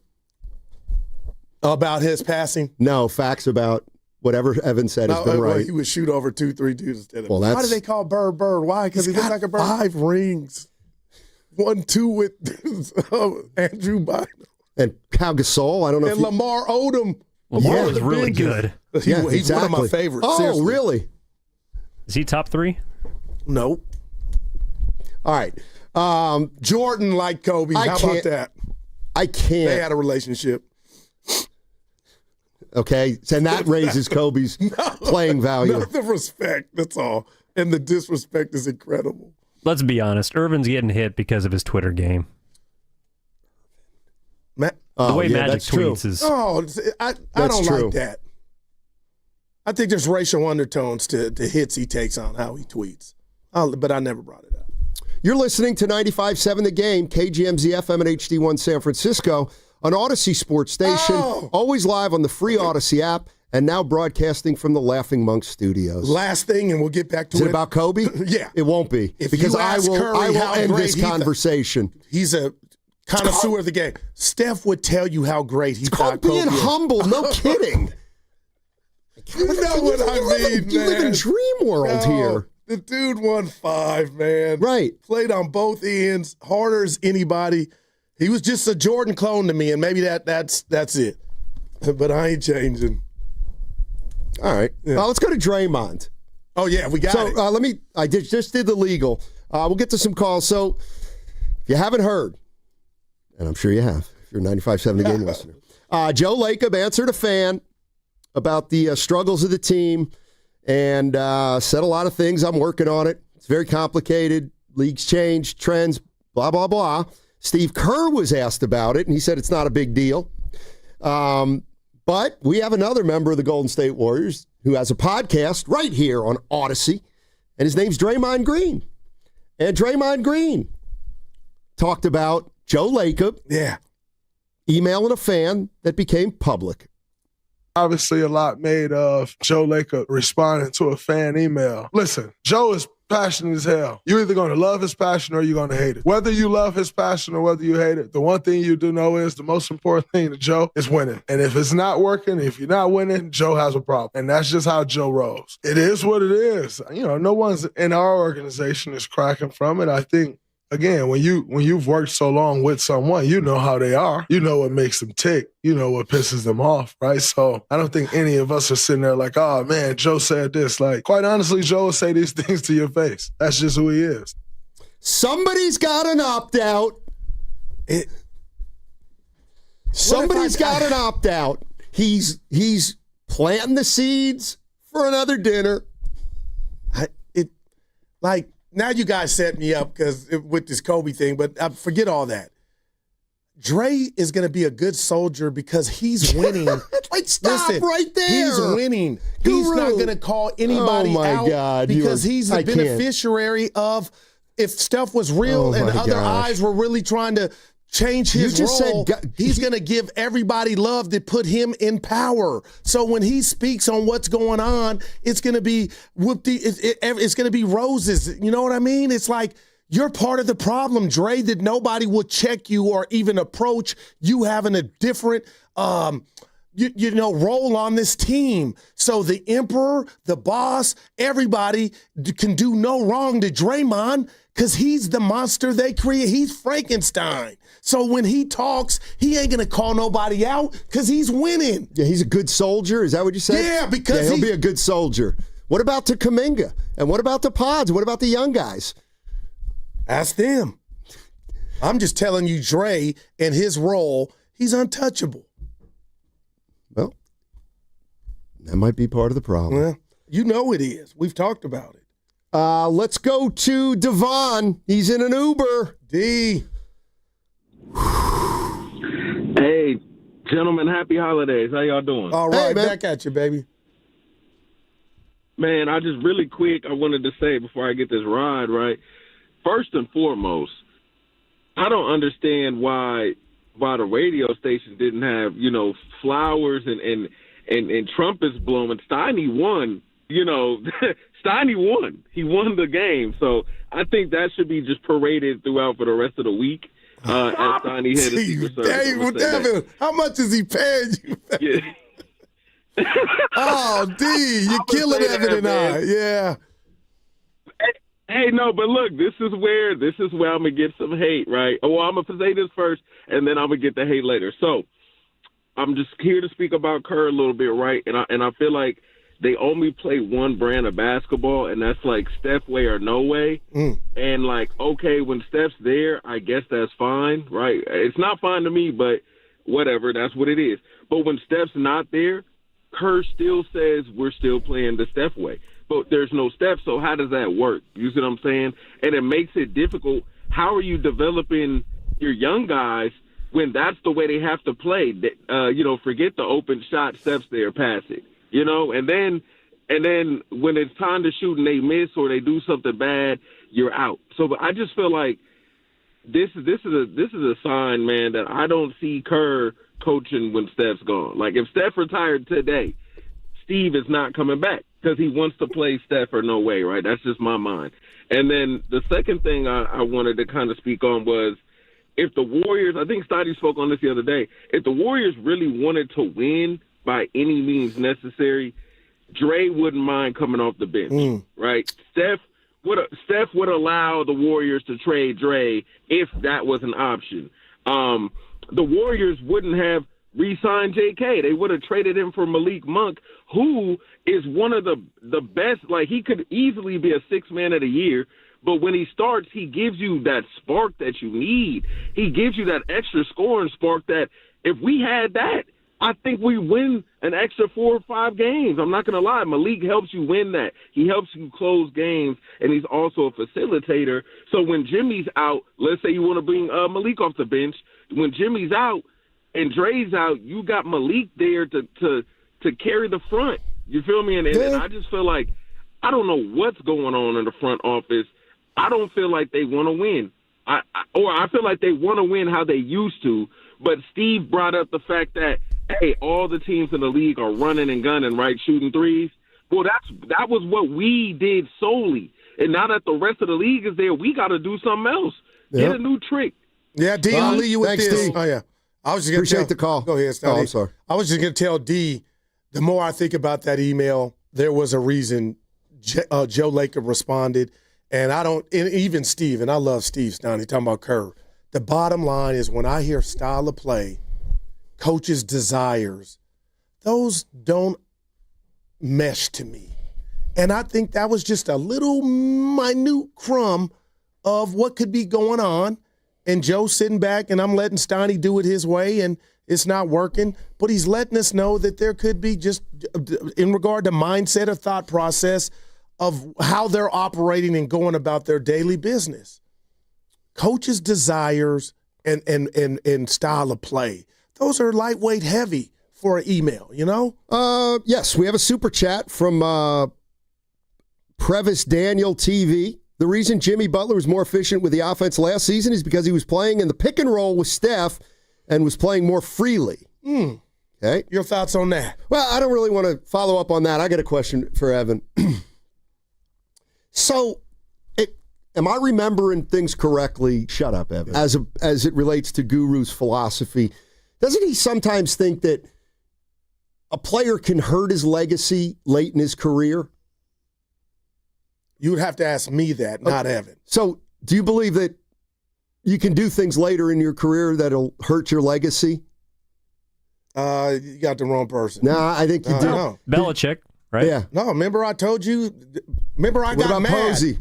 I got mad. Like, no. I'm on the. You want to fit your narrative with the yes from me, Anyway, and it's not. I think it was stood a up yes. and no, Stoddy. Well, certainly yes is the right answer for this one. I'm looking at Kobe's last 2 years. I don't even care. I And there you I say don't it. even care. Oh my God. Yeah, let's talk about the 5 rings and what he was in his prime. I don't even care Evan. because it's a smear campaign Evan. you're doing. Now I'm a little bit more with you here. Yes, Evan. It's Kobe shot 37% from the floor his second to last year in the NBA and followed it up with a 35.8%. That's not 3. That's not 3. Give me Michael in That's Washington. Overall, it's going to be way higher than that. There's a couple things here. Number one, he tore his Achilles. No, but don't let. Kobe, are you serious? You're But those playing. numbers are the numbers. I mean, Steiny, now I'm hurt. Yes, now. he hurt his Achilles and he came back and he stunk. He tore it. He shouldn't have come back. I'd hold it against Made the him. free throws. It was over then, man. Number two. So it was over, and yet he was still taking 20.5 shots per game at 36%. What are we doing? Well, he was playing with Draymond's favorite teammate, Nick Young. You are smear. This is a smear. Yeah, because I'm reading off statistics. Oh, man. Would you like Curry to retire that way? Curry No, would talk I don't. glowingly of Kobe. By the way, Kobe never shot 50% from the field. I'm gonna win by doing what I tell my kids. Well, yeah, to do. I'm gonna eventually go overboard. You're gonna win. But hold on a second. I'm sorry. You know what? Did I say he never shot over 50% from the field? 81 I'm sorry. points in a I was game. wrong. He never shot over 47% from the field. He also scored 35 a game in a year. What You know about what? the binge? I'm trying to bring it up What about where he the- scored 40 he like was- 900 times in a row. Guru, Go he's ahead. the original high-volume shooter. Would you agree with that? That's not offensive. After Iverson. You can give me that. That era was like that. Here's another one. How many shots would he get up if he played in 2025? Dude, I really think he would average over 30. Yeah, that's the thing he'd be most infatuated He's with. got 5 titles, and He you walks talk into the about him gym. like What's he doesn't have one. what's the gym record? What's the arena record for shots attempts? Evan, don't in laugh, a game? man. Come on. No, it's funny. Some Leave people, my dude alone, man. Some people are saying this is because you left Bird out of your top 11 yesterday. Oh, no doubt. There's no doubt. From the 415 on the Boxer and Gerson work injury attorneys text line, Kobe didn't trust his teammates. Yeah, that's why he won 2 without old Shaqaroo. You remember Game 4 of the Western Conference He never Finals? won Defensive where he had Player of the Year. 48 and 16 versus the Kings. You remember That one I don't remember. That was with Shaq. Of course. Opened up the floor for him. Stop. I'm uncomfortable. Seriously. Kobe's last game was an embarrassment, according to the 415. He scored 55. He shot 55. I'm going to say this. Like 50 shots is making a mock. Like, I can't stand with he respected the game. Well, that was Iverson's 50 career. shots. Yeah, Iverson's That's career. not respect. But That's you guys asked me selfish. my 5 that I've witnessed, Evan. I'm talking to you now, E. I didn't block him out. Steph, that I've witnessed. But now you notice Shaq, how he's got to get back on the Steph positive. It's not, got nothing to do with Steph. Kobe's better. Steph, and I've said this before, Shaq, Kobe, LeBron, and who was my 5th? You're just making names up now. No, I wrote it down.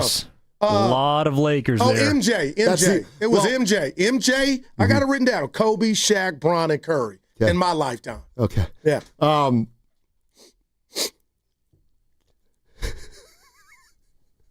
The dude is, I'm ready to fight. Like, you guys don't know. Ready Evan. Just sticking the knife in.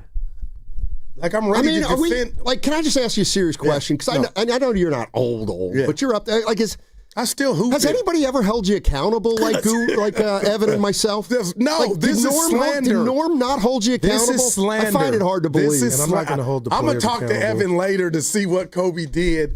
And I don't. It's off the court. It has to be. But on it, the dude was a savant, man. Yeah.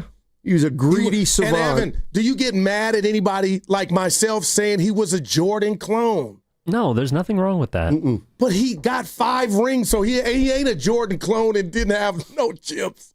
Then Shaq left. He wanted Shaq gone because he wouldn't get whatever. This is going to be a plus? The only he got a guy run out of town? The only minus on Kobe's thing is when he snitched on Shaq to the police. The only thing? Everybody hates LeBron James, the armchair general manager, but when Kobe does it, we like it. I don't know. Just like we hate meddling owners, unless it's Joe Lacob. Matt Barnes. Don't you see the pattern? Curry. I got to do a read. They would all go crazy over What's coming Kobe. up on the game? Well, brought to you by Fremont Bank. Here for you, here for good. That segment was brought to you by In at the Tides at Bodega Bay and Goo. Let's calm it down a little bit. I want you to close your eyes and picture yourself in a cozy room by the fire, enjoying breathtaking views of Bodega Bay. This time of year is magical at In at the Tides. And starting December 1st and lasting all month, special midweek rates start at just $199 per night. Book your escape now. Go to inatthetides.com. Kobe!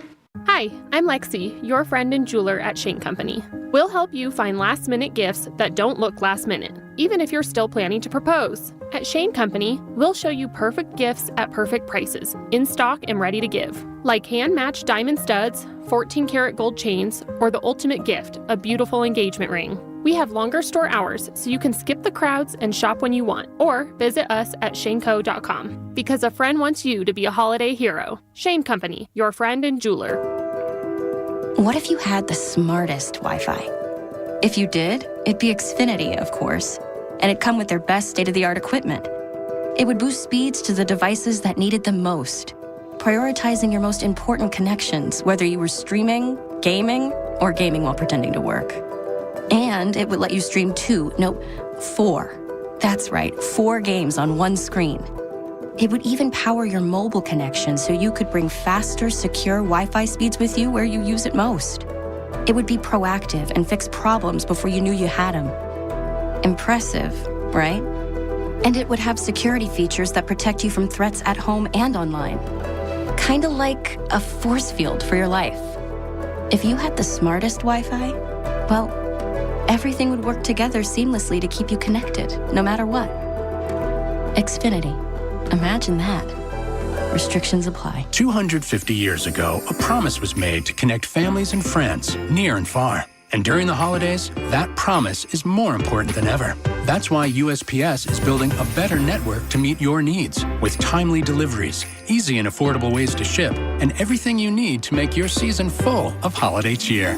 Our purpose is delivering your peace of mind, knowing your love will arrive, bringing joy to all. The United States Postal Service. Learn more at USPS.com/holidays. Thinking about selling your house but hesitant to move during the holidays? Imagine finalizing your sale now, enjoying the holidays, and move later. Call Wedgwood Homes to discuss your options. Do you want to downsize, relocate, or selling an inherited property? Does your house need repairs or updates? Wedgwood Homes buys homes as is. No repairs, no commissions, no hassle. Secure your future plans and move forward with a no-obligation, all-cash offer from Wedgwood Homes. Close in as little as 3 days, or enjoy the holiday season and move after the new year. Skip the stress of a traditional listing that can be slow and unpredictable. Lock in your sale now with a firm offer from Wedgwood Homes with no last-minute price drops like other cash buyers. Call 415-888-9432 for your no-obligation, all-cash offer. 415-888-9432.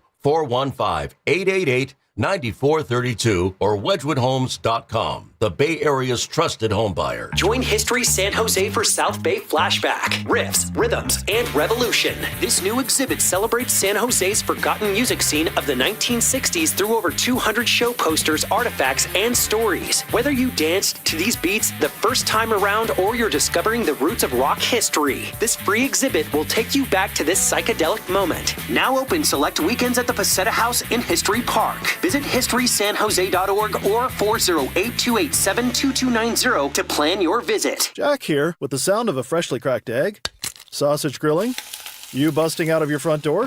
Oh, hey, no rush. My 2 for $5.50 sausage croissants are available all day. Get so much more. Plus tax, limited time only. Price and participation may vary. Welcome to Jack in the Box. Introducing the IHOP Value Menu, where all your breakfast faves are just $6 each every day. Where else can you get a big, filling, sit-down breakfast for only $6? Go to your happy plates with the $6 IHOP Value Menu. Available every day at IHOP. $7 in some locations. Hey, it's Willard. You ever study the coaches who win relentlessly? The legends, the dynasties. They're systematic warriors, disciplined, obsessive. They outwork, outthink, and outlast everybody. Pure domination. That's Omar Habas, Tarek Habas, and the Habas Law team. When Habas Law goes up against big insurance companies, they grind them to dust. Habas Law knows every inch of the Bay Area legal playing field, and nothing catches them off guard if you've been injured and want to win. Visit habaslaw.com. Habas Law, they fight to make it right.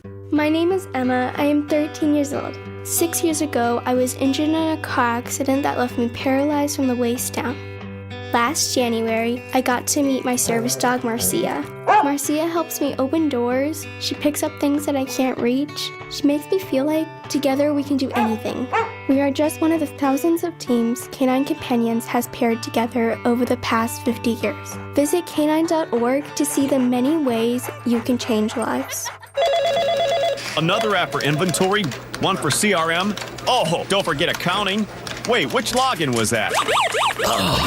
Or you could use Odoo, one fully integrated system that does it all without the hassle. Ditch the app overload. Get everything your business needs on one platform. Try Odoo free today at odoo.com. That's ODOO.com. Got any gadgets? Get online protection. NordVPN has a ho-ho holiday deal just for you. Secure up to 10 devices with a single account. NordVPN's Threat Protection Pro feature helps you avoid malware, phishing, and annoying trackers. Just a few taps and you're safer online. Let your gadgets sparkle with online security. Go to nordvpn.com and get up to 77% off plus 3 extra months. NordVPN.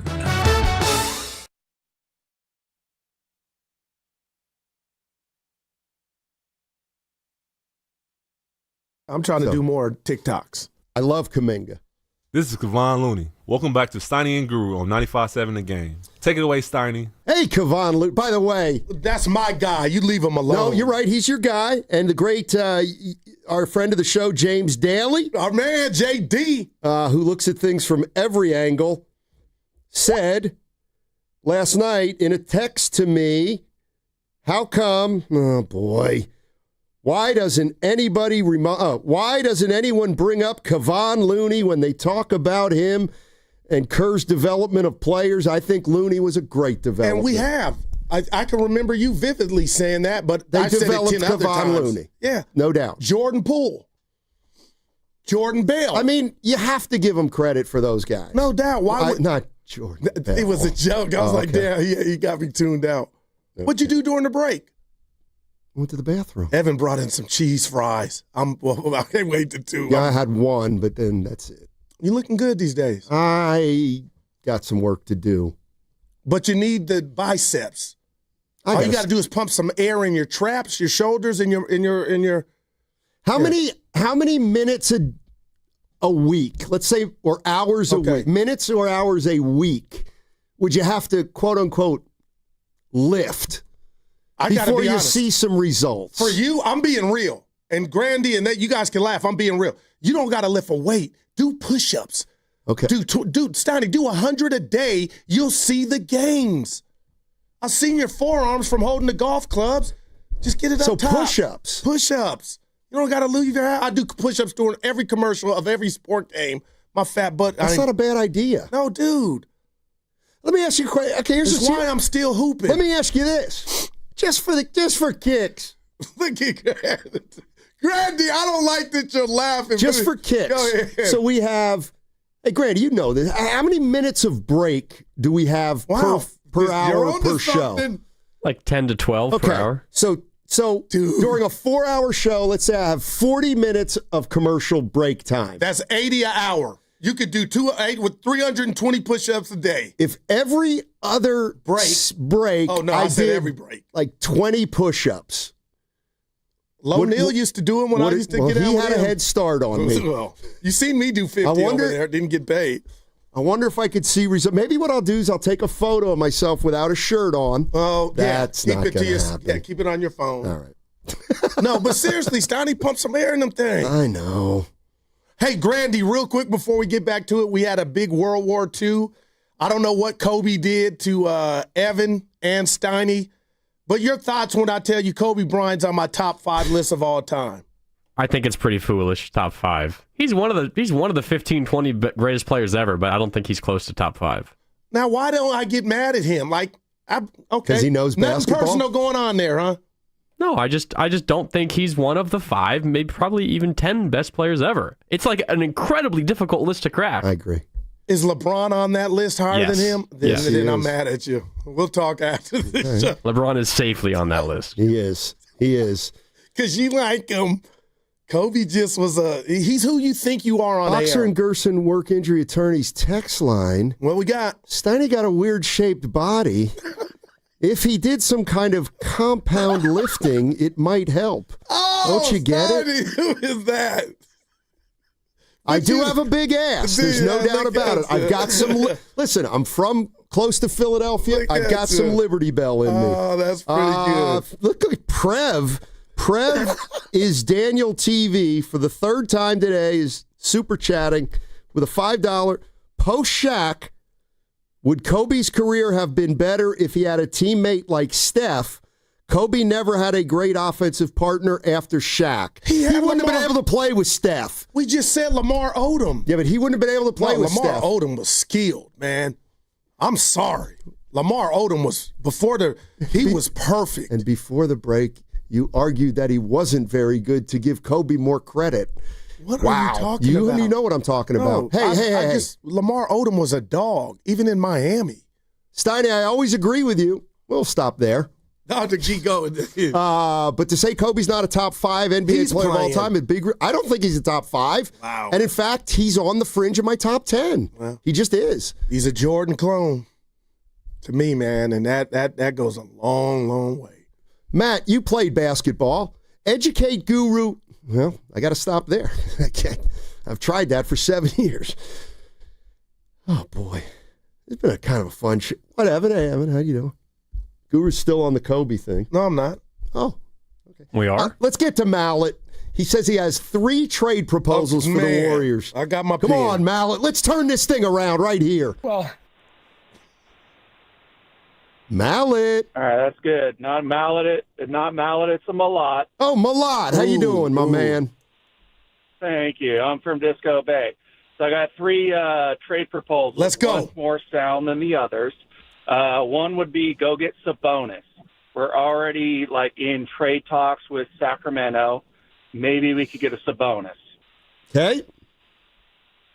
All right. The second one would be to get a little bit older, get a ball handler. It'd be James Harden.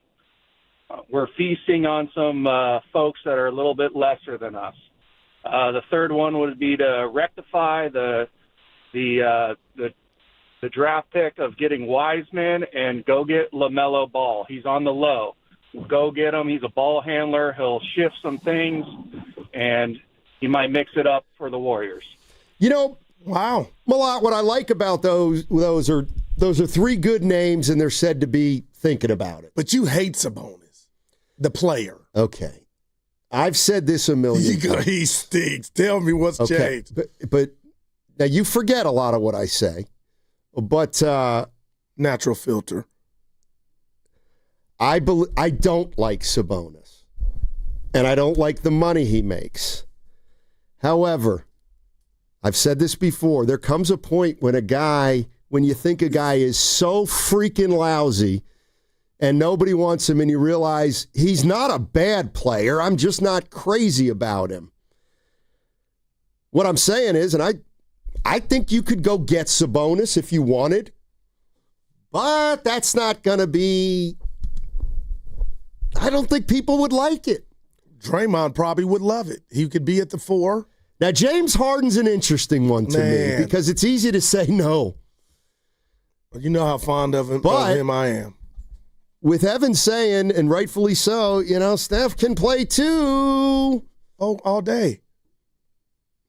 I'm not a system player. I mean, I am a system. The thing about the Clippers are a mess. The thing about Curry that's incredible is if you mention a player with baggage like a Harden, you'll hear a lot of, oh, God, I don't want Harden. No chance. He's too old, whatever. Please.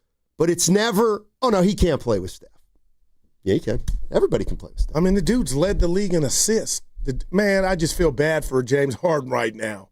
They are truly a failure. At 707 on the Boxer and Gerson Work Injury Attorneys text line, would you trade Pods and JK for Zion?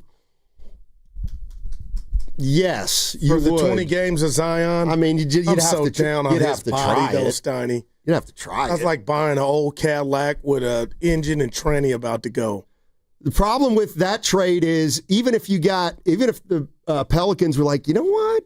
Yeah. We're done with Zion. We like Pods. JK's got an upside. They're asking for picks.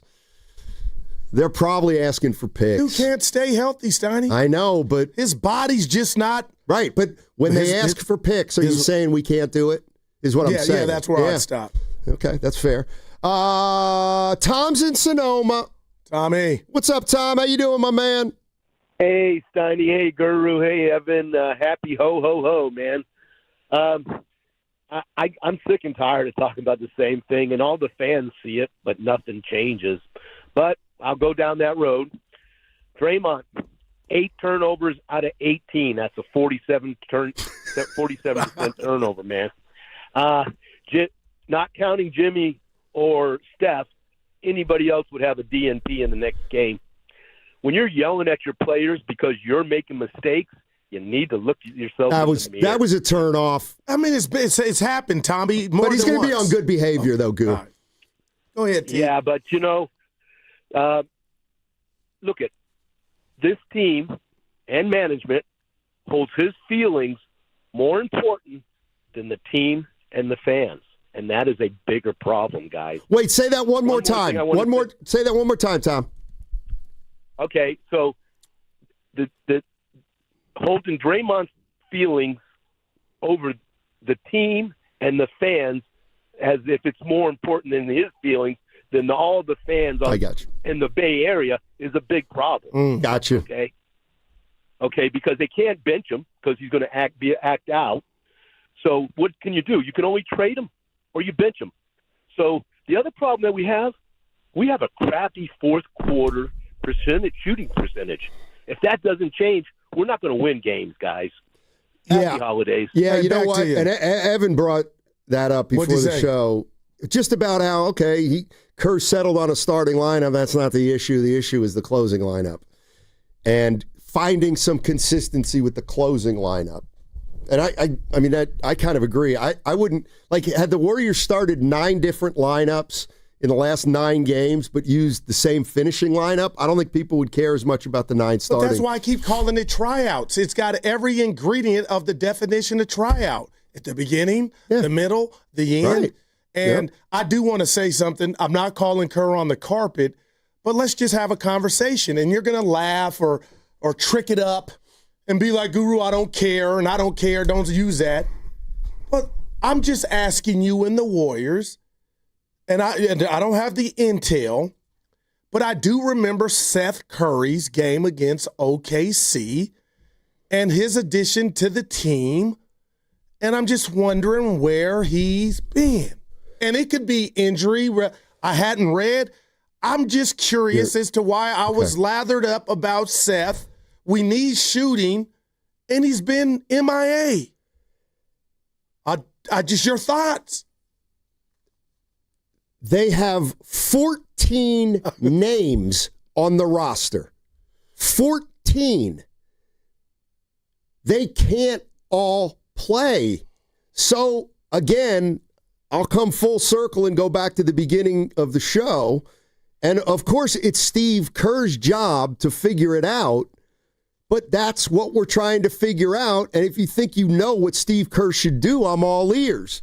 But he's said he's going to the lineup of Curry, Moody, Butler, Green, Post. Not for 48 minutes, partner. Not even half the issue. The other half of the issue is, so what are you going to do? Play 9 more guys tomorrow night? Play 7 more tomorrow night? Play 5 more? Okay, only 5. Then who the 4 is not playing? Do you know that right now? Do you want to try to play 14 in the first half and then tell me who plays well and I'll play them in the I mean, how many teams how are do doing you that? want to start the process right now? I just want, and it's going to be or sound unfair because this dude had some of the top tier talent Coach Kerr did at his disposal. But the bottom line is, you gotta set whatever number you got it at and ride with it. Okay, that's fair. That's all I'm asking. Pivoted? And you could say injury, or some could say injury. But I guess what I'm asking, Steiny, is I get the names you mentioned, but if he's your new addition or new toy, why wouldn't we see Seth? Why wouldn't he be one of the whatever number it is that night, that day? And I'm just asking. I'm not saying they would have won both games, but I'm like, man, here I am getting lightweight excited about Seth. All right, we has need a great debut against OKC, All right, and 2 days. now it's like he's left. Okay, so we need a sub looking down. There's Spencer sitting next to Curry. What do you do? But they both could play at different junctures in the game. Okay, so well, when you say that, then you want him to play 14 guys. There's no other way to put it. I mean, you want Melton to play, right? No, Buddy could sit. Okay, that's fine. Seriously, that's I one love guy. Buddy Hield, but damn. Okay, that's one guy. That's all I'm talking about. Like, you get the major scholarship. Like, I'm just talking about let's see Seth part 2, that's all. And it could be nothing, but damn, Buddy can't sit. Oh, he plays defense. They're all playing or trying to play D. How many minutes does Buddy average? I want to guess. Without looking at it, Stanley, I'm going to say 18. That's not that Is that many. it? I think it might be 18.8. All right. Well, that's it. You hit the buzzer, Peyton Manning. 18-8. Wow, goo. Like, I I know hear you. he stunk, but It's not a lot of minutes. it isn't. Yeah. By the way, man, our guy Prev is drilling us with another super chat. I watched all the last 17 games. The problem with the closing lineup is that Kerr uses too many guards and goes small. That's who we are. Plus the turnover. It's now we got 100 guards. I know. Starts tomorrow, though. You did play Draymond on Lacob's comments. Yeah, it was harmless. Yeah, you was, read him. He was It wasn't his scared. voice. He didn't want to stir. No, anything he's up. happy. This should bother you. Stoney, do you really in your core, like right now, today, Wednesday, do you really believe this team has a chance of not making the playoffs? Yes, of course. Of course, if that includes the play-in, yes. I mean, I don't think they'll finish 11th. Right. But of course. See, here's where people ask me, is he for real? Or is Guru really the way he is, or is it shtick? No, please. What shtick would it be? What would you call it? Anyway, I'm being real. I mean, I guess I'll have to. Okay, They're better than what so we've the question seen through is, 27. so Steiny, do you think it's possible that the Warriors won't make the has that playoffs? grown at 13 and 14? I knew that was your standard. I think it's possible, yes, Goo. But that's growing, right? With every loss, you're like, I knew it. Because all of us at the summit, Shasky included, Spadoni, all of us said this team was a playoff team. Willard Gibbs. I mean, look, they could still get 7 or 8 and make the playoffs. But I had envisioned 4 or 5. And that's not off the table, but what do they got to play now? At what clip? And you want me to, I can figure that out. Okay, I want that. How many games do you want them to win right now? 50. Okay, they need to go 37 and 18. Dude, that's just, wow. What? That's catching fire. But they're getting a lot of practice in, Hey, and stop. there's good news on the horizon with Al Horford. If we had to rank off-season acquisitions being bad through 20, forget why the player's not there. There's a worse one. Who? They played Kaminga. They paid a worse player than Horford 5 times as much. He was on the team, so he doesn't qualify as off-season acquisition. If you want to go ahead and say that doesn't qualify. Kaminga combined with Horford, the Warriors had the worst off-season. I'm not laughing. Come on, you got to laugh every once in a while. No. Goo, would you like to play 14 guy? I'm not doing this. You're having fun with that? I am. It's funny. But remember Gary Payton II and Steve I don't Kerr remember him last year anymore. go like, hey, we're going to experiment with 14 or 15. That was a theme last year. Yeah. But you forget about it. Now it's funny. It's not funny. It's ironic. There's some irony there, I believe. I watched Utah, Dallas. Okay. And I was jealous. And I'm watching last night. Well, those teams are Knicks both. will not those hang teams the banner. are both significantly worse than the Warriors. It's their worst players are the guys. Their body types are what I want in Warrior uniform. That's how bad I'm down. I'm looking at bodies now, not even the ball going in. Give me some names. George from Utah. He's a guard. Okay, but still, I'm just. He's 6 feet. A flag. He's the number 1 pick in the draft. Gafford. He stinks and he's hurt. Oh no, that's Lively. Gafford play. What's the guy you hate that I like now? Marketed. I'm just like, at this point, Draymond told you not to trade for him. Of course. Because he played the 4. Oh, come on, Prev.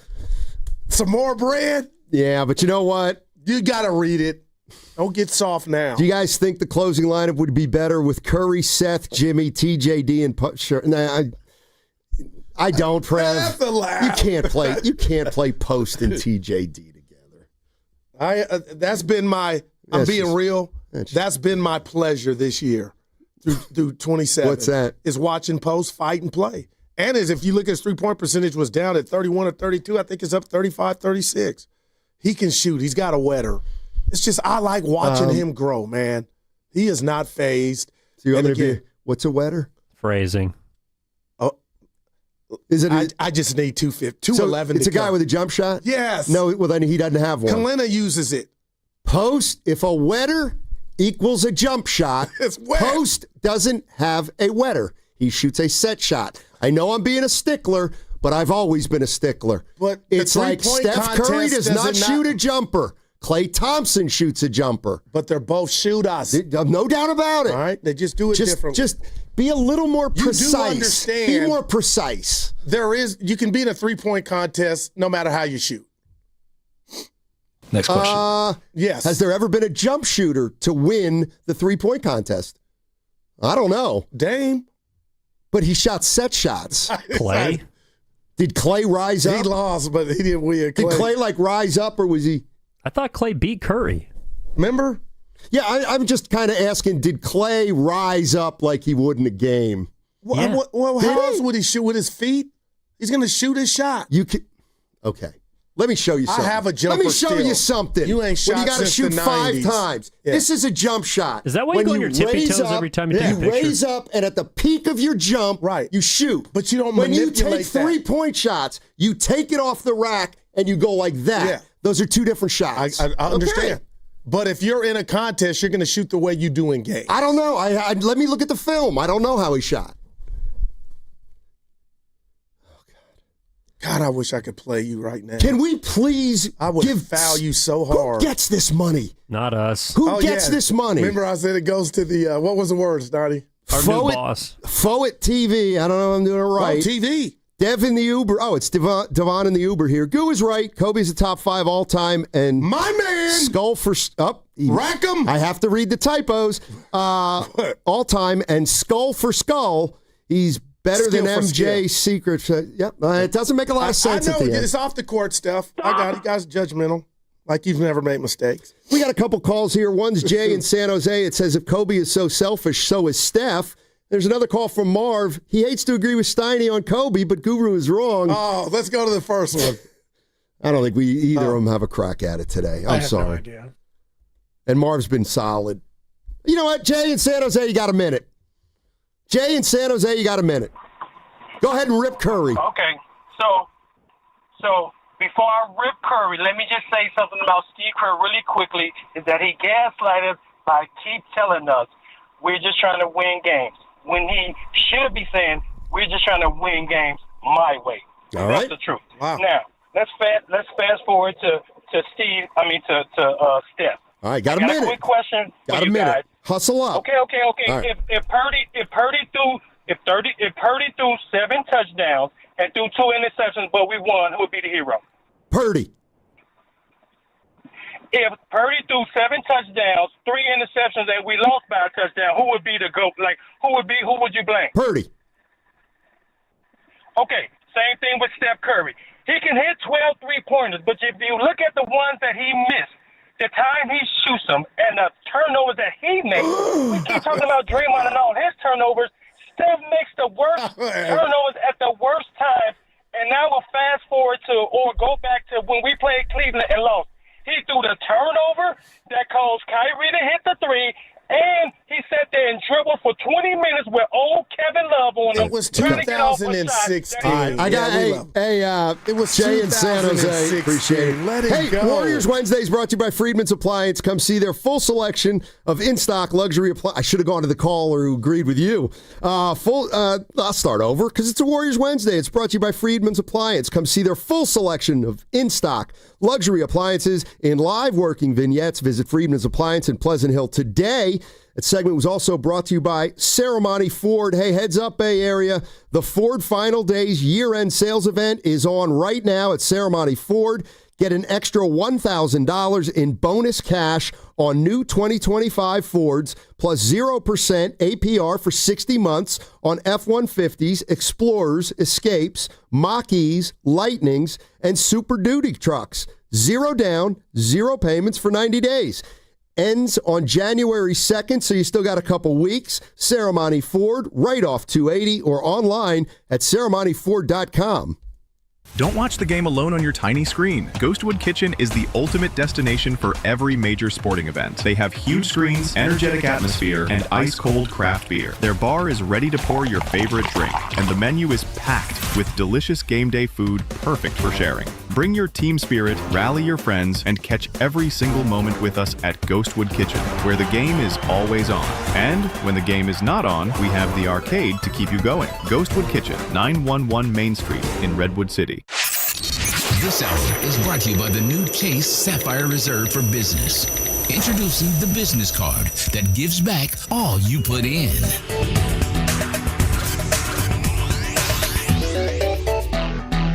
So you need last-minute gifts. No judgment. Get an extra 25% off during Kohl's Friends and Family Sale and find great gifts under $20. Like something cozy, something thoughtful, something that says, you planned this all along.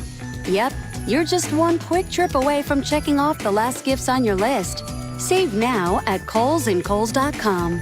Select styles. Offer ends December 24th. Some exclusions apply. See store or Kohl's.com for details. Running a business means wearing multiple hats. So if you're like me, you probably started out using your personal phone, taking client calls and texts nonstop. As my business grew, I needed something smarter. That's when I switched to Quo, the #1 business phone system. Quo works right on your phone or computer. No carrying 2 phones, no clunky landline, just one easy app you can try for free. Your team can share one number and handle calls and texts together like a shared inbox. Any teammate can jump into the conversation so customers get faster responses. And Quo's AI assistant summarizes your calls and responds to customers 24/7, so you never miss a lead or opportunity. All this starts at just $15 a month. That's basically 2 coffees. You can even keep your current business phone number. Find out why 90,000 businesses trust Quo. No missed calls, no missed customers. Try Quo for free at quo.com/sports. That's quo.com/sports to try Quo free. QUO.com/SPORTS. Neuropathy is a debilitating condition that is sometimes misdiagnosed. Symptoms can include pain, numbness, and tingling in your hands, legs, and feet.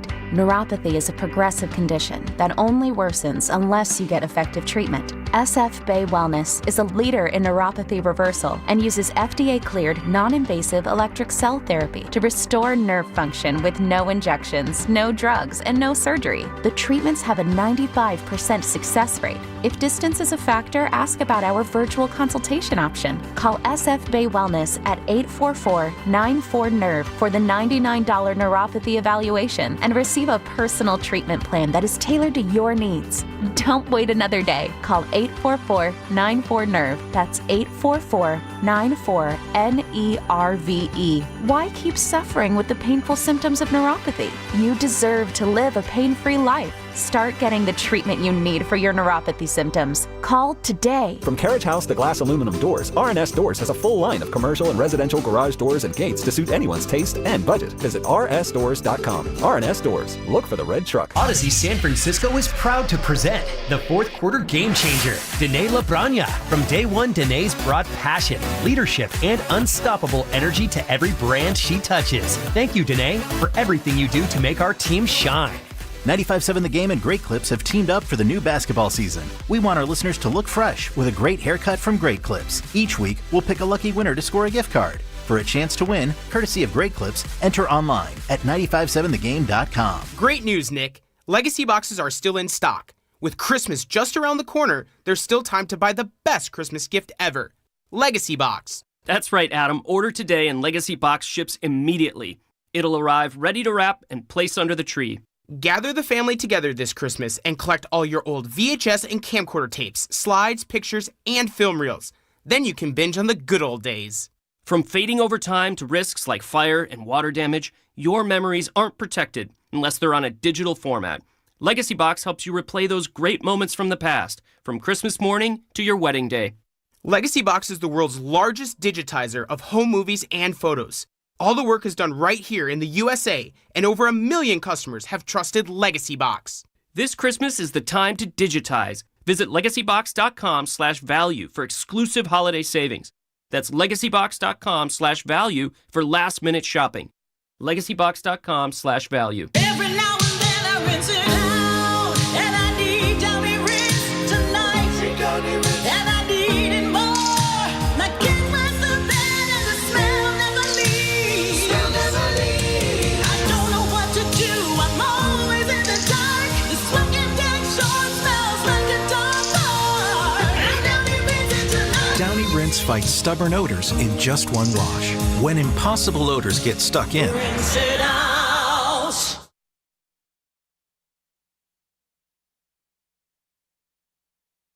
He should never, with this iteration of the Warriors, be a not DMP. He could play bad, just like the rest of them. Why is he not playing? I don't get it. I don't. All righty. Why didn't Richard play the last 2 or 3 games? He's not Richard. now back to Steiny and Guru on 95.7 The Game. All right, Willard and Dibbs in the house. The It is the crossover on 95.7 The Game. And Will, I'm good. No, I want. Do you know what I wish? I wish everybody got to know you the way that we do. Oh, like Dibbs is we go back. Yeah, I think we do. We do. But they don't. I didn't think about you when you heard that. I said, oh boy. But they don't get to see, for instance, what we just saw. I don't get it. They get to hear that, but they don't hear or see. We had a great provocative. That was some real stuff. Oh, we've all Fellowship seen it before. We've all heard it. Yeah, absolutely. I just wish people got to see that you even surprise yourself. Steiny presses the buttons without doing it. Dibbs, you know, I'm his lab rat, but he knows what he's doing. 51 weeks. I mean, what a run. It's authentic, though. It was fun because I was actually pushing his buttons during that time, which was, there was a lot of buttons being pushed, but it was COVID anyway. I got to give you two an award. I'm in the lab last night, the lights off, just got out to shower. It's 5 o'clock. I'm like, let me hear them.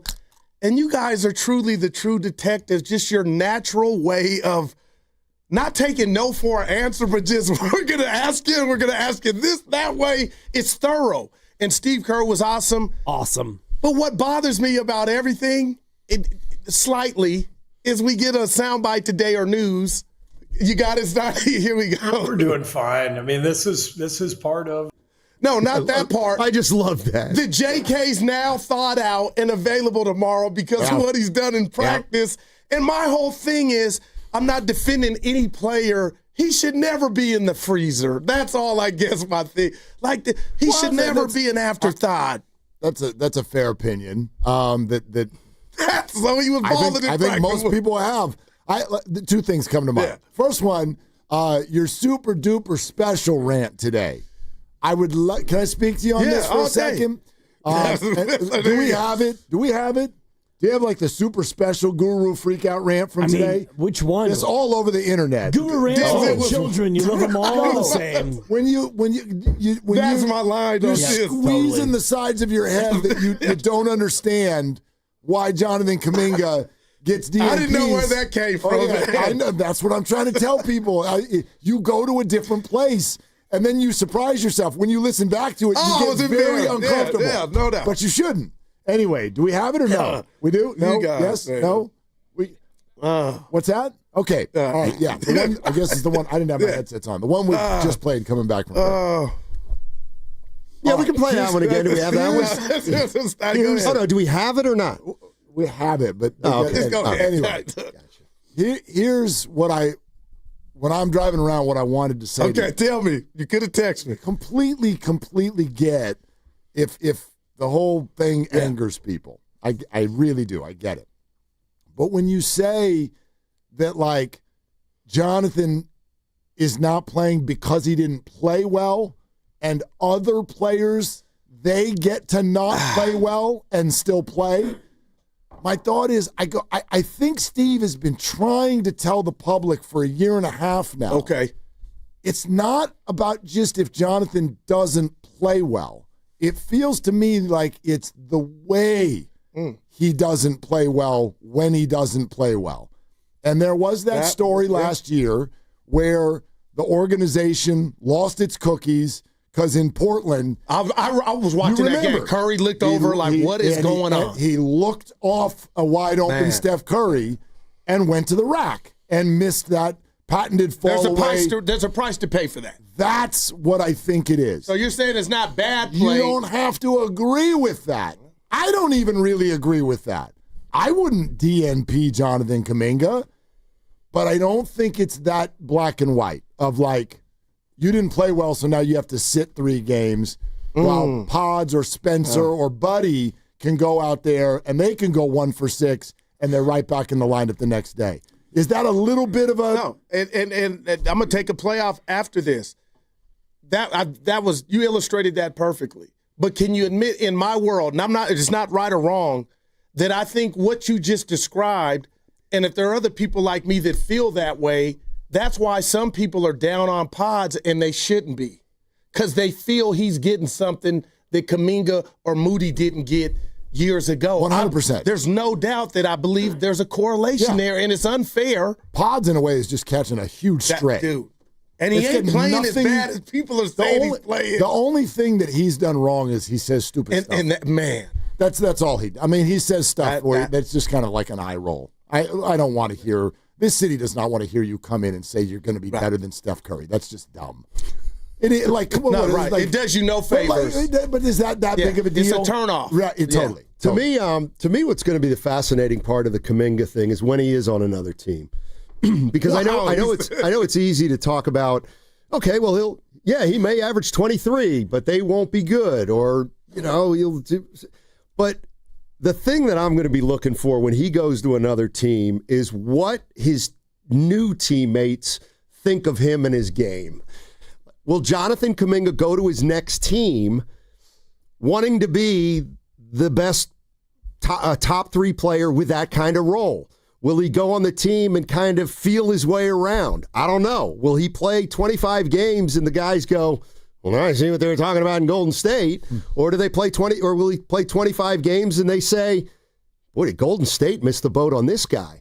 Like, that's kind of that's the next chapter for me that I'm interested in with Kaminga, to see what happened here by viewing what happens at his next place. It depends on who he goes and plays with, and it depends on what that team is. And I think a little bit with Kaminga about Kyle Kuzma, where, he was a Laker and he was a kind of a role player. He was a fringe guy. He was a bench guy. He was good. And then he went out and got on his own and he had the ha-ha and he started to cook and his percentages went down and his teams didn't win. But he's a good player. Kaminga to me feels a little bit more like Kyle Kuzma. That's a good, wow. It's an interesting comparison. Yeah, and I think that, shoot as much as you want in DC. We ain't winning nothing. Go crazy. Give us, 18 to 21 a night, and, occasionally you'll go for 37 and whatever, and, we'll be 22 and 60, and that's all fine. Now he's on Milwaukee. Yeah. I mean, back to a role spot. You'd love him, right? Kuzma. No, I think he's got an offensive package. Hey, I wanted to double back because Donnie was having fun. When I said, and I love you for asking Kerr, was it personal? Did personal, does that come off as hate? Because I didn't mean, I'm just talking to everybody. When I say I think it's personal, that I hope I wasn't illustrating, I think Kerr hates Kaminga. No, I don't think hate is a very strong word. I took that as if you think it's personal, then that means it's not about basketball. That's how I took it. That would be my definition. And that would be, that's malpractice. That's malpractice. Yeah. Do you want to know what it would almost be like, seriously, it would almost be like, you know why he's not playing? Because he likes Trump and I don't. Like something almost like that. Wow. Absolutely. You know what I mean? Absolutely. If you like, it's got a I'm just saying that to me would be personal. Yeah, absolutely. Right. Like something other The than Giants would basketball. put like 7 people in the field. Anyway. That's a 4. Anyway, thank you. Yeah, and therefore, like, if you're willing to make your basketball team lesser, right, because you have some sort of an agenda or a dislike for a person, and you know what doesn't get talked about enough in this whole thing is Curry. Like we came in this morning and the boss and Stoddy were thinking about Curry. Boy, the internet is all just everybody. What's it saying? Well, no, everybody's mad right now, right? Everyone's frustrated. I think Steve Kerr is catching the most. Pods, as I just said, is the representative player of what feels like this movement that people think is out there. And so you've got this major controversy about Kerr, rotations, his plays favorites. Now you have that Will Richard quote about like he's not playing because he's a rookie. I kind of like that. I understood that. So everybody's got like this, it's a controversial thing. And I'm like, even go backwards. Draymond doesn't get punished. Jordan Poole gets traded. We can do all that. Y'all realize that Steph signed off on all of it. Wow. Steve Kerr's the coach because that's who Steph wants as the coach. And I'm okay with the coach. Well, then I figure you got one of two choices, Angry Warrior fan. You either need to stand down or you need to lump Steph into the criticism. Pick. Wow. Well, I'll take it a little. I'm mad at that. I'll take it a little step further. The narrative now seems to be, well, Draymond talked him out of getting Markkanen. He said it. Right? Yeah. I mean, essentially, so now. Well, that was like 100 picks, though, too, right? Yeah, no, I know. He was saying don't do too much for a guy who's not a star. But, you just look at that on face level, and they have sway here, Steph and Draymond still. You're listening to 95.7 The Game, KGMZ FM and HD1 San Francisco, and Odyssey Sports Station. Always live on the free Odyssey app and now broadcasting from the Laughing Monk Studios. Dibs, I need your help. Okay. You guys, this is back to your interview with Kerr yesterday, and I'm not going Skip Bayless, and I said this earlier on the show. I just want you and Willard's thoughts because Stoney shared with me his. I'm just a sports romantic. I think communication is key, and I'm not trying to make a divide, but I think there's something going on at Warriors Way in regard to I think I want to go A and I want to go route B and I let you go A. But when Kerr said Raymond came to him, and I know it's R-Double's job to explain the email, I'm sitting back, Pop's in the Navy for 30 years, and I thought to myself, if that were me and I was Joe, I guess I would send a text or just, hey, can I see you in my office? And I would be the one to tell him what I meant by that email that can get misconstrued and blow up amongst the fans and the jackals. But Kerr's presidential, but the fact that he said Raymond told him about it and I go, where was and it may happen, I don't know, but just the romantic in me is him and, like Joe didn't say, hey, Steve, I didn't mean nothing by the email, or that makes me think, well, maybe you kind of put some crumbs out there that you wanted. Well, and that's why Raymond Ritter is, at the VP level, Stein, or is he at the P level? I mean, he's at that level. Yeah. Where the president, right under the president. Yeah. He's that guy. Yeah. So, I mean, if that happens and, he either sees it, I'm sure he sees it because it's Raymond Ritter. He misses nothing. And then he goes to Steve right away. He doesn't need Joe to say, hey, Raymond, go ahead and handle this for me because I'm embarrassed about what I emailed, whatever. It all goes through the organization and it all goes through Raymond Ritter because he is that dude. And, Steve answered yesterday. He's like, yeah, we're fine. We're fine. Yeah, all right. We're fine. And I believe that. Like, he doesn't talk to Joe, and that's where I followed up. I'm like, is Joe, because fans are saying that Joe's involved. Like, how involved is Joe in like the day to day? Like, you need to play J.K. or you don't need to play Will Richard. And Steve said, I talk to him maybe every couple of weeks, but I talk to Dunleavy every day. Every day, sometimes twice. Yeah, I also think, and this is just a perception, don't you feel like Joe Lacob's not about to apologize for anything because he just emailed a fan that he's working on it? Like, I think he's antsy he's not right now. Call Yeah, Steve what that Kerr means, and be like, I want to make sure you knew what I mean. See, I he's got probably like, you. bleep you. I said what I said. Right. I'll email it again. Put it on the internet twice if you want. He's a antsy billionaire. right now. Yeah. Well, I also think that kind of what he put out there wasn't a big deal. Yeah. I know the Coach's desire. Yeah, coaches are desiring stuff, and the players aren't delivering, or could be interpreted a million ways. But he also was in like 2 minutes after the game fan mode, and we have to remember that about Joe Lacob. Do we know it was after a game? I didn't know that it was part after of the it. game. It was after the game against Portland where they... Oh, I didn't know that. Yeah, it was on Sunday. I knew he got back to the guy quickly, but I didn't know the 2 guy... minutes later. Oh, wow. It was Sunday night. So I didn't know How that. far after the game was the email sent? It was, I think, maybe a half hour. I don't know the exact time, but I do know that it's a nice it was little post game, nugget. and Joe Lacob was, clearly hot because, he's an owner, he's a billionaire, whatever he is. The one thing we know about Joe is he is a ferocious competitor, and Steve said that yesterday. I got the timestamp. It's right here. The email was sent to Joe at 8:44 p.m. Sunday night. That's right after the game. Because the game was at 6. Tipped at 6, yeah. Oh, man. So it's That's not even great a half news. hour. Yeah. It's probably So like- everybody temperature was- on 1,000. Right. No doubt. Everybody was super mad. Hey, Joe, let's take advantage of that 10-minute cooling off No period. doubt. And that's Locker why room should have been closed, Joe. That's why his response was like 3-word fragments. They weren't really like No sentences. verbs. And not even like Mix in a verb, Joe. Thank you, fan, for taking the time to respond. I appreciate having fans like you being so engaged. It was 3 words: pow, pow, pow, pow. What's he doing? Checking email. Yeah, at that moment? Is that what you do when you get mad? He Some must have people- alerts on. Some people do. Like I start cleaning. Oh, right. If the kids tick me off, it's yeah, sure. Yeah. Come on. Write this I calendar take a down. shower, Will. You got, right, I take a yeah. shower. Try to start Maybe, over. maybe Joe checks email. Yeah. I don't know. I go out and I garden. Like, Look at it. you're pulling weeds, like you're just pulling weeds, and you're trimming this and you're cutting that and you're raking. Yeah, gardening. Yeah, I usually go out and clean up the backyard from the dog stuff, and that way I can walk in the house and say, does anybody else do this? Exactly. No. There you go. The It's answer my is job. no. Am I the only one that watched the Cup game? And the Knicks said they're not going to hang the banner? I didn't even know that it What a was a cup joke. game. Yeah. I can't believe that the NBA hasn't, I don't know. I read a don't wanna- conspiracy theory to where this is load management, and that's why we got less games, and that's what the Cup really means. And I thought about it like, Well, less games in this pocket. yeah. Yeah. But those two teams are going to end up playing 83 games, right? Correct. The ones that go. dumb. It's been a complete and total miss. I won't call it a disaster because whatever, but it's been a complete and total miss.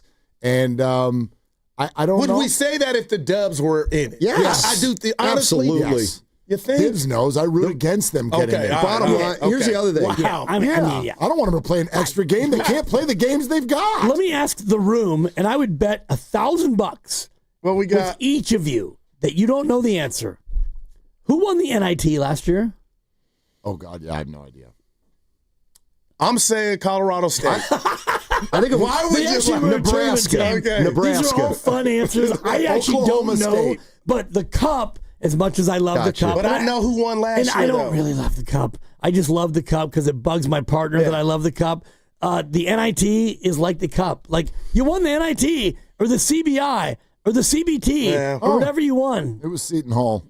Oh, Of course it the was. Pirates. Yeah, Seton Hall defeated. Oh, wait, no. Andrew Gaze. Hold on. Check it. That was 2024. Sorry. See? Who won it last Yeah, year? 2025. Louisville.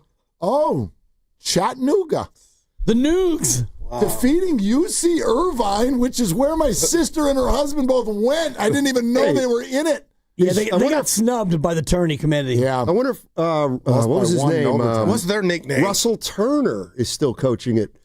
Or is we he at call Long him Beach? Russ. No, you're right. Irvine. Yeah. Which one? Irvine UC or Irvine. What's their nickname? They're the Anteaters. Anteaters. Anteaters, yeah. Wow. Anybody know what the Chattanooga is?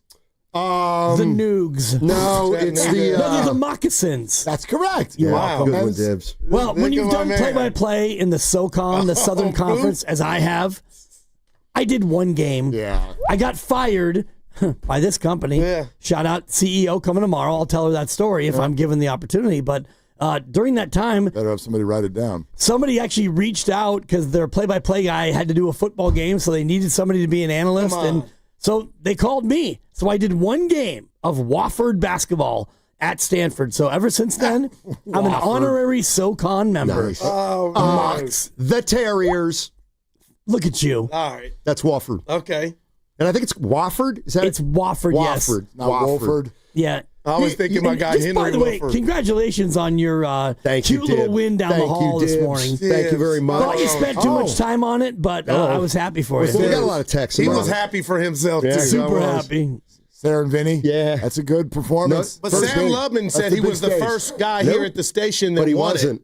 Because he doesn't run the game. Sarah and Vinny run the game, and they said, I'm the only 95.7 the game guy who's won. That's what they said. From now he's on, really happy. Yes, I am. I'm going to call You you think Dibs didn't bask in jeopardy? Jockpardy. Well, And him yes, and Vontae was the one that we didn't get to see. and we never will. I'm going to call you a Esiason from now on because you're a boomer. All right. You're not Gen X. I always wanted to be. I'm a millennial. You're not. Yeah. I always wanted to be a boomer, but I'm not old enough. Even though my siblings are old enough, and you're the same age as my brother and sister, born the same year, you're a boomer. By the way, I think I met your brother's son. Richard. Yeah. Great kid. But Phenomenal. why do you think and not know? Because I might have met him before a long time ago, but I didn't see him. But he golfed with us, yeah. I mean, he wasn't in our foursome. You were not at Peacock, and he actually played there. Yeah, He exactly. won at Peacock. Did he? In the fall Nice. series, yeah. But fun, yeah. One of the problems Good I kid. have, real quick, Dibs, with the cup, Yeah. is clearly Silver wants the whole league and all the employees to build it up. For sure. And now I feel like half the league ain't playing it, and half the league is like, all right, we'll make it seem like it's important. And like there's no agreement on it. Like Joe Lacob. When they Fitz, hey, what about the cup? Get the Pike, Fitz. Yeah, we don't about the cup. we don't You know, even now the ask league's anymore. mad because the Knicks aren't going to hang the banner. I wouldn't hang the banner either. No, and now That actually, is just I don't wow. know if this is like reverse FOMO. I don't know if you saw. There's now a movement by the Laker fan base to take down the Interesting. banner that they have But what are already you put saying up. to Silver in the league? It's called JOMO. Exactly. Joy of missing out. Yeah, What are you saying to the commissioner that Exactly. that this is not a thing. You can like do not tell us something's a thing if it's Dude. not a thing. They've Don't do got that. to figure out a way to Dude. make it more important, like in the standings within the league. To the somehow. fans. Well, and And to the fans. we talked about the fix, which would be, and my idea was automatic seed elevation. So if you wind up, you win the cup, and Okay. you're the 11 seed, up, you get the 10 seed. Sorry, 10 seed, they won the cup, you get bumped. You're the 7 seed, you're the 8 seed, you know what, 6 seed, sorry, they won the cup, they're now a playoff So team. in theory, had the Spurs won the cup, Yep. they could have been the number 1 seed in the Western Conference this year over the Thunder. If they finish second, yes. If they finish 5th, you're the 4 seed. You get seed elevation. So right, so if they finish second, they jump to Exactly. first. Yeah. Right, but if you finish 7th, Wherever you're at, you you jump jump to one. 6th. Yeah, That's So now kinda- you're out of the play-in. That's kind of hard to steal Yeah. the 1 seed from a team that wins 75 games, though. you know what, Or though? something like Yeah. that. You know what I mean? Win the cup. Well, win the damn cup. You want to make it matter? Yeah. You make it matter. Yeah, I get it. Man. What if you did it in the reverse direction instead of seed elevation? What if it just guaranteed you no worse than the 6? I mean, that's fine, but If you like, finish out of the 6, you get the 6. so you wind up 17 and 65, and now you're the 6 seed. Yep, win the cup. Well, for me, it would be more fair to, all right, you're the 10 seed. We're going to let you in the play-in. We're not going to go, it's not going to be a full elevation sensation. I'm open to anything. I'm just not open to How what about- they're doing now. How about as a way to shorten the schedule and yet not, cup games are worth 2 wins and 2 losses. Look at you. Each. Well, see, now we're joke. It's joke so territory. So Where now is that you now? really only play 78 games. Yeah. You'd have to figure it out. But you know what I'm saying? I like it. Before we get you're out not of an here, outside the box thinker. I didn't before we expect get you to out of like here, it. we had a blow up. Evan was part of it. I don't know if we'll recover. You guys? Yeah. Over Kobe Bryant. Where does he rank to you just as a basketball player? And What do you mean versus who? just anybody. Like, where's he? All time? Yeah, all time. Yeah, like he's one of the greatest wingman. I mean, like, yeah. Yeah, he's one of the greatest wingmen. No, you tell him what you said. What did you say? Evan thinks I don't think he's a death- top 3 player And of all Evan time. thinks his death, I'm paraphrasing, made him people, love him more than I said, no, on the court, the dude's a god, man. To me, Dibs. There's a little bit of truth to all of that. Kobe did a wonderful, wonderful 5 job. rings. No, I know, but the perception of Kobe Bryant when he was in the latter stages of his career. He brought it up. Yeah, Kobe Bryant was kind of a teammate killer sometimes. Right. And you would have as many Laker fans down there who loved him, but they also still to this day bemoan the fact that Kobe and Shaq couldn't stay together longer and win more rings because they couldn't get along. Kobe did a brilliant job of rehabbing his image. Yep. Both late in his career and We're talking after about his on career. the court, yeah. But that has elevated him. But his final year in it was LA, a disaster. Not only that, Guru, it might be the single worst offensive season in the history of the association. But that's late in the game. That's a stat. I'm judging him on his best day. But he scored 70. Grandy's got him in his top 20, top 15. 81, I think. Well, no, 81 was, I got that was an hovering actual, around 10. 81 was an actual You didn't game. say that. Now I don't feel bad. I didn't know you had him in your top 10. Well, I didn't say top. I said hovering around. I have to make my list. But he ain't 1, 2, or 3. If you paint the NBA Last Supper picture and you don't paint him in there, I mean, you can see that. Wait a minute, Goo, do you have him top 3? I got him right behind Mike. I do. So ahead of LeBron? Yeah. Oh, my gosh. see. And I got Shaq Wowza. ahead of LeBron. Wowza. Yeah. So Okay. what- and I and- got Curry in there. Curry So my top 5. basically, you accused Kerr of being personal with Kaminga. You're actually personal with LeBron. It's the only No, way I you can love have Bron. Kobe over LeBron. Nah, Man. It's something personal against LeBron. LeBron's, I What judge is it? guys on their offensive What's- repertoire, and LeBron didn't have it early. You mean It the was his all-time body leading scorer in and girth. NBA No, history? come More on, than man. Jabbar? I'm talking about And he's steal. like, he's like 4th in assists, too, by the way. The guy's unbelievable. Jordan, Kobe, Steph, their footwork was like Fred Astaire. Now we're dancing as opposed to who the best basketball player is. I'll let you guys hash this out. Not when Kobe was a baby. I'll let you guys, I gotta let you hucking guys up hash this out. I'm over it. airballs. On 95.7. I'm over it. Okay. Steiny's got a jacket on. Are they the smartest show in the Bay Area? You guys are an intellectual feast for the smart sports fan in the Bay Area. Wow. You're pretty much the smartest guys on the radio. I agree. Good Lord, how big is your ego? Are they the funniest show in the Bay Area? Give it a laugh. Come on. You're a funny guy. Come on. Give me a laugh. You are funny, dude. Hit that S again. Are they the coolest show in the Bay Area? And no white boys. They're cool. That's what people are saying. You guys are phenomenal. This is one of the most perfect ways that I could end my day, getting a chance to talk to Mr. Mark and Dan, you know? We'll let you be the judge. Oh. All I know is it's a couple of Bay Area boys talking sports. I know nothing. Thanks. It's Willard and Dibs on 95.7 The Game. All right, let's go. Let's do this. Here we go. We're halfway through. Wednesday, baby. 888-957-9570. We will have some Niners. Greg Cosell, Wank is going to be on here in just about an hour. I'm so excited to talk this out today. I really am, because this is fascinating to me. It like everything that we just discussed. Doesn't it feel right now like the Warrior discussion? No matter kind of how you feel about all of it, it's revolving around Steve Kerr. He's the center of the discussion right now, is it not? Pretty much, yeah. Okay. And should it be? Well, I have no problem with that if it were actually a discussion. But it's not a discussion right now. It's a food fight. A little bit. I mean, there is Steve Kerr's got to go. Fire Kerr yesterday. And then there's the other people, which is he's won 4. He's not the problem. Leave him alone. So I don't even know if there is a middle ground in that, right? And there has to be. There has to be. Like, nobody is a perfect coach. If somebody wants to, Guru was squeezing the sides of his head today. He's literally about to pull the ears off of his head because Jonathan Kaminga's getting DNPs. Shout out Van Gogh. And then Steve, literally less than 24 hours ago, is on our station kind of talking about why Jonathan's getting DNPs. Then he woke up today and he's like, by the way, we're done with the DNPs.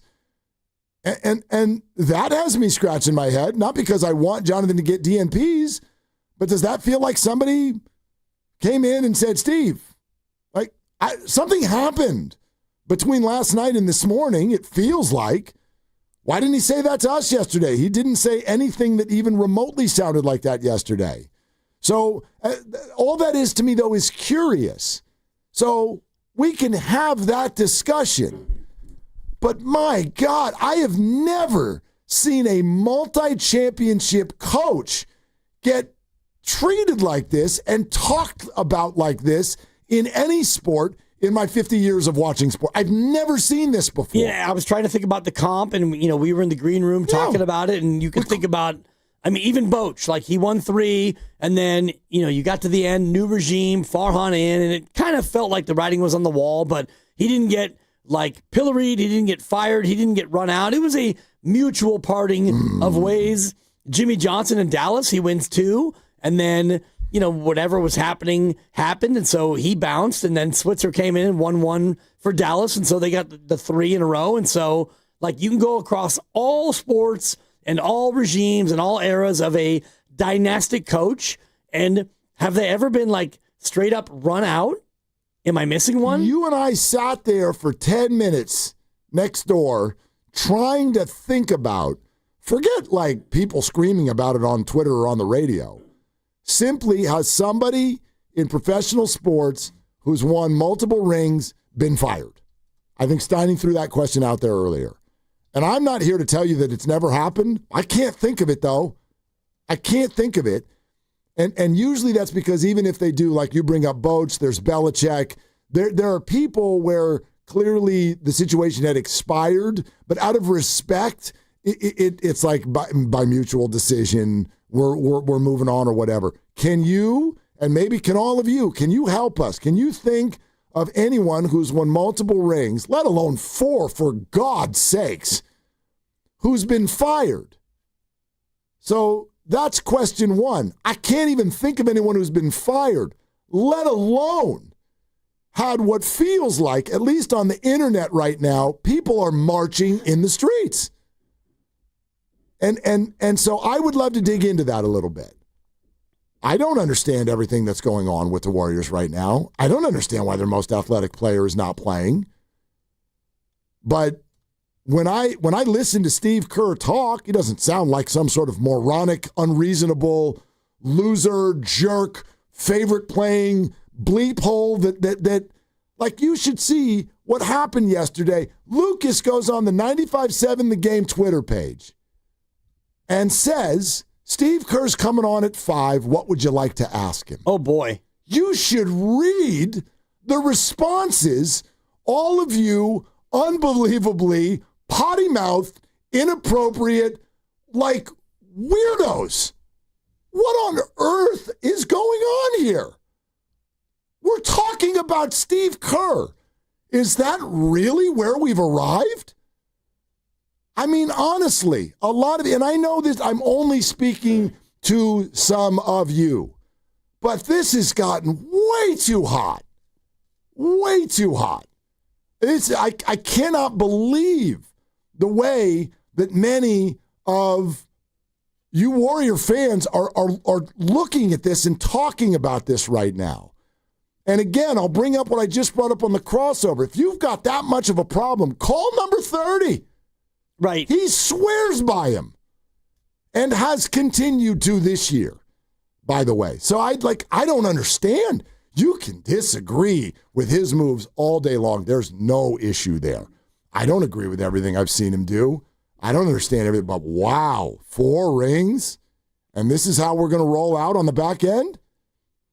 That's a lot for me. It's a lot for me as well. And it feels a little bit like two things. One, it's the new fan, the fans who have not suffered through the 80s, 90s, 00s, and the early 10s where they were kind of a laughingstock. And the other one is the idea of what we do now in social media and commentary and even the Boxer and Gerson work injury attorneys text line. Nice job. Where, thank you, you can just put in your number and you fire away and you are anonymous. And it has me thinking about Glenn Dickey, and I'm glad that Guru actually pointed this out at the top of their show. Longtime columnist, dead at the age of 89. When he was doing his thing in the 70s, 80s, 90s for the Chronicle, you wrote an article, it was printed on paper, and everybody got it on their doorstep. And that's the way it was then. And now you can be, 510, whatever phone number, and you can fire in any take you want, or you can be some random egg on Twitter or Instagram or the YouTube feed or the Twitch, whatever, and you can just have these amazingly hot takes. You used to have to write a letter to the editor, and your name would be on there and the town in which you lived, and everybody read it. So if it was like, oh my goodness, Mark Willard from Foster City is saying this about Kerr, your neighbors would know, your classmates, your fellow coworkers, everyone would know. And nowadays you can just pew, pew, pew, you can just fire away. So yeah, if you're a new fan and you don't understand where we've been as Warrior fans, I get it. Go ahead and open up an encyclopedia, shout out Old Guy Reference, and learn about where we've been. Well, that's a great. And by the way, you're right. Social media, whatever. I know that's where all of the negativity really, really thrives. I mean, it grows like a disease in there, and I get that. But I mean, it's not just there. It's not just there. You know what I mean? I mean, it's on our phones every day. It's in our conversations every single day. And I find that to be, I don't want to wag a finger. I don't want to use the word disrespectful and sound like somebody's dad who, you know what I mean? That's not what I'm getting at. But wow. Do you know you may be able to get in a fight with your wife and you know how, or if you're, no. Or ladies out there, you get in a fight with your husband or whatever, and you get in one of those fights where it's like, after a while, you don't even know what the hell you're fighting about. And then you stop and you look at each other, hopefully, at a certain point, you're like, whoa, this is you and me. Can we back up This a is little you bit? and me we're talking about. This is Steve Kerr. Yeah. This is your 4-time champion coach. And yes, some of you think that he is asleep at the wheel of a car that has driven itself for 15 years. Great. If you think that, okay, I disagree with you, Dibs. I know you disagree with that. 12 years, 11 winning seasons. So go ahead. Yeah. Do I think he's more important than Steph? No, I don't. By the way, neither does he. No. But is he a byproduct of having Steph? Of course he is. Yeah. We all are. And just this, Mark. Good point. They would have to go to 14 straight playoff series and get swept for his playoff record to go back to 500. Mm-hmm. 14 Say straight. that again. He'd have to go to 14 straight playoff series, first round ousters where you get swept, and then he's now back to 500. This might be unfair. I know what you're all going to say to this, but here's what I'll bet. And I'm going to bet it right now on the air, and anybody who'd like to call in and take this bet, I'll put everything I have behind this. 1-800-BET-BET-BET. I'll bet you right now the next coach does a lot worse.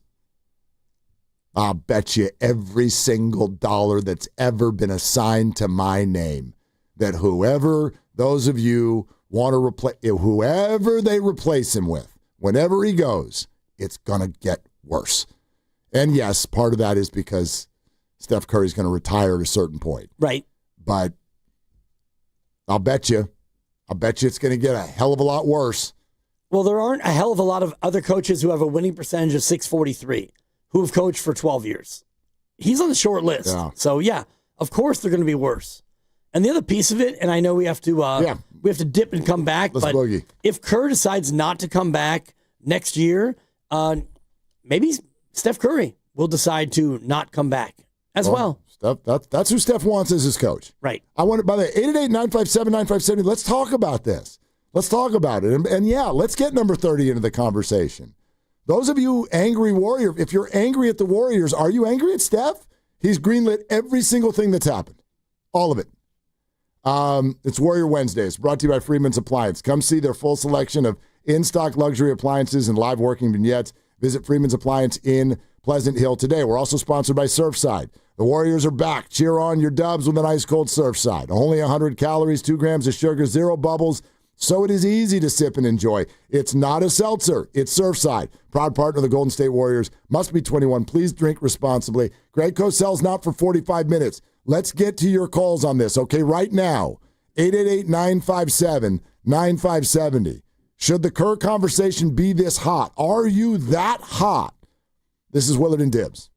All right, Bay Area, lock in because the clock is ticking on the Ford Final Days year-end sales event, and it's happening right now at Saramonte Ford. And trust me, you do not want to miss this. Right now, you get an extra $1,000 in bonus cash on top of all other offers on brand new 2025 Fords. That's real money, and it gets even better. How about 0% APR for 60 months on Saramonte Ford's most popular rides? We're talking F-150, Explorer, Escape, Mustang Mach-E, Lightning, Transit vans, and Super Duty trucks. 0 down, 0 payments for 90 days. Yeah, sit with that for a second. Every new 2025 Ford in stock qualifies, and there are more than 5 to choose from with that extra $1,000 open bonus cash. But don't wait, this deal ends January 2nd, and when it's over, it's over. Get to Saramonte Ford right off 280 in Colma, Daly City, or shop 24/7 at SaramonteFord.com. Final days, big trucks, bigger savings. Saramonte Ford, your Bay Area Ford store. When the new year hits, every business could use a little something to stay ahead. A lift, a jump start, an edge, or perhaps a boost. Like the all-new 5-year business boost from Comcast Business. It's the certainty of a price lock for 5 years on qualifying internet bundles. Plus, you'll have the most reliable Wi-Fi with our best equipment, so your whole team can stay connected at a great rate. And to sweeten the deal, ask about a $500 prepaid card when you add 2 lines of mobile. It's the boost your business deserves. So sign up for the 5-year business boost and get a 5-year price lock on ultra-reliable Wi-Fi. Plus, ask about a $500 prepaid card. Comcast Business, powering possibilities. Ends 2/22/26, new customers only. 1-year contract required for guaranteed rate. 5-year pricing applies to monthly service charge excluding taxes and fees. Best Wi-Fi based on Open Signal Awards USA. Fixed Broadband Experience Report, May 2025. The real estate market feels more uncertain than ever. Homes are sitting longer, prices are falling. Have you inherited a home and want to avoid the stress and hassle? Call Wedgwood Homes first to discuss your options. Inheriting a home can be overwhelming. Probate paperwork, multiple heirs, property taxes, repairs, and maybe even an existing mortgage. With Wedgwood Homes, there's no need to clean or clear out the house, and no repairs or updates. We buy as is and provide a reliable all-cash offer with no commissions, no hassle. The Wedgwood Homes team can guide you through the process with experts in probate, trusts, and shared inheritance. Wedgwood Homes' offer is firm. No last-minute price drops like other cash buyers. Close in as little as 3 days or on your timeline. Let Wedgwood Homes ease the process so you can help your family move forward. Call 415-888-9432 today for your free, no-obligation cash offer. That's 415-888-9432. 415-888-9432 or wedgwoodhomes.com. The Bay Area's trusted home buyer. 250 years ago, a promise was made to connect families and friends near and far. And during the holidays, that promise is more important than ever. That's why USPS is building a better network to meet your needs with timely deliveries, easy and affordable ways to ship, and everything you need to make your season full of holiday cheer. Our purpose is delivering your peace of mind, knowing your love will arrive, bringing joy to all. The United States Postal Service. Learn more at USPS.com/holidays. Never have I ever called my sister from the finish line of my first marathon. Hello? You won't believe where I am. Are you running? Mile 26. I'm gonna make it. Switch to T-Mobile's 55 Plus plan and get iPhone 16e with its advanced camera system on us. Plus 2 lines for just $30 a line. Guys, I can't believe it. I knew you could do it, babe. That was amazing. Mom, how do you feel? I feel great. I can't feel my feet. Let's take a picture. And then you may carry me to the car. Share every stride, every mile, every memory on America's best network. Switch to T-Mobile's 55 Plus plan and get iPhone 16e on us and 2 lines for just $30 a line. With 24 monthly bill credits and 2 eligible port-ins on Essentials 55 Plus for well-qualified customers with AutoPay plus taxes, fees, and $35 device connection charge. Credits end and balance due if you pay off early or cancel. Contact us. Finance agreement 128 gigabytes, $599.99 required. Best mobile network in the U.S. based on analysis by Ookla of Speed Test Intelligence data 1H 2025. Visit T-Mobile.com. Guys, thanks for helping me carry my Christmas tree. Zoe, this thing weighs a ton. Drewski, live with your legs, man. Santa! Did you get my letter? He's talking to you, Bridges. I'm not. Of course he did. Right, Santa? You know, my elf Drewski here, he handles the nice list. An elf? I'm 6'3". What everyone wants is iPhone 17. And at T-Mobile, you can get it on them. That center stage front camera is amazing for group selfies. Right, Mrs. Claus? I'm Mrs. Claus's much younger sister. And at T-Mobile, there's no trade-in needed when you switch. So you can keep your old phone. Or give it as a gift. And the best part? You can make the switch to T-Mobile from your phone in just 15 minutes. Nice. My side of the tree is slipping. Timber! The holidays are better at T-Mobile. Switch in just 15 minutes and get iPhone 17 on us with no trade-in needed. With 24 monthly bill credits for well-qualified customers plus tax and $35 device connection charge. Credits end and balance due if you pay off early or cancel. Finance agreement 256 gigs, $830. Eligible port-in and new line. $100 plus a month plan with AutoPay plus taxes and fees required. Check out in 15 minutes or less per line. Visit T-Mobile.com.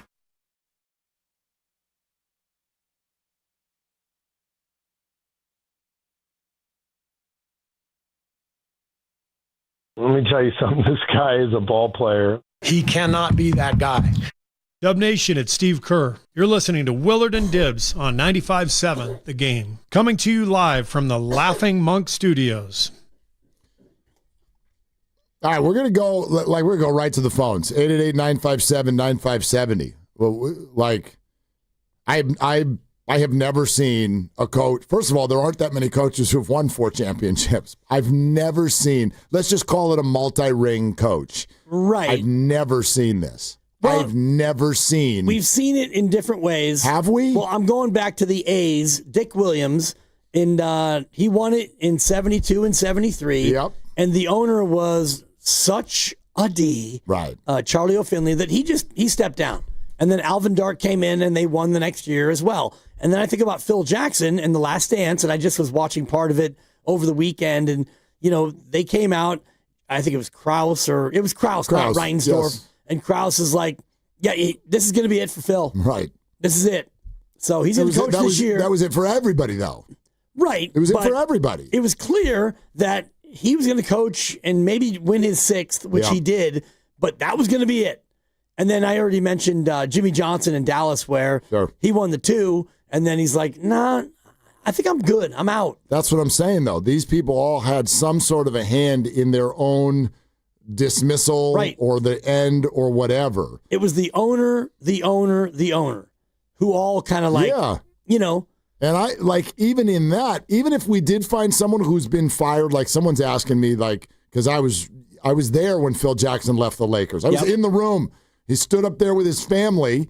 This is right after the Pistons had beaten the Lakers in 5, and Phil's whole family is standing behind the podium before Phil even gets there. And I remember being in the room going, what are they doing up there? They didn't win. What? This is weird. Why are his kids up there? And then he got up there, and I was like, oh, wow, this is it. This is the whole thing crumbles from here. Kobe, Shaq, Phil.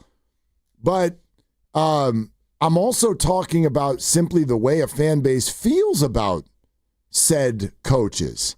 I've just never really experienced this before, where somebody hasn't built up. Like, look at Tomlin in Pittsburgh right now. And by the way, he's only won 1. But look at Tomlin in Pittsburgh right now. And there are people that would like the Pittsburgh Steelers to move on from Mike Tomlin. But I don't. Look, I'm not in Pittsburgh, but I don't feel this kind of vitriol around the situation. I don't. I do not feel that it is this angry with regard to what's going on. I think it is that angry in Pittsburgh, and then they go out and then they win a couple more games, and it's like, oh my God, we're back in first. So and that's football. And that's all sports. That's been Tomlin though. Like, he's been going like 9-8 and 8-8 and 10-7 for the better part of a decade. They've been good enough to be relevant, be a playoff team, and not get it done. And, Steve Kerr, he won a title 4 years ago. Yeah. And that kind of feels like 13 and 14, right? And I've said this a few times. Nothing will drive you more insane in sports than 500 teams. It's way worse than a losing team. A losing team, you get mad about it, and then you accept it, and you go, oh, okay, we got some building to do. We got some changes to make. Okay, and you watch the sport more passively. The 500 team teases you that they're going to be good. Like, how have the Giants felt the last 3 years? Fun? Annoying. Super fun, right? Super annoying. Exactly, because they tease you. They'll win 12 of 15 and then lose 8 of 10. Right, and then they'll score a run in a week and a half. That's right. Yeah, it drives you nuts. So I understand that. Believe you me, I don't watch these games and go, well, that's a hunky-dory loss. Let's go get a snack. Like, I was annoyed on Sunday. That was ridiculous, Steph, to have that kind of a performance and have it go away. I think there are fair questions to ask Steve. I think we asked a lot of them yesterday. There's always more to ask. We can't hold him for 2 hours. But whoa. This for me, this is a lot. This is a lot for for your 4-time championship winning head coach. But let's hear from you. Let's go to Kev in the Bay. Kev, thank you for calling Willard and Dibs. What's up? What's up, guys? I just kind of wanted to talk about the Kaminga thing because it reminds me of Trey Lance and Marco Luciano. Right. Like we were super excited for him, high ranking, high drafted Trey Lance, and then when we saw it with our eyes, the eye test, it's like, ooh, it doesn't look right, and we had to move on. Kaminga stands. It's over, man. It's over. Like how 5 years? Like it's over. And the Warriors are a game under 500. Mark, I remember you said in a show like a few months ago, it stuck with me, that since the Giants were under 500, we weren't going to give them any attention. Why don't we hold the same standard for the Warriors? We think more of the Warriors. Yeah, because it's early in the year. I can answer that real straight. And, Kev, thank you for remembering that. And Dibs will back me up on this. That was kind of – I said that in August. Late August. It was like when we're coming out of summer, the kids are going back to school. It's the stretch run. I'm not going to get any playoff fever or hope and spend money on this unless they're over 500. And sure, Kev, I'll do the same thing with the Warriors if that's how it's going on March 15th. I'll say the same thing. Totally fair. Yeah. I just think I think what I really want to hear about is just I love talking Niners, playing some of the most inspiring football I've seen from them in a while. I get it. And that hockey team down in San Jose is that gets no love in the local media, is playing some inspiring hockey. So those are the two teams that the people in the Bay want to talk about. I'm done with the Warriors. It's just it's rough. Thanks, guys. Thanks, Kev. It's 27 games in, and there's I mean, look, I think they're the 8th seed. Yeah, so, and like, okay, we're in sports media. You're fans. It's not as simple as who won the game last night. Let's talk about that. It's not. This is all storytelling. We're involved in stories, and the Warriors are a story, and they are at a certain point that feels a little pivotal as the trade deadline gets here. Like, I think there's going to be at least one trade. That's the other thing about this organization, whether you want to talk about Kerr, Dunleavy, or Lacob. One thing that I really appreciate about all of them, they're not going to sit there and take anything lying down. Right.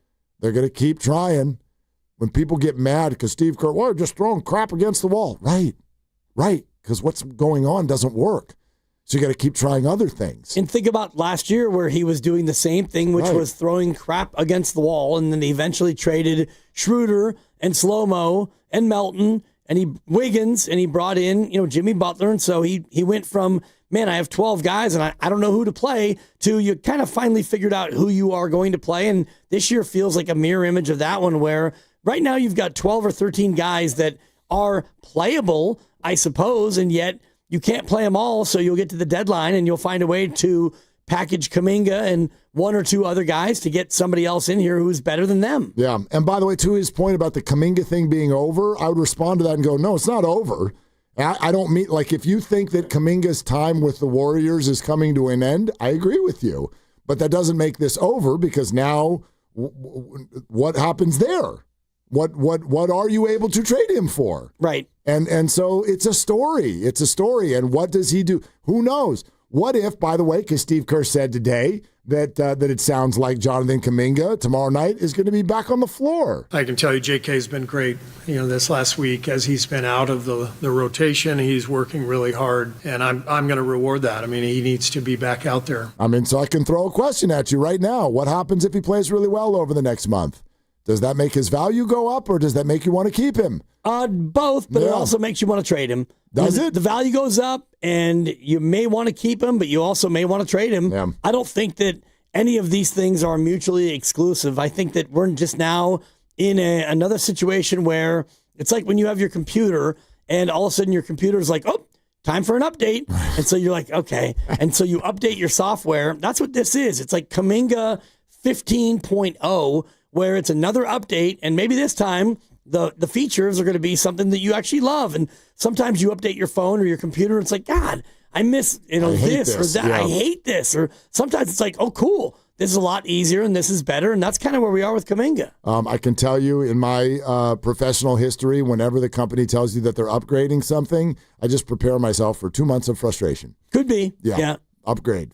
Oh, boy. Usually means things are broken for the next 6 weeks. It depends on, the company and the system. Yes. But, with Kaminga now, we're getting another version of Jonathan Kaminga. And now it's, because Kaminga at the start of the year was, all right, you're going to start. You played great. Yeah, you got hurt. And then you came back. You got benched. And then you got DNPs. And now it's a whole nother version. So maybe this version will be like the early part of the season where he played the right way. He scored. He rebounded. He defended. We all loved him. I even said, oh, you can't trade him now. Yeah. If you trade him, you're going to be trying to get him. Jonathan Kaminga. Right. Yeah. You're going to be trying to get an athletic wing who actually fits. So, what are we going to get here tomorrow? I am fascinated by the way it looks. And it's not just in the one game, but going forward in the next however many games or weeks heading to JK Day on Jan 15, what are we going to get this time? Boy, it's like a Christmas present. Totally.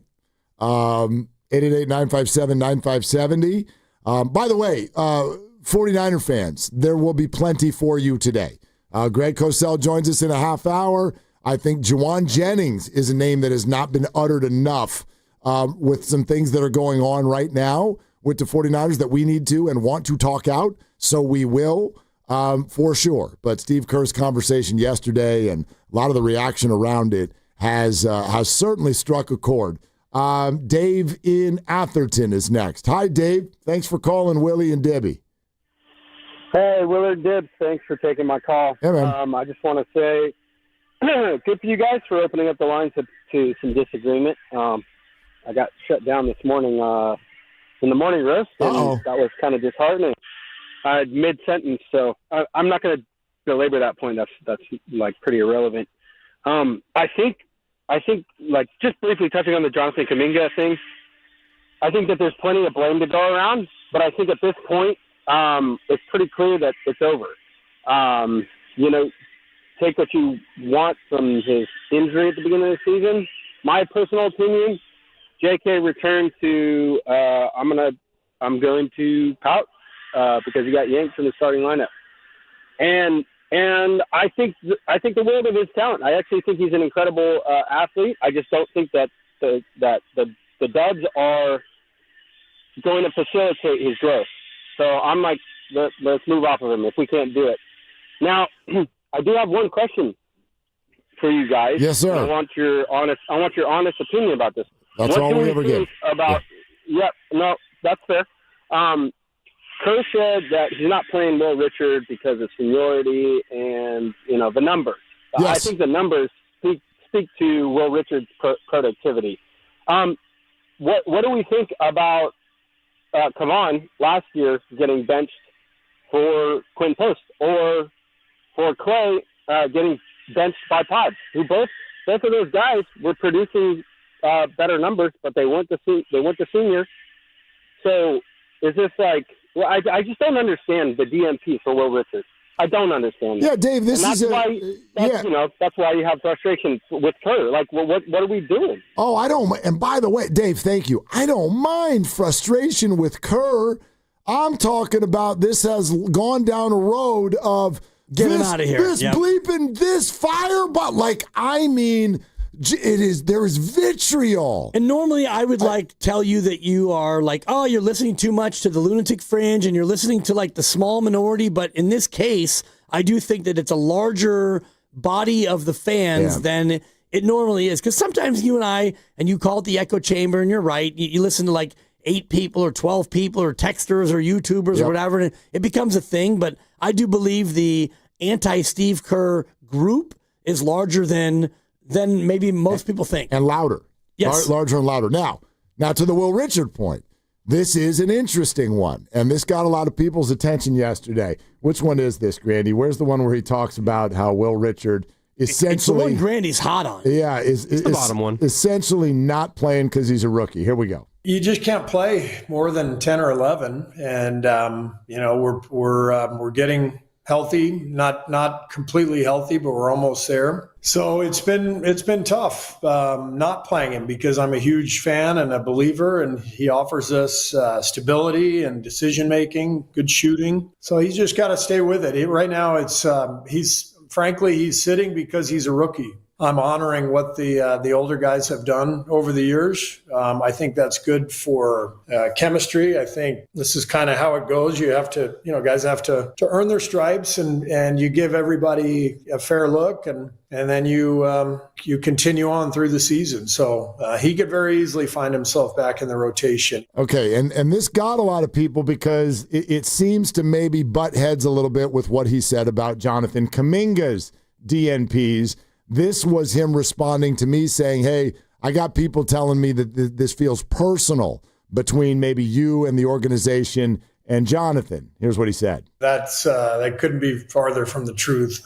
We treat all of our players with the utmost dignity and respect, and all we try to do is win. And part, I've talked about this publicly. I don't think it's a secret. It has been a tricky fit at times, and he's a really talented player, and he's had some really good moments, and then there's been times where it hasn't clicked. The last couple of weeks, it was a tough fit, and so we went in the opposite direction just to try to see if we could find a little more rhythm, and it's as simple as that. Dibs, I don't know about you. My response to this is when he says Will Richard's not playing because he's a rookie, first of all, it was not the first thing he said about it, and then he circles to it, and he says it's kind of a team chemistry thing. I think it's good for team chemistry, which that's a winning characteristic. I don't know if it's helping team chemistry or not. Right. But what I'm hearing him say is that all of these things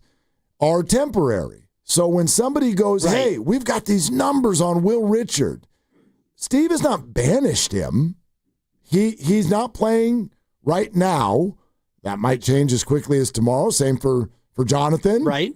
And I think Steve is admitting that he is searching, and he is on a journey of lineups, and he has not found it yet. Is that the fault of his? I guess so. That's his job. It's the fault of his because of the results. Yeah. You and I talk a lot about process versus results, and the results haven't been there. So then you look at the lineups and say, well, maybe you're screwing it up.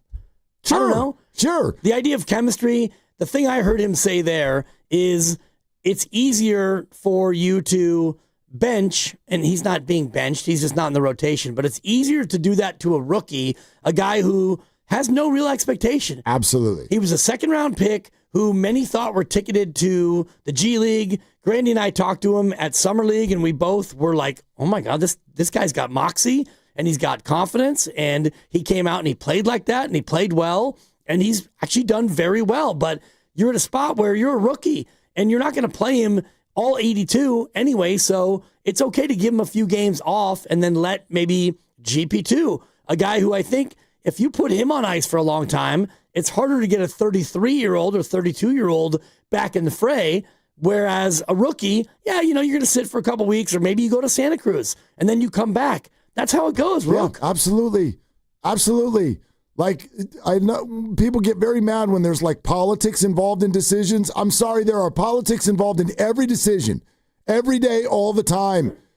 There this meritocracy thing that everybody seems to want, where like the Warriors go out and play, let's play all 14 of them, and whoever gets the most points, we're going to play Survivor. We joke that we're playing Survivor. They're not actually playing Survivor. They're not going to vote anybody off of the team and then just keep moving through. No, it doesn't. Like, he's searching for a lineup, and they haven't found it yet, and that's not okay.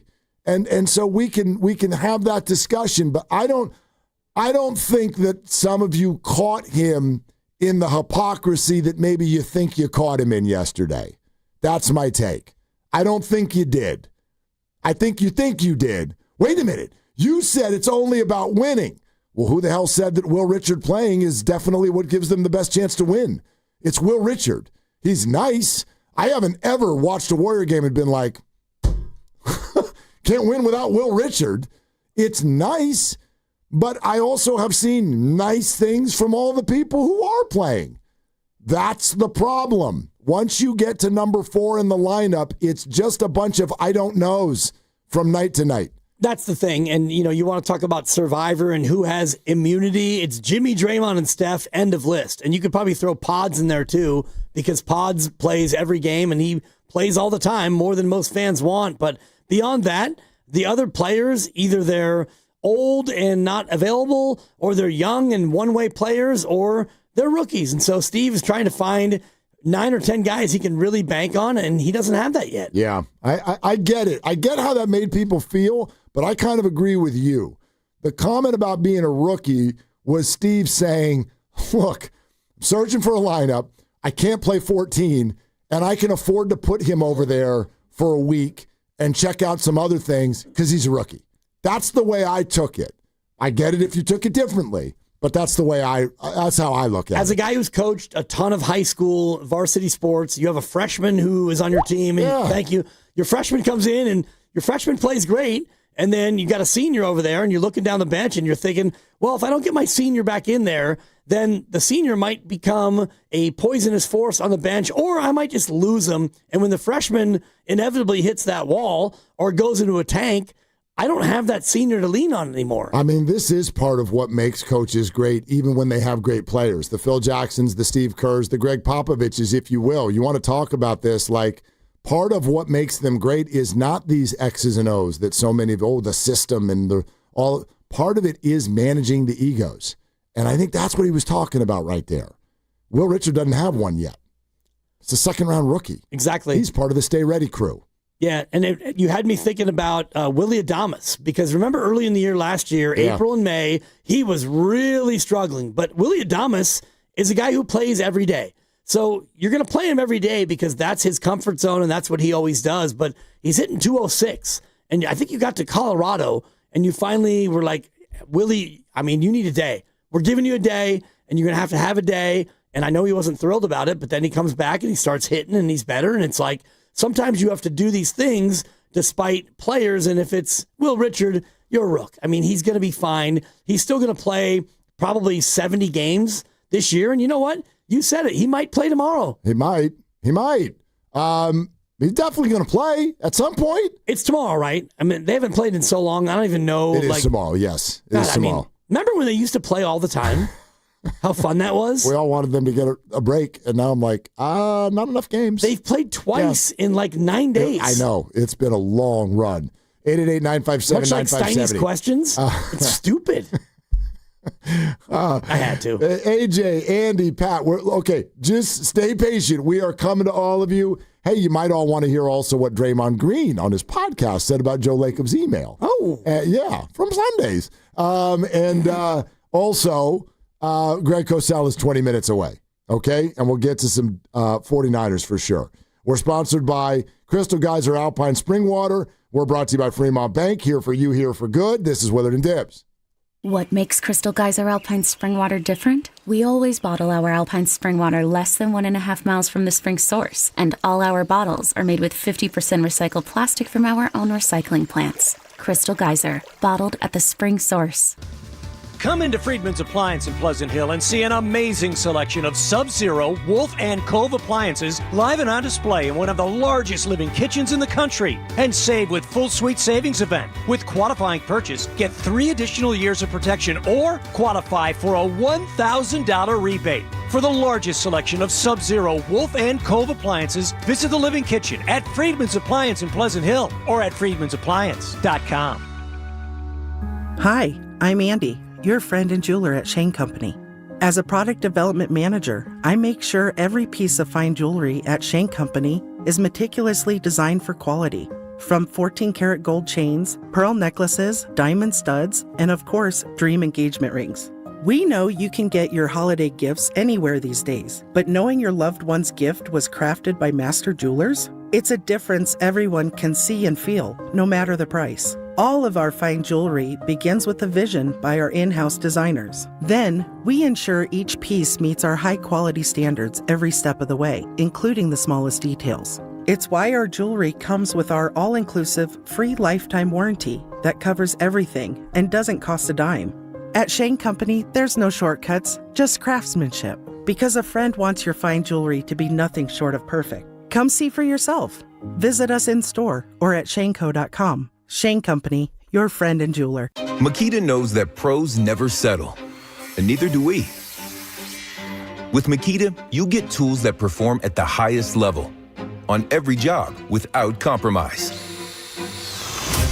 Makita is for the most detailed pros, expertly engineered to deliver precision, job after job.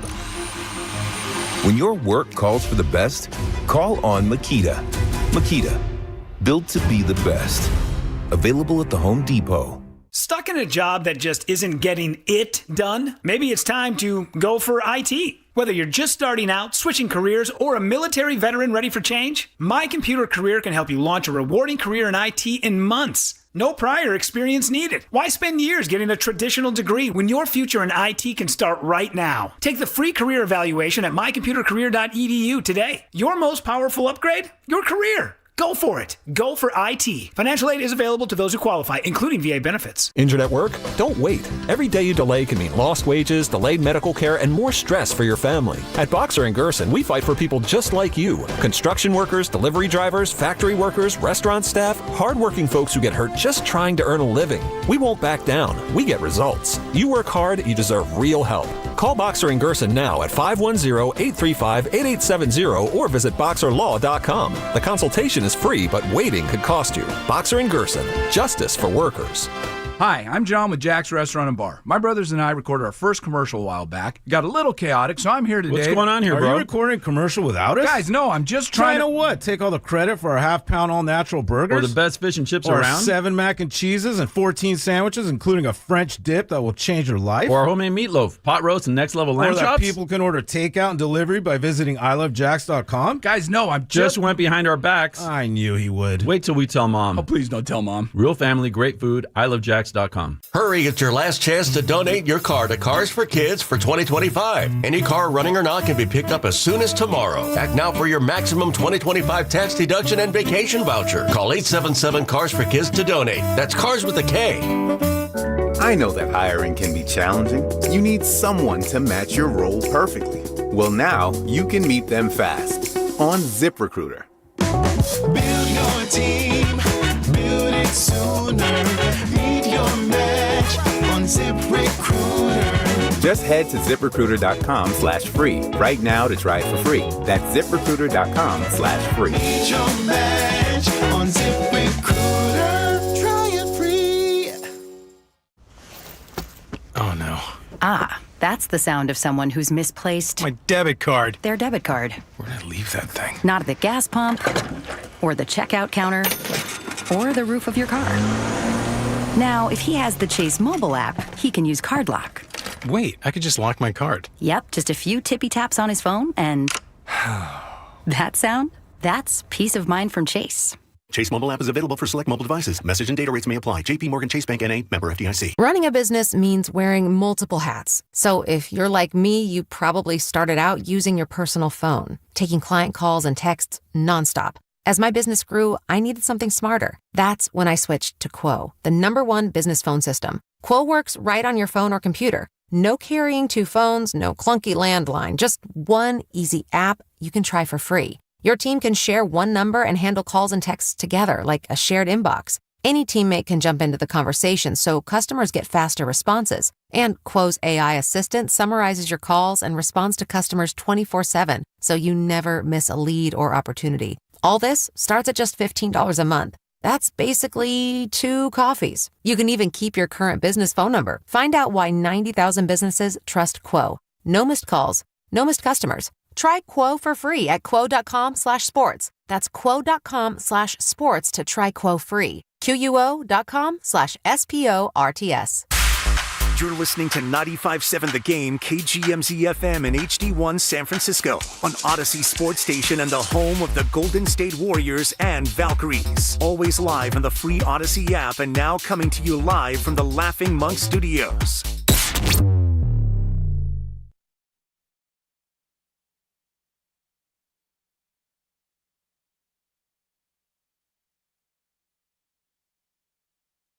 It's the dumbest thing I've ever heard. Dub Nation, it's Steve Kerr. You're listening to Willard and Dibbs on 95.7 The Game. And you never know when I'll be on the River Islands guest line. So make sure to keep it locked on 95.7 The Game. Not today. I mean, keep it locked to 95.7 The Game, but he's not going to be on the River Islands guest line today. We might replay that thing. We could. 508, am I right? It holds. If Grandy wouldn't have played it last night at 6:03. Yeah, Grandy just kills that, so runs it into the ground. Speaking of which, by the way, speaking of replaying pieces, I didn't catch enough. I caught a good portion of Steiny and Goo, but did we have some fun and rub the Steve Kerr drop into his face? Oh, yeah, they played it a bunch. Hopefully about 18 times? All right. Probably more. Stupid question. That was a stupid question, Steiny. Stupid. Stupid. Too stupid. Yeah. Well, Steiny opened the show with, yeah, you guys aren't going to bring me down. I don't care what Steve Kerr says. That was a stupid question, Steiny. Stupid. Well, because he was coming off his win down the hall with Sarah and Vinny. Yeah. And they're bridged the gap. Yeah, he's feeling it. So he came in and he was like super happy, despite Steve Kerr. Yeah. Well, that means it got to him. Right. Yeah. If he started the show that way, it got to him. And maybe next week, Steiny, and you know I love you, but come with a better question. Because I'll ask it again. Seriously. Work on your material, if you will. Work on your material. Yeah. Okay, Greg. We'll talk to Greg in about 13 minutes. Want to keep getting to your phone calls? We promised Draymond Green on the Draymond Green Show. His response to the Joe Lacob email gate.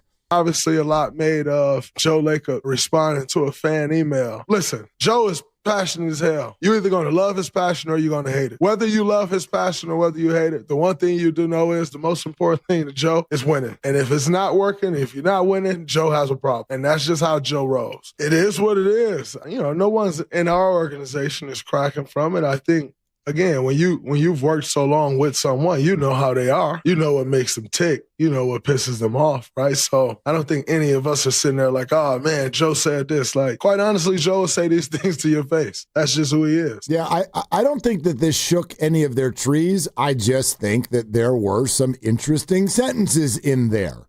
And I also think that for me, when I said yesterday that, like, yeah, it gets my attention and it can be a little bit concerning, it's really not so much in the moment. It's more about later. And I've said this, I've been very clear, and I think a lot of you agree with me. No different than what many of you feel about Steve Kerr. I wonder how great of an owner Joe Lacob is going to be when Steph Curry's not on the team anymore. I wonder. Depends on what they do and what he does. Like, he'll still be good from the perspective of, I think his heart and his mind are in the right place.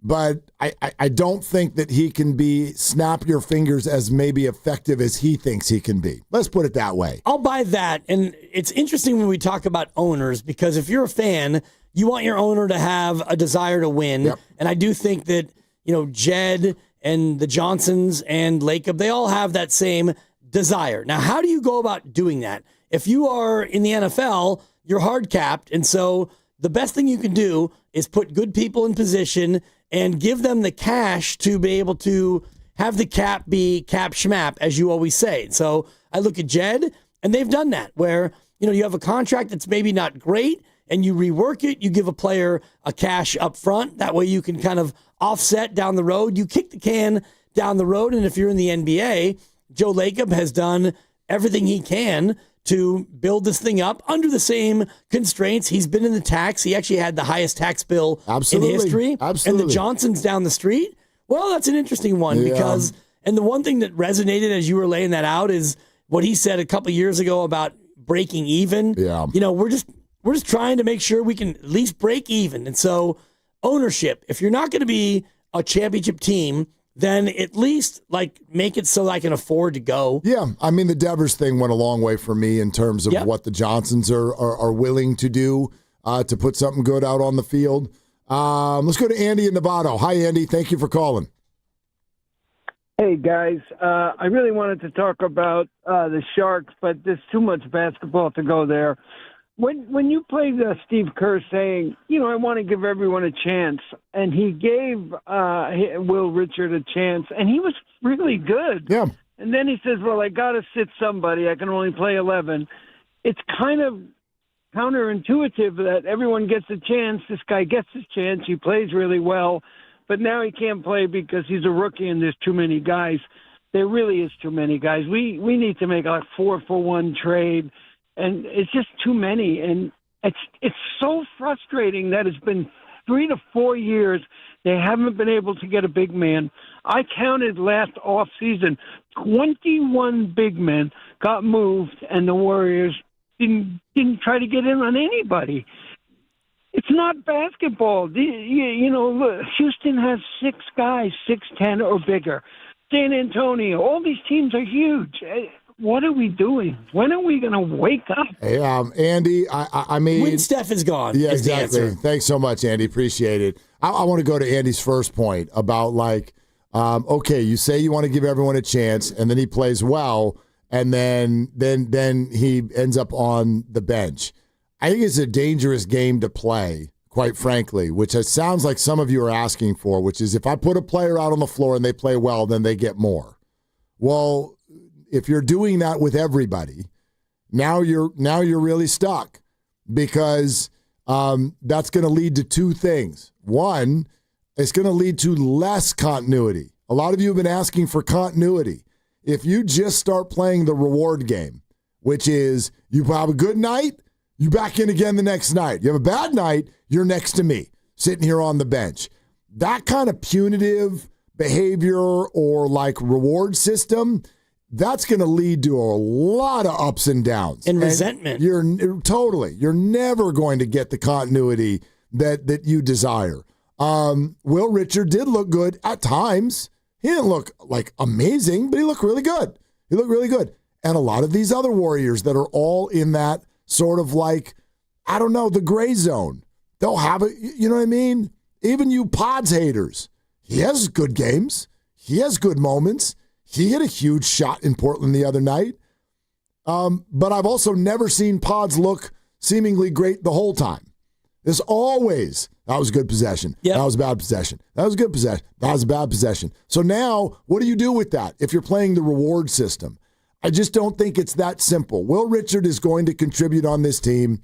Steve Kerr, the way I read his comments were, we're searching, and I can afford to sit Will for a few days because he's a rookie. While we search, he may be a part of the final solution. He might not be. We're still searching. DeAnthony Melton is the guy who I think makes him more irrelevant because Melton is a better defender at this point, and he's not quite the same scorer that Will is, but you don't need either one of them to score, and he's a veteran. So if it comes down to Melton or Richard, it's going to be Melton 9 times out of 10. That's a good point. The one that makes me scratch my head, Mark, is Gary Payton II, and I'm just looking here. He starts against Utah, 21 minutes. He gets 9 points. You get the win. Then he plays 5 minutes.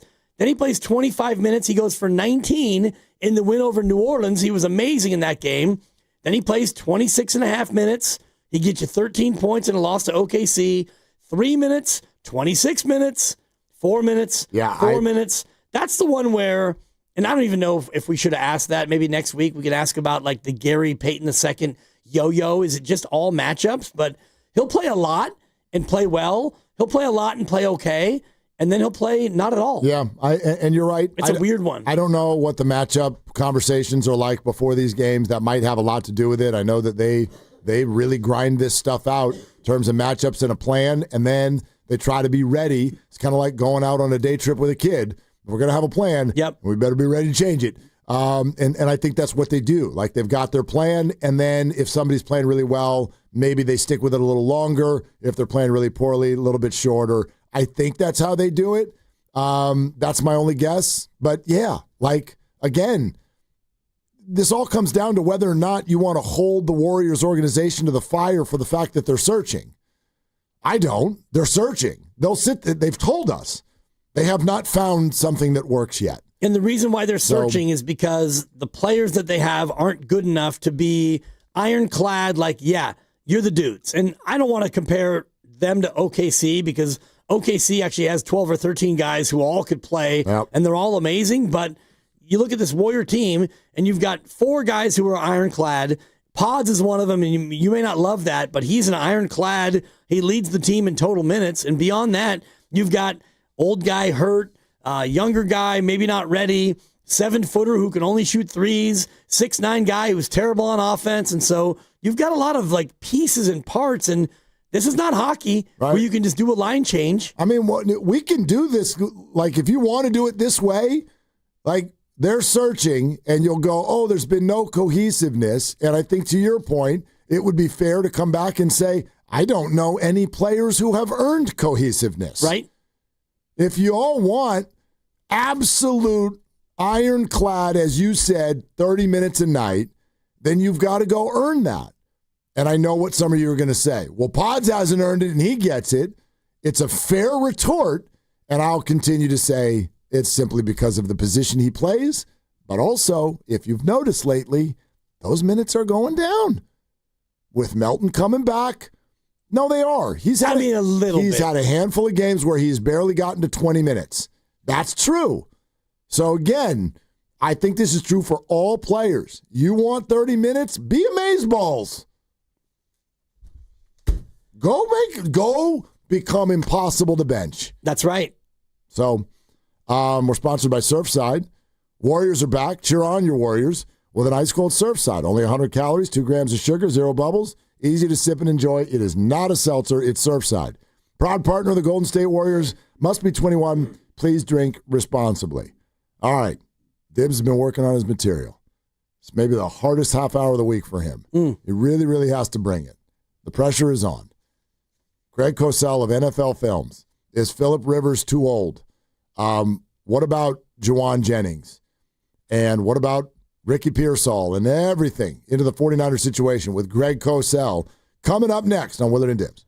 And it's Dan Dibley here to talk about Fremont Bank, which is my bank and has been now for more than 7 years. And I love this bank. It's a family-owned bank with a family-owned feel. And I've actually met the family that owns the bank. And yeah, you could tell that the employees beneath the family ownership, they love the bank, and it goes all the way down to the bank managers and the tellers and even to the customers, because it's a bank that feels and is a community. They've been doing it now for 61 years. When they launched it back in 1964, they wanted to build a local ecosystem that is created around relationships that benefit all of us right here in the Bay Area. You deposit your money with Fremont Bank, it gets reinvested into home ownership and philanthropy and other great things, nonprofits, and all the rest of it right here in the Bay Area. It's not a big box bank where you deposit your money and you don't know where that money is working. With Fremont Bank, you know it. It's one of 21 branches right here in the Bay Area. Your money is all around you,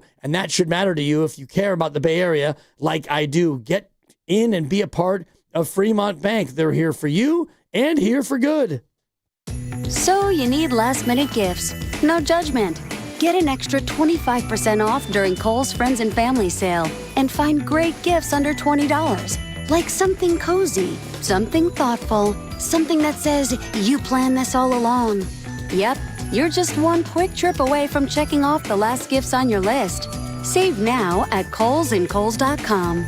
Select styles. Offer ends December 24th. Some exclusions apply. See store or Kohl's.com for details. Ready to play for a team that makes a real difference? Step up and join the Alameda County team. Whether you're passionate about social justice, equity, or the environment, this is your shot to lead and grow. With expert training, strong team support, and flexible schedules, you'll build a winning career. Enjoy job security, great benefits, and a work-life balance that keeps you in top shape. Don't sit on the sidelines. Apply today at acjobs.org. That's acjobs.org.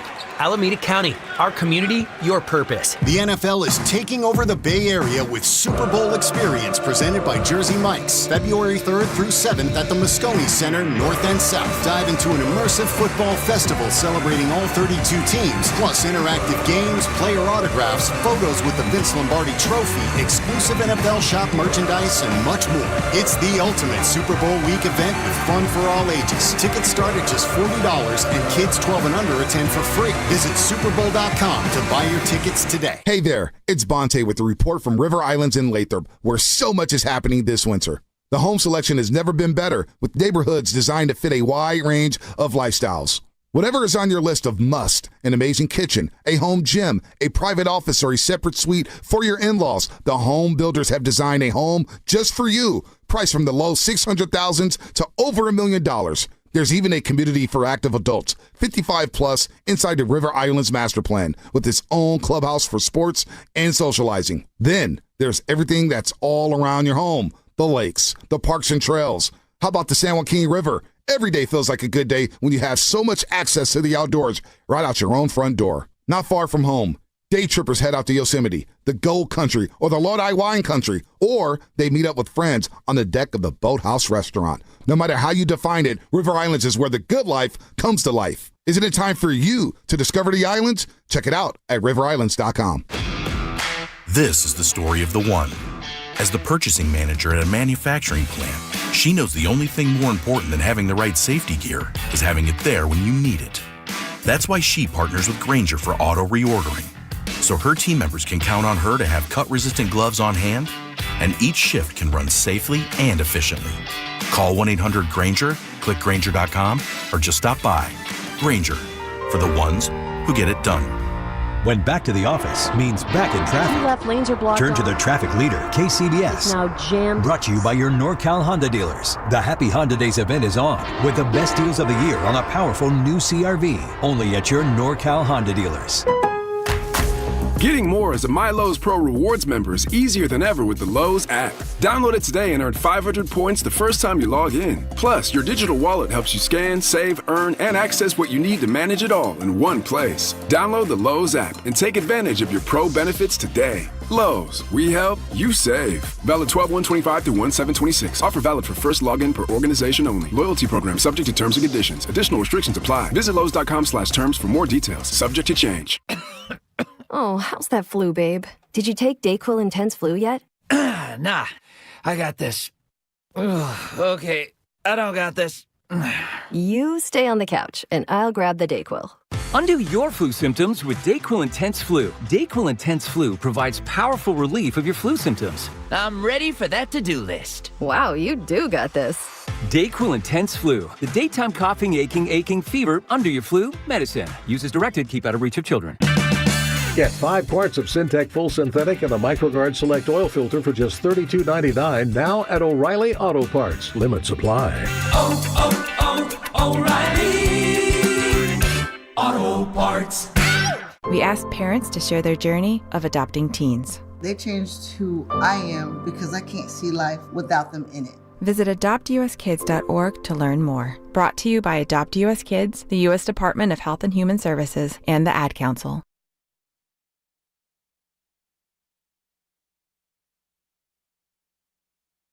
Work on your material. There you go. Now, back to Will and Dibby on 95.7 The Game. I mean, some would say the toughest half hour of the week. Some would say the best half hour of the week. It could be both. I think it often is. Yeah. And when I say toughest, mainly for you, because you're forced to really get in your bag and bring it. Well, because I know a lot about football, and not often am I confronted by somebody who may actually know as much about me, about football, as I do. What if we actually bring Greg Cosell, NFL Films, behind the curtain? Greg, do you know that Dan Dibley wants to be you? Well, he'd be the only one then. Yeah, well, it's funny because I grew up, and as a kid, I wanted to be your uncle, and then Howard Cosell, and I realized early on that I wasn't good enough or smart enough, and so as I've gotten into this business, I've gone from want to be Cosell to want to be Cosell. I want to be you, Greg. Wow. I don't know what to say in response to that. Now, let me ask you this. Did you grow up in the Bay Area? I did, yeah. And, when I was a kid, and I'm in my 50s now, life was your uncle and Monday Night Football. And the only time I ever got to leave the dinner table was Monday night for halftime highlights. And so, your Uncle Howard would do his thing, and I got to leave the table for 5 minutes or whatever and actually watch Howard Cosell do halftime highlights and Dandy Don, and turn out the lights, the party's over, and the whole thing. Yeah, and Howard did all that extemporaneously too. No preparation whatsoever. And just the voice and the clarity and just the excitement that that he would bring. So that's what I wanted to be. But now that I'm really into football, and you break down film like you do, I want to be you, Cosell. Oh, that's nice to hear. You're probably the only one, but thank you. No, it's a big deal around here, Greg, because that's why the rest of us look forward to Wednesday, because we get to talk to you. The other 6 days of the week, Dibs is like scratching things out on paper, trying to be you. And it's just we're excited when you join us on the River Islands guest line and we can talk to actually you and not the fake you. Oh, wow. Well, it's funny because there's so much from watching tape that just requires people to see that it's hard to get into. And when I watch, because I'm fascinated by football, because to me, because I didn't play in high school growing up in Queens, because my high school didn't have a football team, so I played basketball and baseball. So I find football as to be an academic and intellectual experience. So that's the way I see it when I watch. And so much of that, you can't really just talk about, let's say, in a 15-minute segment, because, fans can't see it. So, I've tried to learn how to talk about things beyond just the obvious, like, well, they got to run the ball. I tried to go beyond all that, to the point, though, where I hope that fans can at least, take more in than just the obvious cliche stuff. Okay, so then how would you describe the experience of watching a 44-year-old grandpa play quarterback last week? Well, it's funny. I mean, obviously, even at the end of his career, which ended in 2020, he couldn't throw it very well. But the thing that stood out to me watching Rivers from this past Sunday, and obviously he still can't throw it very well. That's not a profound statement. But the two things about Rivers that remain from his past and that were very evident watching the tape is that he sees the field with clarity and he's an aggressive thrower willing to throw it into windows. That's who he was as a player. And there was always a toughness to Phillip Rivers. He's going to be a very fascinating discussion, guys, and now it's going to be 5 more years further down the road. But he's going to be a fascinating discussion for the Hall of Fame because obviously he didn't, win a championship game. He didn't get to a Super Bowl. I know there are people who we all would respect greatly that think he was a better quarterback than Eli Manning, but he does not have 2 Super Bowl. He doesn't have any Super Bowl appearances.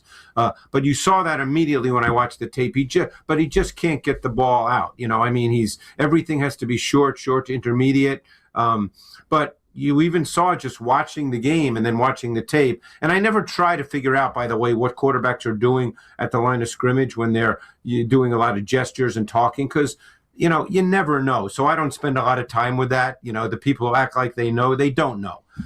But there's no question he's a guy that orchestrates, controls the game before the snap. In many ways, in his prime, he was just like Peyton Manning. He just wasn't spoken about that way, but he controlled the game at the line of scrimmage. And you watch the game against Seattle, and I'm looking at the numbers, 4.4 yards per attempt. How much of the just check down city are they doing with Phillip Rivers, and is that what the Niners should be expecting come Monday night?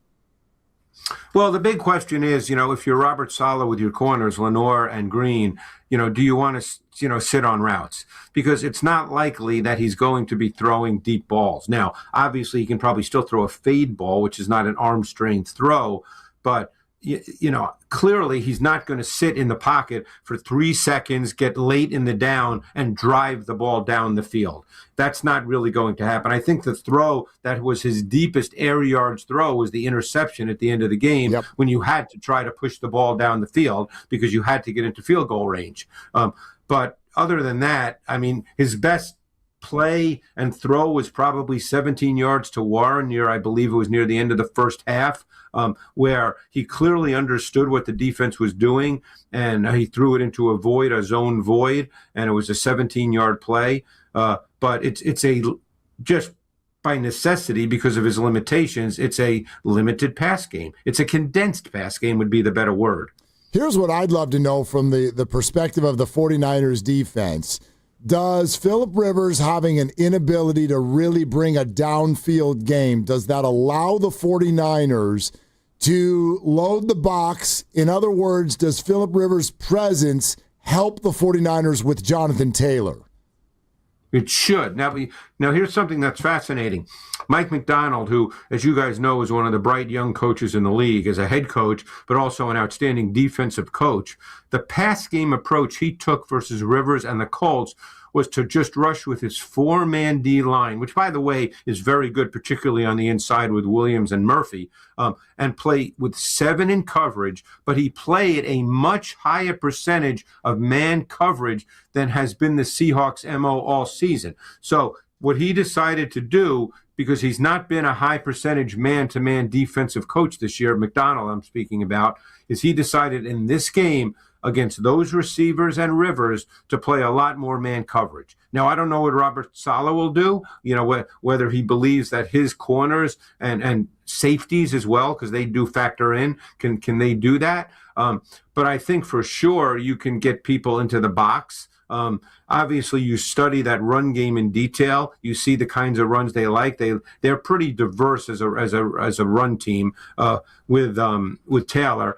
But the great thing about what McDonald did is the longest Taylor run in that game was 11 yards. There were no explosive runs. That's what you have to prevent. You have to prevent the explosive runs. And that's something the Niners didn't do against Tennessee, and I wonder what you saw on the tape where, Pollard had some explosives. Are the Niners just getting pushed off the ball, especially, in that interior? Well, it's funny you mentioned that because there was one run in particular that posed some problems in the game for them, and that's a run that we call duo, where there's 2 double teams on the defensive tackles, and then you push back and you go to the second level. And they had some issues with that. Their tackles did get pushed back a bit, and, Pollard obviously had a couple of runs that were longer, but I'm talking about even the 6, 7, 8 yard runs, because those are the runs that really matter. Those are the runs.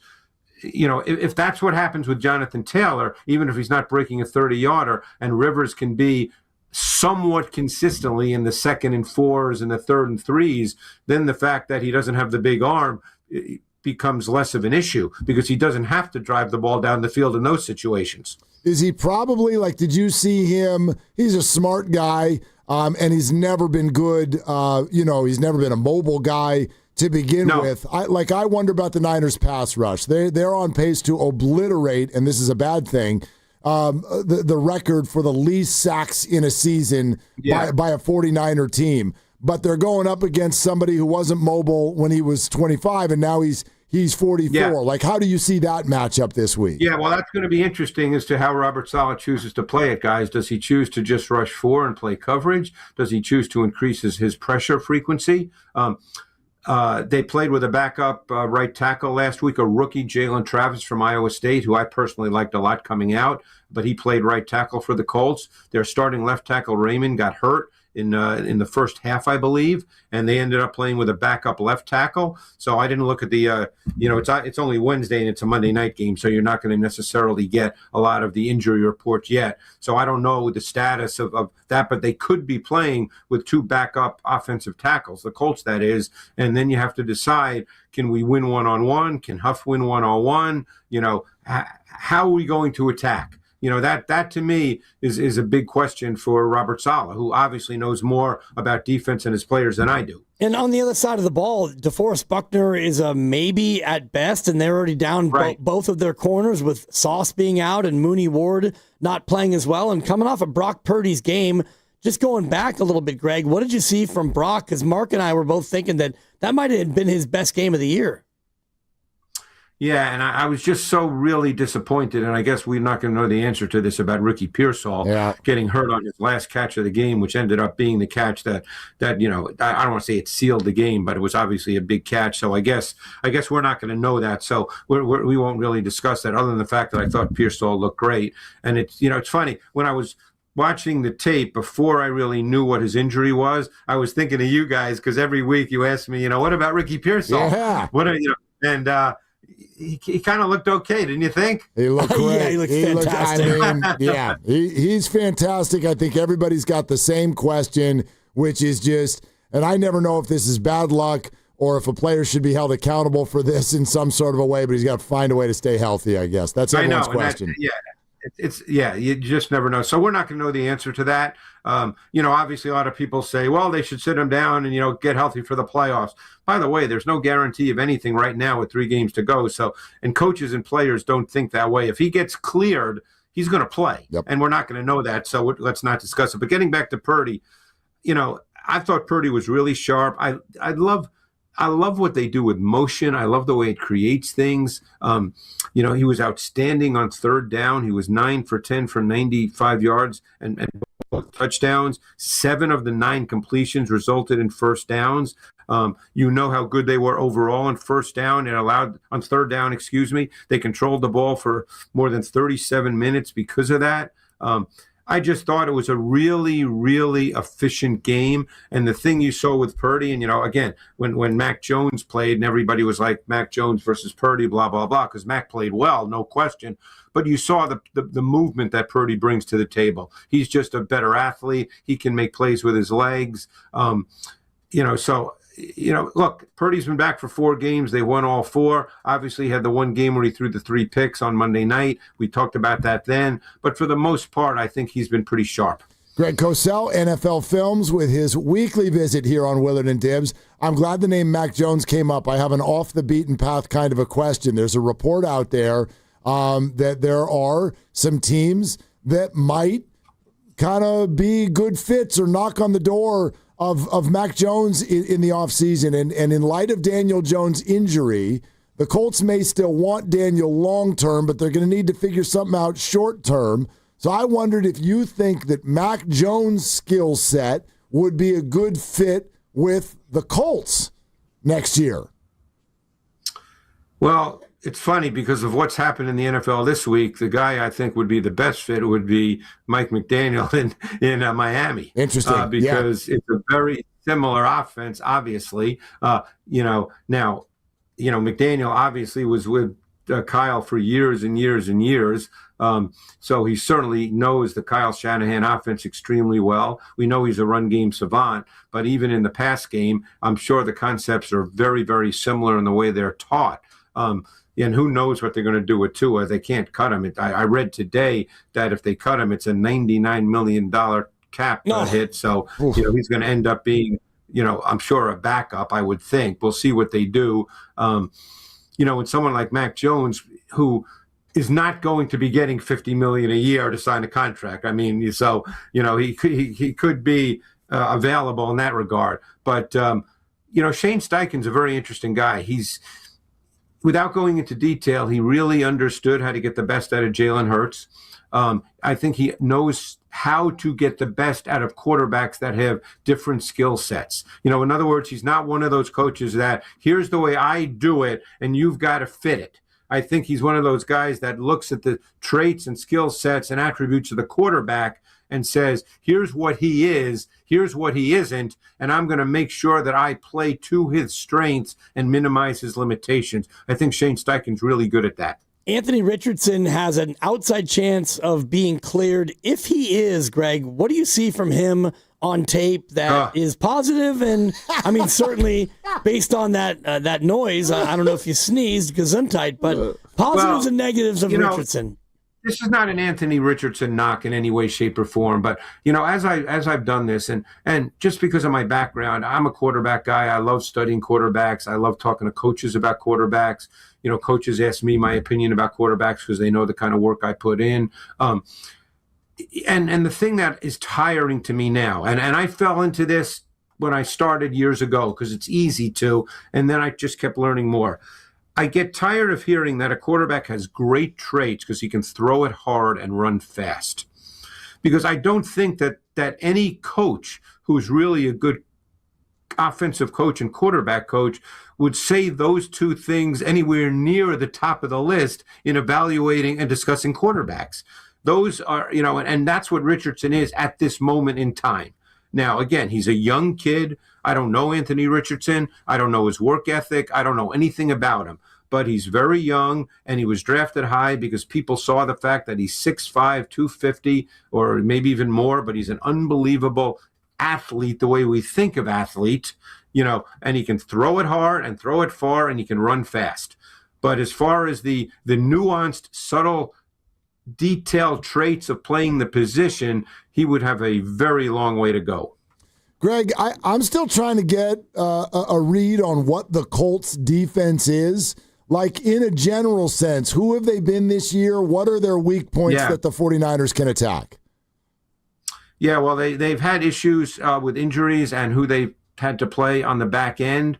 They're a team like, for instance, last week, and again, I don't know their injury situation. Mekhi Blackman played every snap at outside corner. They played this kid Edwards, who's been played at times through this season. He played the higher percentage of snaps at the other outside corner position, with Mitchell getting some snaps as well.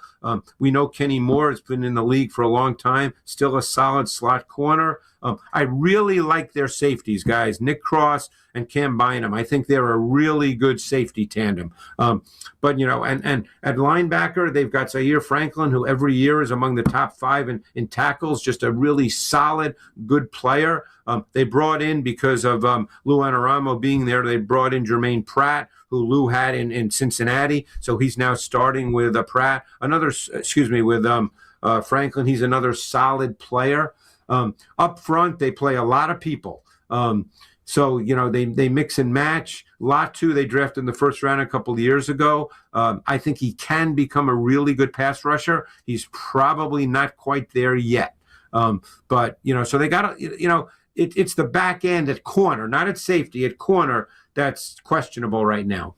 When you look at their front seven, they've been really good against the run most of the year. I know a lot of that was with DeForest Buckner, but how does that match up with a Niner team that has really struggled to run the ball this year?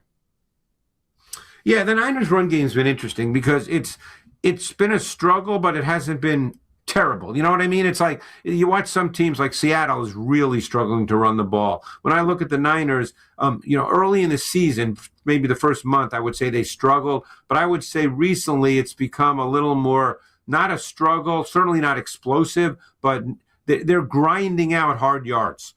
So they're able to at least run the ball, sustain, not be in a ton of third and longs. You just haven't seen, McCaffrey break any, and I'm sure people then think, well, he's lost a step. I don't know what that means, but he's still, I'll tell you what, he gets hard yards. He is a hard runner. And, they're able to sustain. They're not stuck with a lot of 3rd and 9s. Greg, you were talking earlier about the Seattle defense. I'd love to jump off of the Niners for a second, ask you about tomorrow night and sort of see what you think about potentially what the Rams are dealing with if they've got no Devontae Adams and the matchup against that Seattle defense. Well, it's fascinating because since week 7, the Rams have played 41% of their offensive snaps with 3 tight ends. But one of the games in which they did not play with a high percentage of 3 tight ends was against Seattle week 11. But of course they had Devontae Adams. And if Adams is clearly out, which I think he will be, I don't know if it's been officially announced, but if it's a hamstring, I can't imagine him playing 4 days later. Then we'll see if they choose to play as high a percentage with 3 tight ends. I think they might, because they wouldn't have Devontae Adams. Right. And I really like Seattle's defense a lot. They're not a high percentage blitz defense, yet they pressure the quarterback at a really high rate. They play a good amount of zone coverage on the back end. They're a big nickel defense. They play big nickel with Nick Emenwari at safety, the 3rd safety, and he's been a great player for them, a rookie, really good player. And they play dime. So they play big nickel and they play dime. That's what they play. And they're really good up front. Ernest Jones has been really good at linebacker. And they're just a really good defense. Good players playing well, good scheme, not high pressure scheme, but a good scheme. I like watching them. They're fun to watch. And I tell you what, they got guys who play with a swagger, like Devin Witherspoon. He's one of those tempo setters. He plays with a swagger. Adams has officially been listed as doubtful for tomorrow night. So maybe, I mean, now that Greg Cosell, NFL Films, but he has also over the last month become one of America's most foremost handicappers. Greg Stradamus. And so maybe we could find out about tomorrow night, which matters a lot to Niner fans, and Monday night. Come on, what's the big pick, Greg? I can't do tomorrow night. Why? It's one of those games. That's a hard one. Then I'm just throwing what against the wall. I'm just guessing. I'm just making it up. Okay, all right. Picks. Yeah, but against the wall. This is no knock on you guys, but I like to think I have a little more just with what I do, like some relative integrity about. I don't want to just guess on who's going to win a game. No, you're actually on a show right now that has no integrity, Greg. Yeah, and a show that constantly makes guesses. And the pick, Greg, is the under 42.5. Well, we both know that. Does that mean that they think they're going to score less combined than 42.5? Is that what that means? It sure does. Yeah, that's what the indication would be. Okay. I don't know any of that stuff that involves betting, so that's why I asked. No, but that's a couple of really good defenses, right? Mind. Yeah, some good defenses, no doubt. Although, go ahead. No, Greg, I was going to say real quick before you go, and maybe instead of a pick, how about should the Niners put in a claim on Matthew Judon, released today by the Dolphins? What do you still see in him at age 33? I haven't seen a ton of that defense this year, although they've played extremely well over the last month, by the way, extremely well from what I have seen.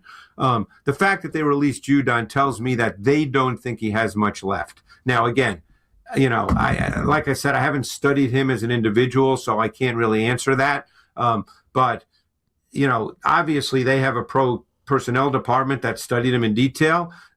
We'll see if they feel he still has something. And sometimes you just need bodies. I mean, sometimes you just need bodies at a position, and they may feel we want to bring in a body. And, if he can play 15 good snaps, that's okay. But, I don't know exactly where Judon stands right now in his, with his age and obviously his declining number of snaps. All right, there it is. Greg Cosell says put all the Christmas cash on a Seahawks-Niners parlay. Prime time coming up this week. Yeah, that's how we're going to do it. Hey, Greg, great to have you as well. And happy holidays to you. I don't know if we'll get to talk to you next week. Well, maybe we can figure something out, because how can I get through a week without talking to you guys? I think a Tuesday Cosell could be in order. Oh, yeah. I think so. Yep. Let's talk it out, Greg. Thank you. All right, guys. Appreciate it. Thanks so much. All right, there he goes. Greg Cosell, NFL Films, and call his message phone 1-888 Parlay Niners. Yeah. On your message phone. There it is. Yeah. And, the pick is in for tomorrow, but I do think that it's an under game. Those two teams, December, Thursday night. Sure. Yep. Okay, Warrior Wednesday brought to you by Freeman's Appliance. Come see their full selection of in-stock luxury appliances and live work and vignettes. Visit Freeman's Appliance in Pleasant Hill today. We're also brought to you by Fremont Bank. Here for you, here for good. Okay, we're going to get back to your Kerr phone calls shortly, but we also just stay tuned so you can figure out why we want to talk about Jawan Jennings. That's next on Willard and Dibbs.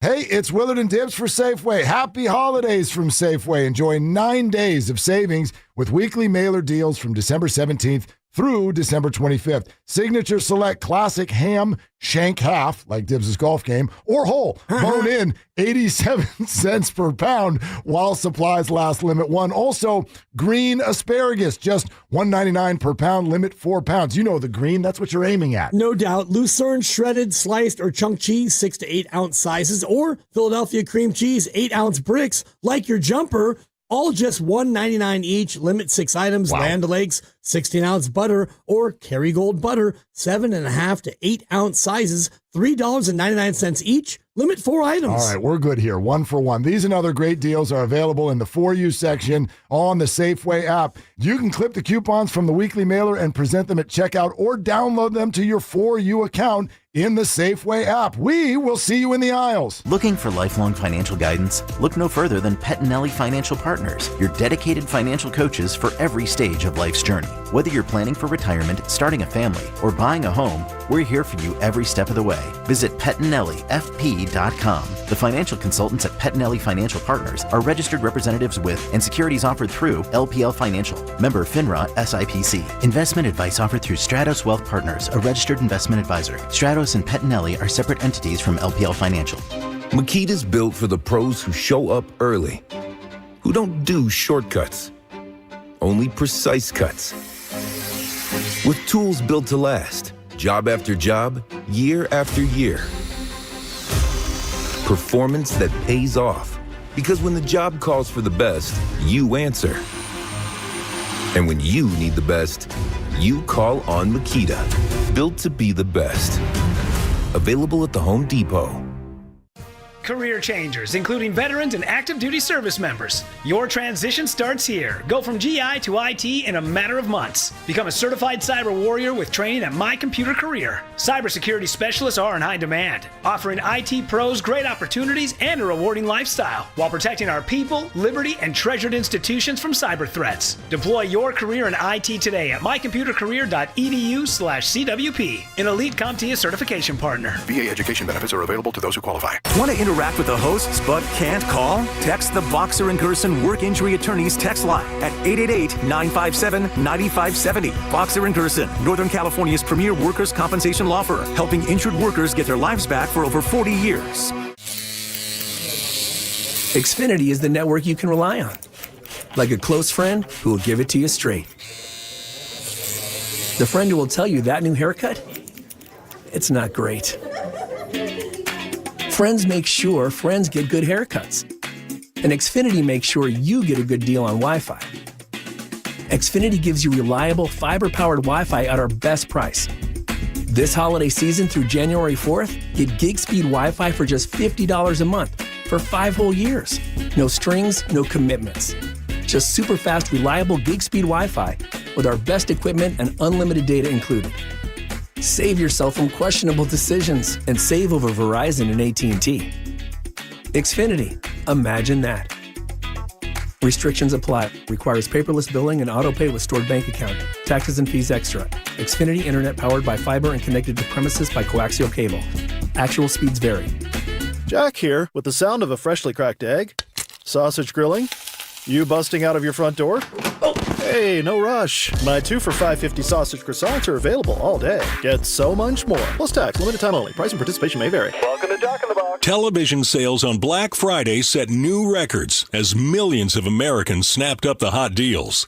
But a lot of people were out of town or too busy to take advantage of the special pricing. So, how about a redo? Right now, you've got a second chance to save big on many of the top-rated Samsung, LG, and Sony TVs. Where? At Video Only, where the smart shoppers go. So, don't miss out. Check out Video Only now, or you'll be sorry.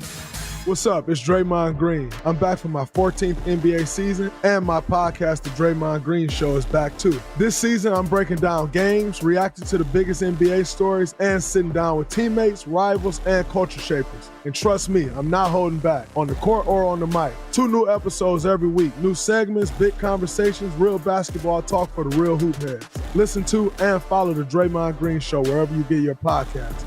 We're back, we're better, let's get it. I love a day on the water with friends, but my moderate to severe plaque psoriasis sometimes holds me back. Now I'm all in with clearer skin thanks to Skyrizi. Risankizumab Riza, a prescription-only 150 milligram injection for adults who are candidates for systemic or phototherapy. Teaching music is my passion, but my active psoriatic arthritis can limit me at times. Now I'm treating my joint symptoms with Skyrizi. With Skyrizi, most people with plaque psoriasis saw 90% clearer skin at 4 months. Or if you are an adult with active psoriatic arthritis, Skyrizi helps you move with less joint pain, stiffness, swelling, and fatigue. Don't use if allergic to Skyrizi. Serious allergic reactions, increased infections, or lower ability to fight them may occur. Before treatment, get checked for infections and tuberculosis. Tell your doctor about any flu-like symptoms or vaccines. There's nothing like clearer skin. There's nothing like better movement, and that means everything. Ask your doctor about Skyrizi. Visit Skyrizi.com or call 1-866-SKY-RIZZI to learn more.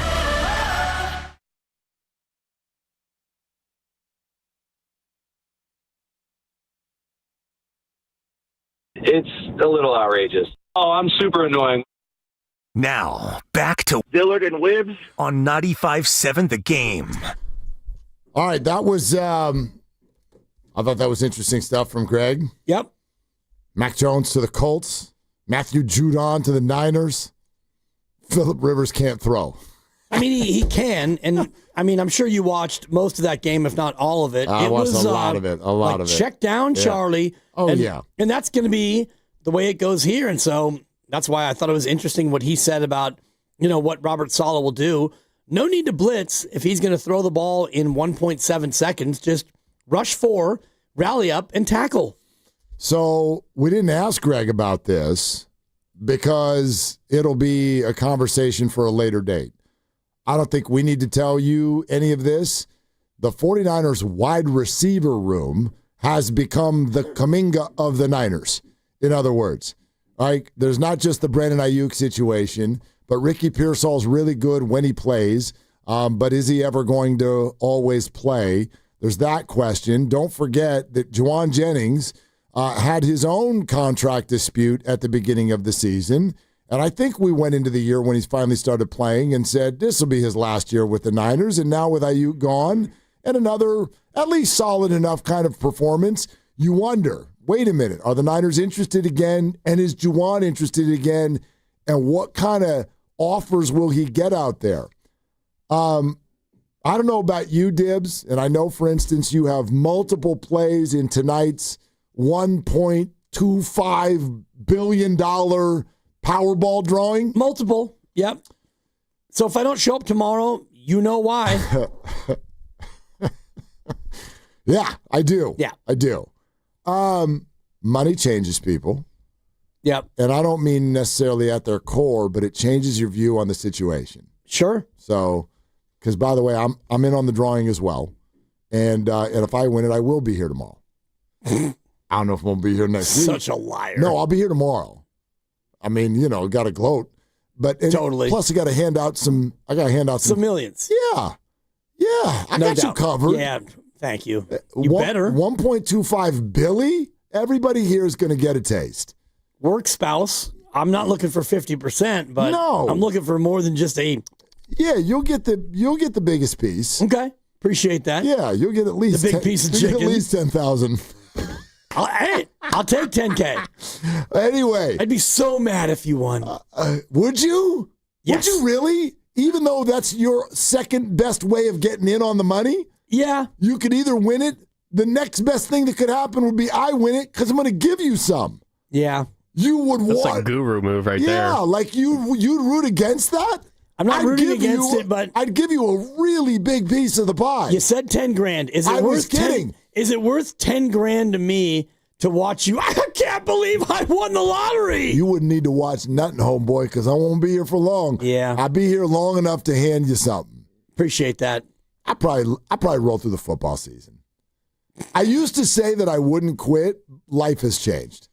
Right. Life has changed. You're 50. Yeah. Well, and there's just stuff going on. It's kind of like Joe Burrow. No doubt. There's a lot going on.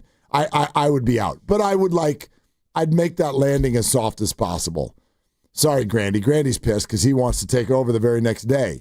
You'll get a piece too, Grandy. Don't worry. What's going on? Nothing. We're spitballing. Oh, okay. We're Powerball dreaming right now. Anyway, my point is, as we just detailed, money changes the calculus. So, Juwan Jennings was really mad at the beginning of the year, right?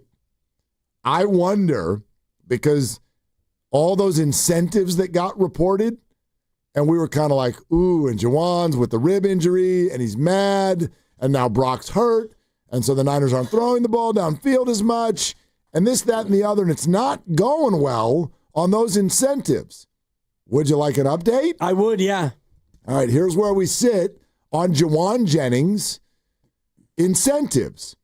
For 50% of the offensive snaps, he will make $1.5 million, and so far he's played 67% of the snaps. All right. I like his chances there. Okay. He will make another $666,000 if he gets 60 catches. He currently has 44. All right. 3 games to go. Needs 16 catches. That one is in the balance. It's tough. Yeah. I would say that's a little less than 50. That's less than likely. It depends on Ricky Pearsall. Well, if Ricky's out, too. I mean, Juwan may have to eat more. Another $666K. If he gets to 600 receiving yards, he's currently at 495. I like his chances there, although you do have to factor in the likelihood of him getting ejected, which cost him $1,000 last year. It did. But he only needs about 34, 35 yards a game with the remaining 3 in order to hit that one. How about this? If he plays 15 games, $2.4 million, he's played 12. Don't get hurt, Juwan. Right. 3 to go. Got to play them all. And plus playoffs, though. I think that also factors in. I don't know. Okay. Maybe. If the 49ers make the playoffs, looks solid, and Jennings plays at least 35 offensive snaps in a playoff game, $600,000. All right, Juwan. Okay? So there's a lot that really look like they're going to be achieved, a bunch more that have a strong chance of being achieved. I think if Juwan pretty much stays healthy through the rest of the year and the Niners don't uncork a 3-game losing streak right now, Juwan's going to get a bunch of this money. And does that soften whatever the hell y'all were arguing about in July and August? Because for me, Dibs, and I think you agree with me, boy, my opinion has changed big time. Partially because of Ayuk, partially because Jordan Watkins hasn't turned into much of a thing. Right. Ricky Pearsall's injuries, et cetera, et cetera. I want Juwan Jennings back next year. I don't think that was necessarily the Niners' plan at the start of the year. I hope it's their plan now. It should be their plan because you look at what else is going on. Brandon Ayuk had his guarantees voided, and now he's doing the Chris Brown. He's putting his deuces up, so he's out. And you mentioned, Jordan Watkins? He's played 17 snaps, which is the same number as Malik Turner. I don't even know if you've ever heard of him. He's also played 17 snaps. Sky Moore, 94 snaps. And you know what, Sky? You stay, you return kicks. I love you in that role. And I was going through my notes. I did a deep dive on some of the Niner stuff, and I went through all of my handwritten play-by-play notes. And like 5 or 6 times, Grandy, I have written down either should have had a fair catch or ran away from a kick or caught it at the 4. And now the last 7 or 8 weeks, he has been amazing. So, Sky, you come back. Demarcus Robinson, quietly getting better as a wide receiver, 3 or 4. Yep. So, and he signed, so he stays. Marquez Valdez-Scantling, I believe he's a Steeler. I think he's a Steeler. He's a Steelers. I think he caught a touchdown the other night. Russell Gage, 28 snaps. Kendrick Bourne, he's going to leave. Ricky Pearsall, you can't stay healthy. So when I run through that whole list, you've got Demarcus Robinson, wide receiver 3, a Ricky Pearsall question mark, and then Juwan. So I'm with you. Let's get this done in the offseason. Yeah. Give him a real contract. I don't know where the relationship is. I don't know. I don't know where it is. I don't think it's awful. It's not Ayukian. Thank you. But I don't know where that sits. I would bet that the relationship is better than we think. Maybe. And I also don't know, you know what I really am fast? I don't know what kind of offers he's going to get. I don't know what the league thinks. I don't know if Juwan Jennings has a little Draymond Green in him where people are like, oh, that works really well with the 49ers. You do third down, you're big, you block, you're not a downfield threat very much. The Niners don't throw downfield very much. That's a great fit. No, we don't want you with the Bengals or whatever. You know what I mean? But I think there are a lot of places where he would fit. I think he's going to get some interest.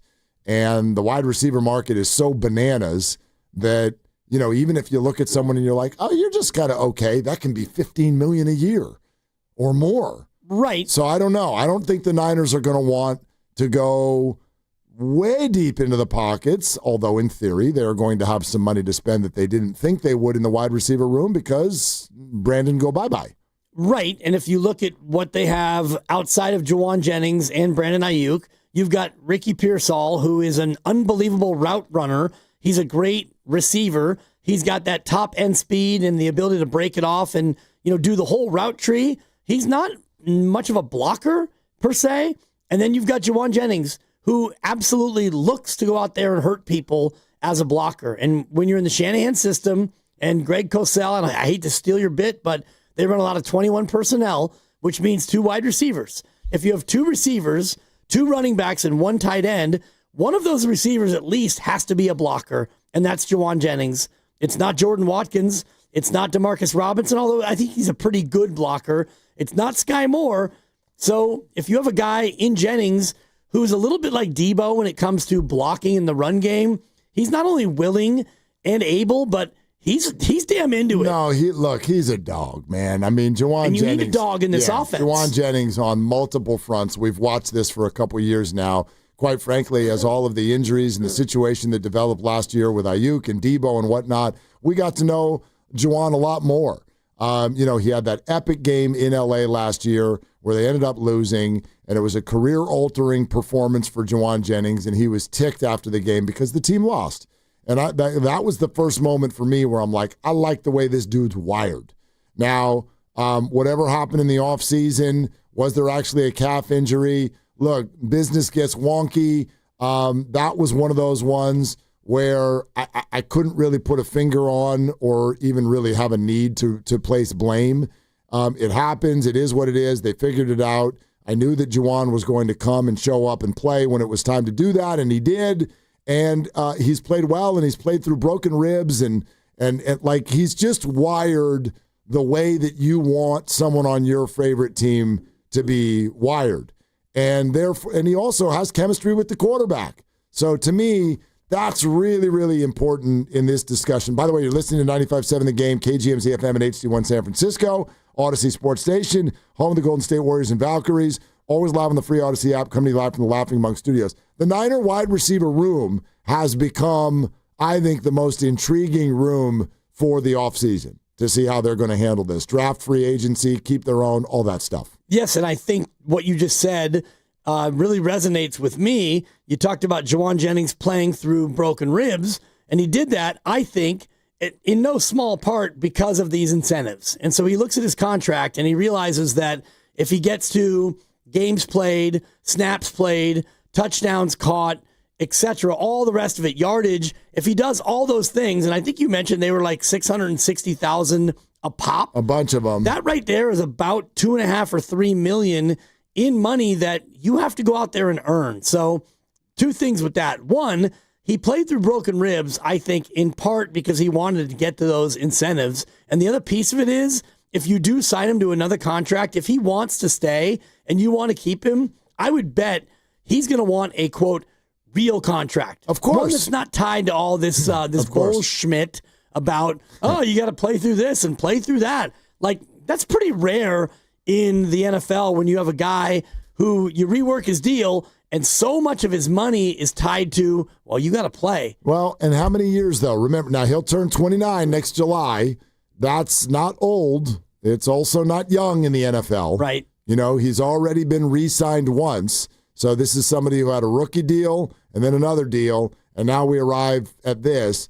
It's not a long-term contract. It's not a 4 or a 5 year deal by any stretch. No, but if it's 2 and 25, 2 years, $25 million with 15 guaranteed. Without knowing the Niners cap inner workings at all, that feels, I would do that.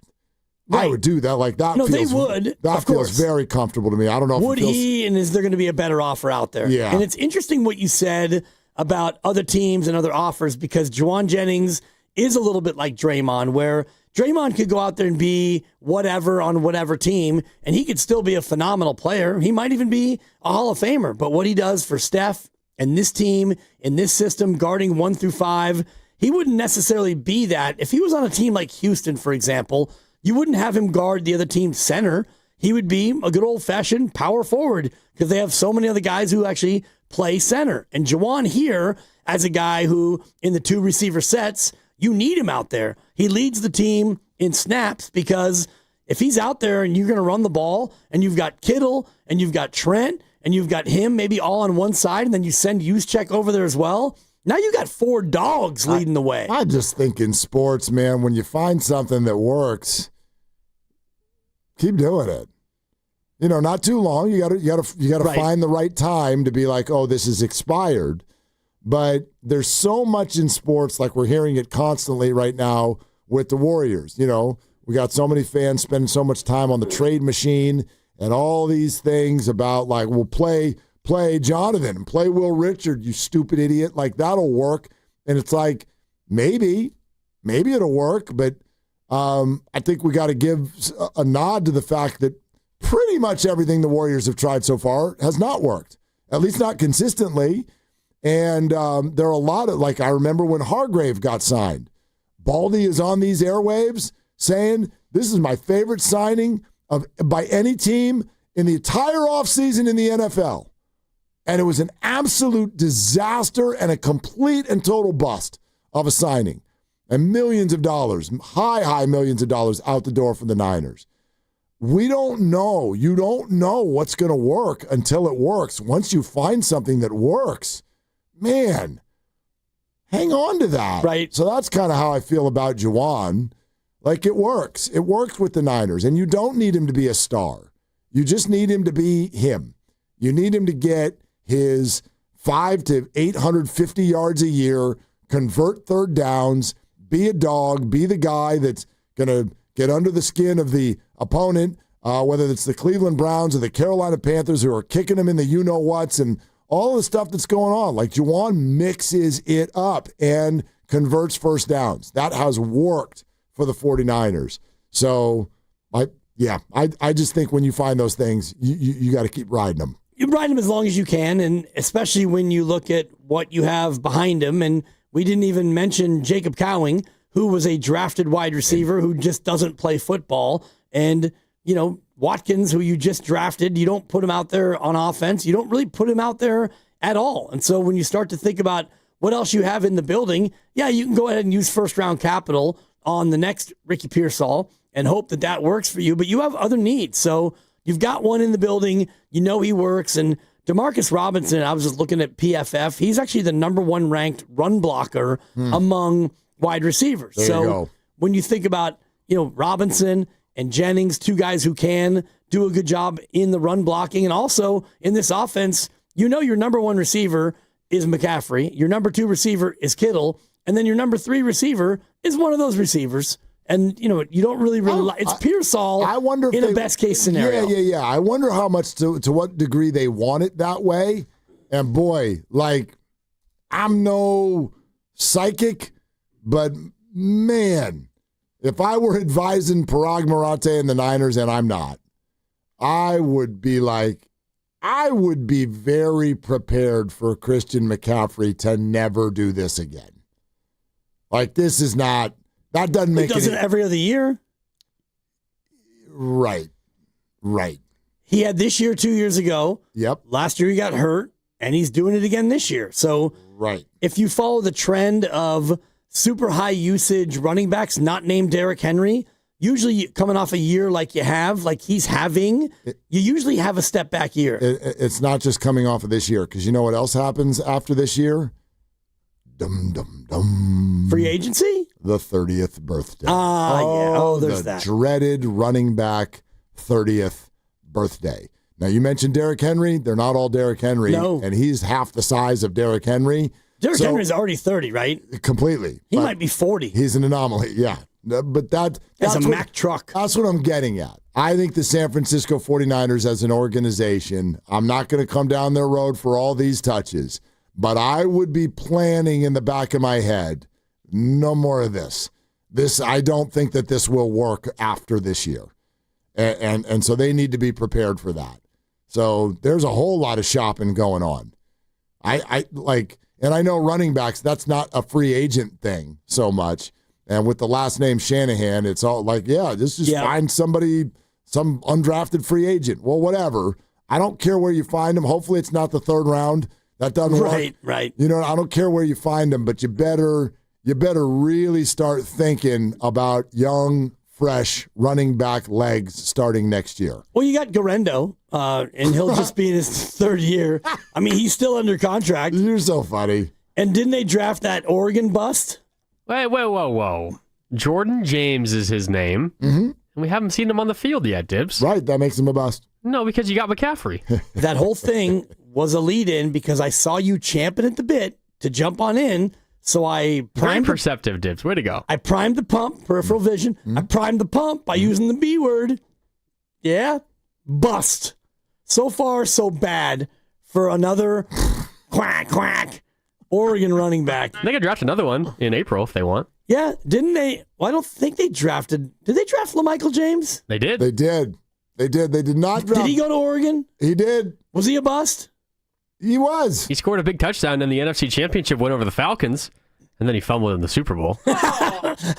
Lucas Alexander. My favorite, probably my seventh favorite part about the show is the Lucas, the Mockingbird from the fourth row. Bucky Irving went to Oregon, didn't he? He did. Yeah, he's good. Also went to Minnesota. He didn't play for the Niners, though? No. He didn't play very well for my fantasy team last week either. I'm out. It's a shame. Bucky. I thought that was the B word you were going to go to. No, and they also drafted, wasn't Eric Armstead an Oregon guy? So was DeForest Buckner. So, yeah, a couple wins there. Those are defensive players. I know. You know who else went to Oregon? Diamador Lenore. And you know what? Quietly, the jury's still out on Diamador Lenore. He is not. Oh, really? You go back and watch the film from Tennessee. Oh, okay, Cosell. What'd you find? There are a couple plays where well, first of all, they didn't set the edge at all in the run game. A couple plays. Everybody's got a couple plays. He's not having the same year he had last year. Well, that actually kind of makes sense. He's running around with a bunch of babies in the secondary with him, and there's no pass rush. Of course he's having a worse year. Of course he is. They can't touch the quarterback. And he is the only experienced defensive back member. I'm amazed that he's played as well as he has. That's a terrible setup for a corner. PFF has him at 48th among corners. Yeah. You'd be wrong. The highest ranked Niner on the cornerback list. So I'm with you. The pass rush has been non-existent. You should just have, if they had Myles Garrett, they could play the rare 1-10 formation instead of a 4-3 or a 3-4. You just play a 1-10, and he has more sacks than you do. You know, he needs a sack and a half to break the record in 3 games. Sack and a half. Yeah. Yep. He gets that in the first quarter. Probably. Yeah. All right, Warrior Wednesday is brought to you by Freeman's Appliance. Come see their full selection of in-stock luxury appliances and live working vignettes. Visit Freeman's Appliance in Pleasant Hill today. Also sponsored by Bay Area Fast Track. We're going to probably get Grandy's grades in today since we didn't yesterday, so we can still kind of put to bed the win against Tennessee. But you all know what we're talking about. Let's reboot the conversation about that awful, overrated, just dishonest and incapable head coach of the Golden State Warriors, Steve Kerr. Let's talk about that a little bit more coming up on Willard and Dibs. On January 1st, tolls will go up on all bridges except the Golden Gate. These funds will be used to maintain and rehabilitate the Bay Area's 7 state-owned bridges. Learn more at bayareafasttrack.org. Hey there, it's Bonte with the report from River Islands in Lathrop, where so much is happening this winter. The home selection has never been better, with neighborhoods designed to fit a wide range of lifestyles. Whatever is on your list of must, an amazing kitchen, a home gym, a private office, or a separate suite for your in-laws, the home builders have designed a home just for you. Priced from the low $600,000s to over $1 million. There's even a community for active adults, 55 plus, inside the River Islands Master Plan, with its own clubhouse for sports and socializing. Then there's everything that's all around your home, the lakes, the parks and trails. How about the San Joaquin River? Every day feels like a good day when you have so much access to the outdoors right out your own front door. Not far from home, day trippers head out to Yosemite, the Gold Country, or the Lodi Wine Country, or they meet up with friends on the deck of the Boathouse Restaurant. No matter how you define it, River Islands is where the good life comes to life. Isn't it time for you to discover the islands? Check it out at riverislands.com. Hi, I'm Emily, your friend and jeweler at Shane Company, where a small box with a burgundy bow will help you win the holidays. As an in-house designer, I love creating meaningful, fine jewelry gifts. Choose a necklace with a gorgeous infinity charm to symbolize your everlasting love, or go for a personalized piece with an engraving, their zodiac sign, favorite color gemstone, or their initial accented with pave diamonds, because a friend wants you to be a holiday hero. Stop by or shop now at shaneco.com. Shane Company, your friend and jeweler. Running a business means wearing multiple hats. So if you're like me, you probably started out using your personal phone, taking client calls and texts nonstop. As my business grew, I needed something smarter. That's when I switched to Quo, the #1 business phone system. Quo works right on your phone or computer. No carrying 2 phones, no clunky landline, just one easy app you can try for free. Your team can share one number and handle calls and texts together like a shared inbox. Any teammate can jump into the conversation so customers get faster responses. And Quo's AI assistant summarizes your calls and responds to customers 24/7, so you never miss a lead or opportunity. All this starts at just $15 a month. That's basically 2 coffees. You can even keep your current business phone number. Find out why 90,000 businesses trust Quo. No missed calls, no missed customers. Try Quo for free at quo.com/sports. That's quo.com/sports to try Quo free. QUO.com/SPORTS. Hi, I'm Chris. I'm David. And I'm John Margevisi with Jack's Restaurant and Bar. Dude, what's with that voice? Bro, it's my radio voice. People say I have a great voice for radio. Bro, people say you have a great face for radio. Oh, you have a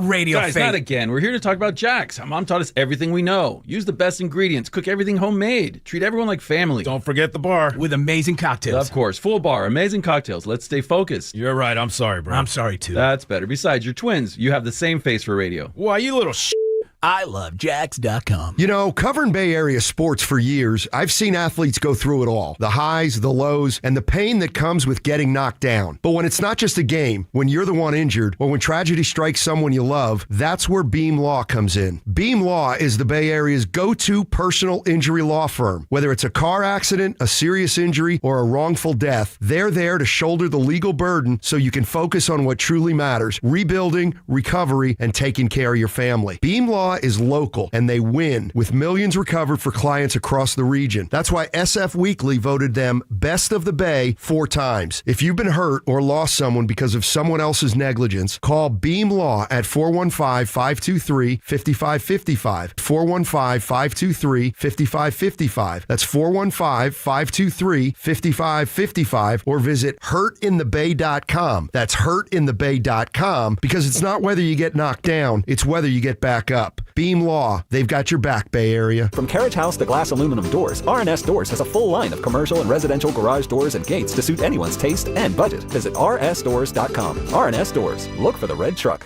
Guys, thanks for helping me carry my Christmas tree. Zoe, this thing weighs a ton. Drewski, lift with your legs, man. Santa! Did you get my letter? He's talking to you, Bridges. I'm not. Of course he did. Right, Santa? You know, my elf Drewski here, he handles the nice list. An elf? I'm 6'3". What everyone wants is iPhone 17. And at T-Mobile, you can get it on them. That center stage front camera is amazing for group selfies. Right, Mrs. Claus? I'm Mrs. Claus's much younger sister. And at T-Mobile, there's no trade-in needed when you switch, so you can keep your old phone. Or give it as a gift. And the best part? You can make the switch to T-Mobile from your phone in just 15 minutes. Guys, my side of the tree is slipping. Timber! The holidays are better at T-Mobile. Switch in just 15 minutes and get iPhone 17 on us with no trade-in needed. With 24 monthly bill credits for well-qualified customers plus tax and $35 device connection charge. Credits end and balance due if you pay off early or cancel. Finance agreement 256 gigs, $830. Eligible port in a new line. $100 plus a month plan with auto pay plus taxes and fees required. Check out in 15 minutes or less per line. Visit T-Mobile.com. San Francisco will be mostly cloudy tonight with a low near 46. Weather brought to you by Staples. Have an easy holiday at Staples. Save on top tech and gaming gifts, shipping supplies and services to get your packages there safely, even custom cards and wrapping paper. Staples. That was easy.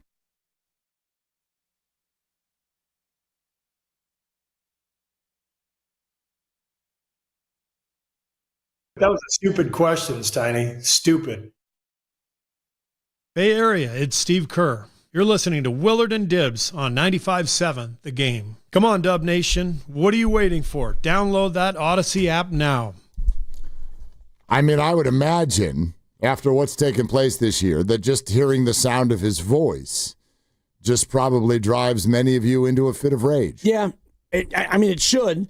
11 playoff appearances in 12 years, 4 titles. I've had it, Mark. I've had it with all this damn winning. Look, I don't want the whole thing to sound sarcastic. I do. That's fine. I do. That's fine. I really don't. I just, this is where we started the show today. I think that Warrior basketball right now, I don't want to say it's at a crossroads. It's not. This has been coming. They're in a very, obviously, a very difficult spot. I think that there are very healthy opinions about who should be playing more, who should be playing less. Why is that decision happening over there? These are all very normal and I think fair discussion points. What I view and what Dibbs I know is viewing as well, and this is not from a lot of you. I know there are a lot of you listening to us. Maybe you're not even on social media. You've never called or texted a radio show in your life, and there's nothing more than a text between you and your friends where you're just like, yeah, I'm not really big on J.K. sitting or Will Richards sitting or Pods gets too many minutes or whatever. That's fine. You may not be aware there is also what we view as a larger than normal portion of the fan base that literally wakes up in the morning with their middle fingers up in the air at a poster of Steve Kerr. There's fire Kerr everywhere. Yeah. I started the show by saying, and by the way, Lucas, is it still up or did you take it down? The graphic of Steve Kerr, like, what do you want to ask? Oh, it's there. Okay, you can go check it out. Go to Twitter and you'll see. Lucas has a picture of Steve Kerr coming on with Willard and Dibbs at 5 o'clock. What would you like to ask Steve Kerr today? I would say about 66% of the responses are not readable. They're not even readable. Well, some of them are just nonsense. Like, of course they are. Why are you such an idiot? There's a question. I mean, it's a great question. What time are you getting to Pods' apartment tonight? Right. Well, that's a great question. Thank you, Chris. And look, I get it. A lot of you are just on Twitter for the snark, and that's fine. But come on. I challenged everybody off the beginning. I haven't heard anybody answer it yet. Go ahead and tell me the time in American professional sports when a fan base acted this way toward a multi-championship coach. I've never seen anything like this. You and I can't even think of anyone who's been fired with 2 rings or more. Yeah. Let alone have hashtags dedicated to his demise. So it's just a little hot, and I'd love to explore it. Why is it so hot? Why is this so hot? Guru yesterday was like, the Kerr-Kaminga thing feels personal. Right, and you asked him. And I asked him about it, and by the way, here is his answer. That couldn't be farther from the truth. We treat all of our players with the utmost dignity and respect, and all we try to do is win. And part, I've talked about this publicly. I don't think it's a secret. It has been a tricky fit at times, and he's a really talented player, and he's had some really good moments. And then there's been times where it hasn't clicked. The last couple of weeks, it was a tough fit. And so we went in the opposite direction just to try to see if we could find a little more rhythm. And it's as simple as that. By the way, there's also this. This was after practice today on Jonathan. I can tell you JK's been great, this last week as he's been out of the rotation. He's working really hard, and I'm going to reward that. I mean, he needs to be back out there. Okay, so you're going to see JK back out on the floor tomorrow. Yeah, and if it was personal, then he wouldn't play him at all. I've been in situations where he wouldn't even be there. It was personal. Yeah. And when it's really personal, then you get a bunch of DNPs. Like you get WNPs. We'll never play. That's when it's personal. You get go homes. Basically. Is what you get. Well, in this spot, I mean, you still want to get something for the asset. But if it's really personal, like that's it. Like you're gone. And I was thinking about, I can't remember, Zach Littell and Gabe Kapler. That was a personal affront. Yep. And so he slammed the ball in Kapler's hand, and he walked off the mound, and Kapler followed right after him and right into the tunnel, and he was cut the next day. Yeah. That was personal. I don't know if it was a simmering feud. And I mentioned this yesterday about the Chris Webber, Don Nelson thing from 31 years ago. That was personal. Nelly wanted Webber to play center. Webber didn't, and it devolved to a spot where Webber opted out of his contract, and then he bounced, and then Nelly got fired. Yeah. That was personal. No, there are situations that get personal. I think it got personal between the Red Sox and Rafi Devers at points last year. Good point, yeah. It got personal because it was more about like concepts and whether or not you will even try or whether you'll do this for the team or whatnot. I'll tell you what, it's so funny that people are bringing up personal. You want to know what feels personal? It's the way a lot of you feel about Steve Kerr. That's what feels personal. I mean, what are we doing here? What are we doing? You're never going to hear either of us, quite frankly, say that any coach or player is perfect. So I have zero issues if you didn't like Kyle Shanahan's fourth down play call, and if you don't like that Steve Kerr has benched Jonathan Kaminga at times. Or that he's in love with Pajemski. I have no problem with that criticism. None. But here's where actually, and I'm not even just talking about the profane. How about this? And because our boxer and Gerson work injury attorney's text line is on overdrive right now. 408, Kerr's more of a diplomat. He's not an actual coach. Okay. 4 championships. Managing egos that you can't even quantify. Does he have great players? Yeah, so do all of the championship coaches. All of them. I mean, does the Thunder coach not have great players? Is Nikola Jokic, is he not a great player? That doesn't exist. Well, and what is coaching at that level? So he's got the front row of coaches, including Terry Stotts and Jerry Stackhouse and Ron Adams, and I think Bruce Frazier's a front row guy. Then you got your second row coaches, where you got 5 or 6 other guys. You've got a training staff. You've got an analytics staff. You got a video room. So Steve Kerr is not like I was in high school as a high school coach, where it was just me. I had no assistant. And you're running practice, you're making the schedule, you're doing everything. Steve Kerr is the CEO of the coaching staff. So to think he's not coaching, I think is really short-sighted as far as what these people actually do. It's disrespectful.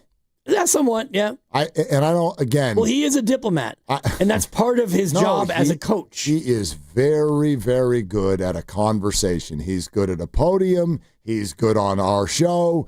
Yes, Steve is good at that. Does that shape the way some feel about him, good or bad? There's probably no question. There's no question. But here's something. I love this.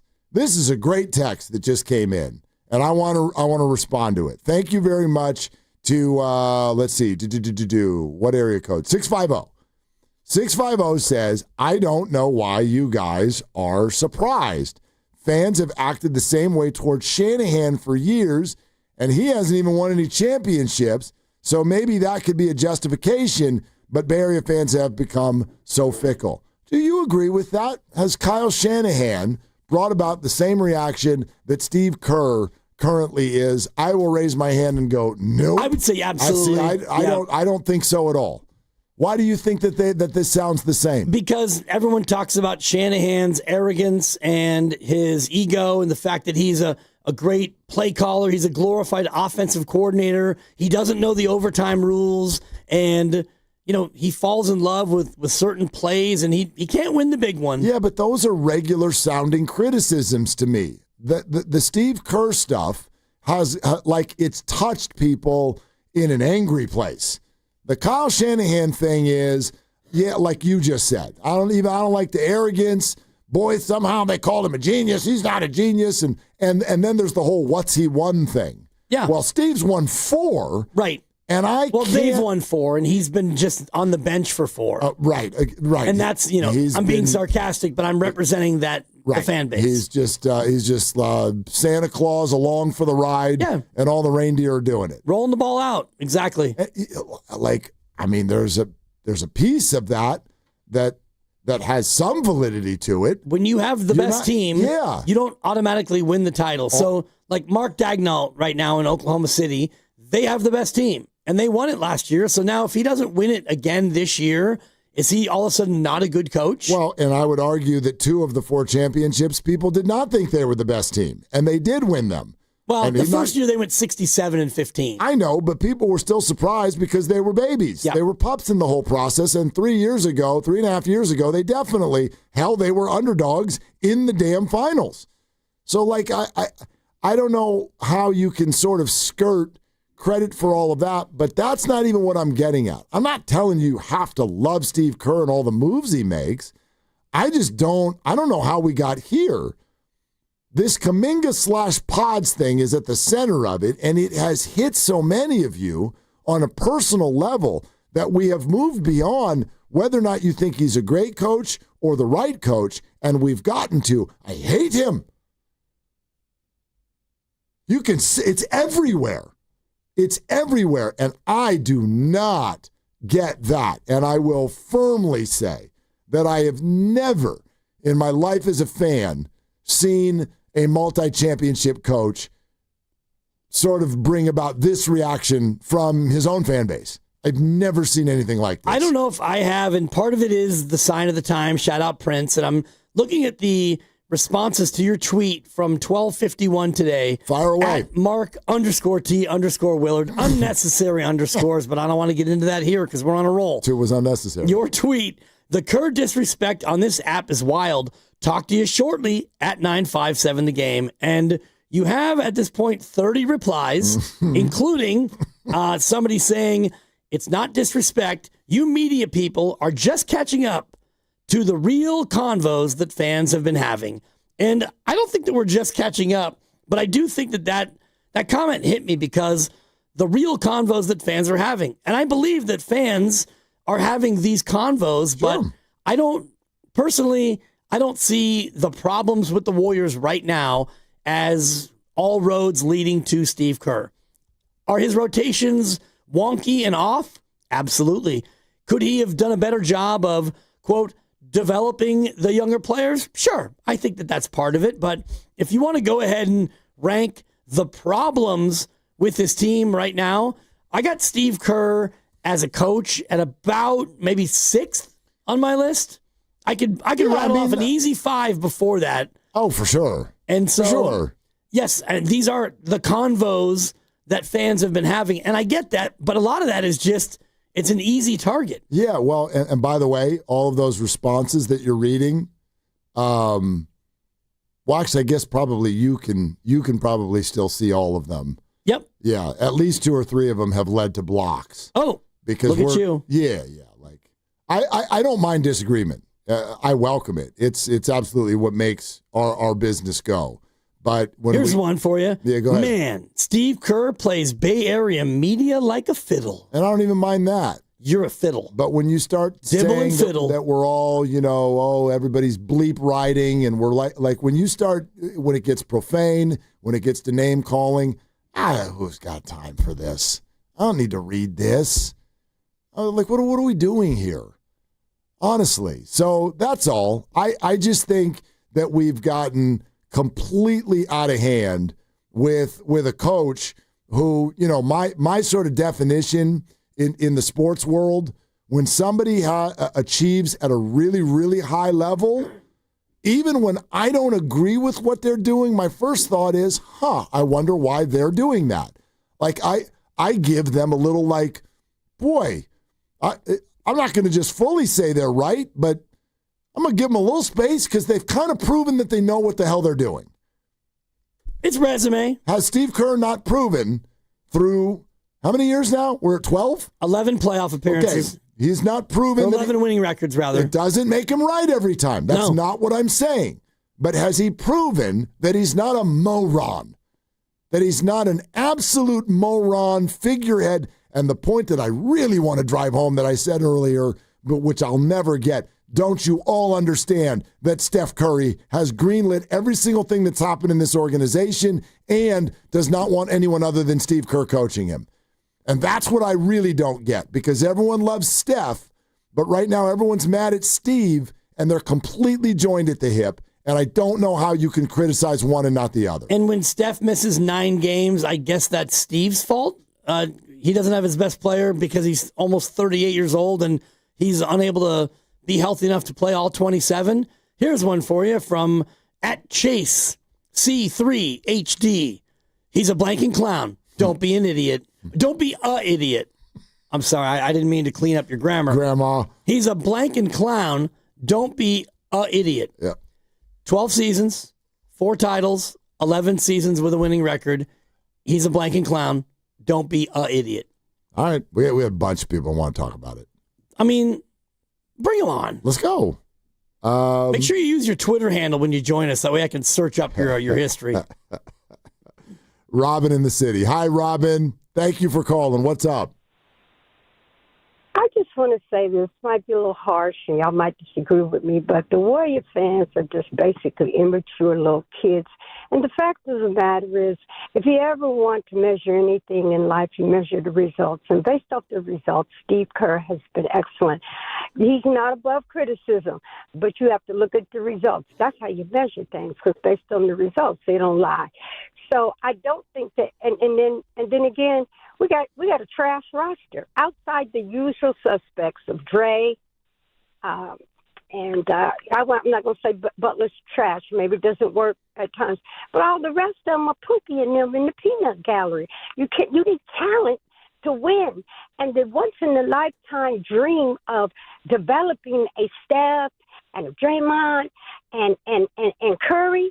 It's few and far between. And so I think a lot of our fan base need to get their head out in between the butts. And then also look at the talent around the league. And the number of garbage. With Curry, doesn't play, or Anthony, it's boring. And I don't see no great talent coming out of college either. I mean, you can't work a miracle, okay? That's all I got to say before I really get mad. Bye, guys. Robin, thank you. Happy holidays. Yeah, absolutely. I mean, that sounds like more of a gripe with the entire NBA and the whole process. Analytics have turned the league into this, that, the other. The process of coming out of college basketball, nobody is refined anymore when they get to the league. It leads to a style of play that, for a lot of fans, I think is hard to watch. I also think that that's the normal thing. Like I made this, you and I had this conversation, I think, a week or two ago. I've never been to a Thanksgiving, as long as I can remember, I've never been to a Thanksgiving where I didn't have some old uncle in the corner of the room telling me that it ain't like it used to be. I honestly, since I was 10 years old, and by the way, one of the uncles is still the same guy. He's still with us. And he's still over there in the corner on a big chair telling me that all these advertisements and all this stuff, boy, it's just different. It's different the way they do it. Yeah. So, like, I don't know. We had Mark Schlereth come on last week and say the same thing about the NFL. Totally. Like, the NFL is changed. We don't have padded practices anymore. We don't have double days. And so the football, it's a lot different than it used to be. We got to be aware of ourselves. Like, you should be aware of this. Well, what's that? From @JK Moody Team, we know you're part of Kerr's cult. Yep. And don't want to be on his bad side if he becomes a politician. But some of us can see through his words smoke. The guy placed his Nepo kid in every job he had. And by pure cynicism, trying to destroy talented kids' careers. At JK Moody Team. Yeah. Guess what? He likes JK and Moody. Yeah, well. Yeah, it's crazy. It's crazy. Kerr has always struck me as the kind of guy who really dislikes young basketball players and at such a level that he would like to actually ruin them. Like Lance Armstrong style. Yeah, like Will Richard. Yeah. Like Quentin Post. Bleep that guy. Like Brandon Pajemski. Mm-hmm. He's out to get that young guy. Well, all he does is play him 30 minutes a night. That'll teach him. How is that Colt, by the way? You guys have chants and stuff? Oh, yeah. We meet every Thursday night. So great. Why do you think I call it the best day of the week? I don't want to read too many more of these, but... Oh, can I tell everybody? Do you all know that your afternoon hosts, Willard and Dibbs, do you know that we're not in charge of the Steve Kerr weekly interview? Like when it happens? No. Or what we're allowed to ask? No. Like this is out there a lot. Oh, they gotta be buddy with Kerr or he'll stop coming on the show. Actually, that's not true. I mean, this interview was happening in this time slot before you and I were even in this time slot. Truth. Yeah. And actually, I think right now we're probably pretty big favorites to outlast what we're doing and what Steve Kerr's doing. But you get my drift. Isn't it true that you get handed a page of questions that are produced by quote unquote management? And the air quotes were for you, Lucas. Isn't it true that you're given a script of softballs for the Kerr interview? That's a stat. What if we did a whole interview with Kerr next week where every question started with "Isn't it true"? We could just do the whole thing as if we were lawyers. Isn't it true that Pods has pictures of you? Some material that's so embarrassing that you have to play him? Let me tell you something. This guy is a ball player. I mean, the Pods thing is kind of, it can be a little tough sometimes. It can. I mean, like, I get it. I do. It's, when you watch him play, I think you said this earlier, like, even in a 4-minute span, you can watch him and say, yeah, I get it. I see why you play him. And then it's, oh, God. Yeah. How do you play him? It's just, like, it's never one emotion for more than 3 possessions. Like Isn't it true that you get paid a bonus for every Draymond Green turnover? Pods is not scared. He'll shoot a big 3. Stand on it. And he'll make it. He'll make it sometimes. Yeah. And then on the very next possession, he'll be like, I'm going to run into the lane against this 6'8" dude. And when, that's the sound I make when he does that little running floater dilly bopper. And then the hair, and then I'm going to be better than Steph. I get it. He can be annoying. Do you know what he's shooting from 3 this year? It's over 40%. Right, 40.6. It's which is like an absolutely tremendous number. He's shooting almost 50% in the month of December. But, yeah, Pods must have pictures. Why do you play Pods? All right, look, lots of you want to weigh in. We're coming to you, okay? I'm afraid. Rich and Gotham and Jason and Judy and Manly Man. Here we go. I need a script on how I'm supposed to respond to these callers. Oh, I have one right here. Okay, good. Yeah, Steve just emailed it over. Oh, thank God. And Joe responded. We're brought to you by Fremont Bank. Here for you, here for good. 888-957-9570, Willard and Dibbs. Also, speaking of coaches, you ever study the coaches who win relentlessly? Like Steve Kerr. The legends, the dynasties, systematic warriors like Steve Kerr. They're disciplined, they're obsessive. They outwork, outthink, and outlast everybody like Steve Kerr. Pure domination. In the legal world, that's kind of like Omar Habas, Tarek Habas, and the Habas Law team. When Habas Law goes up against big insurance companies, they grind them to a dust. Habas Law knows every inch of the Bay Area legal playing field, and nothing will catch them off guard. If you've been injured and you want to win, and of course you do, visit habaslaw.com. Habas Law, they fight to make it right. When the new year hits, every business could use a little something to stay ahead. A lift, a jump start, an edge, or perhaps a boost. Like the all-new 5-year business boost from Comcast Business. It's the certainty of a price lock for 5 years on qualifying internet bundles. Plus, you'll have the most reliable Wi-Fi with our best equipment, so your whole team can stay connected at a great rate. And to sweeten the deal, ask about a $500 prepaid card when you add 2 lines of mobile. It's the boost your business deserves. So sign up for the 5-year business boost and get a 5-year price lock on ultra-reliable Wi-Fi. Plus, ask about a $500 prepaid card.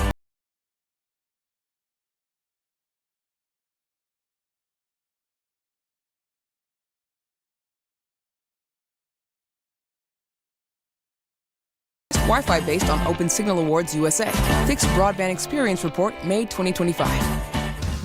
Come into Friedman's Appliance in Pleasant Hill and see an amazing selection of Sub-Zero, Wolf, and Cove appliances live and on display in one of the largest living kitchens in the country. And save with Full Suite Savings Event. With qualifying purchase, get 3 additional years of protection or qualify for a $1,000 rebate. For the largest selection of Sub-Zero, Wolf, and Cove appliances, visit the Living Kitchen at Friedman's Appliance in Pleasant Hill or at friedmansappliance.com. All right, Bay Area, lock in because the clock is ticking on the Ford Final Days year-end sales event, and it's happening right now at Serramonte Ford. And trust me, you do not want to miss this. Right now, you get an extra $1,000 in bonus cash on top of all other offers on brand new 2025 Fords. That's real money, and it gets even better. How about 0% APR for 60 months on Serramonte Ford's most popular rides? We're talking F-150, Explorer, Escape, Mustang Mach-E, Lightning, Transit vans, and Super Duty trucks. 0 down, 0 payments for 90 days. Yeah, sit with that for a second. Every new 2025 Ford in stock qualifies, and there are more than 5 to choose from with that extra $1,000 open bonus cash. But don't wait, this deal ends January 2nd, and when it's over, it's over.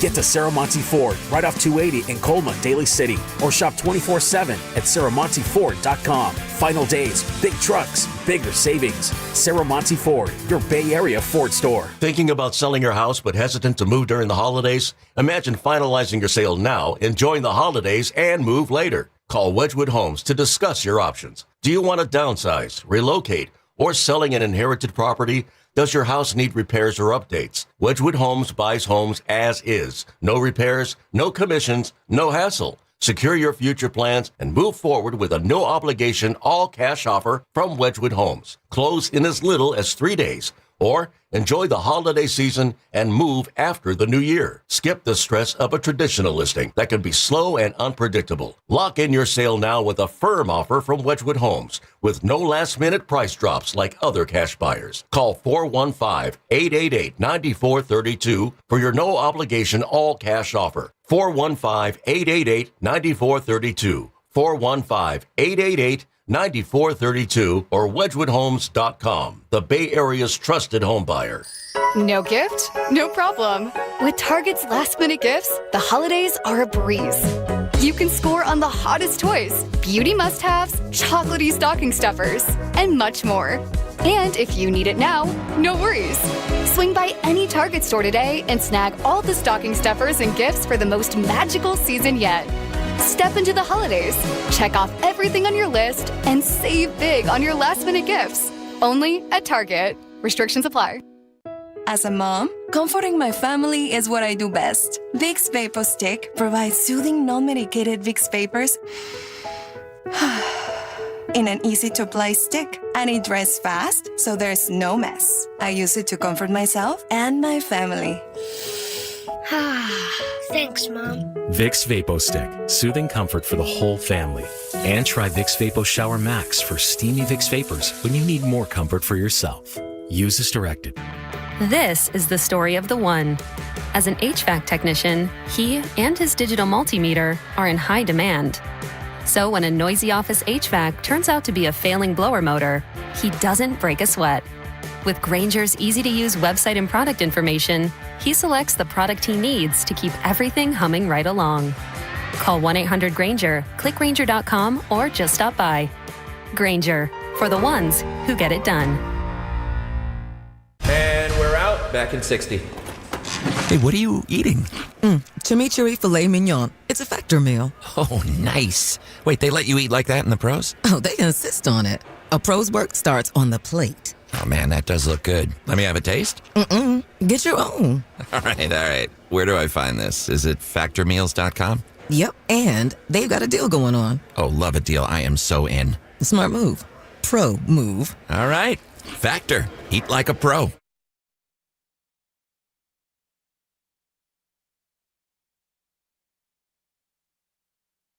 I don't care. Well, first of all, I don't really care. I haven't given that any thought. Bay Area, it's Steve Kerr. You're listening to Willard and Dibbs on 95.7 The Game. And you can see us live on YouTube and Twitch right now. Just search 95.7 The Game and make sure to subscribe.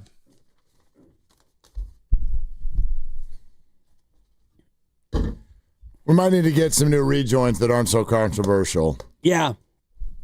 That's a little too hot to touch. Yeah, I'm sure the phone line's going to light up with, hey, Kerr, instead of doing all those rejoins, how about you start coaching up the team?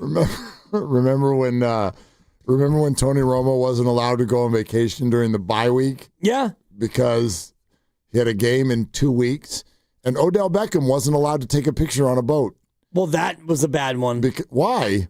Because they lost. And he dropped a touchdown, actually. Right. But what does being on a boat have to do with that 8 days earlier? Because all of the sunscreen he applied apparently seeped into his hands, and he was unable to hold on to the football. Yeah. Duh.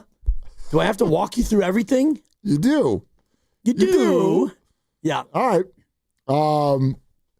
Hey, all the guests on 95.7 The Game up here on the River Islands guest line. Isn't it time for you to discover the islands? River Islands in Lathrop. The only guest today is Greg Cosell. He was fantastic. The 49ers are playing a grandpa at quarterback on Monday. If you'd like Greg's breakdown of Phillip Rivers' throwing ability, you should go check it out on the Odyssey app or YouTube. It was pretty good. But we're here batting around Steve Kerr, who, by the way, sounds like is going to play Jonathan Kaminga tomorrow. I can tell you JK's been great, this last week as he's been out of the rotation. He's working really hard, and I'm going to reward that. I mean, he needs to be back out there. Okay, so it's about time, Kerr. Yeah. And it took you so long. Yeah, we'll see what happens after the game if he goes 2 for 9 and misses a bunch of fall away mid ranges in the lane. Like that'll sound good to many fans, and I too. I know this will shock the hell out of you. I too would like to see Jonathan play. It's way more interesting than when he doesn't. I'll tell you that. So I'd play him too. At the same time, though, to me, that is a window into the larger problem. Like, we don't want the Warriors to just be, before every matchup, they're like, I'm going to play this guy. Yep. And now I'm going to play that guy. Like, they are searching so hard. And if you want that to be a criticism of the staff, you certainly can do that. I, for one, my mind goes a little bit more to player than coach and roster than rotation. They're searching because they haven't found something that works yet. They've tried 100 different things. Yeah. And you can say the coach should stick with one, and it's like, that feels a little stubborn if you're sticking with something that's not working. All right, stick with one. And Steph Curry has missed 9 of 27. Exactly. Stick with one. Draymond's missed 6 or 7. Stick with one. Jimmy Butler missed a small handful of games. And so, yeah, stick with one. And the rest of the guys are just guys. So I don't know what the stick with one movement wants other than we want Kaminga in and most of us want Pods out. Well, Pods is always available, and darn it, so is Buddy Hield, shooting 31% from 3. So if you really want to go meritocracy, Buddy wouldn't ever play right now because he's not playing very well. Yeah, and I don't want meritocracy by any stretch of the imagination, but at some point, I don't know, the players need to play. They need to play well. They need to execute. You can say Buddy Hield can't shoot, but Buddy Hield can shoot. He's just not shooting well right now. You know what I mean? Yeah. Like, why doesn't it? Every one of you who want Buddy Hield benched, why can't we apply the exact same metric you have to stick with people and let them work through their problems? Are you saying ride the hot hand? Why can't I say that about Buddy Hield? Why can't you say that about Steve Kerr? I mean, it's a great question. If he's having a bad year, and even he would say he's not having a great year. He said it. Then, yeah. So, I mean, are you going to stick with a guy who has a track record? Because we all want to stick with certain guys who are having a track record, but not others. 888-957-9570. Do you see the Steve Kerr conversation as having gotten maybe a little out of hand? And if not, Why is it so hot? Like, no issue at all with, like, I'm not liking how this year's going. I would do this, not that. But this, my goodness, this heat on a 4-time champ in 11 years is, again, as I put it earlier, this is a little much for me. It's a little much for me. I'm just a little surprised. And, you've had a good long run of success, not only 4 titles, but I believe 2 runners-up in there as well. I believe you lost in the finals twice. So, I remember those, yeah. This is now his 12th year, and in 6 of the 11, they've been playing June basketball. And yet now, because of the rotations and we're not developing younger players, now enough's enough. Yeah. We got to get this guy out of here. Judy in Oakland. Let's go to the phones. All right, it's almost 5 o'clock. The rest of this hour, would really love to hear from a lot of you on the Warriors situation. 888-957-9570. Keep them coming. Let's go to Judy in Oakland. Hi, Judy. Hi, guys. What's up? So a couple things. Yeah. I've been waiting for you guys all day because I'm so over the Steve Kerr hate. I don't know what to do. It's ridiculous to me, and I really don't understand it. I've actually been a Warrior fan since way back in the day. The Nelly, the We Believe, all the things. We've never had anything like this before, right? We've never been in a where we were on this road to have a dynasty, right? Everybody is hating on Steve Kerr. I think there's also something that we're forgetting. People have a responsibility to listen and learn. If I'm at work and my supervisor keeps telling me to do something and I never do it, or I do it for 2 or 3 days and then I forget, how long do I get to do that before it's a problem? And somebody is like, hey, you're not doing a good job or whatever. Why is it my boss's fault that I'm not doing what I've been asked to do? And when does it become the responsibility of the person to make the effort to do the things they're being asked to do? I don't understand how everyone is looking at this, but I will say this. None of us are NBA-level professionals. Yeah. None of the fans here have coached, played in the NBA, or know any of the things that are going on in the background or the things that happen on a day-to-day basis. And so to just decide that we need to string Steve Kerr out of town and it's a wrap is ridiculous to me. And like Robin said, it's just very immature.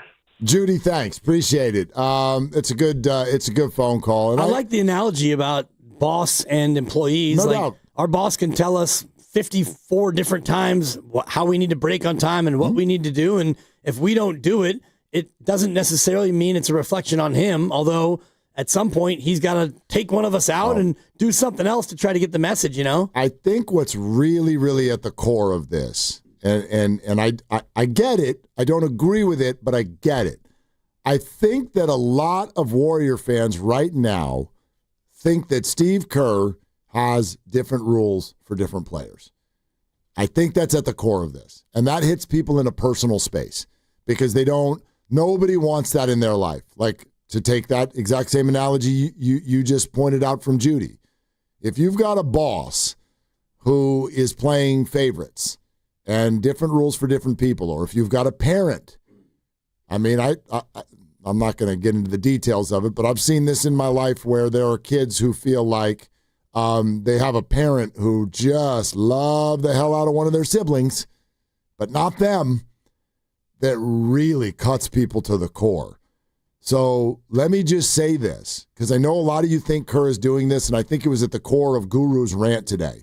And if you were listening earlier, Guru really did, he blew a gasket in a beautiful way that only he can. And he grabbed the sides of his face and started screaming that he just didn't get it, why Jonathan Kaminga was not allowed to play poorly and then keep playing. And then all of the other players are allowed to play poorly and keep playing. I'm going to try to make this distinction. I don't think it's about playing poorly. I don't think that if Jonathan, like he did in the last time he played, he went 1 for 10. I don't think he's sitting because 1 for 10. Because, boy, Buddy Hield can uncork a 1 for 10. So can Steph. So can everybody. I don't think you bench someone for 1 for 10. I think that Steve feels like, at least with Jonathan, there has been pushback in terms of playing the way the Warriors want him to play.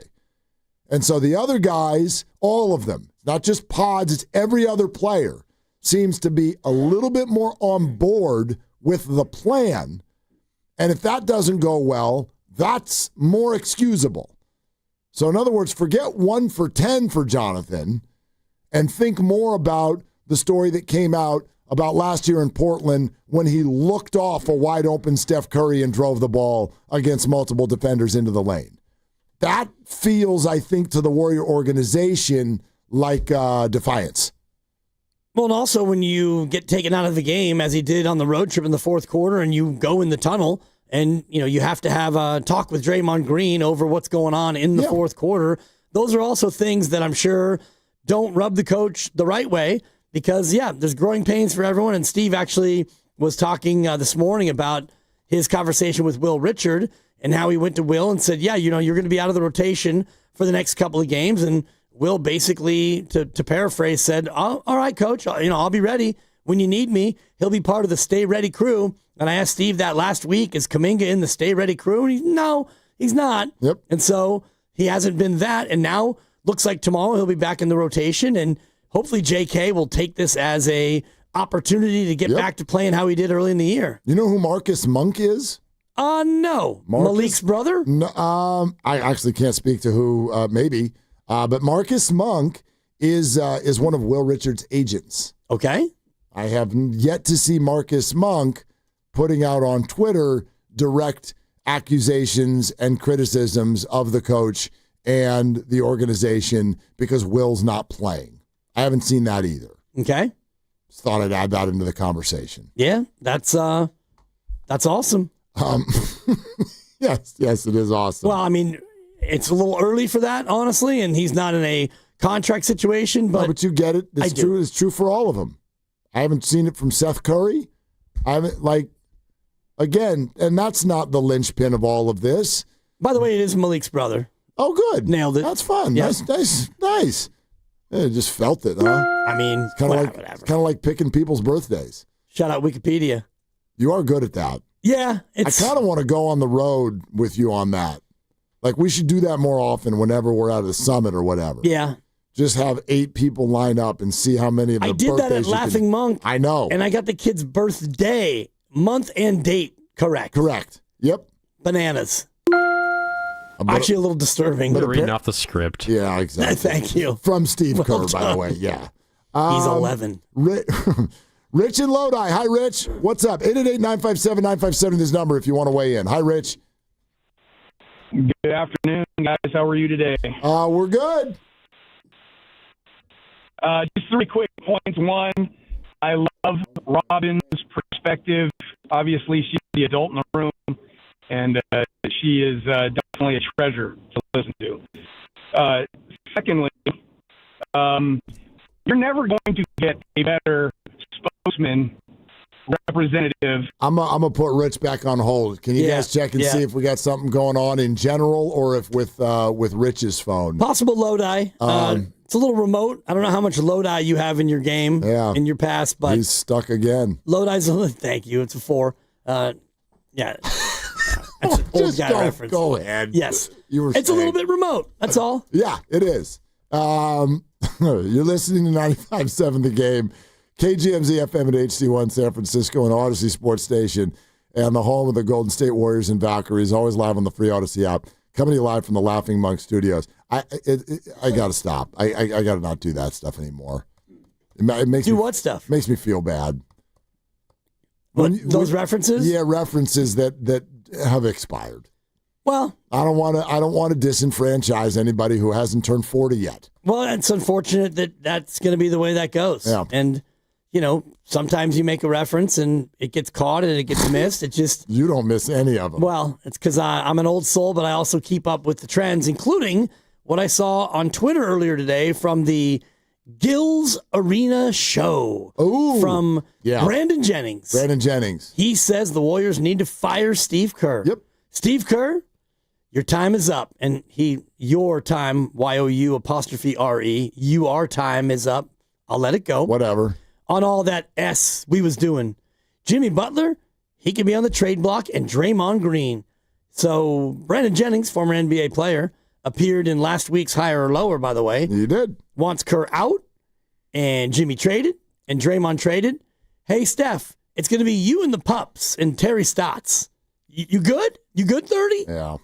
See, that's what What are we doing? like. And Brandon Jennings it speaks for many Warrior fans.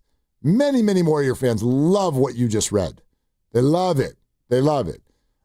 Steph does not. Steph does not. Mike Dunleavy does not. Yeah. Joe Lacob does not. I don't. I mean, like I said this earlier, and it is a little bit of a cherry pick because, like, there's no way whoever does the next 12 years is going to win 4 rings. But anybody who wants to bet any amount of money at all, go ahead and fire away. I promise you that whoever comes in after Steve Kerr will do worse than Steve did. Period. No matter the scenario. It's not even possible, quite frankly, to do this. But I admit the cherry pick on that. I get it. Well, you can even broaden it out, and you could look at any other coach, any other situation where the coach who came in after the wildly successful coach came in and was more successful. And, I mean, even if you go to Phil Jackson, he didn't exactly follow Pat Riley. It took some time for him to come in after Pat Riley and for them to get back to a dynastic run, but after Phil Jackson in Chicago, how'd that work out? After San Antonio and Popovich left, well, we're still waiting and seeing. And, even after Red Auerbach left in Boston, they had a hard time as well. So most of the time when a coach leaves and a dynasty ends, the new coach doesn't come in and just suddenly is amazing. Warriors Wednesday is brought to you by Freedman's Appliance. Come see their full selection of in-stock luxury appliances and live working vignettes. Visit Freedman's Appliance in Pleasant Hill today. And a lot of people that want to weigh in, stay right there. We're going to tighten a couple of screws on the technical end and get back to you, so stay right there. We are coming to you as quickly as possible. 888-957-9570. I want to enter this into the conversation, too, because this was really big. Basically with just us as a group, both late yesterday and early today. Did you find this to be a picture of some sort of an inequity or a snapshot of hypocrisy? You tell me. Listen to these two things, okay? We start with the question I asked Steve yesterday with regard to whether or not the Jonathan situation between him and the organization and everything. How does he respond to people who say it's personal? That couldn't be farther from the truth. We treat all of our players with the utmost dignity and respect, and all we try to do is win. I've talked about this publicly. I don't think it's a secret. It has been a tricky fit at times, and he's a really talented player. And he's had some really good moments, and then there's been times where it hasn't clicked. The last couple of weeks, it was a tough fit, and so we went in the opposite direction just to try to see if we could find a little more rhythm, and it's as simple as that. Okay, so focus in on the statement, all we try to do is win. Focus in on that statement and then listening to him answer why Will Richard's not playing. You just can't play more than 10 or 11. And, we're getting healthy, not completely healthy, but we're almost there. So it's been tough not playing him because I'm a huge fan and a believer, and he offers us stability and decision-making, good shooting. So he's just got to stay with it. Right now, he's sitting because he's a rookie. I'm honoring what the older guys have done over the years. I think that's good for chemistry. I think this is kind of how it goes. You have to, guys have to earn their stripes, and you give everybody a fair look, and then you continue on through the season. So he could very easily find himself back in the rotation. That grab you any sort of way? The whole, frankly, he's not playing because he's a rookie. It doesn't really grab me the way it grabs most people, because it's not like when he plays, you are, 18-9, and Will Richard is the key to you winning. And I love Will Richard more than almost anybody in the market. Maybe his mom. Perhaps. I don't know their relationship, but I know Will and my relationship, and it's very deep, and there's a lot of love there. But his record, or their record when he plays this year, is 12-11. So He is like everyone else on this team. He plays well. He doesn't play well. They win. They lose. If your name's not Wardell, then you are in this bucket. And I could look at all his games here, and there's a game against Miami. He was a minus 25 in 18 minutes, which is hard to do. They lost. A couple nights later, he was a plus 29 against Utah, and they won. So he's a rookie. He's up and he's down. And if it comes down to, as we've mentioned all week, players 4 through 13, Steve Kerr is going to default to veterans. It's going to be Melton over Richard, and it's going to be, Horford, if he's ever healthy, over Post and TJD. He's going to always lean to the veterans, whether you like that or not. I took that to almost be, every time I listen to it, I'm like, I think, because you notice that he starts the whole conversation about Will Richard, and he doesn't get to the rookie comment until about 30 seconds in. And it's almost as if, and again, this is just my read on it, that he was saying that was kind of, in the moment, a tiebreaker. Like, I got all these players. I'm trying to search. I don't know exactly who to play. And so right now, Will's over there, and, because he's a rookie. And so I can get away with it a little bit easier. And it was almost like, I can't tell yet what the right thing to do is. So what's the deciding factor? Well, Will's a rookie. And so I'm going to help team chemistry and honor the achievements of some of the other ones, and we'll start there. Doesn't mean we'll stay there, but we'll start there. That was my read. Yeah. But I know a lot of people that didn't necessarily land correctly. Grandy, what was your deal? Because you didn't love that. No, I mean I don't think this is even necessarily about like Kaminga and Will Richard necessarily. It's just if on one hand you say I'm making a decision of who I'm playing and who I'm not playing just solely based on trying to win basketball games, so putting out there who I think is the best player in order to help us win, then never should it go through your mind that I'm not playing this guy because he's a rookie. You're not playing him because he's not good enough, or the people that you're playing over him are better. And when you then circle back to Will Richard specifically, the guy that you're playing over Will Richard is someone like Buddy Hield. And you guys have talked about what he's been throughout his career, but this year he's largely been pretty dang bad. At a certain point, I get the sense that Will Richard currently might impact winning basketball more than someone like a Buddy Hield. And if that's, maybe he disagrees, but in my opinion, if you're solely about winning, then the status of a player on your team in terms of rookie or veteran should not even come into play. I bet, actually, if you put it that way to him, he'd agree with you. Here's kind of my response to that. Boy, I think a lot of us make the mistake of thinking that the Warriors lineup and what happens in every situation is simply based on who's the better player. Like, that's not what they're looking for. This is not, let's put 12 people in a row and let's decide which 9 of them are the best players. Those are the 9 that play. Now let's take those 9. Which are the 5 best? Those are the ones who start and finish. That's not what they're doing. How many times does he have to use the word fit before everybody realizes? Well, yeah, but the first 30 seconds of that cut was him explaining about all the great things Will does and how he fits. Yeah, he's on 95.7 The Game. He's going to say nice things about all of the Warrior players, is he not? Have you ever heard him be like, Jonathan's not very good at basketball? Well, I mean, a couple of weeks, just last week, Dibbs asked him a couple of great questions. He's like, yeah, he's not hustling, not playing hard. He questioned his effort.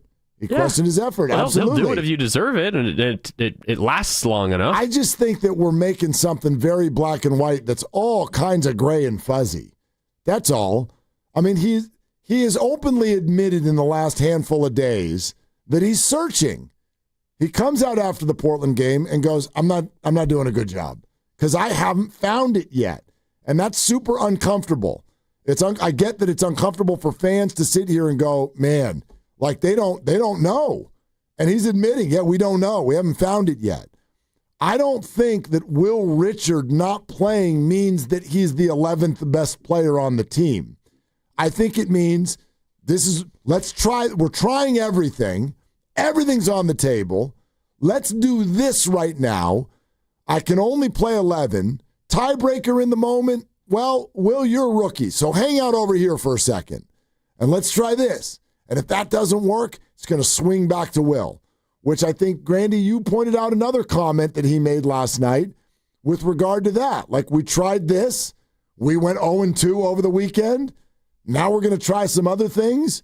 And all of a sudden he says this at practice today. I can tell you JK's been great, this last week as he's been out of the rotation. He's working really hard, and I'm going to reward that. I mean, he needs to be back out there. So now Jonathan Kaminga is back in.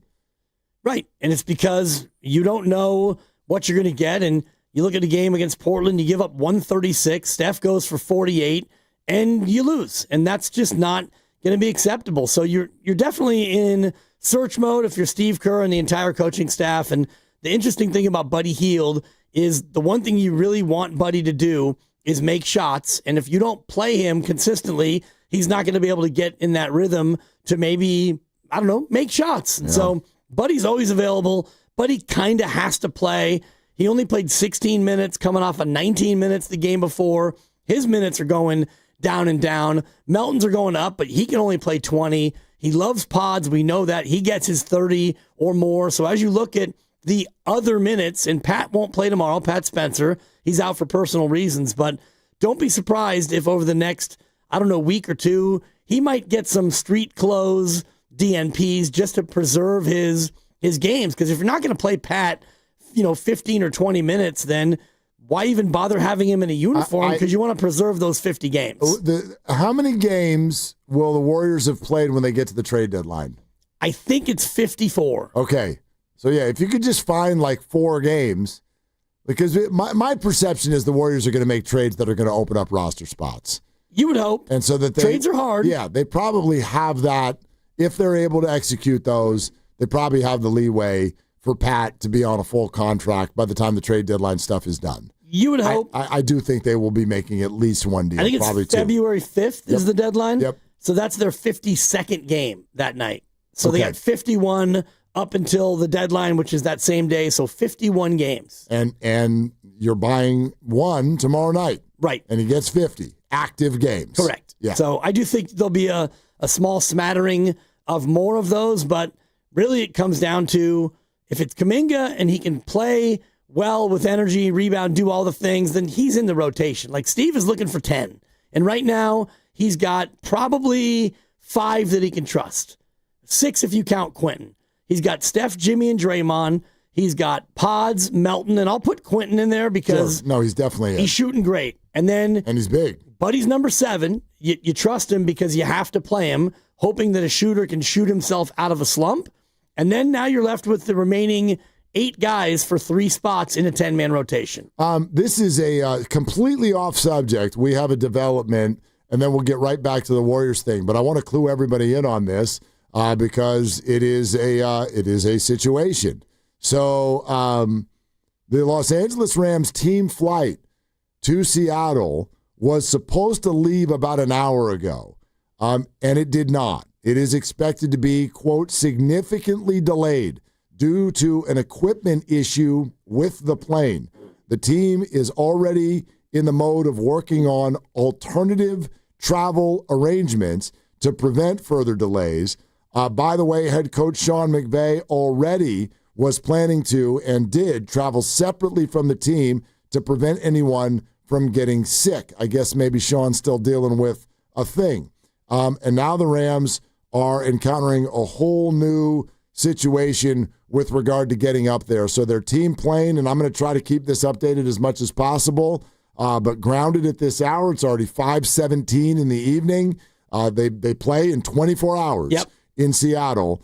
And my thought is that right now, based on what I'm looking at, is they have not gone anywhere as of yet. And if it's a significant delay, could this push deep into the evening and actually start affecting the Rams' rest and sleep and all of that? It's possible. The flight to Seattle is only, from LA, it's probably a 2-hour flight, I would guess. I think from here, it's about an hour and a half, so maybe a little bit more than 2.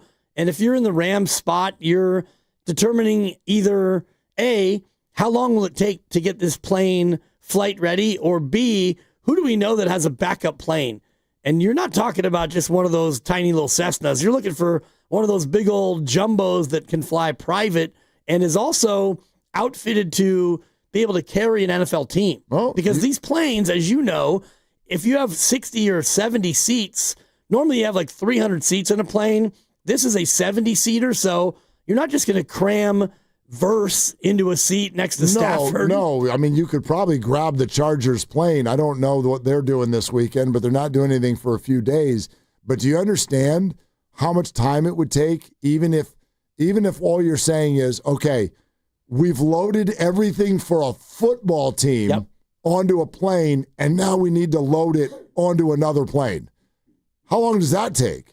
Hours. 20 minutes. 20 minutes. All right, everybody, grab your bag, get down the stairway, and let's go. You ever been with a football traveling party? I have, yeah. It is absolutely the amount of trunks. Unbelievable how much crap It's like there a is. herd of elephants. There's so many trunks. All right? There's a lot of junk in there. A lot of junk in the trunks. You're talking about pads and mouthpieces and helmets and all of the, the communication equipment. I told you before, I spent about a half a year traveling with the Sabercats, and they actually, the San Jose Sharks would use the Sabercats plane, not the other way around. And this plane was a full-on 747, 767, whatever, but only with about 65 seats in there. You want to talk about luxury. Ooh, boy. Yeah, so it's pretty strong. Yeah, you're not just going to, boom, you're now free to fly around the country. You're not just going to pop these people in the B and the C group on Southwest. So, yeah, you have to be patient and fix the plane or go to plan B. Huh. So keep an eye on that. Okay. By the way, Puka Nacua is also getting crazy all over the place these days. I saw that. Well, I don't know if you saw both of these. You see there's a new video that come out and says Puka is having a conversation and says, don't ever get married. They all cheat. Whoa. Yeah. Don't get married. They all cheat. And then his friend says, you're never getting married? He says, probably not, no. And then he went on a podcast and said that all refs suck. I saw that. And that they make calls purposefully so that they can get on TV. Right. He said all sorts of stuff. He was on a stream with very popular streamer Aiden Ross. Yeah, Aiden Ross. Have you heard of that name? I have. That's where he said all these things. They also taught him like a Jewish person's dance to do as a touchdown celebration that is garnering some clapback. Happy Hanukkah? Yeah. Okay. I think Aiden's Jewish. I know it is. Yep. Yeah, I've been lighting the candles. Also, speaking of this stream, and it's a huge game week, you addressed that they have a game tomorrow. Yeah. Puka thought it was a good idea, good timing to ask Sean McVay if he could have two of these streamers into the building to shoot some video content this week. This is the same guy that went public on Julian Edelman's podcast last year talking about Brock Purdy's contract before it was signed, right? So the Niners would be in trouble if they let Purdy have more than $50 million. Puka. Huh. Look it up. 100% sure. I didn't know this. Like, Puka's a wonderful football player, but he's a little loose with the lips. Yeah, he's a monster. He is unbelievable out there. Oh, yeah. He's incredible. He's the total package. He can run routes. He can catch it. He's tough as nails. So tough. He's out there trying to hurt you when he gets the ball. Yeah. He's looking for it now. Seriously. Yep. But I don't know. Sean McVay. All right. I mean, try to keep that thing buttoned up. You're the number one seed. Well, he's already on a plane somewhere else. He don't even know where his guys are. He's a road win away from probably locking up that one seed. Probably. Or the whole thing could fall apart. Exactly. You already lost one receiver with a hammy, and he might be out for a while based on the way that thing went. He's not playing tomorrow. No, of course, but he might be out for the rest of the regular season or longer. Sean won't rule him out. He won't rule him out. He's not playing. Good Lord. I need to listen to a little bit more McVay to get my McVay, because there's something there about it's like a high-pitched, gleeful sort of like... And it's fast. A little too caffeinated. Yeah, exactly. Yeah. He's over-caffeinated and a little high-pitched and like super exuberant about everything. Totally. And his clothes are always really tight, and his beard is super manicured, and he always looks like he's about to jump out of his head with his eyes. That's right. Yeah. Because, he's had about 7 cups of coffee. Totally. I'm not ready to debut my McVay. Yeah, no. But just know that every time I hear him, there's something in there. We could have a McVay off. I can go home and work on it. Okay. I mean, Greg Cosell told us to work on our material. We could go do that. That's a lot of octaves for you to climb get up there. For me, it's only about an octave, if that. I'm already kind of there a lot of times. But there's something in there. All right, anyway, back to hating Steve Kerr. But we'll check in on the Rams flight, okay, and see what's going on there. But yeah, let's get back to this. 888-957-9570 is the number. We've been taking calls on this all day. A little bit of a technical thing with the phones, but we're working on it to see if we can reopen that to all of you here momentarily. But yeah, like one thing that I said this yesterday, I would love to hear this attached to almost any Steve Kerr criticism. And criticisms for Steve Kerr right now, listen to me closely, are fair. Absolutely. If you're 13 and 14, people are not going to be pleased. And when you have one of the top jobs, that's the way it goes. And Steve understands that better than anybody. So I don't think he's worried about any of this. But what I would love to see attached to any Steve Kerr criticism is the second sentence of, here's what you could do right now that would work. I don't think any of us have that answer. It's his job to have it. So if it's taking too long for your liking, that's fair. That's fair. That's why he said what he said the other night, that he hasn't done a good job so far this year.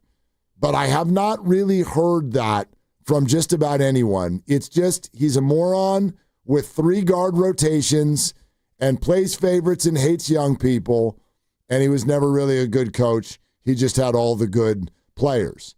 I would love somebody to lay out with this current roster how exactly you go about consistently winning NBA basketball games. I don't, in this moment, I don't really see that as existing, especially when you factor in what you've been saying all day, which is that the top players have been in and out of the lineup. Right, so you want a consistent approach to winning, and yet you don't have your best player for all but 18 of the 27. And I had this before where I think Jimmy, Steph, and Draymond have only played together in, I think, 17 of the 27. So then you're going to piecemeal the rest of it. Your stretch 5 that you waited until the end of free agency to sign, who's almost 40 years old, Mark, he's played 13 games, Al Horford. He's played only 13 of the 27, and when he's played, he hasn't really done well. He's shooting below 30% from 3, which is why he was brought here. Did I mention that Al Horford is also out for tomorrow night? Hold on a minute. Al Horford out. Breaking news. It's not. We knew that Pat Spencer was out for personal reasons. Sure. Al Horford is just out for Al Horford reasons. Right. It's because he has sciatica, and he's too old. It's my priest. Mm-hmm. So you want a consistent whatever, and you can't have it because your players that you really bank. Oh, thank you. I like the pacing on mine. The players you want to play aren't consistently available to play, and the guys who are, Buddy Hield, 31%, well below his average. And I was looking at this before. You know where Draymond Green ranks in turnovers per 100 possessions in the association? Where does he rank? Yes. Like among all individuals? All NBA players. Oh, he's probably right at the top. Number 3. Yeah. Behind Cole Anthony and Luka Doncic. No, he's been terrible with the ball. Awful. So your main ball handler is Draymond, 8 turnovers last game. Steph Curry has been amazing. He gets no help. Jimmy Butler is kind of in second gear.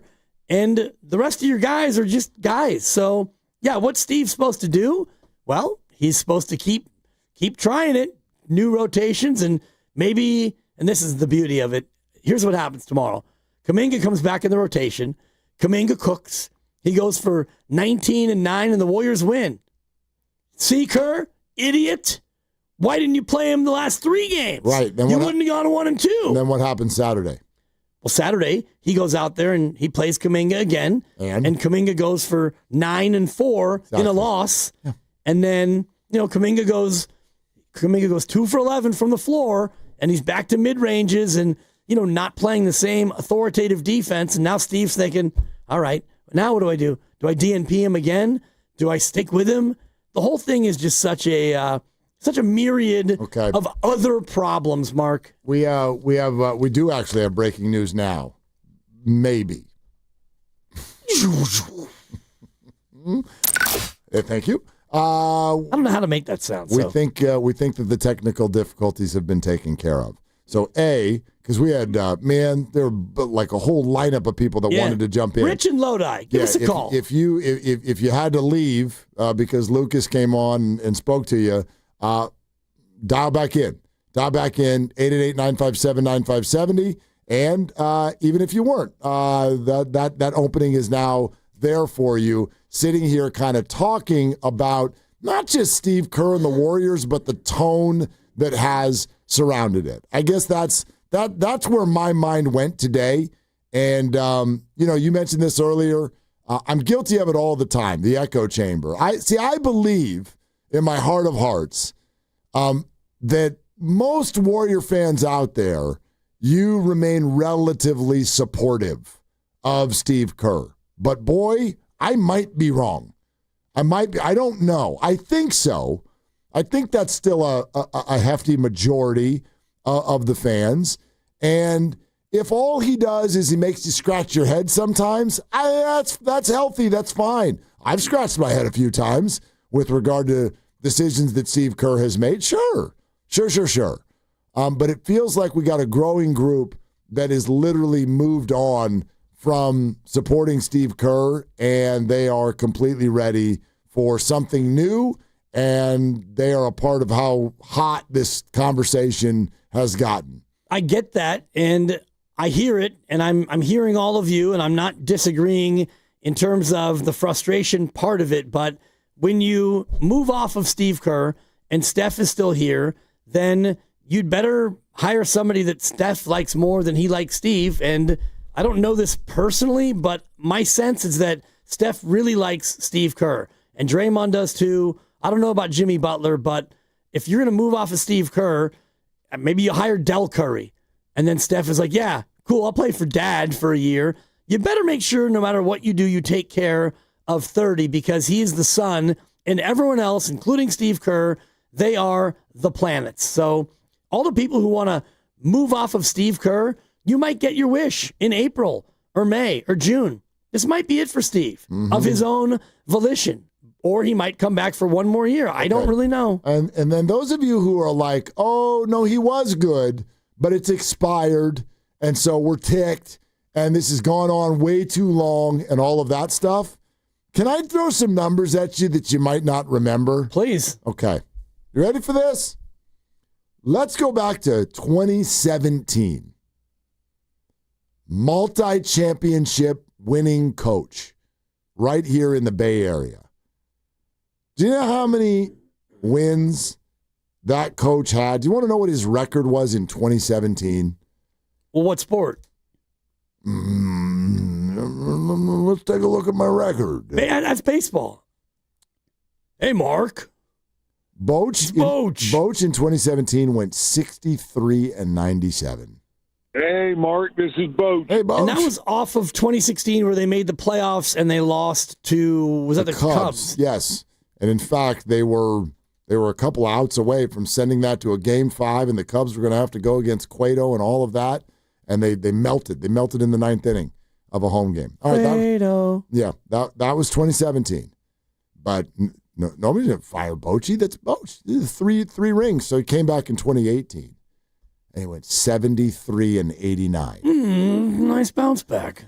And then he came back again. Again? In 2019, and he went 77-85. I got the Giants going. 77-85.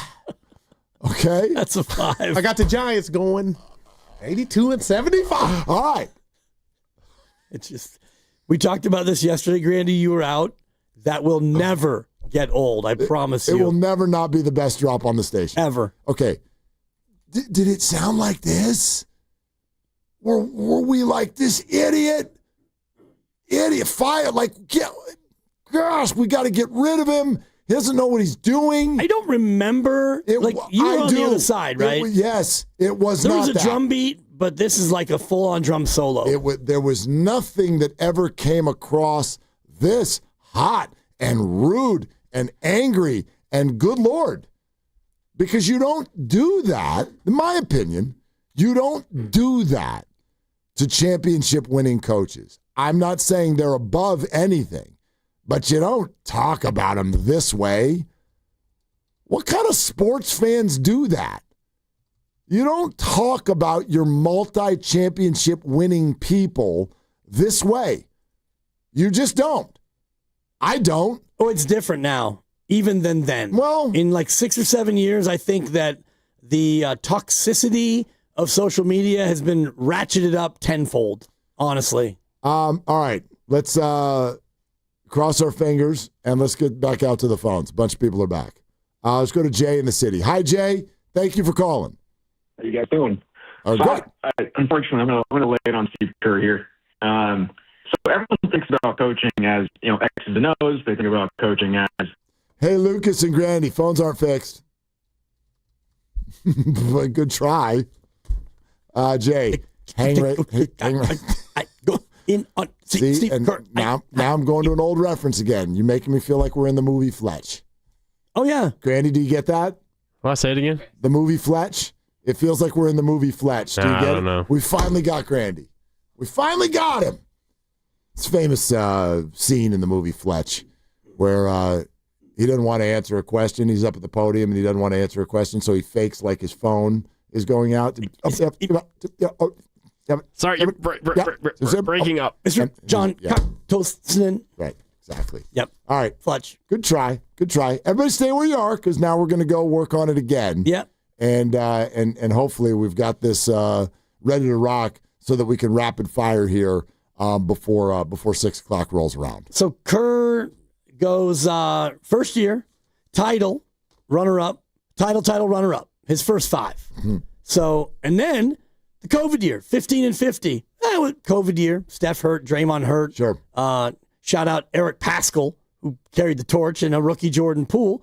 Then you go 39 and 33 in a truncated season. Mm-hmm. All right, not great. Not great, Bob. Then you win another title.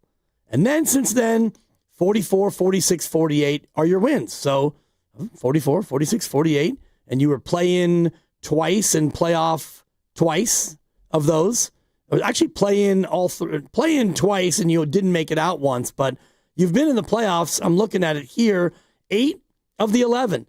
And now you get to year 12, 6 appearances in the finals, 4 titles, 8 seasons of playoff basketball, and now we've had it up to here at 12 and 13 and 14. Yep. That's the part that I don't get. If they were, I don't know, let's just say they were 8 and 19 or 7 and 20, God forbid, I would get it. Well, even okay, it's process first results. I'm gonna fight you on that one though, because here's what I'm getting at. If you think it's time for this all to move on, I think that's a completely rational and fair opinion. I don't share it, but that's okay. That's okay. I don't think that's nuts. They've been doing this for a long time. They're a dynasty. You come out of a dynasty, it's hard. There's so many eyeballs. There's so much attention. Everybody is way more famous than they were when this started. So, life is different for all of them. They're bajillionaires. They're Hall of Fame icons now. They weren't that 12 years ago. They weren't, and now they are. So life is completely different. Draymond's got a podcast. It's a big, big difference, and that's difficult to navigate. If you think it's expired, if you think his style has kind of run its course, these are all completely fair opinions. But if you're one of these people out here in name-callingville, or you think he's an idiot, or you think he's a clown, or you think he never was a good coach anyway, because it was just all good players, or you think this, that, or the other, I have an opinion that might piss you off. I think you're a bad fan. That's what I think. And I'm sorry if that offends you. Well, you can fan however you want to fan. But I'm allowed to think that you're a bad one. I think it is so wildly disrespectful to say that about people who have been at the middle of bringing so much joy to this city. So much joy. We are all dripping with memories from the last 12 years. Parades. And he has been at the center of all of it. And if you want to speak about him like that, I don't think you're a good fan. That's what I think. Yeah, I think you're just missing the bit, in my opinion. Totally. And I just was thinking about another coach right now who is really on the hot seat, and his name's Tyronn Lue. And he won a championship in Cleveland. and then they went to 2 other finals. So 3 finals in 3 years in Cleveland. Then he went to the Clippers, and they've been pretty good. This year they're 6-20, and there is an intense call among my sources in LA to move on from Tyronn Lue. And yeah, you're 6-20. That thing is an absolute tire fire. But the difference is he hasn't really done anything with the Clippers. I'm looking, and he's won, 16 playoff games. They've lost 21 playoff games. They haven't really made that deep run, and now they're 6-20. So he doesn't have nearly the same amount of resume in LA as Kerr does here. Yeah. So that's all I'm getting at. If you want the Warriors to go in a different direction, then yeah, okay, let's chat that out. Like you said, you can fan however you want to fan. But my opinion is when you've got a Bruce Bochy or a Bill Walsh or a Steve Kerr or even a George Seifert who's got a couple with the Niners or any of the other stuff, I mean, quite frankly, I would extend it even because it's not just, at least for me, it's not just about rings. When you have an extended period of success, Jim Harbaugh, Kyle Shanahan, when you do that, I just think you're not above criticism. You're not above the organization going in a different direction, but you should be above people calling you a clown or an idiot who doesn't know what's going on. Like that, and that we've arrived at a spot where it seems like a healthy portion of you actually feel that way about Steve Kerr. That like complete, fish out of water. I don't even know why the hell he's in the NBA. Yeah. Kind of an opinion. That's what it feels like.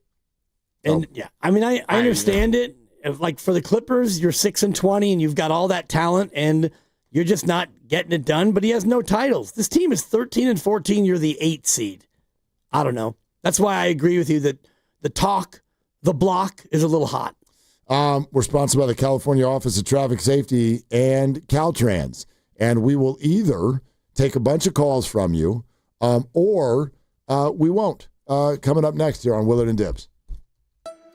My mom, my dad, works for Caltrans. On the freeway. Right next to speeding cars. Please be careful. Flashing lights mean move over. Brought to you by the kids of Caltrans. The Golden State Warriors are back, and there's nothing more refreshing than an ice-cold Surfside to enjoy while you cheer on your Warriors. Surfside is only 100 calories, 2 grams of sugar, and 0 bubbles. That's right, no carbonation, so it's easy to sip and enjoy. It's not a seltzer, it's Surfside, proud partner of the Golden State Warriors. Sold in arena and at bars, restaurants, and stores near you. Must be 21. Please drink responsibly.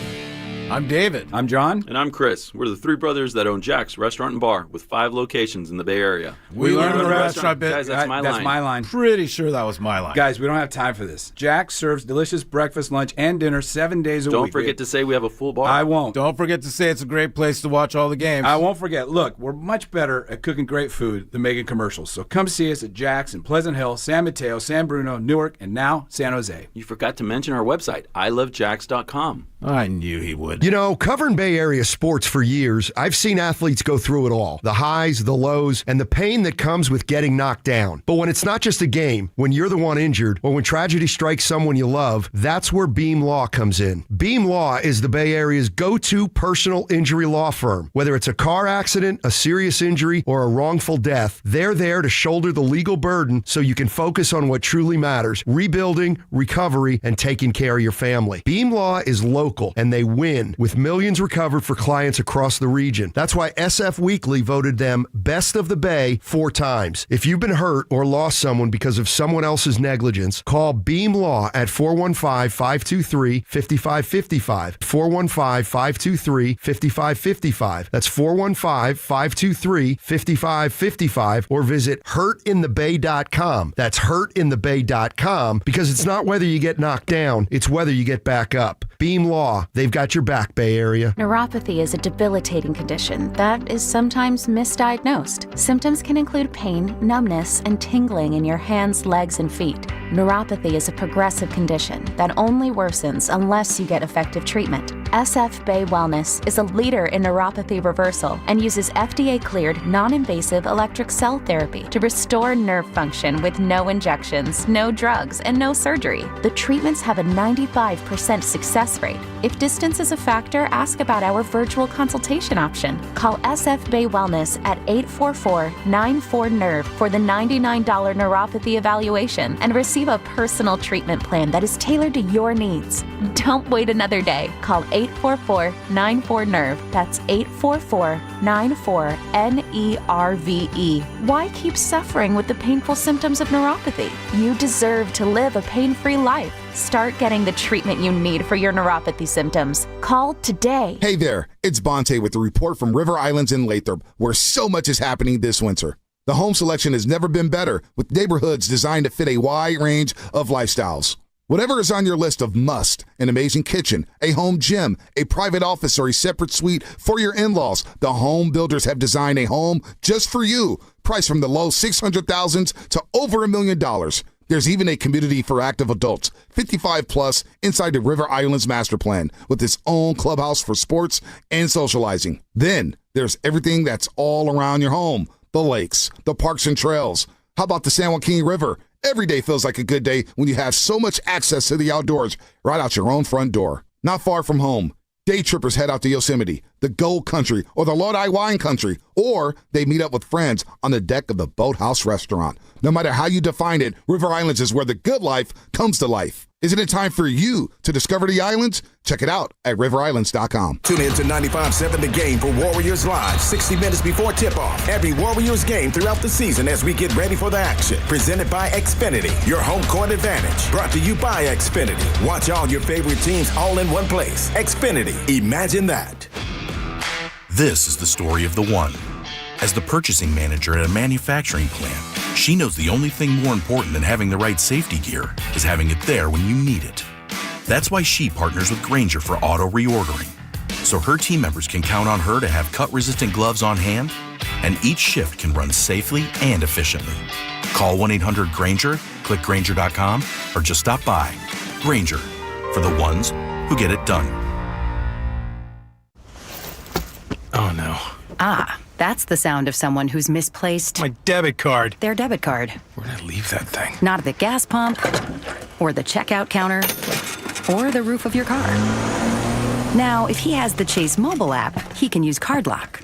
Wait, I could just lock my card. Yep, just a few tippy taps on his phone, and that sound? That's peace of mind from Chase. Chase mobile app is available for select mobile devices. Message and data rates may apply. JP Morgan Chase Bank N.A., member FDIC. Some people just know you can save money on car insurance by checking Allstate first. Like you know to check the weather first, before wearing face paint to the game. Bro, your Go Cats is dripping into your nachos. Oh, and now paint is in my eyes. Interception! Did you see that? No! Yeah, checking first is smart. So check Allstate first and see what you could save. You're in good hands with Allstate. Potential savings vary, including based on how you buy, subject to terms, conditions, and availability. Allstate North American Insurance Company and affiliates, Northbrook, Illinois.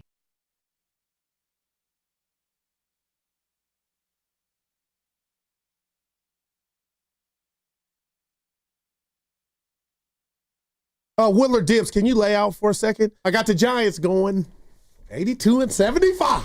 Now, back to Willard and Dibbs on 95.7 The Game. All right. Love y'all. Love y'all. Yeah. Fun day. Been sparring with a lot of people on the World Wide Web. Yeah. Well, it's because you're out there fronting for your cult leader. Yeah. That's what I'm reading. Well, I got to have a place to sleep tonight. I'm on my way to his house right now after the show. Yeah. Yeah. We're going to make popcorn. Phillip Rivers? If you haven't already, make sure to subscribe to Willard and Dibbs on the free Odyssey app or wherever you find your favorite podcasts. And while you're there, make sure to check out how Steiny and Guru reacted to what Steve Kerr said to us. You really should. You should. Boy, you should do yourself a favor. Guys, you should go listen to the whole damn show again. It was great, yeah. Grandy, are you playing a bunch of this? What's oh, wait, no. Rain dance. Yeah, Warriors Roundtable. Gucci. 12 minutes. 12 minutes. Warriors Roundtable. 2273. Well, I heard that Gary St. Jean is about to rip Steve Kerr sideways tonight. He's had it. So, better stay tuned. Hey, guys, what if I would have had a team like that? I'd still be coaching. Gary's poor run as the Warrior coach. My God, look at that roster. Yeah, right? Look at that roster, Give me some Warrior names. fans. I'll bring it up, but all of you people who want Steve Kerr out, do yourselves a favor. Do me a favor. And? Go back in time and look at what we were dealing with as Warrior fans when we were click and enroll at Warriors.com, and it was a great timeout. Yeah. And you had the 5-game Kobe pack because they couldn't sell tickets unless they featured the opponent's star player. Oh, the Kobe pack. Just do yourself a favor. but Do me a favor. Hey, guys. You're right. You're right, but also to a point you've made about some other things, the world has changed. The world has changed. It has. You know what I mean? Like, I'm old enough to remember when Cubs and Red Sox fans were just these nice people that were just hoping it would all work out one of these years. And then they won, and now they're jerks. So we're the same. We have to self-assess a little bit. And this kind of stuff spoils us. And so we have a completely different barometer by which we judge things now. And I don't think that to me, that's not avoidable. What is avoidable is really falling off a cliff and letting your current frustration shade you at such a level that you kind of overstate every single problem. They are a game under 500, which, by the way, and I'm not trying to blue sky anything, but that is the exact same situation they were facing when Jimmy Butler was acquired last year. And that ended up in the second round. And so I'll sit here right now and I will say, like, this is maybe a different way to say it. It feels like some of you are ready to really give up. And I'm not. Like, I'm not sitting here telling you I think that some magic dust will get sprinkled and championship dreams are alive. I don't feel that way. But I still have all kinds of intrigue and hopes about this season. Do you not? How can you not? Yeah. They're a game below 500, and they, I believe, are still the 8 seed. Yes. Last I checked. So if the season continues this way and you wind up 40-42 and you're the 8 seed, well, I'll still give this team a puncher's chance to win the 8-7 play-in game. And then as the 7, well, beating the 2 is hard. Wait, I'm being told in my ear, they were the 7 last year and they beat the 2. So, yeah, just avoid Oklahoma City as long as you can. That'd be good. And there are other teams that I think you have a bad matchup with. That's a mantra for the entire league. Avoid Oklahoma City if you can. Yeah. And, a lot of times you can't. Yeah. And so you're going to have to play them at some point. Somebody's going to have to beat them. St. Louis 1 took over when PJ Carlissimo lost the gig, and that team went 19-63. It was 1999 into 2000. Are you looking at the roster? Oh, I am. Who's the leading scorer? The leading scorer was Larry Hughes, 21-year-old Larry Hughes. He averaged 22.7. Good little player. Yeah, he's good. Yeah, he's good. Good young Antoine player. Jamison was second at 19-6. Awkward game, but very effective. Then you had Chris Mills go for 16 tonight. He only played 20 games. John Starks, 14 and a hook. Doniel Marshall, underrated Warrior. And I don't know if you knew this, but I believe he and Matt Steinmetz they were featured on the same article for High School Players of the Year in Pennsylvania. Oh, wow. Yeah. It's a picture. I think that they're all together, or it was one of those 5-picture articles. And yeah. Steiny and Doniel Marshall. I love Doniel Marshall. Was he UConn, right? Correct. Yeah. But that is the level of a high school player Steiny was. He doesn't like to toot his own horn. Beep, beep. Jason Caffey into double figures. Mookie Blaylock. Vontigo Cummings and Terry Cummings. How do you lose when you have 2 Cummings? Go ahead. No. Go ahead. For the record, he made that awkward. Go ahead. No, I didn't. Eric Dampier, Billy Owens. Uh-huh. A guy named Tony Farmer. Mark Davis, not the owner. Chris Carr with 2 R's. O'Donnell Foyle. O'Donnell Foyle. The absolute best. A 24-year-old O'Donnell. Total gem. Drew Barry. Not Drew Barrymore. No, Drew Barry last. Anyway, go back in history, fire Kerr, Warrior fans, and realize this is the good stuff. Yeah. 707. We are tired of knowing we won't make a run ever again. Okay. Right. You want to know about... maybe. I don't know. I don't know. You do go. Sometimes you go 30, 40 years in between titles. It happens. The Warriors went, 40-something. Yeah. So, like, I can't rule it out. I can't rule it out. Yes, depending on your age, you may never, ever see the Warriors win a title again. And that's fair. You might also see them win 10. You might. And their next star maybe hasn't even been born yet. I love the expression, and I think it was Maya Angelou who said it, don't be sad that it's over, be happy that it happened in the first place. And I'm paraphrasing. I don't know if that's the exact verbiage, but... Yeah, I don't know if that's Maya either, but let's go with it. Sure. Isn't Maya Angelou the one that says, when people tell you who they are, listen? She might have had both. This conversation that you guys are having, it really bugs me. Why? Because I get it. Yes, it's been worse.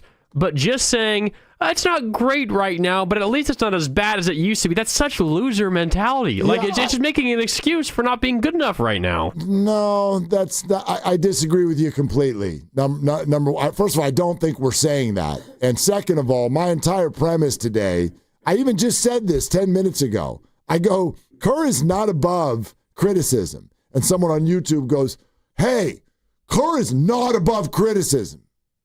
That's what I just said. Right. That's literally what I just said. Dr. Seuss, by the way. But he is the correct is answer. Good. Same thing. He is above disrespect. He should be. He should be. No one is above disrespect anymore. Well, but they should be. And that is the premise of what we're talking about, Grandy. I don't need you to be happy if you're a Warrior fan right now. I don't need that.